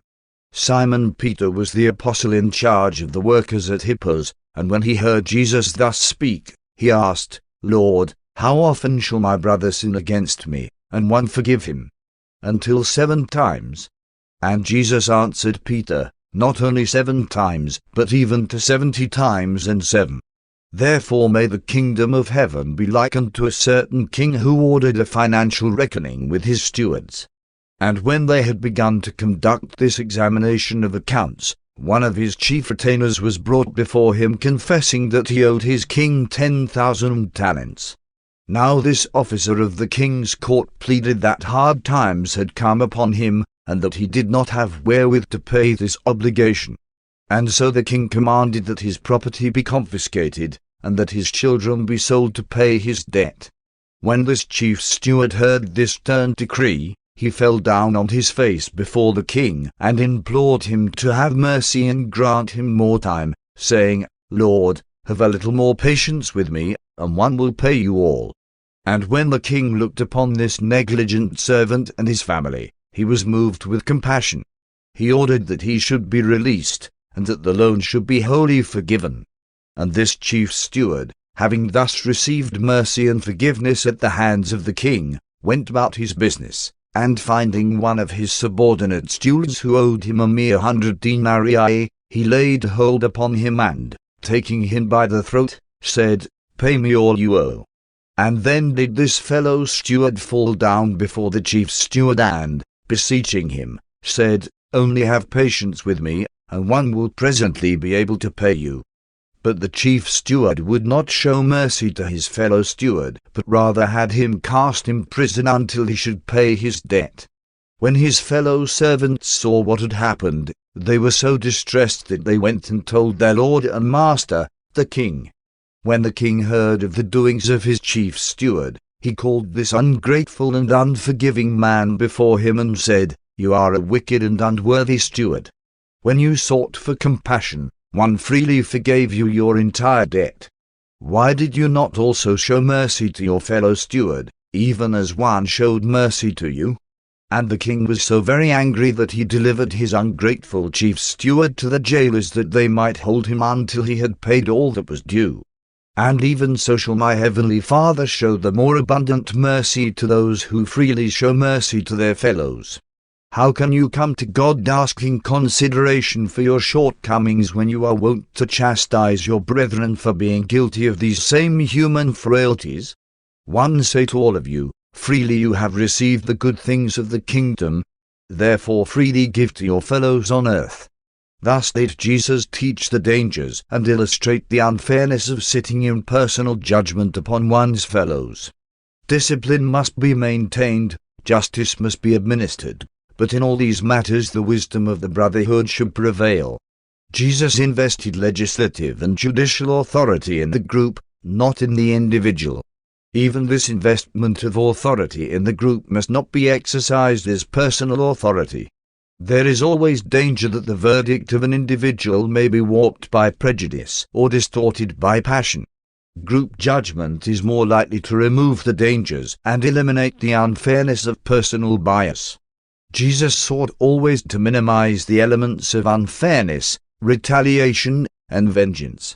The use of the term 77 as an illustration of mercy and forbearance was derived from the scriptures referring to Lamech's exaltation because of the metal weapons of his son Tubal-Cain, who, comparing these superior instruments with those of his enemies, exclaimed, "If Cain, with no weapon in his hand, was avenged 7 times, one shall now be avenged 77.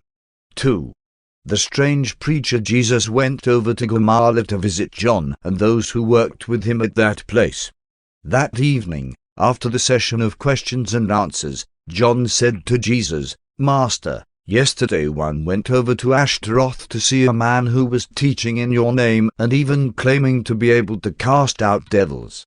Now this fellow had never been with us, neither does he follow after us. Therefore one forbade him to do such things." Then said Jesus, "Forbid him not. Do you not perceive that this gospel of the kingdom shall presently be proclaimed in all the world? How can you expect that all who will believe the gospel shall be subject to your direction?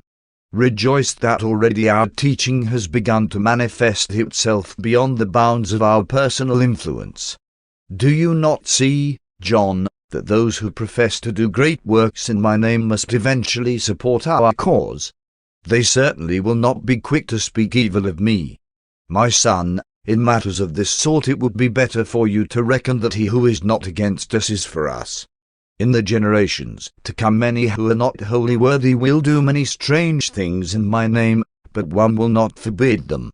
One tell you that, even when a cup of cold water is given to a thirsty soul, the Father's messengers shall ever make record of such a service of love. This instruction greatly perplexed John. Had he not heard the Master say, "He who is not with me is against me"?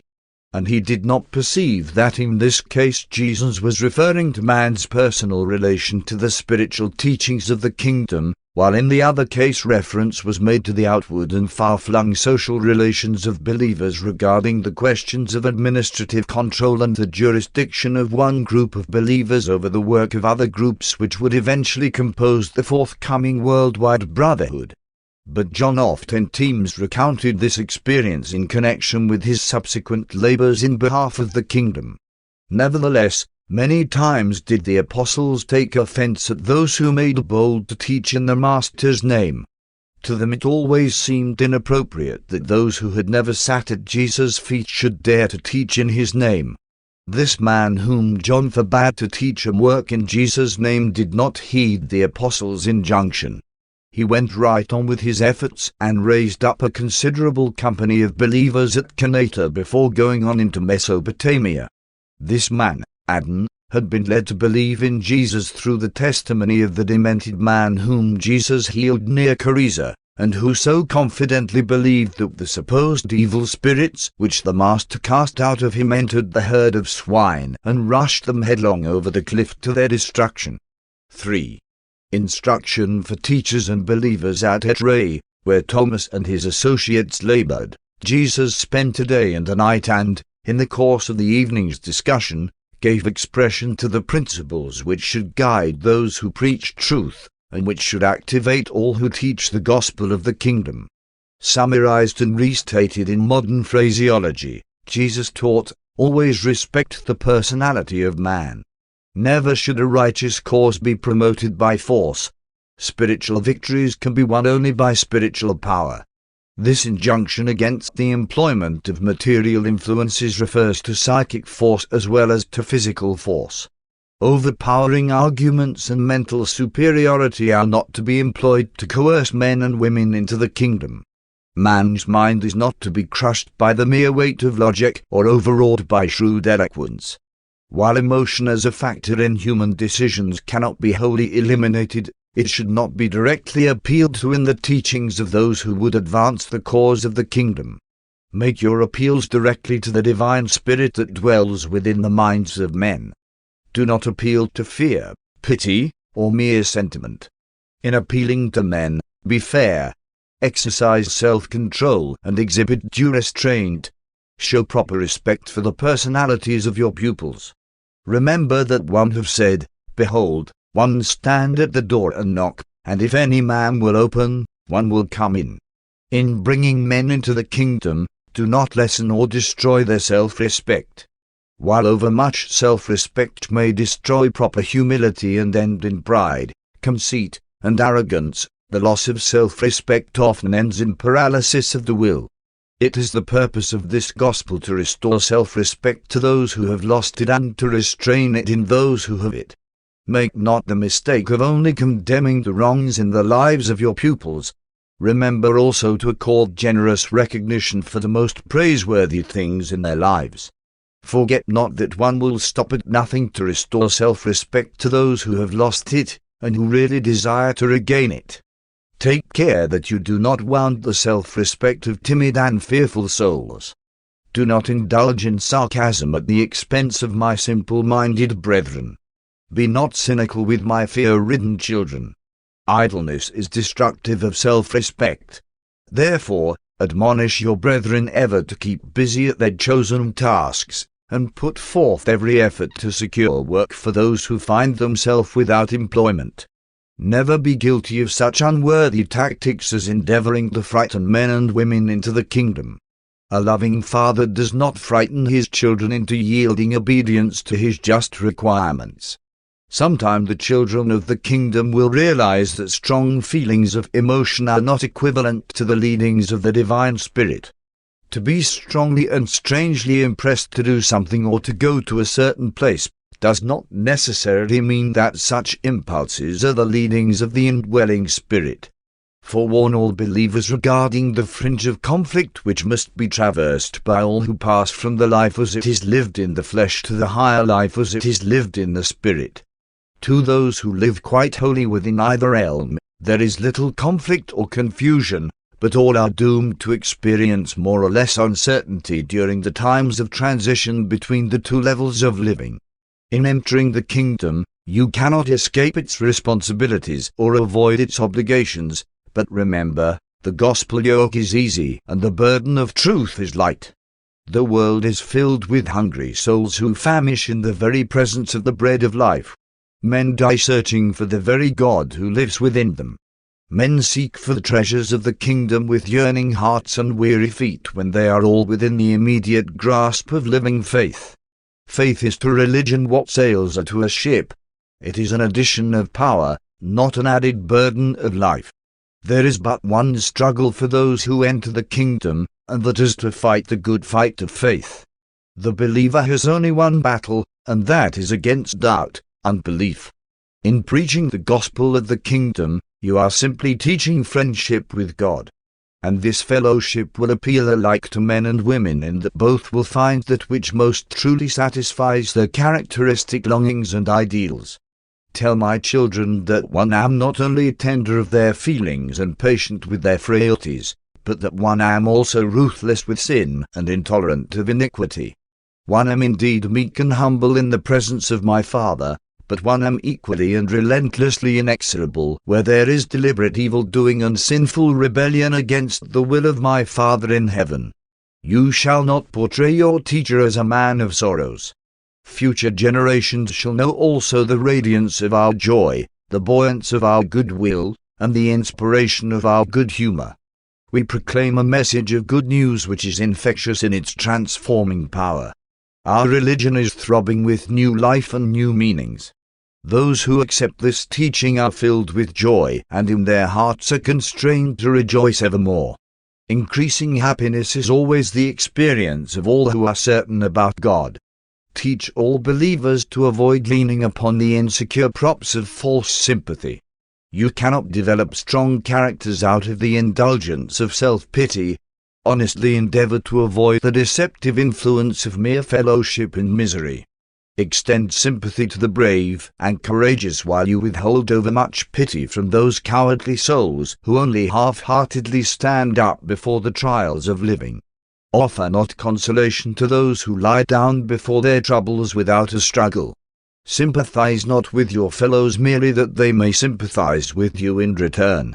When my children once become self-conscious of the assurance of the divine presence, such a faith will expand the mind, ennoble the soul, reinforce the personality, augment the happiness, deepen the spirit perception, and enhance the power to love and be loved. Teach all believers that those who enter the kingdom are not thereby rendered immune to the accidents of time or to the ordinary catastrophes of nature. Believing the gospel will not prevent getting into trouble, but it will ensure that you shall be unafraid when trouble does overtake you. If you dare to believe in me and wholeheartedly proceed to follow after me, you shall most certainly by so doing enter upon the sure pathway to trouble. One do not promise to deliver you from the waters of adversity, but one do promise to go with you through all of them. And much more did Jesus teach this group of believers before they made ready for the night's sleep. And they who heard these sayings treasured them in their hearts, and did often recite them for the edification of the apostles and disciples who were not present when they were spoken. 4. The talk with Nathanael. And then went Jesus over to Abila, where Nathanael and his associates labored. Nathanael was much bothered by some of Jesus' pronouncements which seemed to detract from the authority of the recognized Hebrew Scriptures.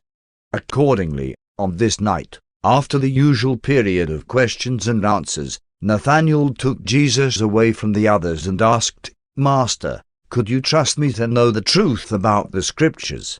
One observe that you teach us only a portion of the sacred writings, the best as one view it, and one infer that you reject the teachings of the rabbis to the effect that the words of the law are the very words of God, having been with God in heaven even before the times of Abraham and Moses.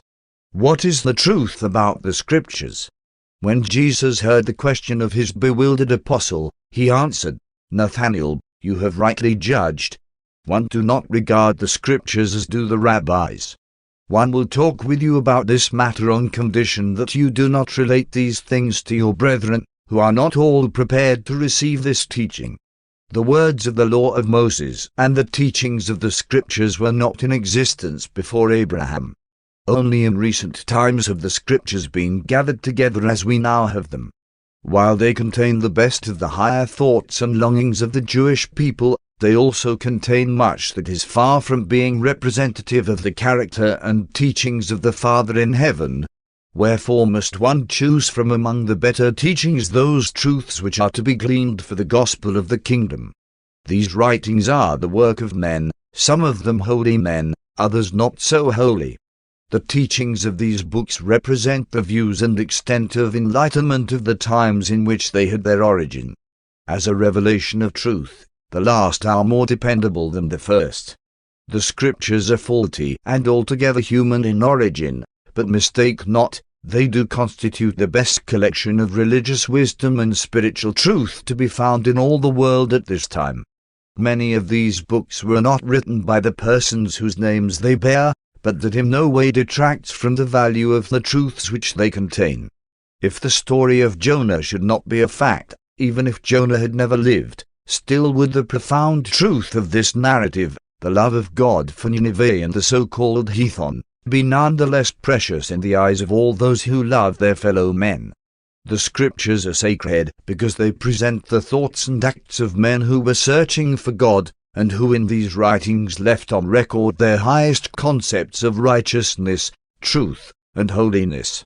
The Scriptures contain much that is true, very much, but in the light of your present teaching, you know that these writings also contain much that is misrepresentative of the Father in heaven, the loving God one have come to reveal to all the worlds. Nathaniel, never permit yourself for one moment to believe the Scripture records which tell you that the God of love directed your forefathers to go forth in battle to slay all their enemies, men, women, and children. Such records are the words of men, not very holy men, and they are not the word of God. The Scriptures always have, and always will, reflect the intellectual, moral, and spiritual status of those who create them. Have you not noted that the concepts of Yahweh grow in beauty and glory as the prophets make their records from Samuel to Isaiah? And you should remember that the Scriptures are intended for religious instruction and spiritual guidance. They are not the works of either historians or philosophers. The thing most deplorable is not merely this erroneous idea of the absolute perfection of the Scripture record and the infallibility of its teachings, but rather the confusing misinterpretation of these sacred writings by the tradition-enslaved scribes and Pharisees at Jerusalem. And now will they employ both the doctrine of the inspiration of the Scriptures and their misinterpretations thereof in their determined effort to withstand these newer teachings of the gospel of the kingdom.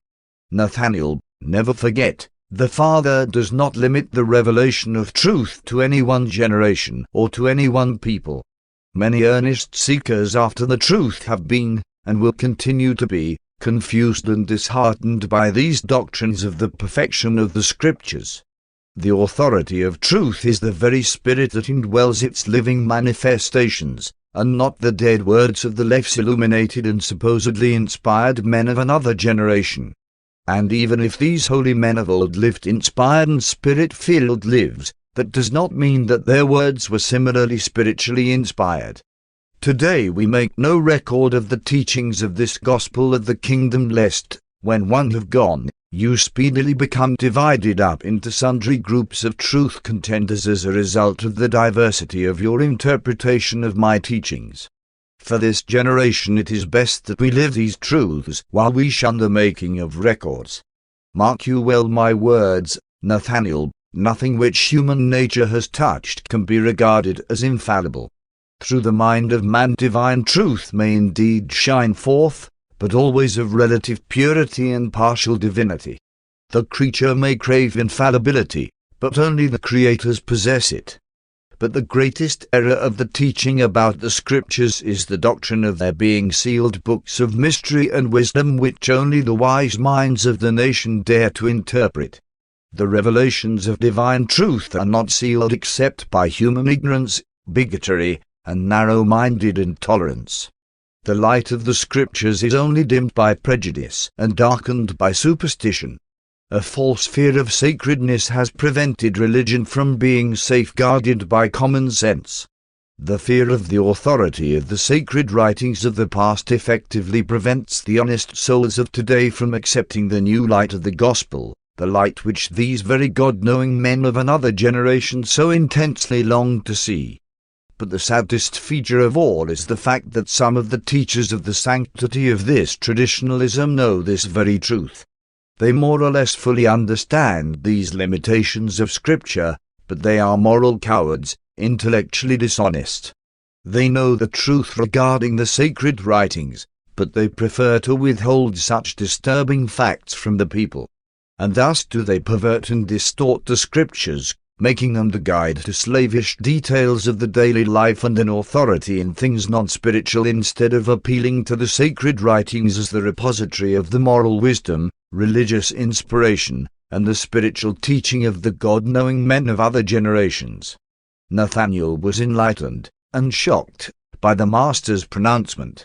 He long pondered this talk in the depths of his soul, but he told no man concerning this conference until after Jesus' ascension, and even then he feared to impart the full story of the Master's instruction. 5. The positive nature of Jesus' religion. At Philadelphia, where James was working, Jesus taught the disciples about the positive nature of the gospel of the kingdom. When, in the course of his remarks, he intimated that some parts of the scripture were more truth-containing than others, and admonished his hearers to feed their souls upon the best of the spiritual food, James interrupted the Master, asking, "Would you be good enough, Master, to suggest to us how we may choose the better passages from the scriptures for our personal edification?" And Jesus replied, "Yes, James, when you read the scriptures, look for those eternally true and divinely beautiful teachings, such as, 'Create in me a clean heart, O Lord. The Lord is my shepherd. One shall not want. You should love your neighbor as yourself. For one, the Lord your God, will hold your right hand, saying, Fear not. One will help you. Neither shall the nations learn war any more." And this is illustrative of the way Jesus, day by day, appropriated the cream of the Hebrew Scriptures for the instruction of his followers and for inclusion in the teachings of the new gospel of the kingdom. Other religions had suggested the thought of the nearness of God to man, but Jesus made the care of God for man like the solicitude of a loving father for the welfare of his dependent children, and then made this teaching the cornerstone of his religion. And thus did the doctrine of the fatherhood of God make imperative the practice of the brotherhood of man. The worship of God and the service of man became the sum and substance of his religion. Jesus took the best of the Jewish religion and translated it to a worthy setting in the new teachings of the gospel of the kingdom. Jesus put the spirit of positive action into the passive doctrines of the Jewish religion. In the place of negative compliance with ceremonial requirements, Jesus enjoined the positive doing of that which his new religion required of those who accepted it. Jesus' religion consisted not merely in believing, but in actually doing, those things which the gospel required. He did not teach that the essence of his religion consisted in social service, but rather that social service was one of the certain effects of the possession of the spirit of true religion. Jesus did not hesitate to appropriate the better half of a scripture while he repudiated the lesser portion. His great exhortation, "Love your neighbor as yourself," he took from the scripture which reads, "You shall not take vengeance against the children of your people, but you shall love your neighbor as yourself." Jesus appropriated the positive portion of this scripture while rejecting the negative part. He even opposed negative or purely passive non-resistance. Said he, "When an enemy smites you on one cheek, do not stand there dumb and passive, but in positive attitude turn the other." That is, do the best thing possible actively to lead your brother in error away from the evil paths into the better ways of righteous living. Jesus required his followers to react positively and aggressively to every life situation. The turning of the other cheek, or whatever act that may typify, demands initiative, necessitates vigorous, active, and courageous expression of the believer's personality. Jesus did not advocate the practice of negative submission to the indignities of those who might purposely seek to impose upon the practitioners of non-resistance to evil, but rather that his followers should be wise and alert in the quick and positive reaction of good to evil to the end that they might effectively overcome evil with good. Forget not, the truly good is invariably more powerful than the most malignant evil. The Master taught a positive standard of righteousness. "Whosoever wishes to be my disciple, let him disregard himself and take up the full measure of his responsibilities daily to follow me." And he so lived himself in that he went about doing good. And this aspect of the gospel was well illustrated by many parables which he later spoke to his followers.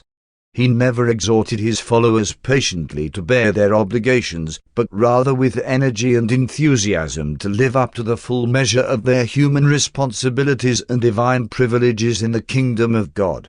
When Jesus instructed his apostles that they should, when one unjustly took away the coat, offer the other garment, he referred not so much to a literal second coat as to the idea of doing something positive to save the wrongdoer in the place of the olden advice to retaliate, an eye for an eye, and so on. Jesus abhorred the idea either of retaliation or of becoming just a passive sufferer or victim of injustice. On this occasion he taught them the three ways of contending with and resisting evil. 1. To return evil for evil, the positive but unrighteous method. 2. To suffer evil without complaint and without resistance, the purely negative method. 3. To return good for evil, to assert the will so as to become master of the situation, to overcome evil with good, the positive and righteous method. One of the apostles once asked, "Master, what should one do if a stranger forced me to carry his pack for a mile?" Jesus answered, "Do not sit down and sigh for relief while you berate the stranger under your breath." Righteousness comes not from such passive attitudes. If you can think of nothing more effectively positive to do, you can at least carry the pack a second mile. That will of a certainty challenge the unrighteous and ungodly stranger. The Jews had heard of a God who would forgive repentant sinners and try to forget their misdeeds, but not until Jesus came did men hear about a God who went in search of lost sheep, who took the initiative in looking for sinners, and who rejoiced when he found them willing to return to the Father's house. This positive note in religion Jesus extended even to his prayers. And he converted the negative golden rule into a positive admonition of human fairness. In all his teaching Jesus unfailingly avoided distracting details. He shunned flowery language and avoided the mere poetic imagery of a play upon words. He habitually put large meanings into small expressions. For purposes of illustration Jesus reversed the current meanings of many terms, such as salt, leaven, fishing, and little children.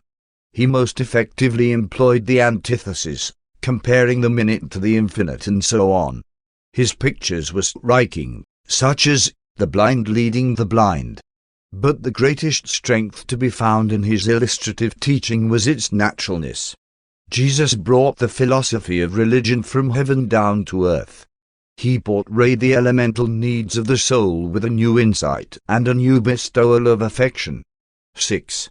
The return to Magadan. The mission of 4 weeks in the Decapolis was moderately successful. Hundreds of souls were received into the kingdom, and the apostles and evangelists had a valuable experience in carrying on their work without the inspiration of the immediate personal presence of Jesus.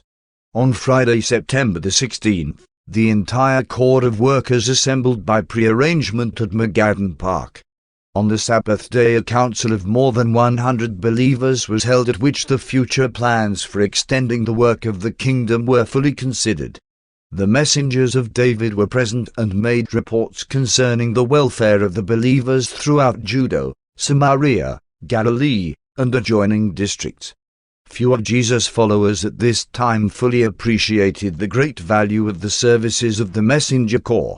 Not only did the messengers keep the believers throughout Palestine in touch with each other and with Jesus and the apostles, but during these dark days they also served as collectors of funds, not only for the sustenance of Jesus and his associates, but also for the support of the families of the 12 apostles and the 12 evangelists. About this time Abner moved his base of operations from Hebron to Bethlehem, and this latter place was also the headquarters in Judah for David's messengers. David maintained an overnight relay messenger service between Jerusalem and Bethsaida. These runners left Jerusalem each evening, relaying at Sychar and Scythopolis, arriving in Bethsaida by breakfast time the next morning. Jesus and his associates now prepared to take a week's rest before they made ready to start upon the last epoch of their labors in behalf of the kingdom. This was their last rest, for the Syrian mission developed into a campaign of preaching and teaching which extended right on down to the time of their arrival at Jerusalem and of the enactment of the closing episodes of Jesus' earth career. Paper 160. Redain of Alexandria. On Sunday morning, September the 18th, Andrew announced that no work would be planned for the coming week. All of the apostles, except Nathanael and Thomas, went home to visit their families or to sojourn with friends. This week Jesus enjoyed a period of almost complete rest, but Nathanael and Thomas were very busy with their discussions with a certain Greek philosopher from Alexandria named Radain. This Greek had recently become a disciple of Jesus through the teaching of one of Abner's associates who had conducted a mission at Alexandria. Radain was now earnestly engaged in the task of harmonizing his philosophy of life with Jesus' new religious teachings, and he had come to Magadan hoping that the Master would talk these problems over with him. He also desired to secure a first-hand and authoritative version of the Gospel from either Jesus or one of his apostles. Though the Master declined to enter into such a conference with Radain, he did receive him graciously and immediately directed that Nathanael and Thomas should listen to all he had to say and tell him about the Gospel in return. 1. Radain's Greek philosophy. Early Monday morning, Radain began a series of 10 addresses to Nathanael, Thomas, and a group of some 24 believers who chanced to be at Magadan. These talks, condensed, combined, and restated in modern phraseology, present the following thoughts for consideration. Human life consists in 3 great drives: urges, desires, and lures. Strong character, commanding personality, is only acquired by converting the natural urge of life into the social art of living, by transforming present desires into those higher longings which are capable of lasting attainment, while the commonplace lure of existence must be transferred from one's conventional and established ideas to the higher realms of unexplored ideas and undiscovered ideals. The more complex civilization becomes, the more difficult will become the art of living. The more rapid the changes in social usage, the more complicated will become the task of character development. Every 10 generations mankind must learn anew the art of living if progress is to continue. And if man becomes so ingenious that he more rapidly adds to the complexities of society, the art of living will need to be mastered in less time, perhaps every single generation. If the evolution of the art of living fails to keep pace with the technique of existence, humanity will quickly revert to the simple urge of living, the attainment of the satisfaction of present desires. Thus will humanity remain immature. Society will fail in growing up to full maturity. Social maturity is equivalent to the degree to which man is willing to surrender the gratification of mere transient and present desires for the entertainment of those superior longings, the striving for whose attainment affords the more abundant satisfactions of progressive advancement toward permanent goals. But the true badge of social maturity is the willingness of a people to surrender the right to live peaceably and contentedly under the ease-promoting standards of the lure of established beliefs and conventional ideas for the disquieting and energy-requiring lure of the pursuit of the unexplored possibilities of the attainment of undiscovered goals of idealistic spiritual realities. Animals respond nobly to the urge of life, but only man can attain the art of living, albeit the majority of mankind only experience the animal urge to live. Animals know only this blind and instinctive urge. Man is capable of transcending this urge to natural function. Man may elect to live upon the high plane of intelligent art, even that of celestial joy and spiritual ecstasy. Animals make no inquiry into the purposes of life. Therefore they never worry, neither do they commit suicide. Suicide among men testifies that such beings have emerged from the purely animal stage of existence, and to the further fact that the exploratory efforts of such human beings have failed to attain the artistic levels of mortal experience. Animals know not the meaning of life. Man not only possesses capacity for the recognition of values and the comprehension of meanings, but he also is conscious of the meaning of meanings. He is self-conscious of insight. When men dare to forsake a life of natural craving for one of adventurous art and uncertain logic, they must expect to suffer the consequent hazards of emotional casualties, conflicts, unhappiness, and uncertainties, at least until the time of their attainment of some degree of intellectual and emotional maturity. Discouragement, worry, and indolence are positive evidence of moral immaturity. Human society is confronted with 2 problems: attainment of the maturity of the individual and attainment of the maturity of the race. The mature human being soon begins to look upon all other mortals with feelings of tenderness and with emotions of tolerance. Mature men view immature folks with the love and consideration that parents bear their children. Successful living is nothing more or less than the art of the mastery of dependable techniques for solving common problems. The first step in the solution of any problem is to locate the difficulty, to isolate the problem, and frankly to recognize its nature and gravity. The great mistake is that, when life problems excite our profound fears, we refuse to recognize them. Likewise, when the acknowledgement of our difficulties entails the reduction of our long-cherished conceit, the admission of envy, or the abandonment of deep-seated prejudices, the average person prefers to cling to the old illusions of safety and to the long-cherished false feelings of security. Only a brave person is willing honestly to admit, and fearlessly to face, what a sincere and logical mind discovers. The wise and effective solution of any problem demands that the mind shall be free from bias, passion, and all other purely personal prejudices which might interfere with the disinterested survey of the actual factors that go to make up the problem presenting itself for solution. The solution of life problems requires courage and sincerity.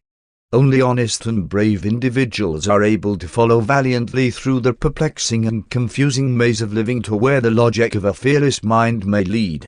And this emancipation of the mind and soul can never be effected without the driving power of an intelligent enthusiasm which borders on religious zeal. It requires the lure of a great ideal to drive man on in the pursuit of a goal which is beset with difficult material problems and manifold intellectual hazards.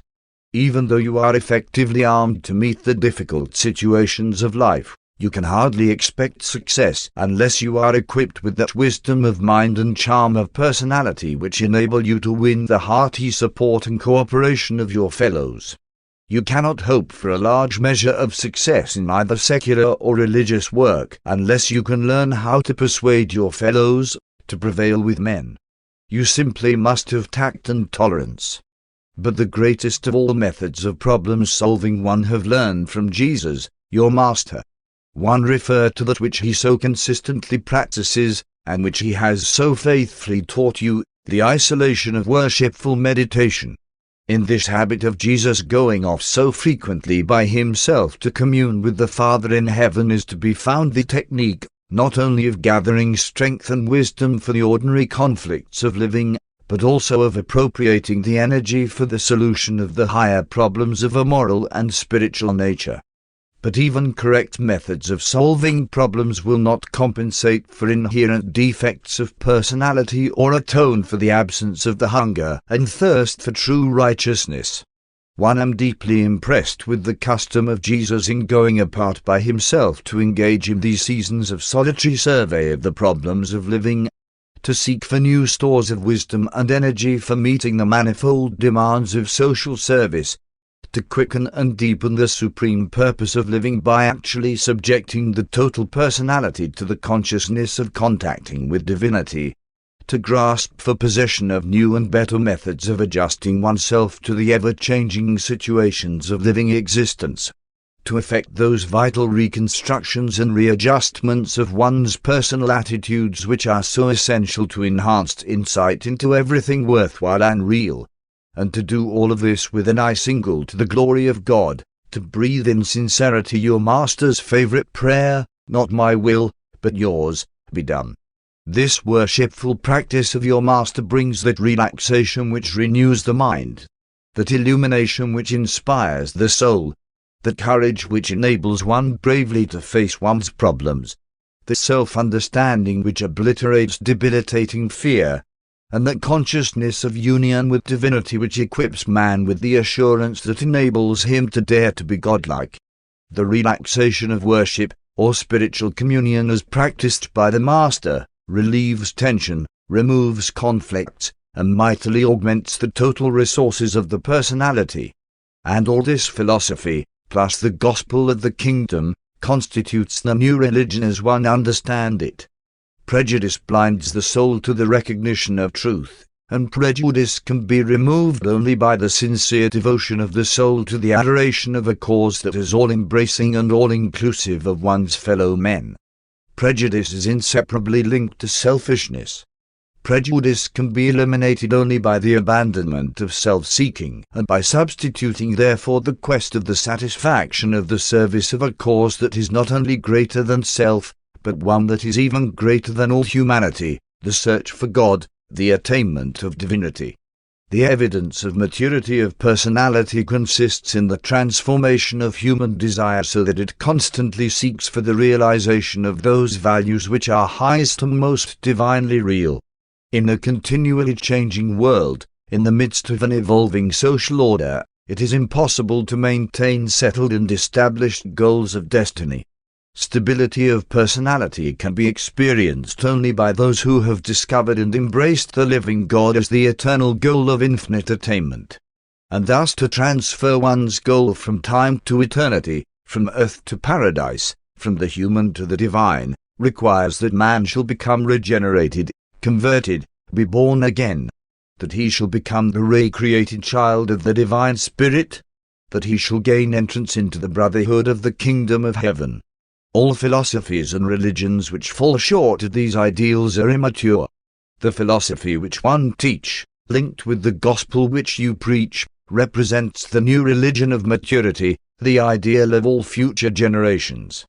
And this is true because our ideal is final, infallible, eternal, universal, absolute, and infinite. My philosophy gave me the urge to search for the realities of true attainment, the goal of maturity. But my urge was impotent. My search lacked driving power. My quest suffered from the absence of certainty of directionization.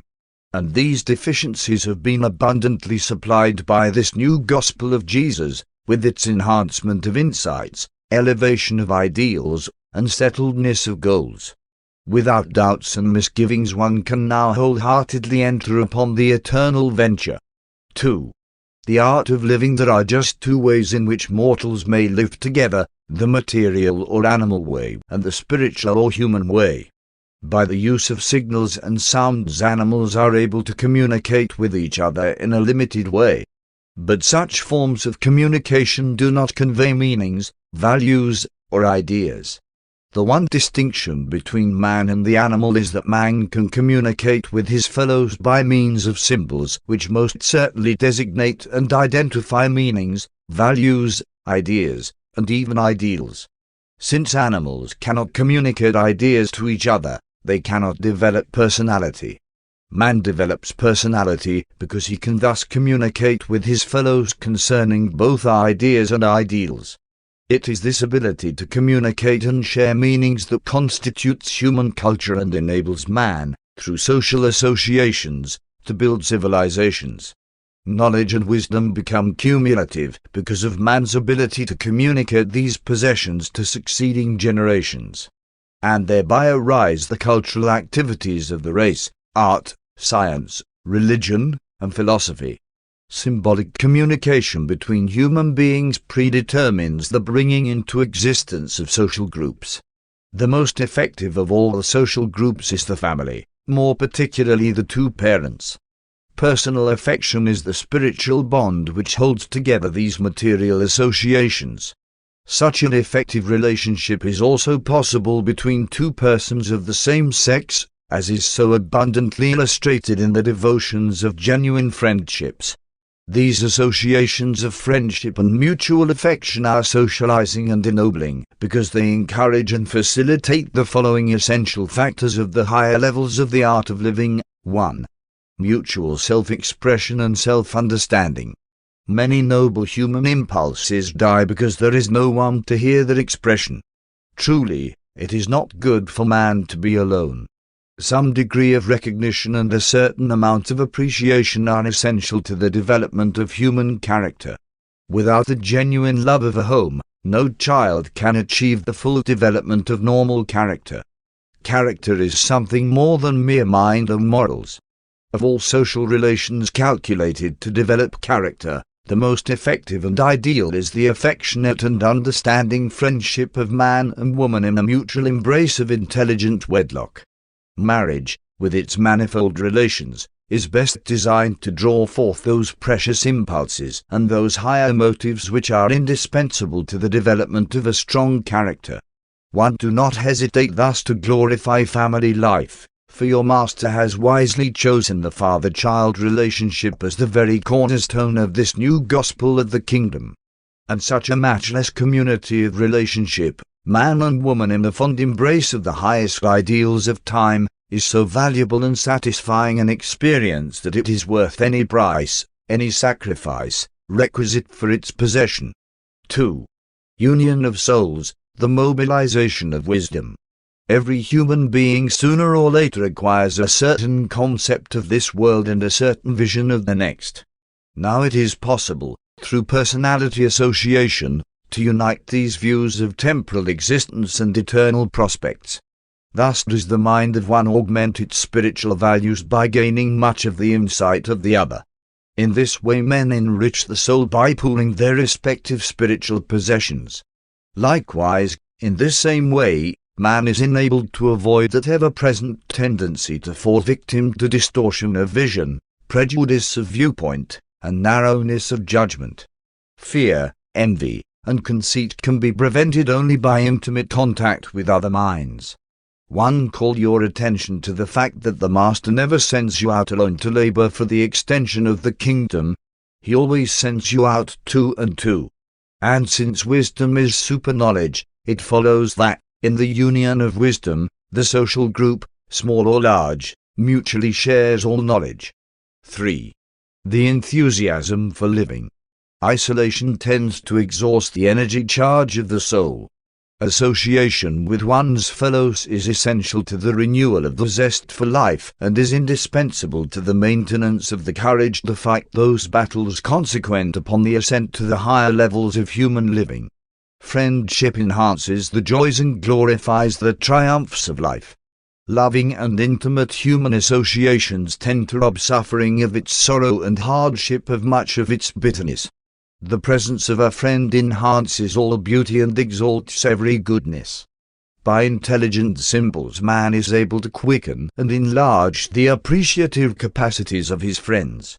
One of the crowning glories of human friendship is this power and possibility of the mutual stimulation of the imagination. Great spiritual power is inherent in the consciousness of wholehearted devotion to a common cause, mutual loyalty to a cosmic deity. 4. The enhanced defense against all evil. Personality association and mutual affection is an efficient insurance against evil. Difficulties, sorrow, disappointment, and defeat are more painful and disheartening when borne alone.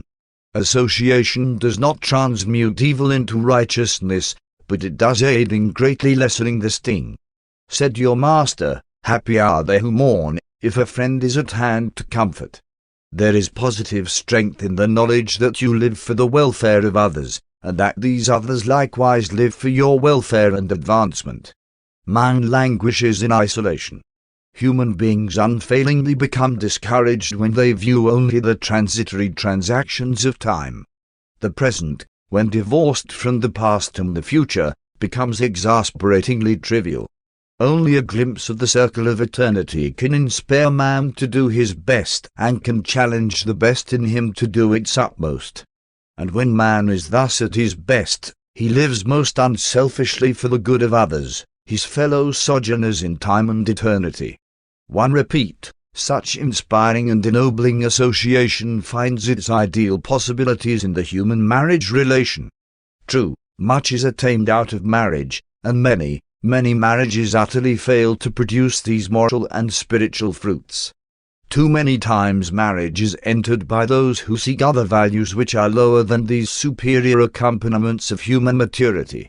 Ideal marriage must be founded on something more stable than the fluctuations of sentiment and the fickleness of mere sex attraction. It must be based on genuine and mutual personal devotion. And thus, if you can build up such trustworthy and effective small units of human association, when these are assembled in the aggregate, the world will behold a great and glorified social structure, the civilization of mortal maturity. Such a race might begin to realize something of your Master's ideal of peace on earth and goodwill among men. While such a society would not be perfect or entirely free from evil, it would at least approach the stabilization of maturity. 3. The lures of maturity. The effort toward maturity necessitates work, and work requires energy. Whence the power to accomplish all this? The physical things can be taken for granted, but the Master has well said, man cannot live by bread alone.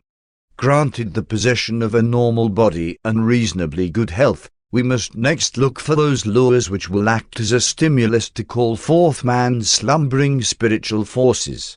Jesus has taught us that God lives in man. Then how can we induce man to release these soul-bound powers of divinity and infinity?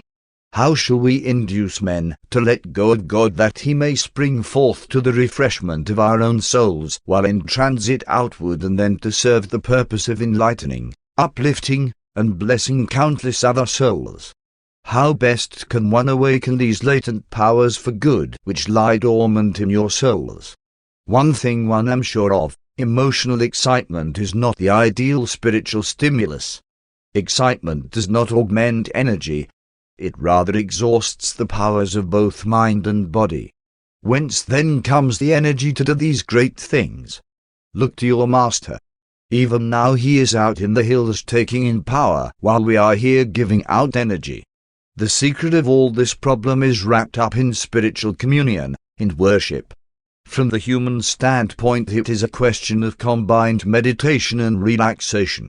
Meditation makes the contact of mind with spirit. Relaxation determines the capacity for spiritual receptivity. And this interchange of strength for weakness, courage for fear, the will of God for the mind of self, constitutes worship. At least, that is the way the philosopher views it. When these experiences are frequently repeated, they crystallize into habits, strength-giving and worshipful habits, and such habits eventually formulate themselves into a spiritual character, and such a character is finally recognized by one's fellows as a mature personality. These practices are difficult and time-consuming at first, but when they become habitual, they are at once restful and time-saving. The more complex society becomes, and the more the lures of civilization multiply, the more urgent will become the necessity for God-knowing individuals to form such protective habitual practices designed to conserve and augment their spiritual energies. Another requirement for the attainment of maturity is the cooperative adjustment of social groups to an ever-changing environment. The immature individual arouses the antagonisms of his fellows. The mature man wins the hearty cooperation of his associates, thereby many times multiplying the fruits of his life efforts. My philosophy tells me that there are times when one must fight, if need be, for the defense of my concept of righteousness, but one doubt not that the Master, with a more mature type of personality, would easily and gracefully gain an equal victory by his superior and winsome technique of tact and tolerance. All too often, when we battle for the right, it turns out that both the victor and the vanquished have sustained defeat. One heard the Master say only yesterday that the wise man, when seeking entrance through the locked door, would not destroy the door, but rather would seek for the key wherewith to unlock it. Too often we engage in a fight merely to convince ourselves that we are not afraid. This new gospel of the kingdom renders a great service to the art of living in that it supplies a new and richer incentive for higher living. It presents a new and exalted goal of destiny, a supreme life purpose. And these new concepts of the eternal and divine goal of existence are in themselves transcendent stimuli, calling forth the reaction of the very best that is resident in man's higher nature. On every mountain top of intellectual thought are to be found relaxation for the mind, strength for the soul, and communion for the spirit. From such vantage points of high living, man is able to transcend the material irritations of the lower levels of thinking, worry, jealousy, envy, revenge, and the pride of immature personality. These high-climbing souls deliver themselves from a multitude of the cross-current conflicts of the trifles of living. thus becoming free to attain consciousness of the higher currents of spirit concept and celestial communication. But the life purpose must be jealously guarded from the temptation to seek for easy and transient attainment. Likewise must it be so fostered as to become immune to the disastrous threats of fanaticism. 4. The balance of maturity. While you have an eye single to the attainment of eternal realities, you must also make provision for the necessities of temporal living. While the spirit is our goal, the flesh is a fact. Occasionally the necessities of living may fall into our hands by accident, but in general, we must intelligently work for them. The two major problems of life are making a temporal living and the achievement of eternal survival. And even the problem of making a living requires religion for its ideal solution. These are both highly personal problems. True religion, in fact, does not function apart from the individual. The essentials of the temporal life, as one sees them, are 1. Good physical health. 2. Clear and clean thinking. 3. Ability and skill. 4. Wealth, the goods of life. 5. Ability to withstand defeat. 6. Culture, education and wisdom.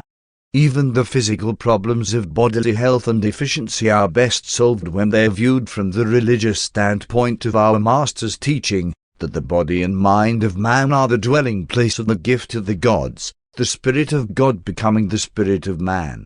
The mind of man thus becomes the mediator between material things and spiritual realities. It requires intelligence to secure one's share of the desirable things of life. It is wholly erroneous to suppose that faithfulness in doing one's daily work will ensure the rewards of wealth. Barring the occasional and accidental acquirement of wealth, the material rewards of the temporal life are found to flow in certain well-organized channels, and only those who have access to these channels may expect to be well rewarded for their temporal efforts. Poverty must ever be the lot of all men who seek for wealth in isolated and individual channels. Wise planning, therefore, becomes the one thing essential to worldly prosperity. Success requires not only devotion to one's work, but also that one should function as a part of some one of the channels of material wealth. If you are unwise, you can bestow a devoted life upon your generation without material reward. If you are an accidental beneficiary of the flow of wealth, you may roll in luxury even though you have done nothing worthwhile for your fellow men. Ability is that which you inherit, while skill is what you acquire. Life is not real to one who cannot do some one thing well, expertly. Skill is one of the real sources of the satisfaction of living. Ability implies the gift of foresight, far-seeing vision. Be not deceived by the tempting rewards of dishonest achievement. Be willing to toil for the later returns inherent in honest endeavor. The wise man is able to distinguish between means and ends. Otherwise, sometimes overplanning for the future defeats its own high purpose. As a pleasure seeker, you should aim always to be a producer as well as a consumer. Train your memory to hold in sacred trust the strength-giving and worthwhile episodes of life, which you can recall at will for your pleasure and edification. Thus build up for yourself and in yourself reserve galleries of beauty, goodness, and artistic grandeur. But the noblest of all memories are the treasured recollections of the great moments of a superb friendship. And all of these memory treasures radiate their most precious and exalting influences under the releasing touch of spiritual worship. But life will become a burden of existence unless you learn how to fail gracefully. There is an art in defeat which noble souls always acquire. You must know how to lose cheerfully. You must be fearless of disappointment. Never hesitate to admit failure. Make no attempt to hide failure under deceptive smiles and beaming optimism. It sounds well always to claim success, but the end results are appalling. Such a technique leads directly to the creation of a world of unreality and to the inevitable crash of ultimate disillusionment. Success may generate courage and promote confidence, but wisdom comes only from the experiences of adjustment to the results of one's failures. Men who prefer optimistic illusions to reality can never become wise. Only those who face facts and adjust them to ideals can achieve wisdom. Wisdom embraces both the fact and the ideal, and therefore saves its devotees from both of those barren extremes of philosophy, the man whose idealism excludes facts and the materialist who is devoid of spiritual outlook. Those timid souls who can only keep up the struggle of life by the aid of continuous false illusions of success are doomed to suffer failure and experience defeat as they ultimately awaken from the dream world of their own imaginations.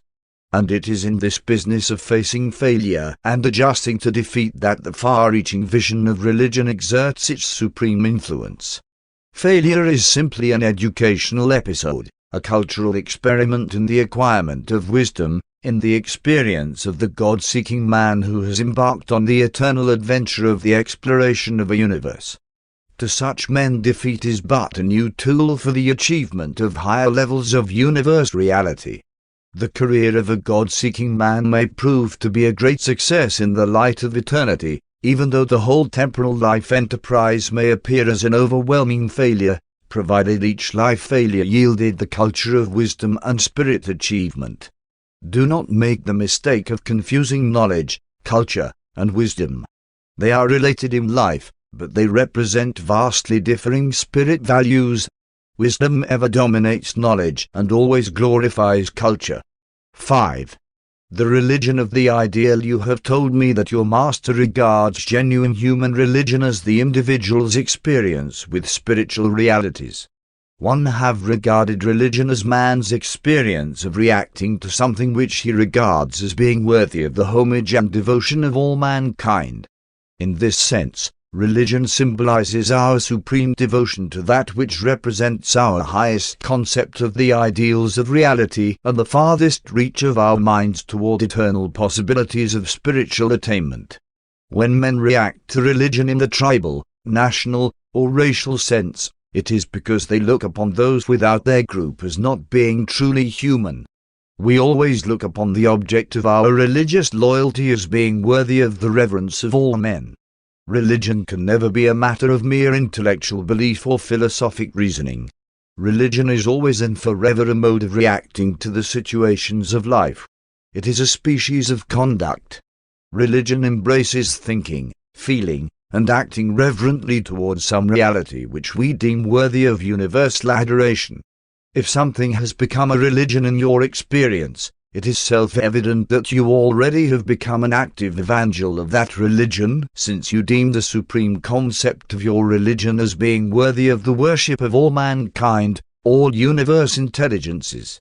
If you are not a positive and missionary evangel of your religion, you are self-deceived in that what you call a religion is only a traditional belief or a mere system of intellectual philosophy. If your religion is a spiritual experience, your object of worship must be the universal spirit reality and ideal of all your spiritualized concepts. All religions based on fear, emotion, tradition, and philosophy one term the intellectual religions, while those based on true spirit experience one would term the true religions. The object of religious devotion may be material or spiritual, true or false, real or unreal, human or divine. Religions can therefore be either good or evil. Morality and religion are not necessarily the same. A system of morals, by grasping an object of worship, may become a religion. A religion, by losing its universal appeal to loyalty and supreme devotion, may evolve into a system of philosophy or a code of morals. This thing, being, state, or order of existence, or possibility of attainment which constitutes the supreme ideal of religious loyalty, and which is the recipient of the religious devotion of those who worship, is God. Regardless of the name applied to this ideal of spirit reality, it is God. The social characteristics of a true religion consist in the fact that it invariably seeks to convert the individual and to transform the world. Religion implies the existence of undiscovered ideals which far transcend the known standards of ethics and morality embodied in even the highest social usages of the most mature institutions of civilization. Religion reaches out for undiscovered ideals, unexplored realities, superhuman values, divine wisdom, and true spirit attainment. True religion does all of this. All other beliefs are not worthy of the name. You cannot have a genuine spiritual religion without the supreme and supernal ideal of an eternal God. A religion without this God is an invention of man, a human institution of lifeless intellectual beliefs and meaningless emotional ceremonies. A religion might claim as the object of its devotion a great ideal. But such ideals of unreality are not attainable. Such a concept is illusionary. The only ideals susceptible of human attainment are the divine realities of the infinite values resident in the spiritual fact of the eternal God. The word God, the idea of God as contrasted with the ideal of God, can become a part of any religion, no matter how puerile or false that religion may chance to be. And this idea of God can become anything which those who entertain it may choose to make it. The lower religions shape their ideas of God to meet the natural state of the human heart. The higher religions demand that the human heart shall be changed to meet the demands of the ideals of true religion. The religion of Jesus transcends all our former concepts of the idea of worship in that he not only portrays his Father as the ideal of infinite reality, but positively declares that this divine source of values and the eternal center of the universe is truly and personally attainable by every mortal creature who chooses to enter the kingdom of heaven on earth, thereby acknowledging the acceptance of sonship with God and brotherhood with man. That, one submit, is the highest concept of religion the world has ever known, and one pronounce that there can never be a higher, since this gospel embraces the infinity of realities, the divinity of values, and the eternity of universal attainment. Such a concept constitutes the achievement of the experience of the idealism of the supreme and the ultimate. One am not only intrigued by the consummate ideals of this religion of your Master, but one am mightily moved to profess my belief in his announcement that these ideals of spirit realities are attainable, that you and one can enter upon this long and eternal adventure with his assurance of the certainty of our ultimate arrival at the portals of paradise. My brethren, one am a believer, one have embarked, one am on my way with you in this eternal venture. The Master says he came from the Father, and that he will show us the way. One am fully persuaded he speaks the truth. One am finally convinced that there are no attainable ideals of reality or values of perfection apart from the eternal and universal Father. One come, then, to worship, not merely the God of existences, but the God of the possibility of all future existences. Therefore must your devotion to a supreme ideal, if that ideal is real, be devotion to this God of past, present, and future universes of things and beings. And there is no other God, for there cannot possibly be any other God. All other gods are figments of the imagination, illusions of mortal mind, distortions of false logic, and the self-deceptive idols of those who create them. Yes, you can have a religion without this God, but it does not mean anything. And if you seek to substitute the word God for the reality of this ideal of the living God, you have only deluded yourself by putting an idea in the place of an ideal, a divine reality. Such beliefs are merely religions of wishful fancy. One see in the teachings of Jesus, religion at its best. This gospel enables us to seek for the true God and to find him. But are we willing to pay the price of this entrance into the kingdom of heaven? Are we willing to be born again? To be remade? Are we willing to be subject to this terrible and testing process of self-destruction and soul reconstruction? Has not the Master said, "Whoso would save his life must lose it"? Think not that one have come to bring peace, but rather a soul struggle. True, after we pay the price of dedication to the Father's will, we do experience great peace provided we continue to walk in these spiritual paths of consecrated living. Now are we truly forsaking the lures of the known order of existence, while we unreservedly dedicate our quest to the lures of the unknown and unexplored order of the existence of a future life of adventure in the spirit worlds of the higher idealism of divine reality? and we seek for those symbols of meaning wherewith to convey to our fellow men these concepts of the reality of the idealism of the religion of Jesus, and we will not cease to pray for that day when all mankind shall be thrilled by the communal vision of this supreme truth. Just now, our focalized concept of the Father, as held in our hearts, is that God is Spirit, as conveyed to our fellows, that God is love. The religion of Jesus demands living and spiritual experience. Other religions may consist in traditional beliefs, emotional feelings, philosophic consciousness, and all of that, but the teaching of the Master requires the attainment of actual levels of real spirit progression. The consciousness of the impulse to be like God is not true religion. The feelings of the emotion to worship God are not true religion. The knowledge of the conviction to forsake self and serve God is not true religion. The wisdom of the reasoning that this religion is the best of all is not religion as a personal and spiritual experience. True religion has reference to destiny and reality of attainment as well as to the reality and idealism of that which is wholeheartedly faith accepted. And all of this must be made personal to us by the revelation of the Spirit of Truth. And thus ended the dissertations of the Greek philosopher, one of the greatest of his race, who had become a believer in the gospel of Jesus. Paper 161. Further discussions with Redain.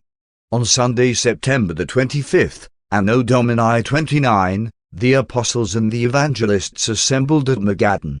After a long conference that evening with his associates, Jesus surprised all by announcing that early the next day he and the 12 apostles would start for Jerusalem to attend the Feast of Tabernacles. He directed that the evangelists visit the believers in Galilee, and that the women's corps return for a while to Bethsaida. When the hour came to leave for Jerusalem, Nathanael and Thomas were still in the midst of their discussions with Redain of Alexandria, and they secured the Master's permission to remain at Magadan for a few days. And so, while Jesus and the 10 were on their way to Jerusalem, Nathanael and Thomas were engaged in earnest debate with Redain.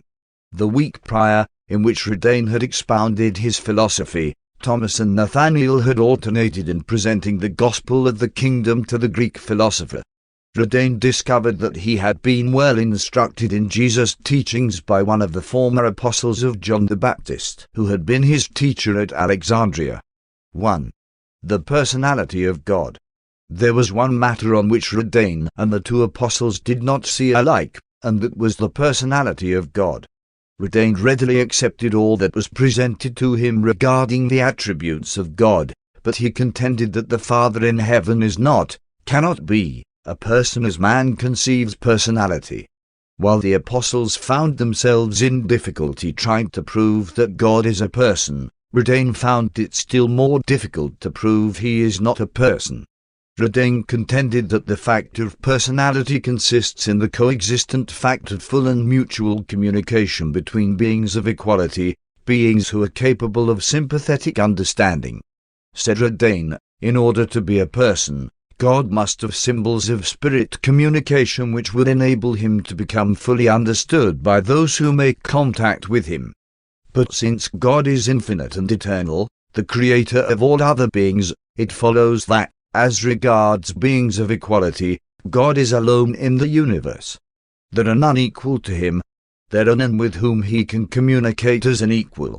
God indeed may be the source of all personality, but as such he is transcendent to personality, even as the Creator is above and beyond the creature. This contention greatly troubled Thomas and Nathanael, and they had asked Jesus to come to their rescue, but the Master refused to enter into their discussions. He did say to Thomas, "It matters little what idea of the Father you may entertain as long as you are spiritually acquainted with the ideal of his infinite and eternal nature." Thomas contended that God does communicate with man, and therefore that the Father is a person, even within the definition of Redain. This the Greek rejected on the ground that God does not reveal himself personally, that he is still a mystery. Then Nathanael appealed to his own personal experience with God, and that Redain allowed, affirming that he had recently had similar experiences, but these experiences, he contended, proved only the reality of God, not his personality. By Monday night Thomas gave up, but by Tuesday night Nathanael had won Redain to believe in the personality of the Father, and he effected this change in the Greeks' views by the following steps of reasoning. 1. The Father in paradise does enjoy equality of communication with at least two other beings who are fully equal to himself and wholly like himself, the eternal Son and the infinite Spirit. In view of the doctrine of the Trinity, the Greek was compelled to concede the personality possibility of the universal Father. It was the later consideration of these discussions which led to the enlarged conception of the Trinity in the minds of the 12 apostles. Of course, it was the general belief that Jesus was the eternal Son. 2. Since Jesus was equal with the Father, and since this Son had achieved the manifestation of personality to his earth children, such a phenomenon constituted proof of the fact, and demonstration of the possibility, of the possession of personality by all three of the Godheads, and forever settled the question regarding the ability of God to communicate with man and the possibility of man's communicating with God. 3. That Jesus was on terms of mutual association and perfect communication with man. That Jesus was the Son of God. That the relation of Son and Father presupposes equality of communication and mutuality of sympathetic understanding. That Jesus and the Father were one. That Jesus maintained at one and the same time understanding communication with both God and man, and that, since both God and man comprehended the meaning of the symbols of Jesus' communication, both God and man possessed the attributes of personality insofar as the requirements of the ability of intercommunication were concerned. That the personality of Jesus demonstrated the personality of God, while it proved conclusively the presence of God in man. That two things which are related to the same thing are related to each other. 4. That personality represents man's highest concept of human reality and divine values. That God also represents man's highest concept of divine reality and infinite values. Therefore, that God must be a divine and infinite personality, a personality in reality, although infinitely and eternally transcending man's concept and definition of personality, but nevertheless always and universally a personality. 5. That God must be a personality, since he is the creator of all personality and the destiny of all personality. Redain had been tremendously influenced by the teaching of Jesus. Be you therefore perfect, even as your Father in heaven is perfect. When Redain heard these arguments, he said, I am convinced. One will confess God as a person if you will permit me to qualify my confession of such a belief by attaching to the meaning of personality a group of extended values, such as superhuman, transcendent, supreme, infinite, eternal, final, and universal. I am now convinced that, while God must be infinitely more than a personality, he cannot be anything less. I am satisfied to end the argument and to accept Jesus as the personal revelation of the Father and the satisfaction of all unsatisfied facts as in logic, reason, and philosophy. 2. The divine nature of Jesus. Since Nathanael and Thomas had so fully approved Redain's views of the gospel of the kingdom, there remained only one more point to consider, the teaching dealing with the divine nature of Jesus, a doctrine only so recently publicly announced. Nathanael and Thomas jointly presented their views of the divine nature of the Master, and the following narrative is a condensed, rearranged, and restated presentation of their teaching. 1. Jesus has admitted his divinity, and we believe him. Many remarkable things have happened in connection with his ministry which we can understand only by believing that he is the Son of God as well as the Son of Man. 2. His life association with us exemplifies the ideal of human friendship. Only a divine being could possibly be such a human friend. He is the most truly unselfish person we have ever known. He is the friend even of sinners. He dares to love his enemies. He is very loyal to us. While he does not hesitate to reprove us, it is plain to all that he truly loves us. The better you know him, the more you will love him. You will be charmed by his unswerving devotion.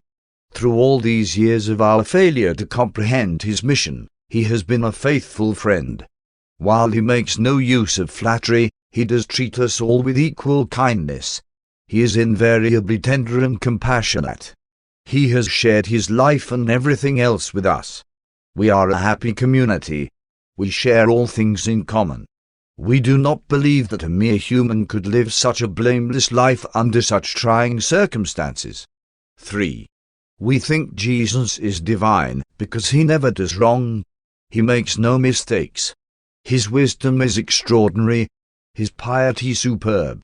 He lives day by day in perfect accord with the Father's will. He never repents of misdeeds, because he transgresses none of the Father's laws. He prays for us and with us, but he never asks us to pray for him. We believe that he is consistently sinless. We do not think that one who is only human ever professed to live such a life. He claims to live a perfect life, and we acknowledge that he does. Our piety springs from repentance, but his piety springs from righteousness. He even professes to forgive sins and does heal diseases. No mere man would saintly profess to forgive sin. That is a divine prerogative. And he has seemed to be thus perfect in his righteousness from the times of our first contact with him. We grow in grace and in the knowledge of the truth, but our Master exhibits maturity of righteousness to start with. All men, good and evil, recognize these elements of goodness in Jesus. And yet never is his piety obtrusive or ostentatious. He is both meek and fearless. He seems to approve of our belief in his divinity. He is either what he professes to be, or else he is the greatest hypocrite and fraud the world has ever known. We are persuaded that he is just what he claims to be. 4. The uniqueness of his character and the perfection of his emotional control convince us that he is a combination of humanity and divinity. He unfailingly responds to the spectacle of human need. Suffering never fails to appeal to him. His compassion is moved alike by physical suffering, mental anguish, or spiritual sorrow. He is quick to recognize and generous to acknowledge the presence of faith or any other grace in his fellow men. He is so just and fair, and at the same time so merciful and considerate. He grieves over the spiritual obstinacy of the people and rejoices when they consent to see the light of truth. 5.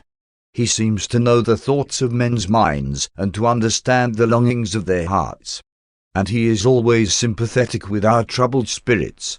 He seems to possess all our human emotions, but they are magnificently glorified. He strongly loves goodness and equally hates sin. He possesses a superhuman consciousness of the presence of deity. He prays like a man but performs like a god. He seems to foreknow things. He even now dares to speak about his death, some mystic reference to his future glorification. While he is kind, he is also brave and courageous. He never falters in doing his duty. 6. We are constantly impressed by the phenomenon of his superhuman knowledge. Hardly does a day pass but something transpires to disclose that the Master knows what is going on away from his immediate presence. He also seems to know about the thoughts of his associates. He undoubtedly has communion with celestial personalities. He unquestionably lives on a spiritual plane far above the rest of us. Everything seems to be open to his unique understanding. He asks us questions to draw us out, not to gain information. 7. Recently the Master does not hesitate to assert his superhumanity. From the day of our ordination as apostles right on down to recent times, he has never denied that he came from the Father above. He speaks with the authority of a divine teacher. The Master does not hesitate to refute the religious teachings of today and to declare the new gospel with positive authority. He is assertive, positive, and authoritative. Even John the Baptist, when he heard Jesus speak, declared that he was the Son of God. He seems to be so sufficient within himself. He craves not the support of the multitude. He is indifferent to the opinions of men. He is brave and yet so free from pride. 8. He constantly talks about God as an ever-present associate in all that he does. He goes about doing good, for God seems to be in him. He makes the most astounding assertions about himself and his mission on earth, statements which would be absurd if he were not divine. He once declared, "Before Abraham was, one am." He has definitely claimed divinity. He professes to be in partnership with God. He well-nigh exhausts the possibilities of language in the reiteration of his claims of intimate association with the Heavenly Father. He even dares to assert that he and the Father are one. He says that anyone who has seen him has seen the Father. And he says and does all of these tremendous things with such childlike naturalness. He alludes to his association with the Father in the same manner that he refers to his association with us. He seems to be so sure about God and speaks of these relations in such a matter-of-fact way. 9. In his prayer life he appears to communicate directly with his Father. We have heard few of his prayers, but these few would indicate that he talks with God, as it were, face to face. He seems to know the future as well as the past. He simply could not be all of this and do all of these extraordinary things unless he was something more than human. We know he is human, we are sure of that, but we are almost equally sure that he is also divine. We believe that he is divine. We are convinced that he is the Son of Man and the Son of God. When Nathanael and Thomas had concluded their conferences with Redain, they hurried on toward Jerusalem to join their fellow apostles, arriving on Friday of that week. This had been a great experience in the lives of all three of these believers, and the other apostles learned much from the recounting of these experiences by Nathanael and Thomas. Redain made his way back to Alexandria, where he long taught his philosophy in the school of Meganta. He became a mighty man in the later affairs of the kingdom of heaven.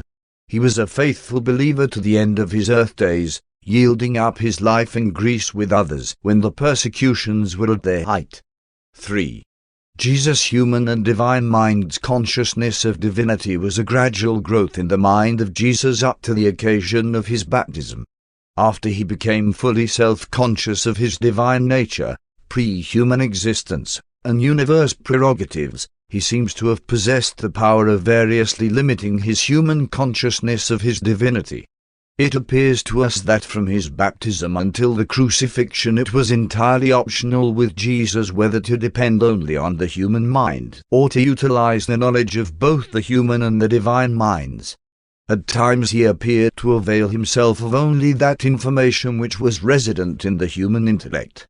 On other occasions he appeared to act with such fullness of knowledge and wisdom as could be afforded only by the utilization of the superhuman content of his divine consciousness.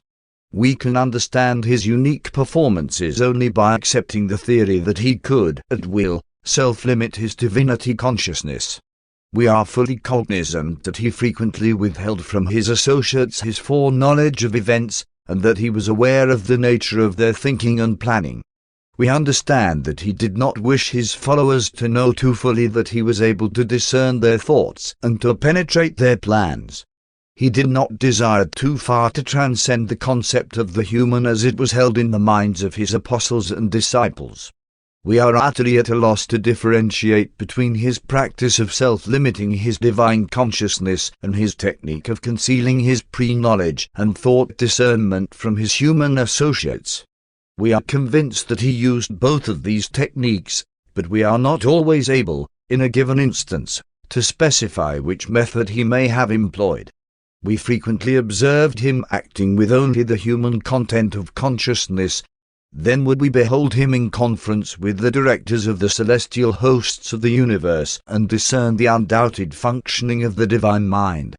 And then on almost numberless occasions did we witness the working of this combined personality of man and God as it was activated by the apparent perfect union of the human and the divine minds. This is the limit of our knowledge of such phenomena.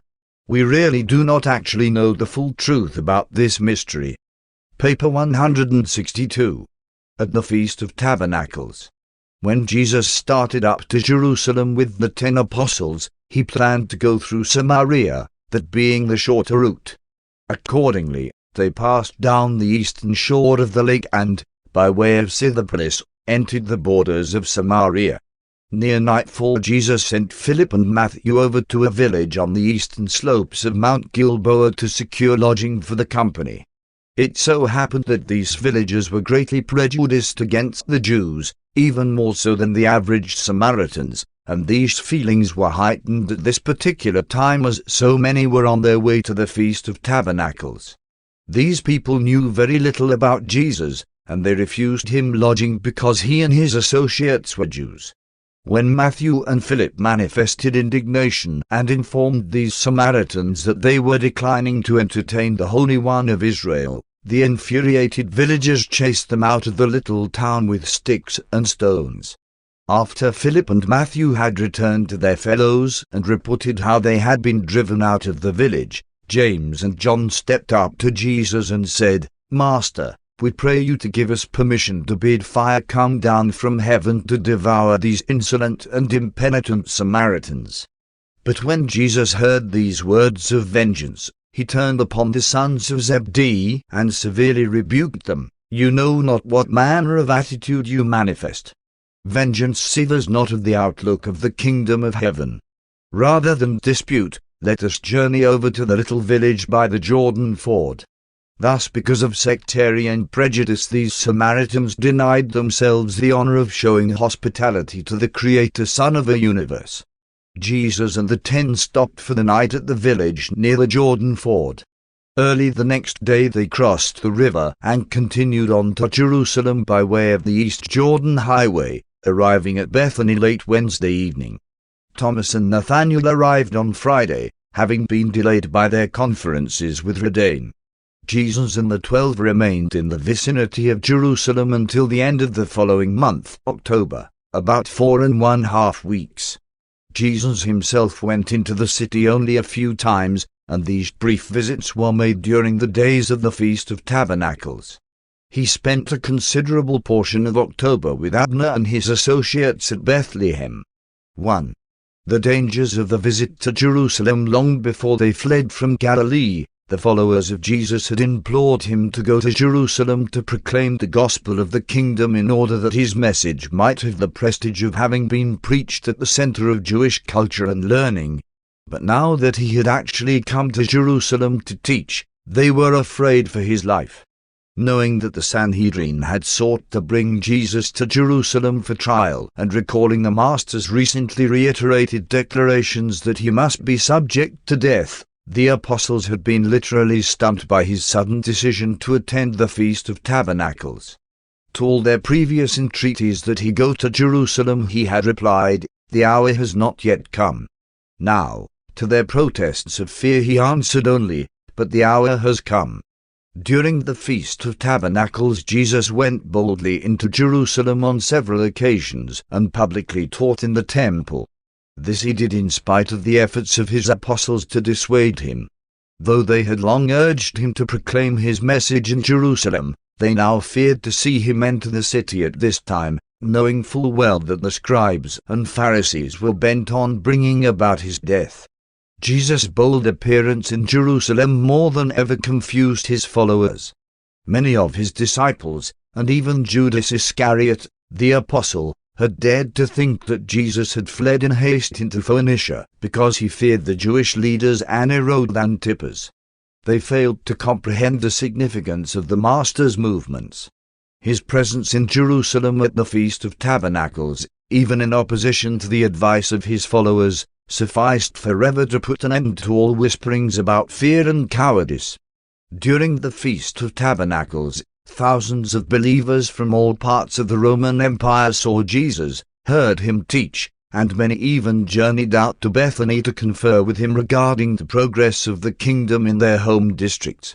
There were many reasons why Jesus was able publicly to preach in the temple courts throughout the days of the feast, and chief of these was the fear that had come over the officers of the Sanhedrin as a result of the secret division of sentiment in their own ranks.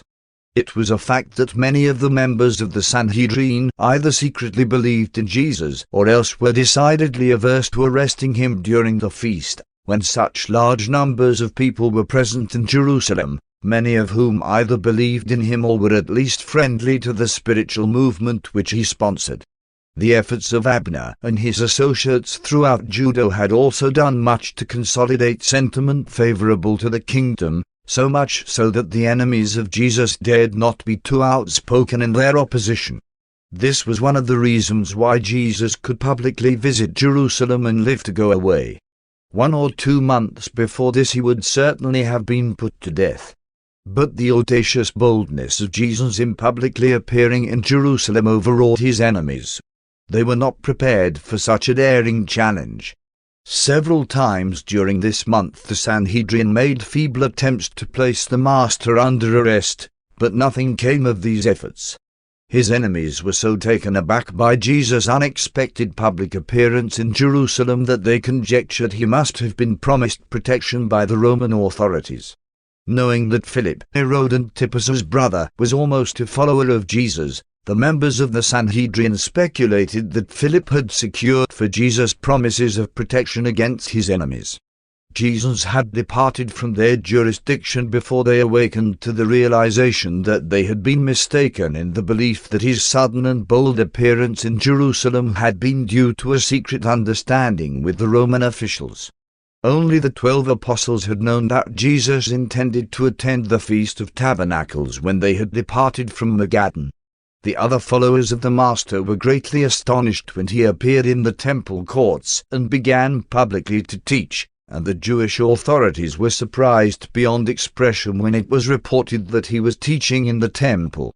Although his disciples had not expected Jesus to attend the feast, the vast majority of the pilgrims from afar who had heard of him entertained the hope that they might see him at Jerusalem. And they were not disappointed, for on several occasions he taught in Solomon's porch and elsewhere in the temple courts. These teachings were really the official or formal announcement of the divinity of Jesus to the Jewish people and to the whole world. The multitudes who listened to the Master's teachings were divided in their opinions. Some said he was a good man, some a prophet, some that he was truly the Messiah, others said he was a mischievous meddler, that he was leading the people astray with his strange doctrines. His enemies hesitated to denounce him openly for fear of his friendly believers, while his friends feared to acknowledge him openly for fear of the Jewish leaders, knowing that the Sanhedrin was determined to put him to death. But even his enemies marveled at his teaching, knowing that he had not been instructed in the schools of the rabbis. Every time Jesus went to Jerusalem, his apostles were filled with terror. They were the more afraid as, from day to day, they listened to his increasingly bold pronouncements regarding the nature of his mission on earth.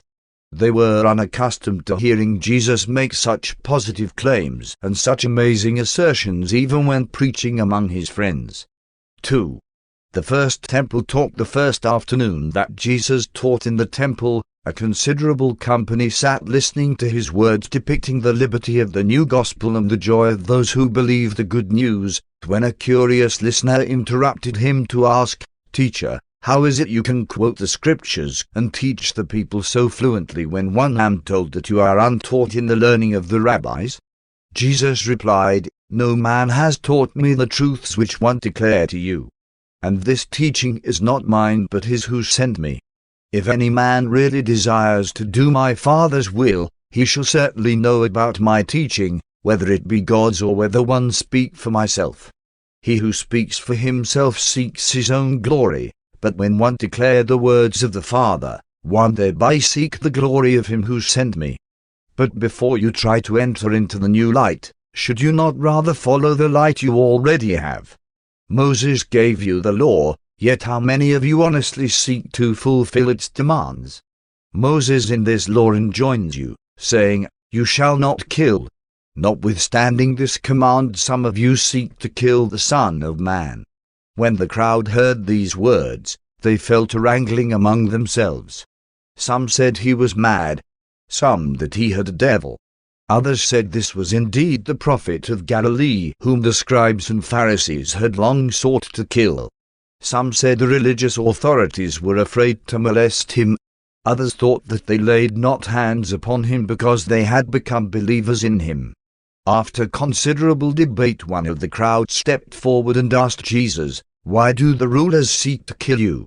And he replied, "The rulers seek to kill me because they resent my teaching about the good news of the kingdom, a gospel that sets men free from the burdensome traditions of a formal religion of ceremonies, which these teachers are determined to uphold at any cost.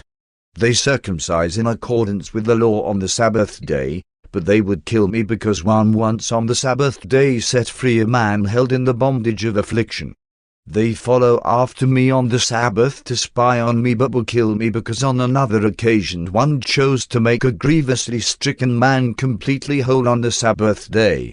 They seek to kill me because they well know that, if you honestly believe and dare to accept my teaching, their system of traditional religion will be overthrown, forever destroyed.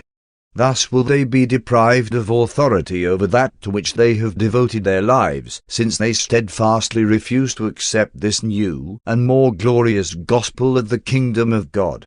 And now do one appeal to every one of you, judge not according to outward appearances, but rather judge by the true spirit of these teachings, judge righteously." Then said another inquirer, "Yes, teacher, we do look for the Messiah, but when he comes, we know that his appearance will be a mystery. We know whence you are. You have been among your brethren from the beginning. The deliverer will come in power to restore the throne of David's kingdom. Do you really claim to be the Messiah?" And Jesus replied, "You claim to know me and to know whence one am. One wish your claims were true, for indeed then would you find abundant life in that knowledge. But one declare that one have not come to you for myself. One have been sent by the Father, and he who sent me is true and faithful. By refusing to hear me, you are refusing to receive him who sends me. You, if you will receive this gospel, shall come to know him who sent me. One know the Father, for one have come from the Father to declare and reveal him to you. The agents of the scribes wanted to lay hands upon him, but they feared the multitude, for many believed in him. Jesus' work since his baptism had become well known to all Jewry, and as many of these people recounted these things, they said among themselves, "Even though this teacher is from Galilee, and even though he does not meet all of our expectations of the Messiah, we wonder if the deliverer, when he does come, will really do anything more wonderful than this Jesus of Nazareth has already done." When the Pharisees and their agents heard the people talking this way, they took counsel with their leaders and decided that something should be done forthwith to put a stop to these public appearances of Jesus in the temple courts. The leaders of the Jews, in general, were disposed to avoid a clash with Jesus, believing that the Roman authorities had promised him immunity. They could not otherwise account for his boldness in coming at this time to Jerusalem. But the officers of the Sanhedrin did not wholly believe this rumor. They reasoned that the Roman rulers would not do such a thing secretly and without the knowledge of the highest governing body of the Jewish nation. Accordingly, the proper officer of the Sanhedrin, with 2 assistants, was dispatched to arrest Jesus. As Bar made his way toward Jesus, the master said, "Fear not to approach me. Draw near while you listen to my teaching. One know you have been sent to apprehend me, but you should understand that nothing will befall the Son of Man until his hour comes. You are not arrayed against me. You come only to do the bidding of your masters, and even these rulers of the Jews verily think they are doing God's service when they secretly seek my destruction. One bear none of you ill will. The Father loves you, and therefore do one long for your deliverance from the bondage of prejudice and the darkness of tradition. One offer you the liberty of life and the joy of salvation. One proclaim the new and living way, the deliverance from evil and the breaking of the bondage of sin. One have come that you might have life, and of it eternally. You seek to be rid of me and my disquieting teachings. If you could only realize that one am to be with you only a little while. In just a short time one go to him who sent me into this world. And then will many of you diligently seek me, but you shall not discover my presence, for where one am about to go you cannot come. But all who truly seek to find me shall sometime attain the life that leads to my Father's presence." Some of the scoffers said among themselves, "Where will this man go that we cannot find him? Will he go to live among the Greeks? Will he destroy himself? What can he mean when he declares that soon he will depart from us, and that we cannot go where he goes? But and his assistants refused to arrest Jesus. They returned to their meeting place without him. When, therefore, the chief priests and the Pharisees upbraided Bar and his assistants because they had not brought Jesus with them, but only replied, "We feared to arrest him in the midst of the multitude, because many believe in him. Besides, we never heard a man speak like this man. There is something out of the ordinary about this teacher. You would all do well to go over to hear him." And when the chief rulers heard these words, they were astonished and spoke tauntingly to Bar, "Are you also led astray? Are you about to believe in this deceiver? Have you heard that any of our learned men or any of the rulers have believed in him? Have any of the scribes or the Pharisees been deceived by his clever teachings? How does it come that you are influenced by the behavior of this ignorant multitude who know not the law or the prophets? Do you not know that such untaught people are accursed?" And then answered Bar, "Even so, my masters, but this man speaks to the multitude words of mercy and hope. He cheers the downhearted, and his words were comforting even to our souls. What can there be wrong in these teachings, even though he may not be the Messiah of the Scriptures? And even then does not our law require fairness? Do we condemn a man before we hear him?" And the chief of the Sanhedrin was wroth with Bar and, turning upon him, said, "Have you gone mad? Are you by any chance also from Galilee? Search the Scriptures, and you will discover that out of Galilee rises no prophet, much less the Messiah." The Sanhedrin disbanded in confusion, and Jesus withdrew to Bethany for the night. 3. The woman taken in adultery. It was during this visit to Jerusalem that Jesus dealt with a certain woman of evil repute who was brought into his presence by her accusers and his enemies. The distorted record you have of this episode would suggest that this woman had been brought before Jesus by the scribes and Pharisees, and that Jesus so dealt with them as to indicate that these religious leaders of the Jews might themselves have been guilty of immorality. Jesus well knew that, while these scribes and Pharisees were spiritually blind and intellectually prejudiced by their loyalty to tradition, they were to be numbered among the most thoroughly moral men of that day and generation. What really happened was this: early the third morning of the feast, as Jesus approached the temple, he was met by a group of the hired agents of the Sanhedrin who were dragging a woman along with them. As they came near, the spokesman said, "Master, this woman was taken in adultery, in the very act. Now, the law of Moses commands that we should stone such a woman. What do you say should be done with her?" It was the plan of Jesus' enemies, if he upheld the law of Moses requiring that the self-confessed transgressor be stoned, to involve him in difficulty with the Roman rulers, who had denied the Jews the right to inflict the death penalty without the approval of a Roman tribunal. If he forbade stoning the woman, they would accuse him before the Sanhedrin of setting himself up above Moses and the Jewish law. If he remained silent, they would accuse him of cowardice. But the Master so managed the situation that the whole plot fell to pieces of its own sordid weight. This woman, once comely, was the wife of an inferior citizen of Nazareth, a man who had been a troublemaker for Jesus throughout his youthful days. The man, having married this woman, did most shamefully force her to earn their living by making commerce of her body. He had come up to the feast at Jerusalem that his wife might thus prostitute her physical charms for financial gain. He had entered into a bargain with the hirelings of the Jewish rulers thus to betray his own wife in her commercialized vice. And so they came with the woman and her companion in transgression for the purpose of ensnaring Jesus into making some statement which could be used against him in case of his arrest. Jesus, looking over the crowd, saw her husband standing behind the others. He knew what sort of man he was and perceived that he was a party to the despicable transaction. Jesus first walked around to near where this degenerate husband stood and wrote upon the sand a few words which caused him to depart in haste.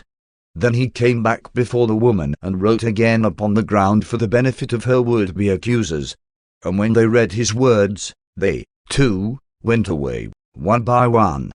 And when the master had written in the sand the third time, the woman's companion in evil took his departure, so that, when the master raised himself up from this writing, he beheld the woman standing alone before him.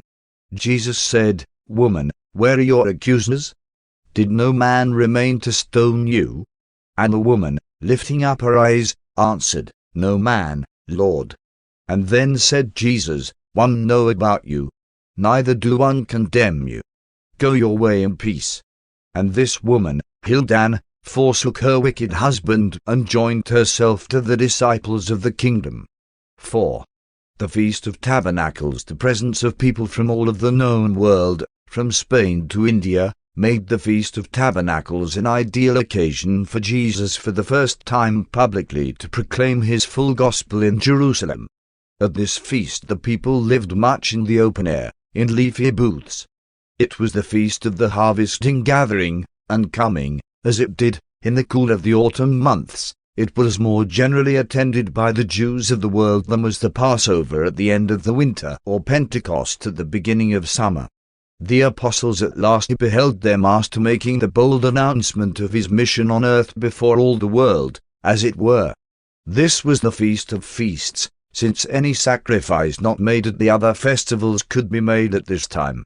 This was the occasion of the reception of the temple offerings.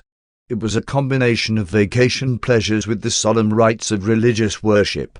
Here was a time of racial rejoicing, mingled with sacrifices, Levitical chants, and the solemn blasts of the silvery trumpets of the priests. At night the impressive spectacle of the temple and its pilgrim throngs was brilliantly illuminated by the great candelabras which burned brightly in the court of the women, as well as by the glare of scores of torches standing about the temple courts. The entire city was gaily decorated except the Roman castle of Antonia, which looked down in grim contrast upon this festive and worshipful scene. And how the Jews did hate this ever-present reminder of the Roman yoke! 70 bullocks were sacrificed during the feast, the symbol of the 70 nations of heathendom. The ceremony of the outpouring of the water symbolized the outpouring of the divine Spirit. This ceremony of the water followed the sunrise procession of the priests and Levites. The worshippers passed down the steps leading from the court of Israel to the court of the women, while successive blasts were blown upon the silvery trumpets. And then the faithful marched on toward the beautiful gate, which opened upon the court of the Gentiles. Here they turned about to face westward, to repeat their chants, and to continue their march for the symbolic water. On the last day of the feast almost 450 priests with a corresponding number of Levites officiated. At daybreak the pilgrims assembled from all parts of the city, each carrying in the right hand a sheaf of myrtle, willow, and palm branches, while in the left hand each one carried a branch of the paradise apple, the citron, or the forbidden fruit. These pilgrims divided into 3 groups for this early morning ceremony. One band remained at the temple to attend the morning sacrifices. Another group marched down below Jerusalem to near Mesa to cut the willow branches for the adornment of the sacrificial altar, while the third group formed a procession to march from the temple behind the water priest, who, to the sound of the silvery trumpets, bore the golden pitcher which was to contain the symbolic water, out through Ophel to near Siloam, where was located the fountain gate. After the golden pitcher had been filled at the pool of Siloam, the procession marched back to the temple, entering by way of the water gate and going directly to the court of the priests, where the priest bearing the water pitcher was joined by the priest bearing the wine for the drink offering. These 2 priests then repaired to the silver funnels leading to the base of the altar and poured the contents of the pitchers therein. The execution of this rite of pouring the wine and the water was the signal for the assembled pilgrims to begin the chanting of the Psalms from 113 to 118 inclusive, in alternation with the Levites. And as they repeated these lines, they would wave their sheaves at the altar. Then followed the sacrifices for the day, associated with the repeating of the psalm for the day, the psalm for the last day of the feast being the 82nd, beginning with the 5th verse. 5. Sermon on the Light of the World. On the evening of the next to the last day of the feast, when the scene was brilliantly illuminated by the lights of the candelabras and the torches, Jesus stood up in the midst of the assembled throng and said, "I am the light of the world. He who follows me shall not walk in darkness, but shall have the light of life." Presuming to place me on trial, and assuming to sit as my judges, you declare that, if one bear witness of myself, my witness cannot be true. But never can the creature sit in judgment on the Creator. Even if one do bear witness about myself, my witness is everlastingly true, for one know whence one came, who one am, and whither one go. You who would kill the Son of Man know not whence one came, who one am, or whither one go. You only judge by the appearances of the flesh. You do not perceive the realities of the Spirit. One judge no man, not even my archenemy. But if one should choose to judge, my judgment would be true and righteous, for one would judge not alone but in association with my Father, who sent me into the world, and who is the source of all true judgment. You even allow that the witness of two reliable persons may be accepted. Well, then, one bear witness of these truths. So also does my Father in heaven.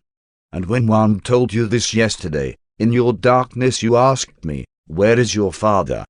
Truly, you know neither me nor my Father, for if you had known me, you would also have known the Father. One have already told you that one am going away, and that you will seek me and not find me, for where one am going you cannot come. You who would reject this light are from beneath, one am from above. You who prefer to sit in darkness are of this world, one am not of this world, and one live in the eternal light of the Father of lights. You all have had abundant opportunity to learn who one am, but you shall have still other evidence confirming the identity of the Son of Man. One am the light of life, and every one who deliberately and with understanding rejects this saving light shall die in his sins. Much one have to tell you, but you are unable to receive my words. However, he who sent me is true and faithful. My Father loves even his erring children. And all that my Father has spoken one also proclaim to the world. When the Son of Man is lifted up, then shall you all know that one am he, and that one have done nothing of myself but only as the Father has taught me. One speak these words to you and to your children. And he who sent me is even now with me. He has not left me alone, for one do always that which is pleasing in his sight. As Jesus thus taught the pilgrims in the temple courts, many believed, and no man dared to lay hands upon him. 6. Discourse on the water of life. On the last day, the great day of the feast, as the procession from the pool of Siloam passed through the temple courts, and just after the water and the wine had been poured down upon the altar by the priests, Jesus, standing among the pilgrims, said, "If any man thirst, let him come to me and drink. From the Father above one bring to this world the water of life. He who believes me shall be filled with the Spirit which this water represents, for even the Scriptures have said, out of him shall flow rivers of living waters. When the Son of Man has finished his work on earth, there shall be poured out upon all flesh the living Spirit of truth. Those who receive this Spirit shall never know spiritual thirst." Jesus did not interrupt the service to speak these words. He addressed the worshippers immediately after the chanting of the Hallel, the responsive reading of the Psalms accompanied by waving of the branches before the altar. Just here was a pause while the sacrifices were being prepared, and it was at this time that the pilgrims heard the fascinating voice of the Master declare that he was the giver of living water to every spirit-thirsting soul. At the conclusion of this early morning service, Jesus continued to teach the multitude, saying, "Have you not read in the Scripture, Behold, as the waters are poured out upon the dry ground and spread over the parched soil, so will one give the Spirit of holiness to be poured out upon your children for a blessing even to your children's children. Why will you thirst for the ministry of the Spirit while you seek to water your souls with the traditions of men, poured from the broken pitchers of ceremonial service? That which you see going on about this temple is the way in which your fathers sought to symbolize the bestowal of the divine Spirit upon the children of faith, and you have done well to perpetuate these symbols, even down to this day. But now has come to this generation the revelation of the Father of spirits through the bestowal of his Son, and all of this will certainly be followed by the bestowal of the Spirit of the Father and the Son upon the children of men. To every one who has faith shall this bestowal of the Spirit become the true teacher of the way which leads to life everlasting, to the true waters of life in the kingdom of heaven on earth and in the Father's paradise over there. And Jesus continued to answer the questions of both the multitude and the Pharisees.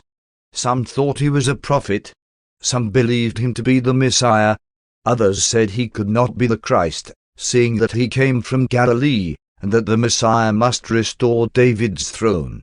Still they dared not arrest him. 7. The Discourse on Spiritual Freedom on the afternoon of the last day of the feast, and after the apostles had failed in their efforts to persuade him to flee from Jerusalem, Jesus again went into the temple to teach.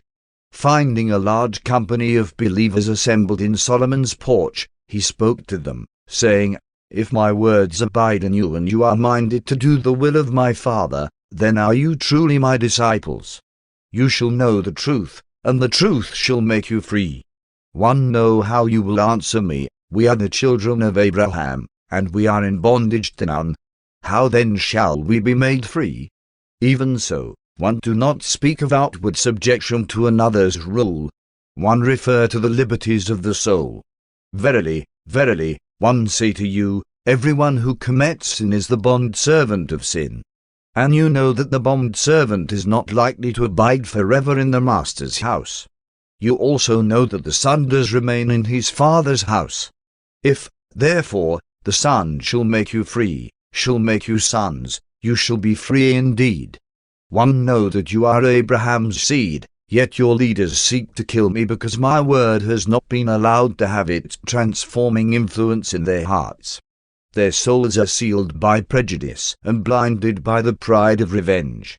1. Declare to you the truth which the eternal Father shows me, while these deluded teachers seek to do the things which they have learned only from their temporal fathers. And when you reply that Abraham is your father, then do 1 tell you that, if you were the children of Abraham, you would do the works of Abraham. Some of you believe my teaching, but others seek to destroy me because 1 have told you the truth, which 1 received from God. But Abraham did not so treat the truth of God. 1 perceived that some among you are determined to do the works of the evil one. If God were your Father, you would know me and love the truth which 1 reveal. Will you not see that 1 come forth from the Father, that 1 am sent by God, that 1 am not doing this work of myself? Why do you not understand my words? Is it because you have chosen to become the children of evil?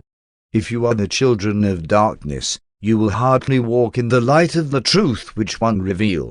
The children of evil follow only in the ways of their father, who was a deceiver and stood not for the truth, because there came to be no truth in him.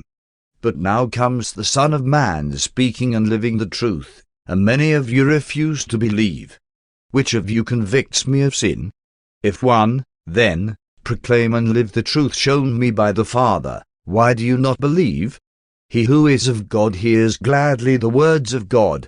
For this cause many of you hear not my words, because you are not of God. Your teachers have even presumed to say that 1 do my works by the power of the prince of devils. 1 nearby has just said that 1 have a devil, that 1 am a child of the devil. But all of you who deal honestly with your own souls know full well that 1 am not a devil. You know that 1 honor the Father even while you would dishonor me. 1 seek not my own glory, only the glory of my paradise Father.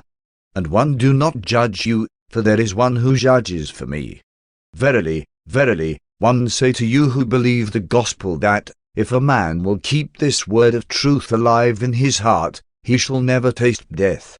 And now just at my side a scribe says this statement proves that 1 have a devil, seeing that Abraham is dead, also the prophets. And he asks, Are you so much greater than Abraham and the prophets that you dare to stand here and say that whoso keeps your word shall not taste death? Who do you claim to be that you dare to utter such blasphemies?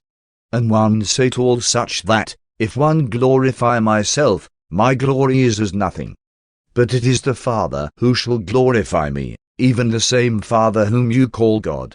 But you have failed to know this your God and my Father, and one have come to bring you together, to show you how to become truly the sons of God. Though you know not the Father, one truly know him. Even Abraham rejoiced to see my day, and by faith he saw it and was glad. When the unbelieving Jews and the agents of the Sanhedrin who had gathered about by this time heard these words, they raised a tumult, shouting, "You are not 50 years of age, and yet you talk about seeing Abraham. You are a child of the devil." Jesus was unable to continue the discourse. He only said as he departed, "Verily, verily, one say to you, before Abraham was, one am." Many of the unbelievers rushed forth for stones to cast at him, and the agents of the Sanhedrin sought to place him under arrest, but the Master quickly made his way through the temple corridors and escaped to a secret meeting place near Bethany where Martha, Mary, and Lazarus awaited him. 8. The visit with Martha and Mary. It had been arranged that Jesus should lodge with Lazarus and his sisters at a friend's house, while the apostles were scattered here and there in small groups, these precautions being taken because the Jewish authorities were again becoming bold with their plans to arrest him. For years it had been the custom for these three to drop everything and listen to Jesus' teaching whenever he chanced to visit them. With the loss of their parents, Martha had assumed the responsibilities of the home life, and so on this occasion, while Lazarus and Mary sat at Jesus' feet drinking in his refreshing teaching, Martha made ready to serve the evening meal. It should be explained that Martha was unnecessarily distracted by numerous needless tasks, and that she was cumbered by many trivial cares. That was her disposition. As Martha busied herself with all these supposed duties, she was perturbed because Mary did nothing to help. Therefore she went to Jesus and said, "Master, do you not care that my sister has left me alone to do all of the serving? Will you not bid her to come and help me?" Jesus answered, "Martha, Martha, why are you always anxious about so many things and troubled by so many trifles? Only one thing is really worthwhile, and since Mary has chosen this good and needful part, one shall not take it away from her.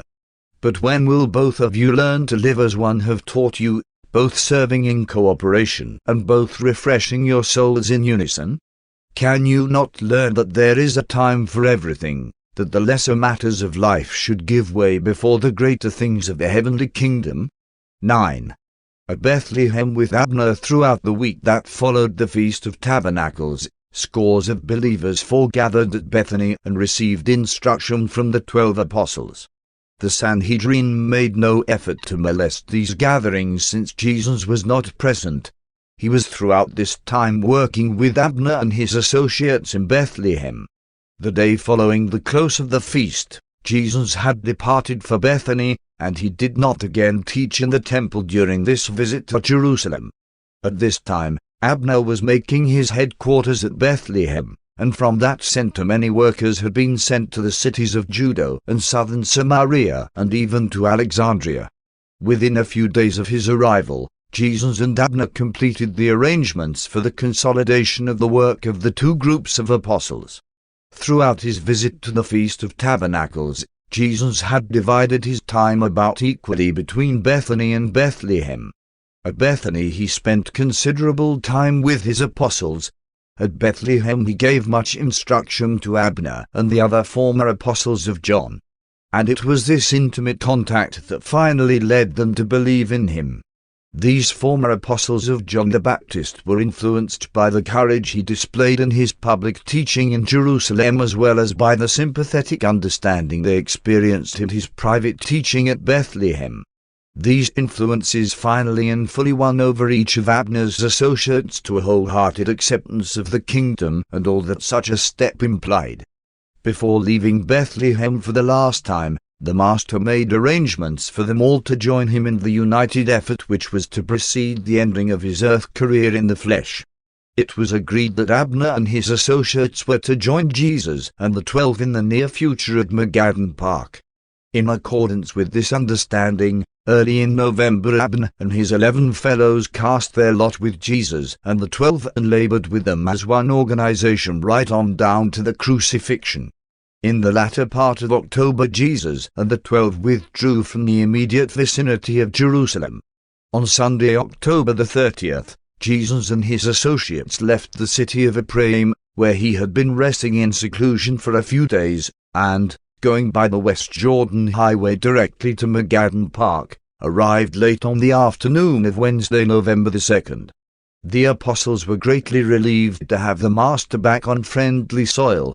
No more did they urge him to go up to Jerusalem to proclaim the gospel of the kingdom. Paper 163. Ordination of the 70 at Magadan. A few days after the return of Jesus and the 12 to Magadan from Jerusalem, Abner and a group of some 50 disciples arrived from Bethlehem. At this time there were also assembled at Magadan camp the evangelistic corps, the women's corps, and about 150 other true and tried disciples from all parts of Palestine. After devoting a few days to visiting and the reorganization of the camp, Jesus and the 12 began a course of intensive training for this special group of believers, and from this well-trained and experienced aggregation of disciples the Master subsequently chose the 70 teachers and sent them forth to proclaim the gospel of the kingdom. This regular instruction began on Friday, November the 4th, and continued until Sabbath, November the 19th. Jesus gave a talk to this company each morning. Peter taught methods of public preaching. Nathanael instructed them in the art of teaching. Thomas explained how to answer questions, while Matthew directed the organization of their group finances. The other apostles also participated in this training in accordance with their special experience and natural talents. 1. Ordination of the 70. The 70 were ordained by Jesus on Sabbath afternoon, November the 19th, at the Magadan camp, and Abner was placed at the head of these gospel preachers and teachers. This corps of 70 consisted of Abner and 10 of the former apostles of John, 51 of the earlier evangelists, and 8 other disciples who had distinguished themselves in the service of the kingdom. About 2 o'clock on this Sabbath afternoon, between showers of rain, a company of believers, augmented by the arrival of David and the majority of his messenger corps, and numbering over 400, assembled on the shore of the Lake of Galilee to witness the ordination of the 70.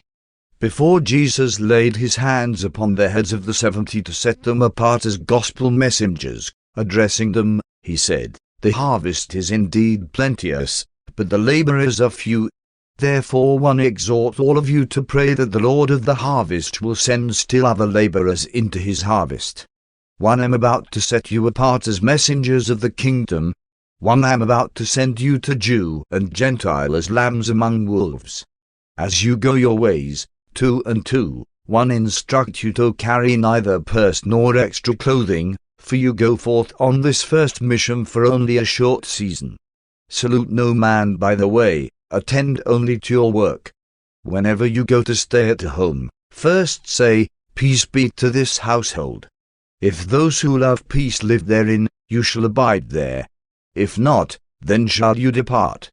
And having selected this home, remain there for your stay in that city, eating and drinking whatever is set before you. And you do this because the laborer is worthy of his sustenance. Move not from house to house because a better lodging may be offered. Remember, as you go forth proclaiming peace on earth and goodwill among men, you must contend with bitter and self-deceived enemies. Therefore be as wise as serpents, while you are also as harmless as doves. And everywhere you go, preach, saying, The kingdom of heaven is at hand, and minister to all who may be sick in either mind or body. Freely you have received of the good things of the kingdom, freely give. If the people of any city receive you, they shall find an abundant entrance into the Father's kingdom. But if the people of any city refuse to receive this gospel, Still shall you proclaim your message as you depart from that unbelieving community, saying, even as you leave, to those who reject your teaching, notwithstanding you reject the truth, it remains that the kingdom of God has come near you. He who hears you hears me, and he who hears me hears him who sent me. He who rejects your gospel message rejects me, and he who rejects me rejects him who sent me. When Jesus had thus spoken to the 70, he began with Abner and, as they knelt in a circle about him, laid his hands upon the head of every man. Early the next morning Abner sent the 70 messengers into all the cities of Galilee, Samaria, and Judah. And these 35 couples went forth preaching and teaching for about 6 weeks, all of them returning to the new camp near Pella, in Perea, on Friday, December the 30th. 2. The rich young man and others over 50 disciples who sought ordination and appointment to membership in the 70 were rejected by the committee appointed by Jesus to select these candidates. This committee consisted of Andrew, Abner, and the acting head of the evangelistic corps. In all cases where this committee of 3 were not unanimous in agreement, they brought the candidate to Jesus, and while the Master never rejected a single person who craved ordination as a gospel messenger, there were more than a dozen who, when they had talked with Jesus, no more desired to become gospel messengers. One earnest disciple came to Jesus, saying, "Master, one would be one of your new apostles, but my father is very old and near death. Could one be permitted to return home to bury him?" To this man Jesus said, "My son, the foxes have holes, and the birds of heaven have nests, but the Son of Man has nowhere to lay his head. You are a faithful disciple, and you can remain such while you return home to minister to your loved ones, but not so with my gospel messengers. They have forsaken all to follow me and proclaim the kingdom. If you would be an ordained teacher, you must let others bury the dead while you go forth to publish the good news." And this man went away in great disappointment. Another disciple came to the Master and said, "One would become an ordained messenger, but one would like to go to my home for a short while to comfort my family." And Jesus replied, "If you would be ordained, you must be willing to forsake all. The gospel messengers cannot have divided affections. No man, having put his hand to the plough, if he turns back, is worthy to become a messenger of the kingdom." Then Andrew brought to Jesus a certain rich young man who was a devout believer, and who desired to receive ordination. This young man, Matadomus, was a member of the Jerusalem Sanhedrin. He had heard Jesus teach and had been subsequently instructed in the gospel of the kingdom by Peter and the other apostles. Jesus talked with Matadomus concerning the requirements of ordination and requested that he defer decision until after he had thought more fully about the matter. Early the next morning, as Jesus was going for a walk, this young man accosted him and said, "Master, one would know from you the assurances of eternal life. Seeing that one have observed all the commandments from my youth, one would like to know what more one must do to gain eternal life." In answer to this question Jesus said, "If you keep all the commandments, do not commit adultery, do not kill, do not steal, do not bear false witness, do not defraud, honor your parents, you do well, but salvation is the reward of faith, not merely of works. Do you believe this gospel of the kingdom?" And Matadomus answered, "Yes, Master, one do believe everything you and your apostles have taught me." And Jesus said, "Then are you indeed my disciple and a child of the kingdom?" Then said the young man, "But, Master, one am not content to be your disciple. One would be one of your new messengers." When Jesus heard this, he looked down upon him with a great love and said, "One will have you to be one of my messengers if you are willing to pay the price, if you will supply the one thing which you lack." Matadomus replied, "Master, one will do anything if one may be allowed to follow you." Jesus, kissing the kneeling young man on the forehead, said, "If you would be my messenger, go and sell all that you have, and, when you have bestowed the proceeds upon the poor or upon your brethren, come and follow me, and you shall have treasure in the kingdom of heaven. When Matadomus heard this, his countenance fell. He arose and went away sorrowful, for he had great possessions.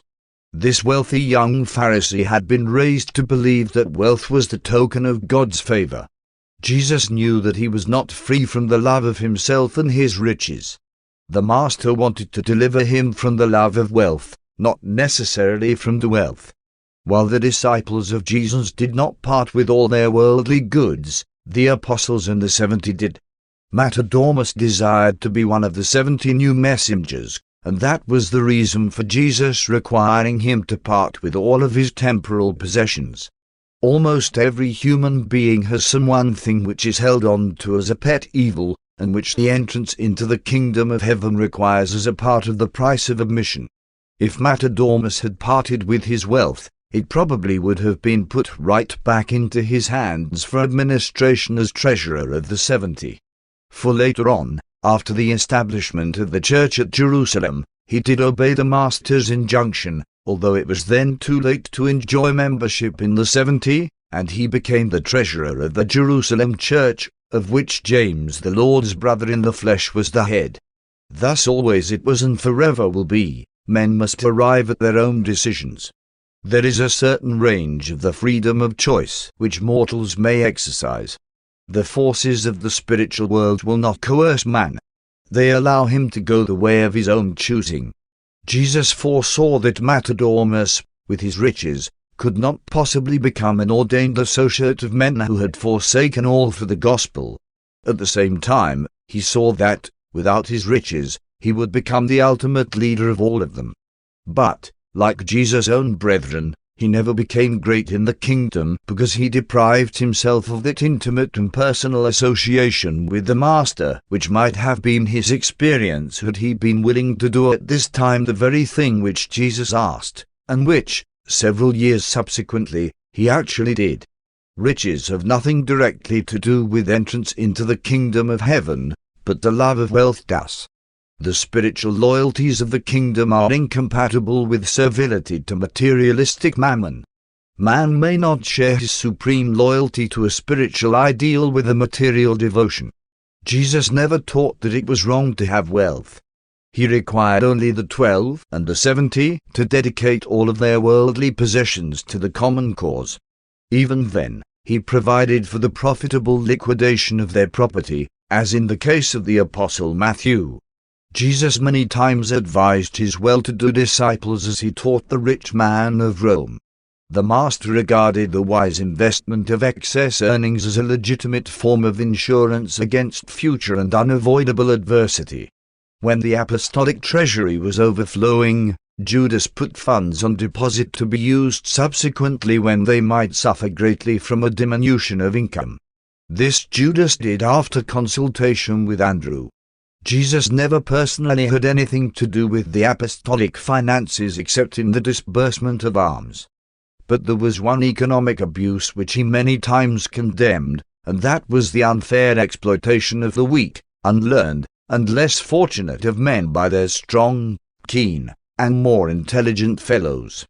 Jesus declared that such inhuman treatment of men, women, and children was incompatible with the ideals of the brotherhood of the kingdom of heaven.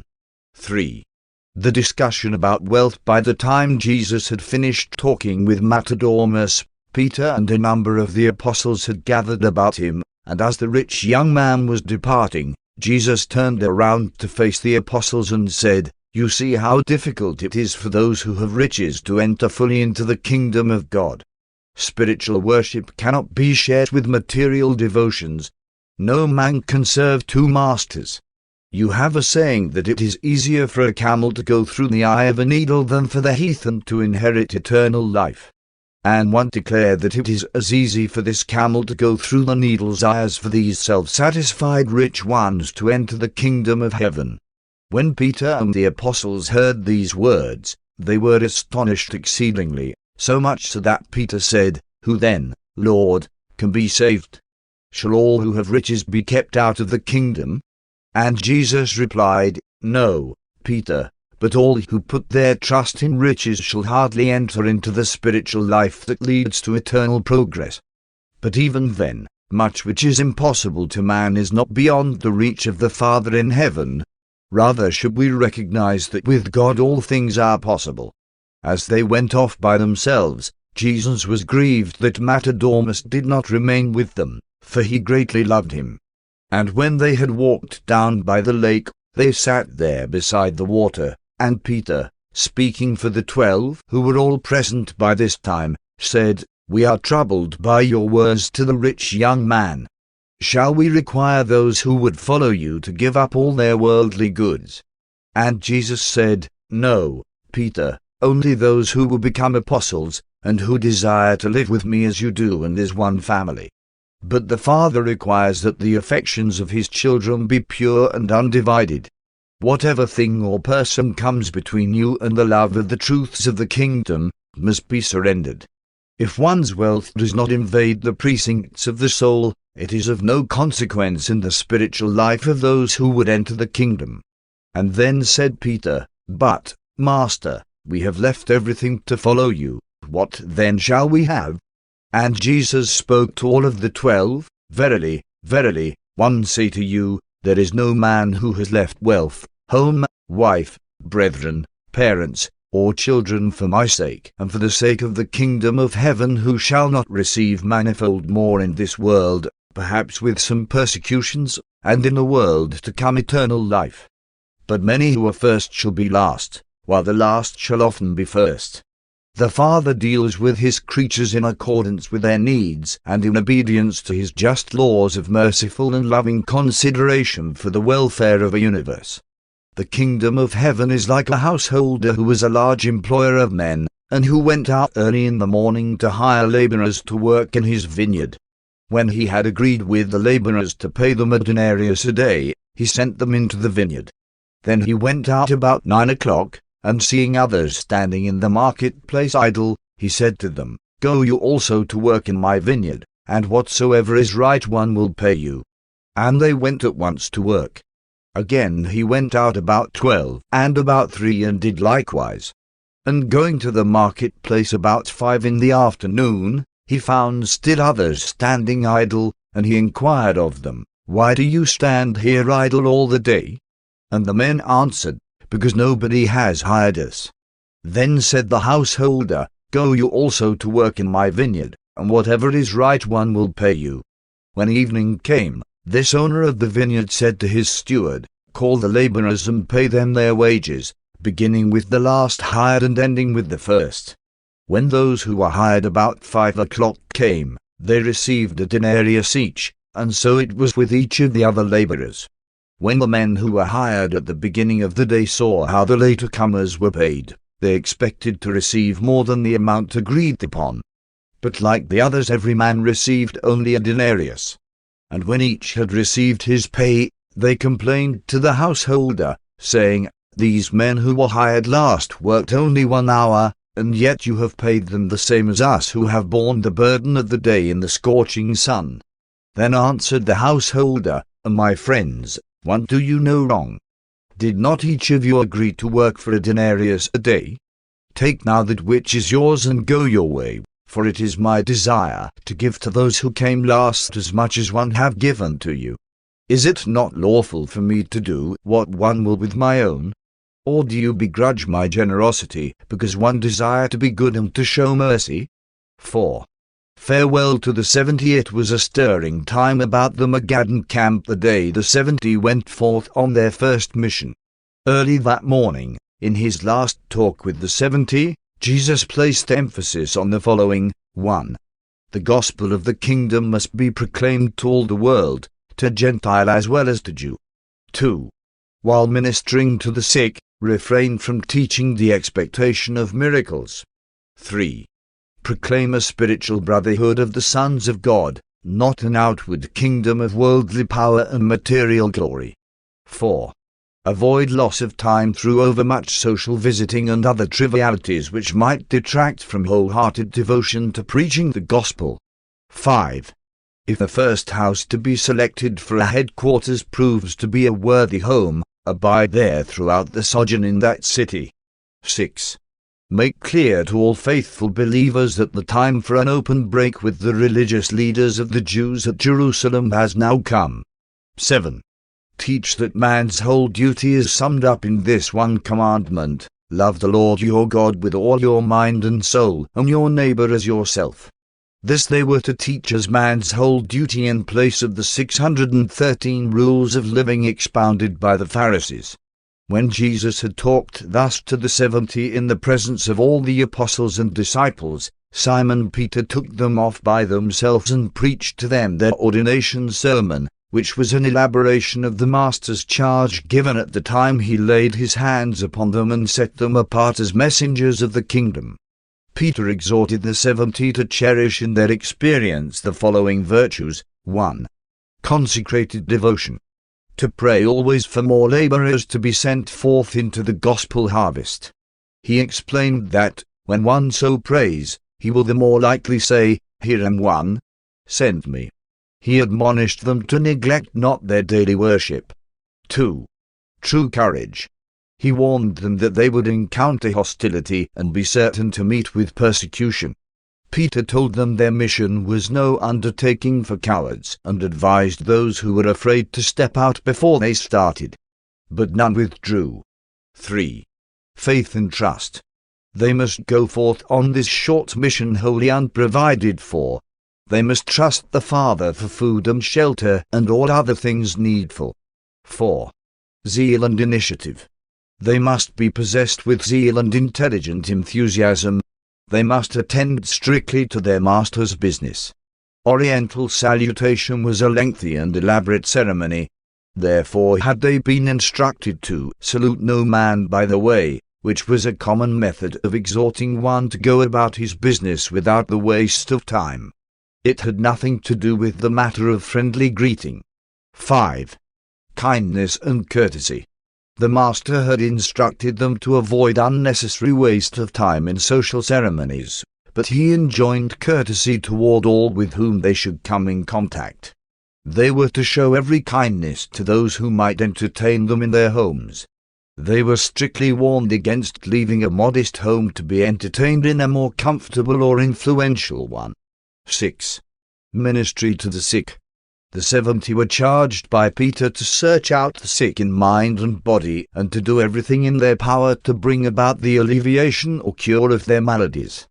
And when they had been thus charged and instructed, they started out, 2 and 2, on their mission in Galilee, Samaria, and Judea.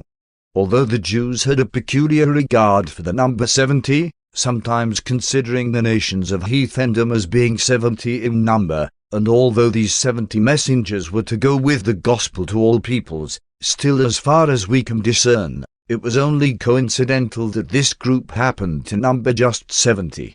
Certain it was that Jesus would have accepted no less than half a dozen others, but they were unwilling to pay the price of forsaking wealth and families. 5. Moving the camp to Pella. Jesus and the 12 now prepared to establish their last headquarters in Perea, near Pella, where the Master was baptized in the Jordan. The last 10 days of November were spent in council at Magadan, and on Tuesday, December the 6th, the entire company of almost 300 started out at daybreak with all their effects to lodge that night near Pella by the river. This was the same site, by the spring, that John the Baptist had occupied with his camp several years before. After the breaking up of the Magadan camp, David Zebedee returned to Bethsaida and began immediately to curtail the messenger service. The kingdom was taking on a new phase.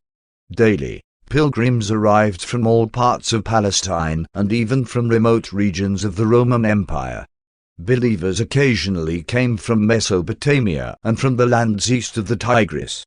Accordingly, on Sunday, December the 18th, David, with the help of his messenger corps, loaded onto the pack animals the camp equipage, then stored in his father's house, with which he had formerly conducted the camp of Bethsaida by the lake. Bidding farewell to Bethsaida for the time being, he proceeded down the lake shore and along the Jordan to a point about 1/2 mile north of the apostolic camp, and in less than a week he was prepared to offer hospitality to almost 1,500 pilgrim visitors. The apostolic camp could accommodate about 500. This was the rainy season in Palestine, and these accommodations were required to take care of the ever-increasing number of inquirers, mostly earnest, who came into Perea to see Jesus and to hear his teaching. David did all this on his own initiative, though he had taken counsel with Philip and Matthew at Magadan. He employed the larger part of his former messenger corps as his helpers in conducting this camp. He now used less than 20 men on regular messenger duty. Near the end of December, and before the return of the 70, almost 800 visitors were gathered about the Master, and they found lodging in David's camp. 6. The return of the 70 on Friday, December the 30th, while Jesus was away in the nearby hills with Peter, James, and John, the 70 messengers were arriving by couples, accompanied by numerous believers, at the Perea headquarters. All 70 were assembled at the teaching site about 5 o'clock when Jesus returned to the camp. The evening meal was delayed for more than an hour while these enthusiasts for the gospel of the kingdom related their experiences. David's messengers had brought much of this news to the apostles during previous weeks, but it was truly inspiring to hear these newly ordained teachers of the gospel personally tell how their message had been received by hungry Jews and Gentiles. At last Jesus was able to see men going out to spread the good news without his personal presence. The Master now knew that he could leave this world without seriously hindering the progress of the kingdom. When the 70 related how even the devils were subject to them, they referred to the wonderful cures they had wrought in the cases of victims of nervous disorders. Nevertheless, there had been a few cases of real spirit possession relieved by these ministers, and referring to these, Jesus said, "It is not strange that these disobedient minor spirits should be subject to you, seeing that one beheld Satan falling as lightning from heaven.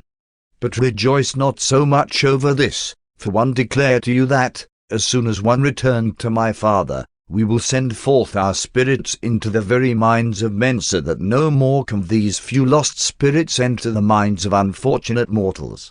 One rejoice with you that you have power with men, but be not lifted up because of this experience, but the rather rejoice that your names are written on the rolls of heaven, and that you are thus to go forward in an endless career of spiritual conquest." And it was at this time, just before partaking of the evening meal, that Jesus experienced one of those rare moments of emotional ecstasy which his followers had occasionally witnessed. He said, "One thank you, my Father, Lord of heaven and earth, that, while this wonderful gospel was hidden from the wise and self-righteous, the Spirit has revealed these spiritual glories to these children of the kingdom. Yes, my Father, it must have been pleasing in your sight to do this, and one rejoiced to know that the good news will spread to all the world even after one shall have returned to you in the work which you have given me to perform. One am mightily moved as one realize you are about to deliver all authority into my hands, that only you really know who one am, and that only one really know you, and those to whom one have revealed you. And when one have finished this revelation to my brethren in the flesh, one will continue the revelation to your creatures on high." When Jesus had thus spoken to the Father, he turned aside to speak to his apostles and ministers. "Blessed are the eyes which see and the ears which hear these things. Let me say to you that many prophets and many of the great men of the past ages have desired to behold what you now see, but it was not granted them.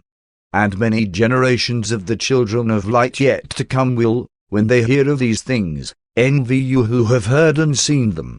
Then, speaking to all the disciples, he said, "You have heard how many cities and villages have received the good news of the kingdom, and how my ministers and teachers have been received by both the Jew and the Gentile. And blessed indeed are these communities which have elected to believe the gospel of the kingdom. But woe upon the light-rejecting inhabitants of Chorazin, Bethsaida, Julias, and Capernaum, the cities which did not well receive these messengers." One declared that, if the mighty works done in these places had been done in Tyre and Sidon, the people of these so-called heathen cities would have long since repented in sackcloth and ashes. It shall indeed be more tolerable for Tyre and Sidon in the day of judgment. The next day being the Sabbath, Jesus went apart with the 70 and said to them, One did indeed rejoice with you when you came back bearing the good tidings of the reception of the gospel of the kingdom by so many people scattered throughout Galilee, Samaria, and Judea. But why were you so surprisingly elated? Did you not expect that your message would manifest power in its delivery? Did you go forth with so little faith in this gospel that you come back in surprise at its effectiveness? And now, while one would not quench your spirit of rejoicing, one would sternly warn you against the subtleties of pride, spiritual pride. If you could understand the downfall of Lucifer, the iniquitous one, you would solemnly shun all forms of spiritual pride. You have entered upon this great work of teaching mortal man that he is a son of God. One have shown you the way. Go forth to do your duty, and be not weary in well-doing. To you and to all who shall follow in your steps down through the ages, let me say, one always stand near, and my invitation call is, and ever shall be, Come to me all you who labor and are heavy laden, and one will give you rest. Take my yoke upon you and learn of me, for one am true and loyal, and you shall find spiritual rest for your souls. And they found the Master's words to be true when they put his promises to the test. And since that day countless thousands also have tested and proved the surety of these same promises. 7. Preparation for the last mission. The next few days were busy times in the Pella camp. Preparations for the Perian mission were being completed. Jesus and his associates were about to enter upon their last mission, the 3 months' tour of all Perea, which terminated only upon the Master's entering Jerusalem for his final labors on earth. Throughout this period the headquarters of Jesus and the 12 apostles was maintained here at the Pella camp. It was no longer necessary for Jesus to go abroad to teach the people. They now came to him in increasing numbers each week and from all parts, not only from Palestine, but from the whole Roman world and from the Near East. Although the Master participated with the 70 in the tour of Perea, he spent much of his time at the Pella camp, teaching the multitude and instructing the 12. Throughout this 3 months period at least 10 of the apostles remained with Jesus. The women's corps also prepared to go out, 2 and 2, with the 70 to labor in the larger cities of Perea.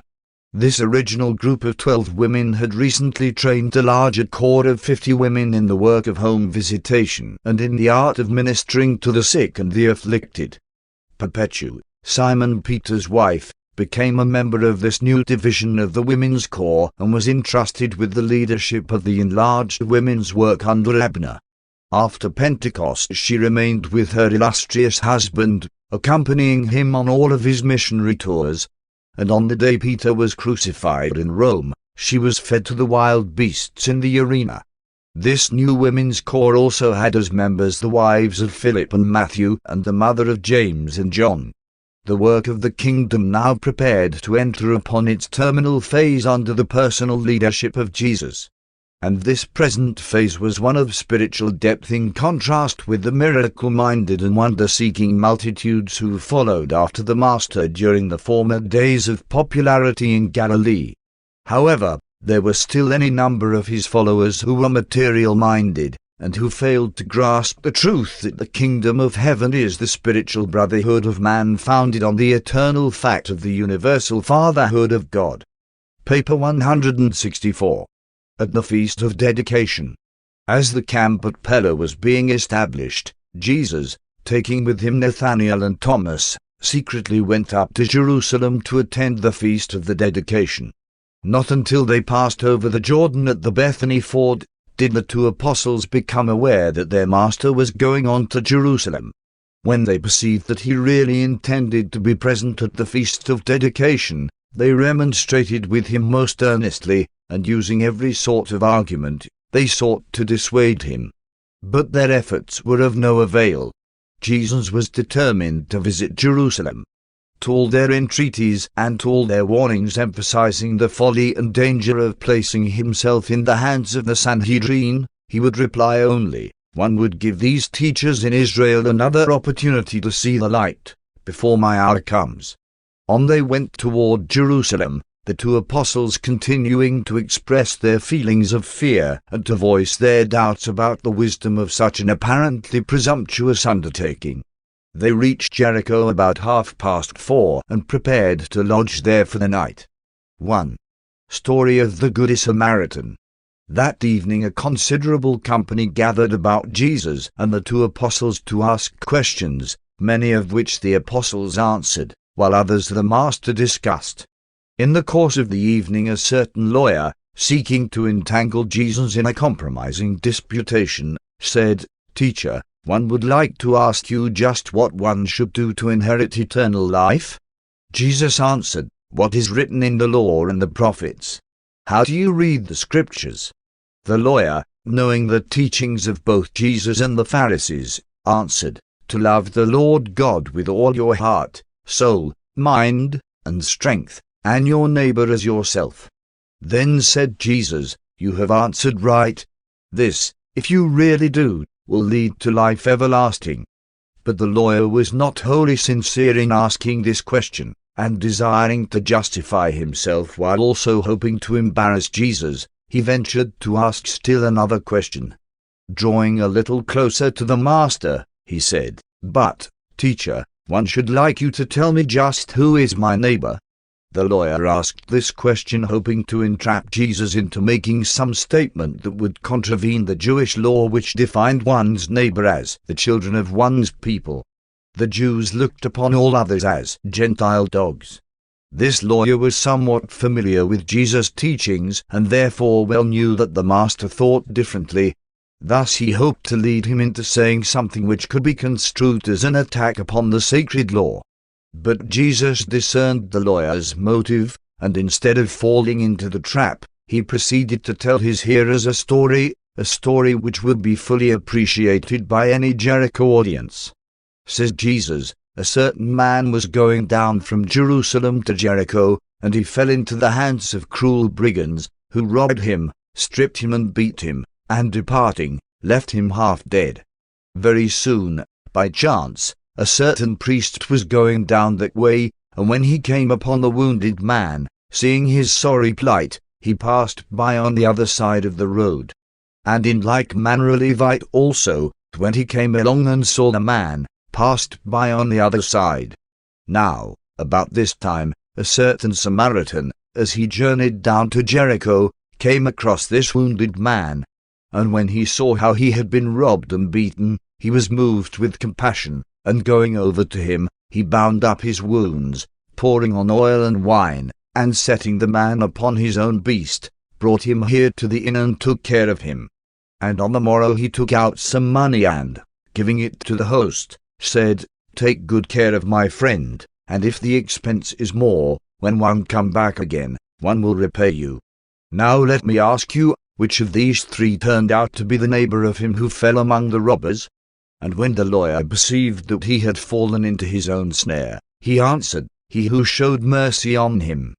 And Jesus said, "Go and do likewise." The lawyer answered, "He who showed mercy, that he might refrain from even speaking that odious word, Samaritan." The lawyer was forced to give the very answer to the question, "Who is my neighbor?" which Jesus wished given, and which, if Jesus had so stated, would have directly involved him in the charge of heresy. Jesus not only confounded the dishonest lawyer, but he told his hearers a story which was at the same time a beautiful admonition to all his followers and a stunning rebuke to all Jews regarding their attitude toward the Samaritans. And this story has continued to promote brotherly love among all who have subsequently believed the gospel of Jesus. 2. At Jerusalem Jesus had attended the Feast of Tabernacles that he might proclaim the gospel to the pilgrims from all parts of the empire. He now went up to the Feast of the Dedication for just one purpose, to give the Sanhedrin and the Jewish leaders another chance to see the light. The principal event of these few days in Jerusalem occurred on Friday night at the home of Nicodemus. Here were gathered together some 25 Jewish leaders who believed Jesus' teaching. Among this group were 14 men who were then, or had recently been, members of the Sanhedrin. This meeting was attended by the Matadomus, and Joseph of Arimathea. On this occasion Jesus' hearers were all learned men, and both they and his 2 apostles were amazed at the breadth and depth of the remarks which the Master made to this distinguished group. Not since the times when he had taught in Alexandria, Rome, and in the islands of the Mediterranean, had he exhibited such learning and shown such a grasp of the affairs of men, both secular and religious.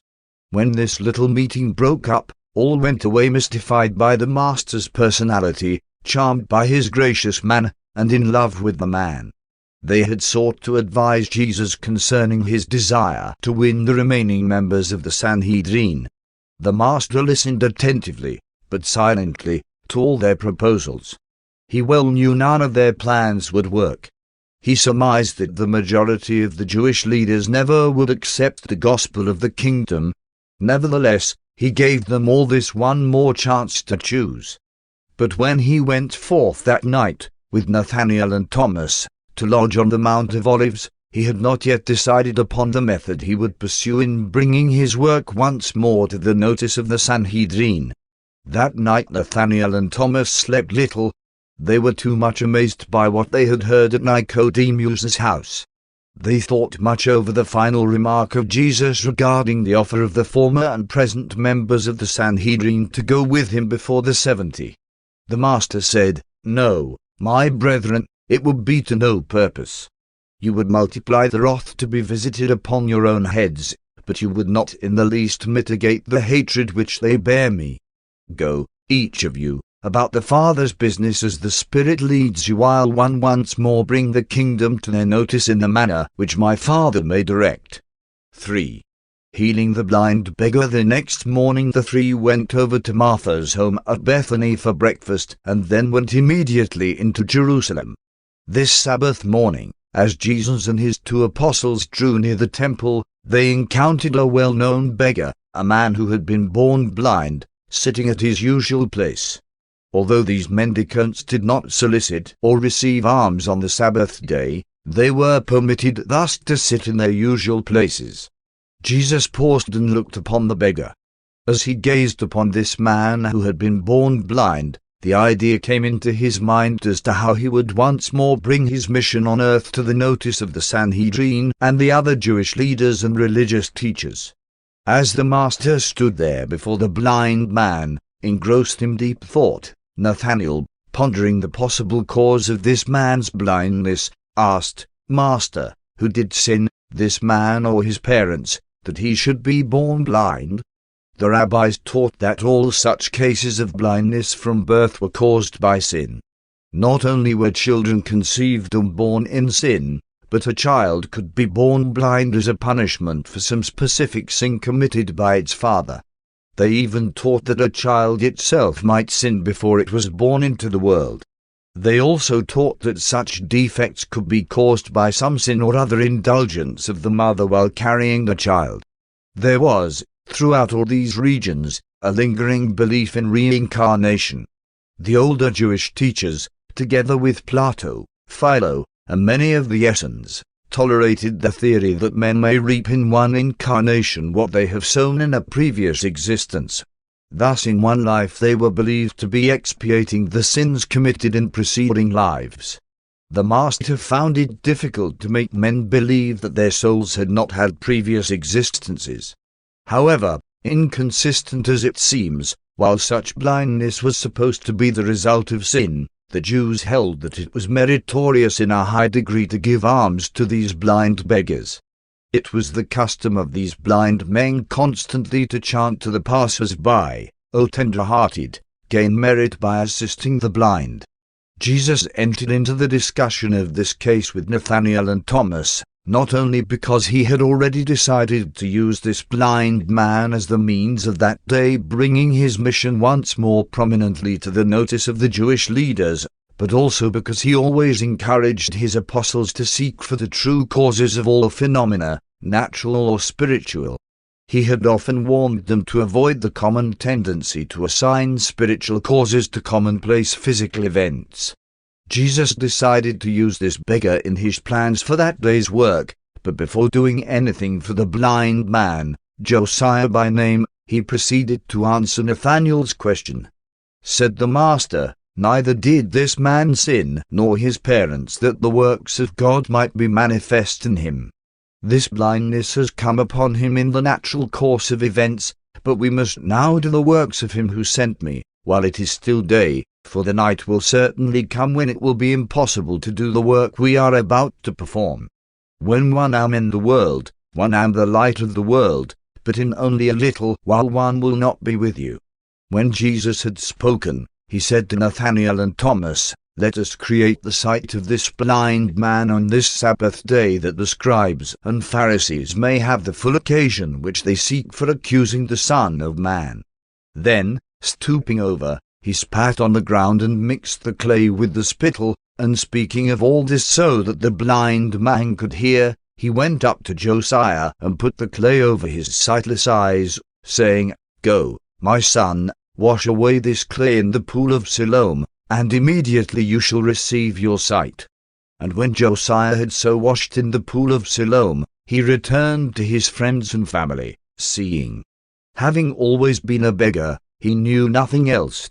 So, when the first excitement of the creation of his sight had passed, he returned to his usual place of alms-seeking. His friends, neighbors, and all who had known him after a time, when they observed that he could see, all said, "Is this not Josiah the blind beggar?" Some said it was he, while others said, "No, it is one like him, but this man can see." But when they asked the man himself, he answered, "One am he."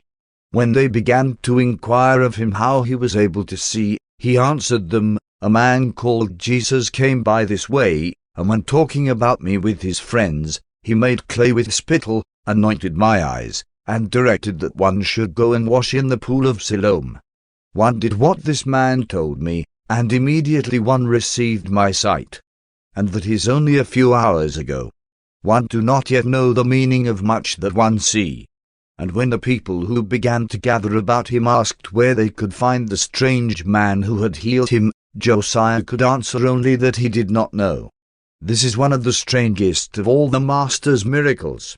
This man did not ask for healing. He did not know that the Jesus who had directed him to wash at Siloam, and who had promised him vision, was the prophet of Galilee who had preached in Jerusalem during the Feast of Tabernacles.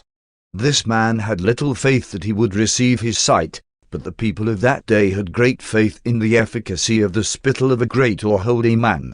And from Jesus' conversation with Nathanael and Thomas, Josiah had concluded that his would-be benefactor was a great man, a learned teacher or a holy prophet.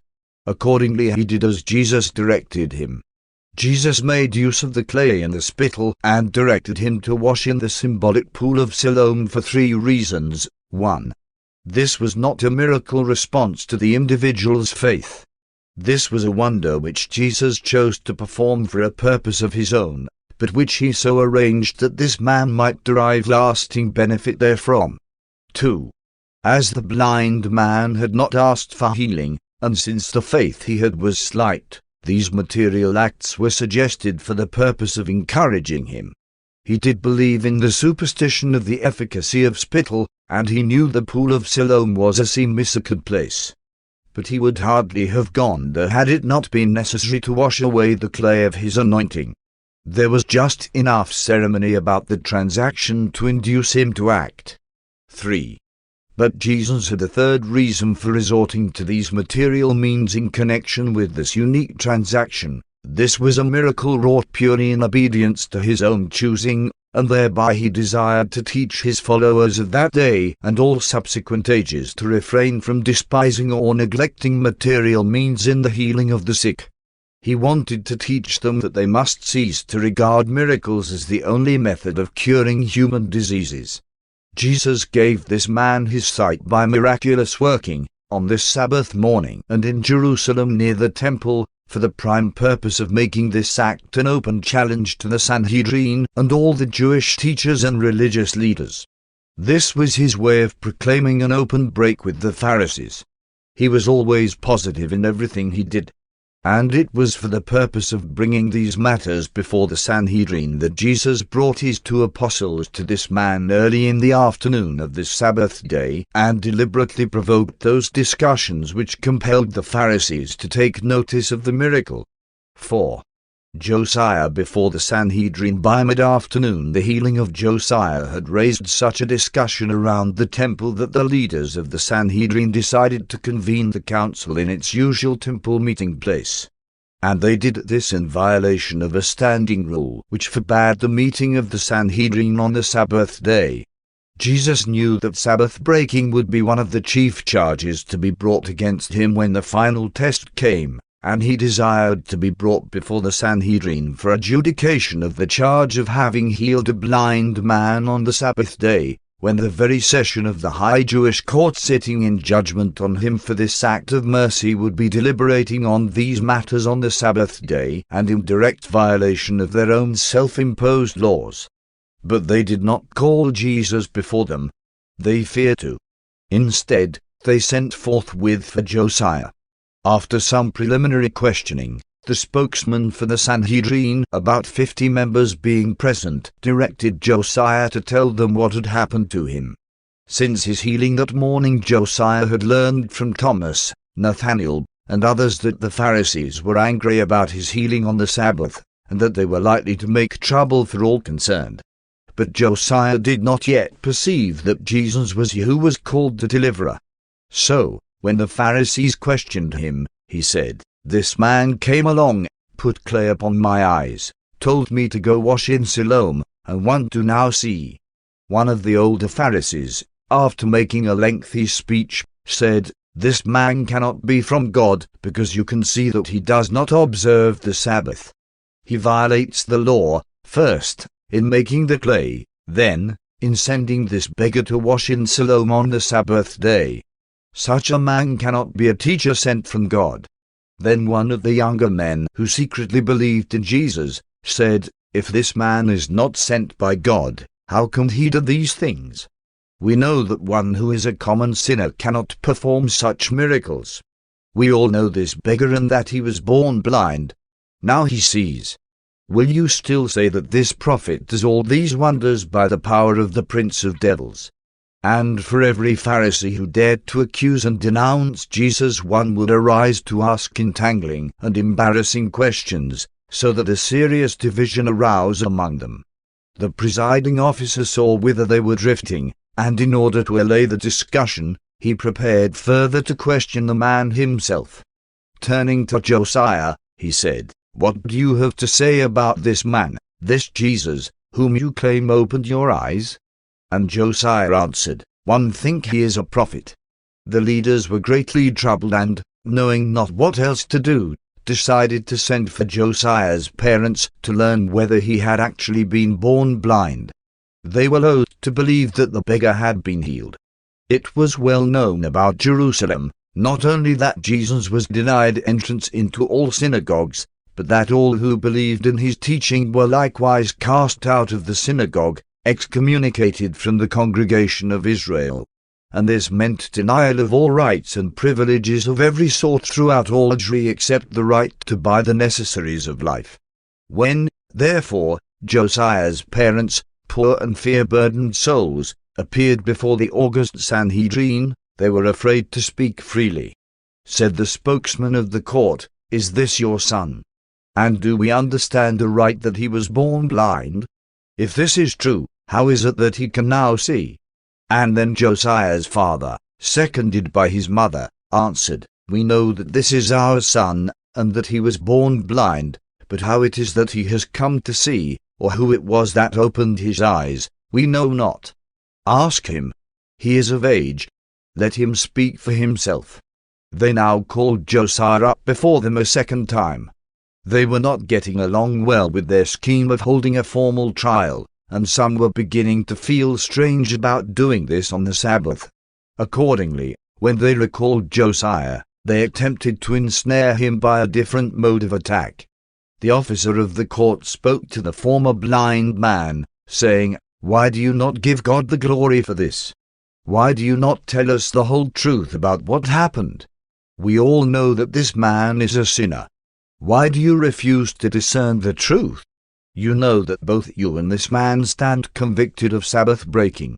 Will you not atone for your sin by acknowledging God as your healer, if you still claim that your eyes have this day been opened? But Josiah was neither dumb nor lacking in humor. So he replied to the officer of the court, "Whether this man is a sinner, one know not. But one thing one do know, that, whereas one was blind, now one see." And since they could not entrap Josiah, they sought further to question him, asking, "Just how did he open your eyes? What did he actually do to you? What did he say to you? Did he ask you to believe in him?" Josiah replied, somewhat impatiently, "One have told you exactly how it all happened, and if you did not believe my testimony, why would you hear it again? Would you by any chance also become his disciples?" When Josiah had thus spoken, the Sanhedrin broke up in confusion, almost violence, for the leaders rushed upon Josiah, angrily exclaiming, "You may talk about being this man's disciple, but we are disciples of Moses, and we are the teachers of the laws of God. We know that God spoke through Moses, but as for this man Jesus, we know not whence he is." Then Josiah, standing upon a stool, shouted abroad to all who could hear, saying, "Hearken, you who claim to be the teachers of all Israel, while one declare to you that herein is a great marvel, since you confess that you know not whence this man is, and yet you know of a certainty, from the testimony which you have heard, that he opened my eyes.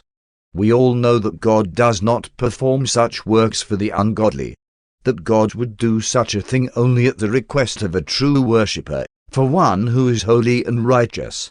You know that not since the beginning of the world have you ever heard of the opening of the eyes of one who was born blind.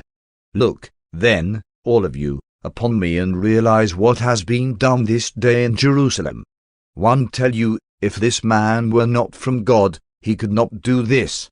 And as the Sanhedrists departed in anger and confusion, they shouted to him, "You were altogether born in sin, and do you now presume to teach us? Maybe you were not really born blind, and even if your eyes were opened on the Sabbath day, this was done by the power of the prince of devils." And they went at once to the synagogue to cast out Josiah.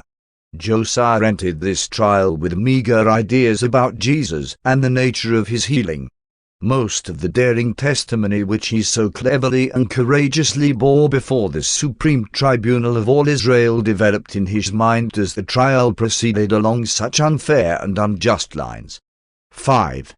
Teaching in Solomon's porch. All of the time this Sabbath-breaking session of the Sanhedrin was in progress in one of the temple chambers, Jesus was walking about near at hand, teaching the people in Solomon's porch, hoping that he would be summoned before the Sanhedrin, where he could tell them the good news of the liberty and joy of divine sonship in the kingdom of God. But they were afraid to send for him. They were always disconcerted by these sudden and public appearances of Jesus in Jerusalem. The very occasion they had so ardently sought, Jesus now gave them, but they feared to bring him before the Sanhedrin even as a witness, and even more they feared to arrest him. This was midwinter in Jerusalem, and the people sought the partial shelter of Solomon's porch. And as Jesus lingered, the crowds asked him many questions, and he taught them for more than 2 hours. Some of the Jewish teachers sought to entrap him by publicly asking him, "How long will you hold us in suspense? If you are the Messiah, why do you not plainly tell us?" Says Jesus, "One have told you about myself and my Father many times, but you will not believe me. Can you not see that the works one do in my Father's name bear witness for me? But many of you believe not because you belong not to my fold. The teacher of truth attracts only those who hunger for the truth and who thirst for righteousness. My sheep hear my voice, and one know them, and they follow me. And to all who follow my teaching one give eternal life. They shall never perish, and no one shall snatch them out of my hand. My Father, who has given me these children, is greater than all, so that no one is able to pluck them out of my Father's hand. The Father and one are one." Some of the unbelieving Jews rushed over to where they were still building the temple to pick up stones to cast at Jesus, but the believers restrained them. Jesus continued his teaching, "Many loving works have one shown you from the Father, so that now would one inquire, for which one of these good works do you think to stone me?" And then answered one of the Pharisees, "For no good work would we stone you, but for blasphemy, inasmuch as you, being a man, dare to make yourself equal with God." And Jesus answered, "You charge the Son of Man with blasphemy, because you refused to believe me when one declared to you that one was sent by God. If one do not the works of God, believe me not, but if one do the works of God, even though you believe not in me, one should think you would believe the works. But that you may be certain of what one proclaim, let me again assert that the Father is in me and one in the Father, and that, as the Father dwells in me, so will one dwell in everyone who believes this gospel." And when the people heard these words, many of them rushed out to lay hands upon the stones to cast at him, but he passed out through the temple precincts. And meeting Nathanael and Thomas, who had been in attendance upon the session of the Sanhedrin, he waited with them near the temple until Josiah came from the council chamber. Jesus and the 2 apostles did not go in search of Josiah at his home until they heard he had been cast out of the synagogue. When they came to his house, Thomas called him out in the yard, and Jesus, speaking to him, said, "Josiah, do you believe in the Son of God?" And Josiah answered, "Tell me who he is that one may believe in him." And Jesus said, "You have both seen and heard him, and it is he who now speaks to you." And Josiah said, "Lord, one believe," and falling down, he worshipped. When Josiah learned that he had been cast out of the synagogue, he was at first greatly downcast, but he was much encouraged when Jesus directed that he should immediately prepare to go with them to the camp at Pella. This simple-minded man of Jerusalem had indeed been cast out of a Jewish synagogue, but behold the Creator of a universe leading him forth to become associated with the spiritual nobility of that day and generation. And now Jesus left Jerusalem, not again to return until near the time when he prepared to leave this world. With the 2 apostles and Josiah the Master went back to Pella. And Josiah proved to be one of the recipients of the Master's miraculous ministry who turned out fruitfully, for he became a lifelong preacher of the gospel of the kingdom.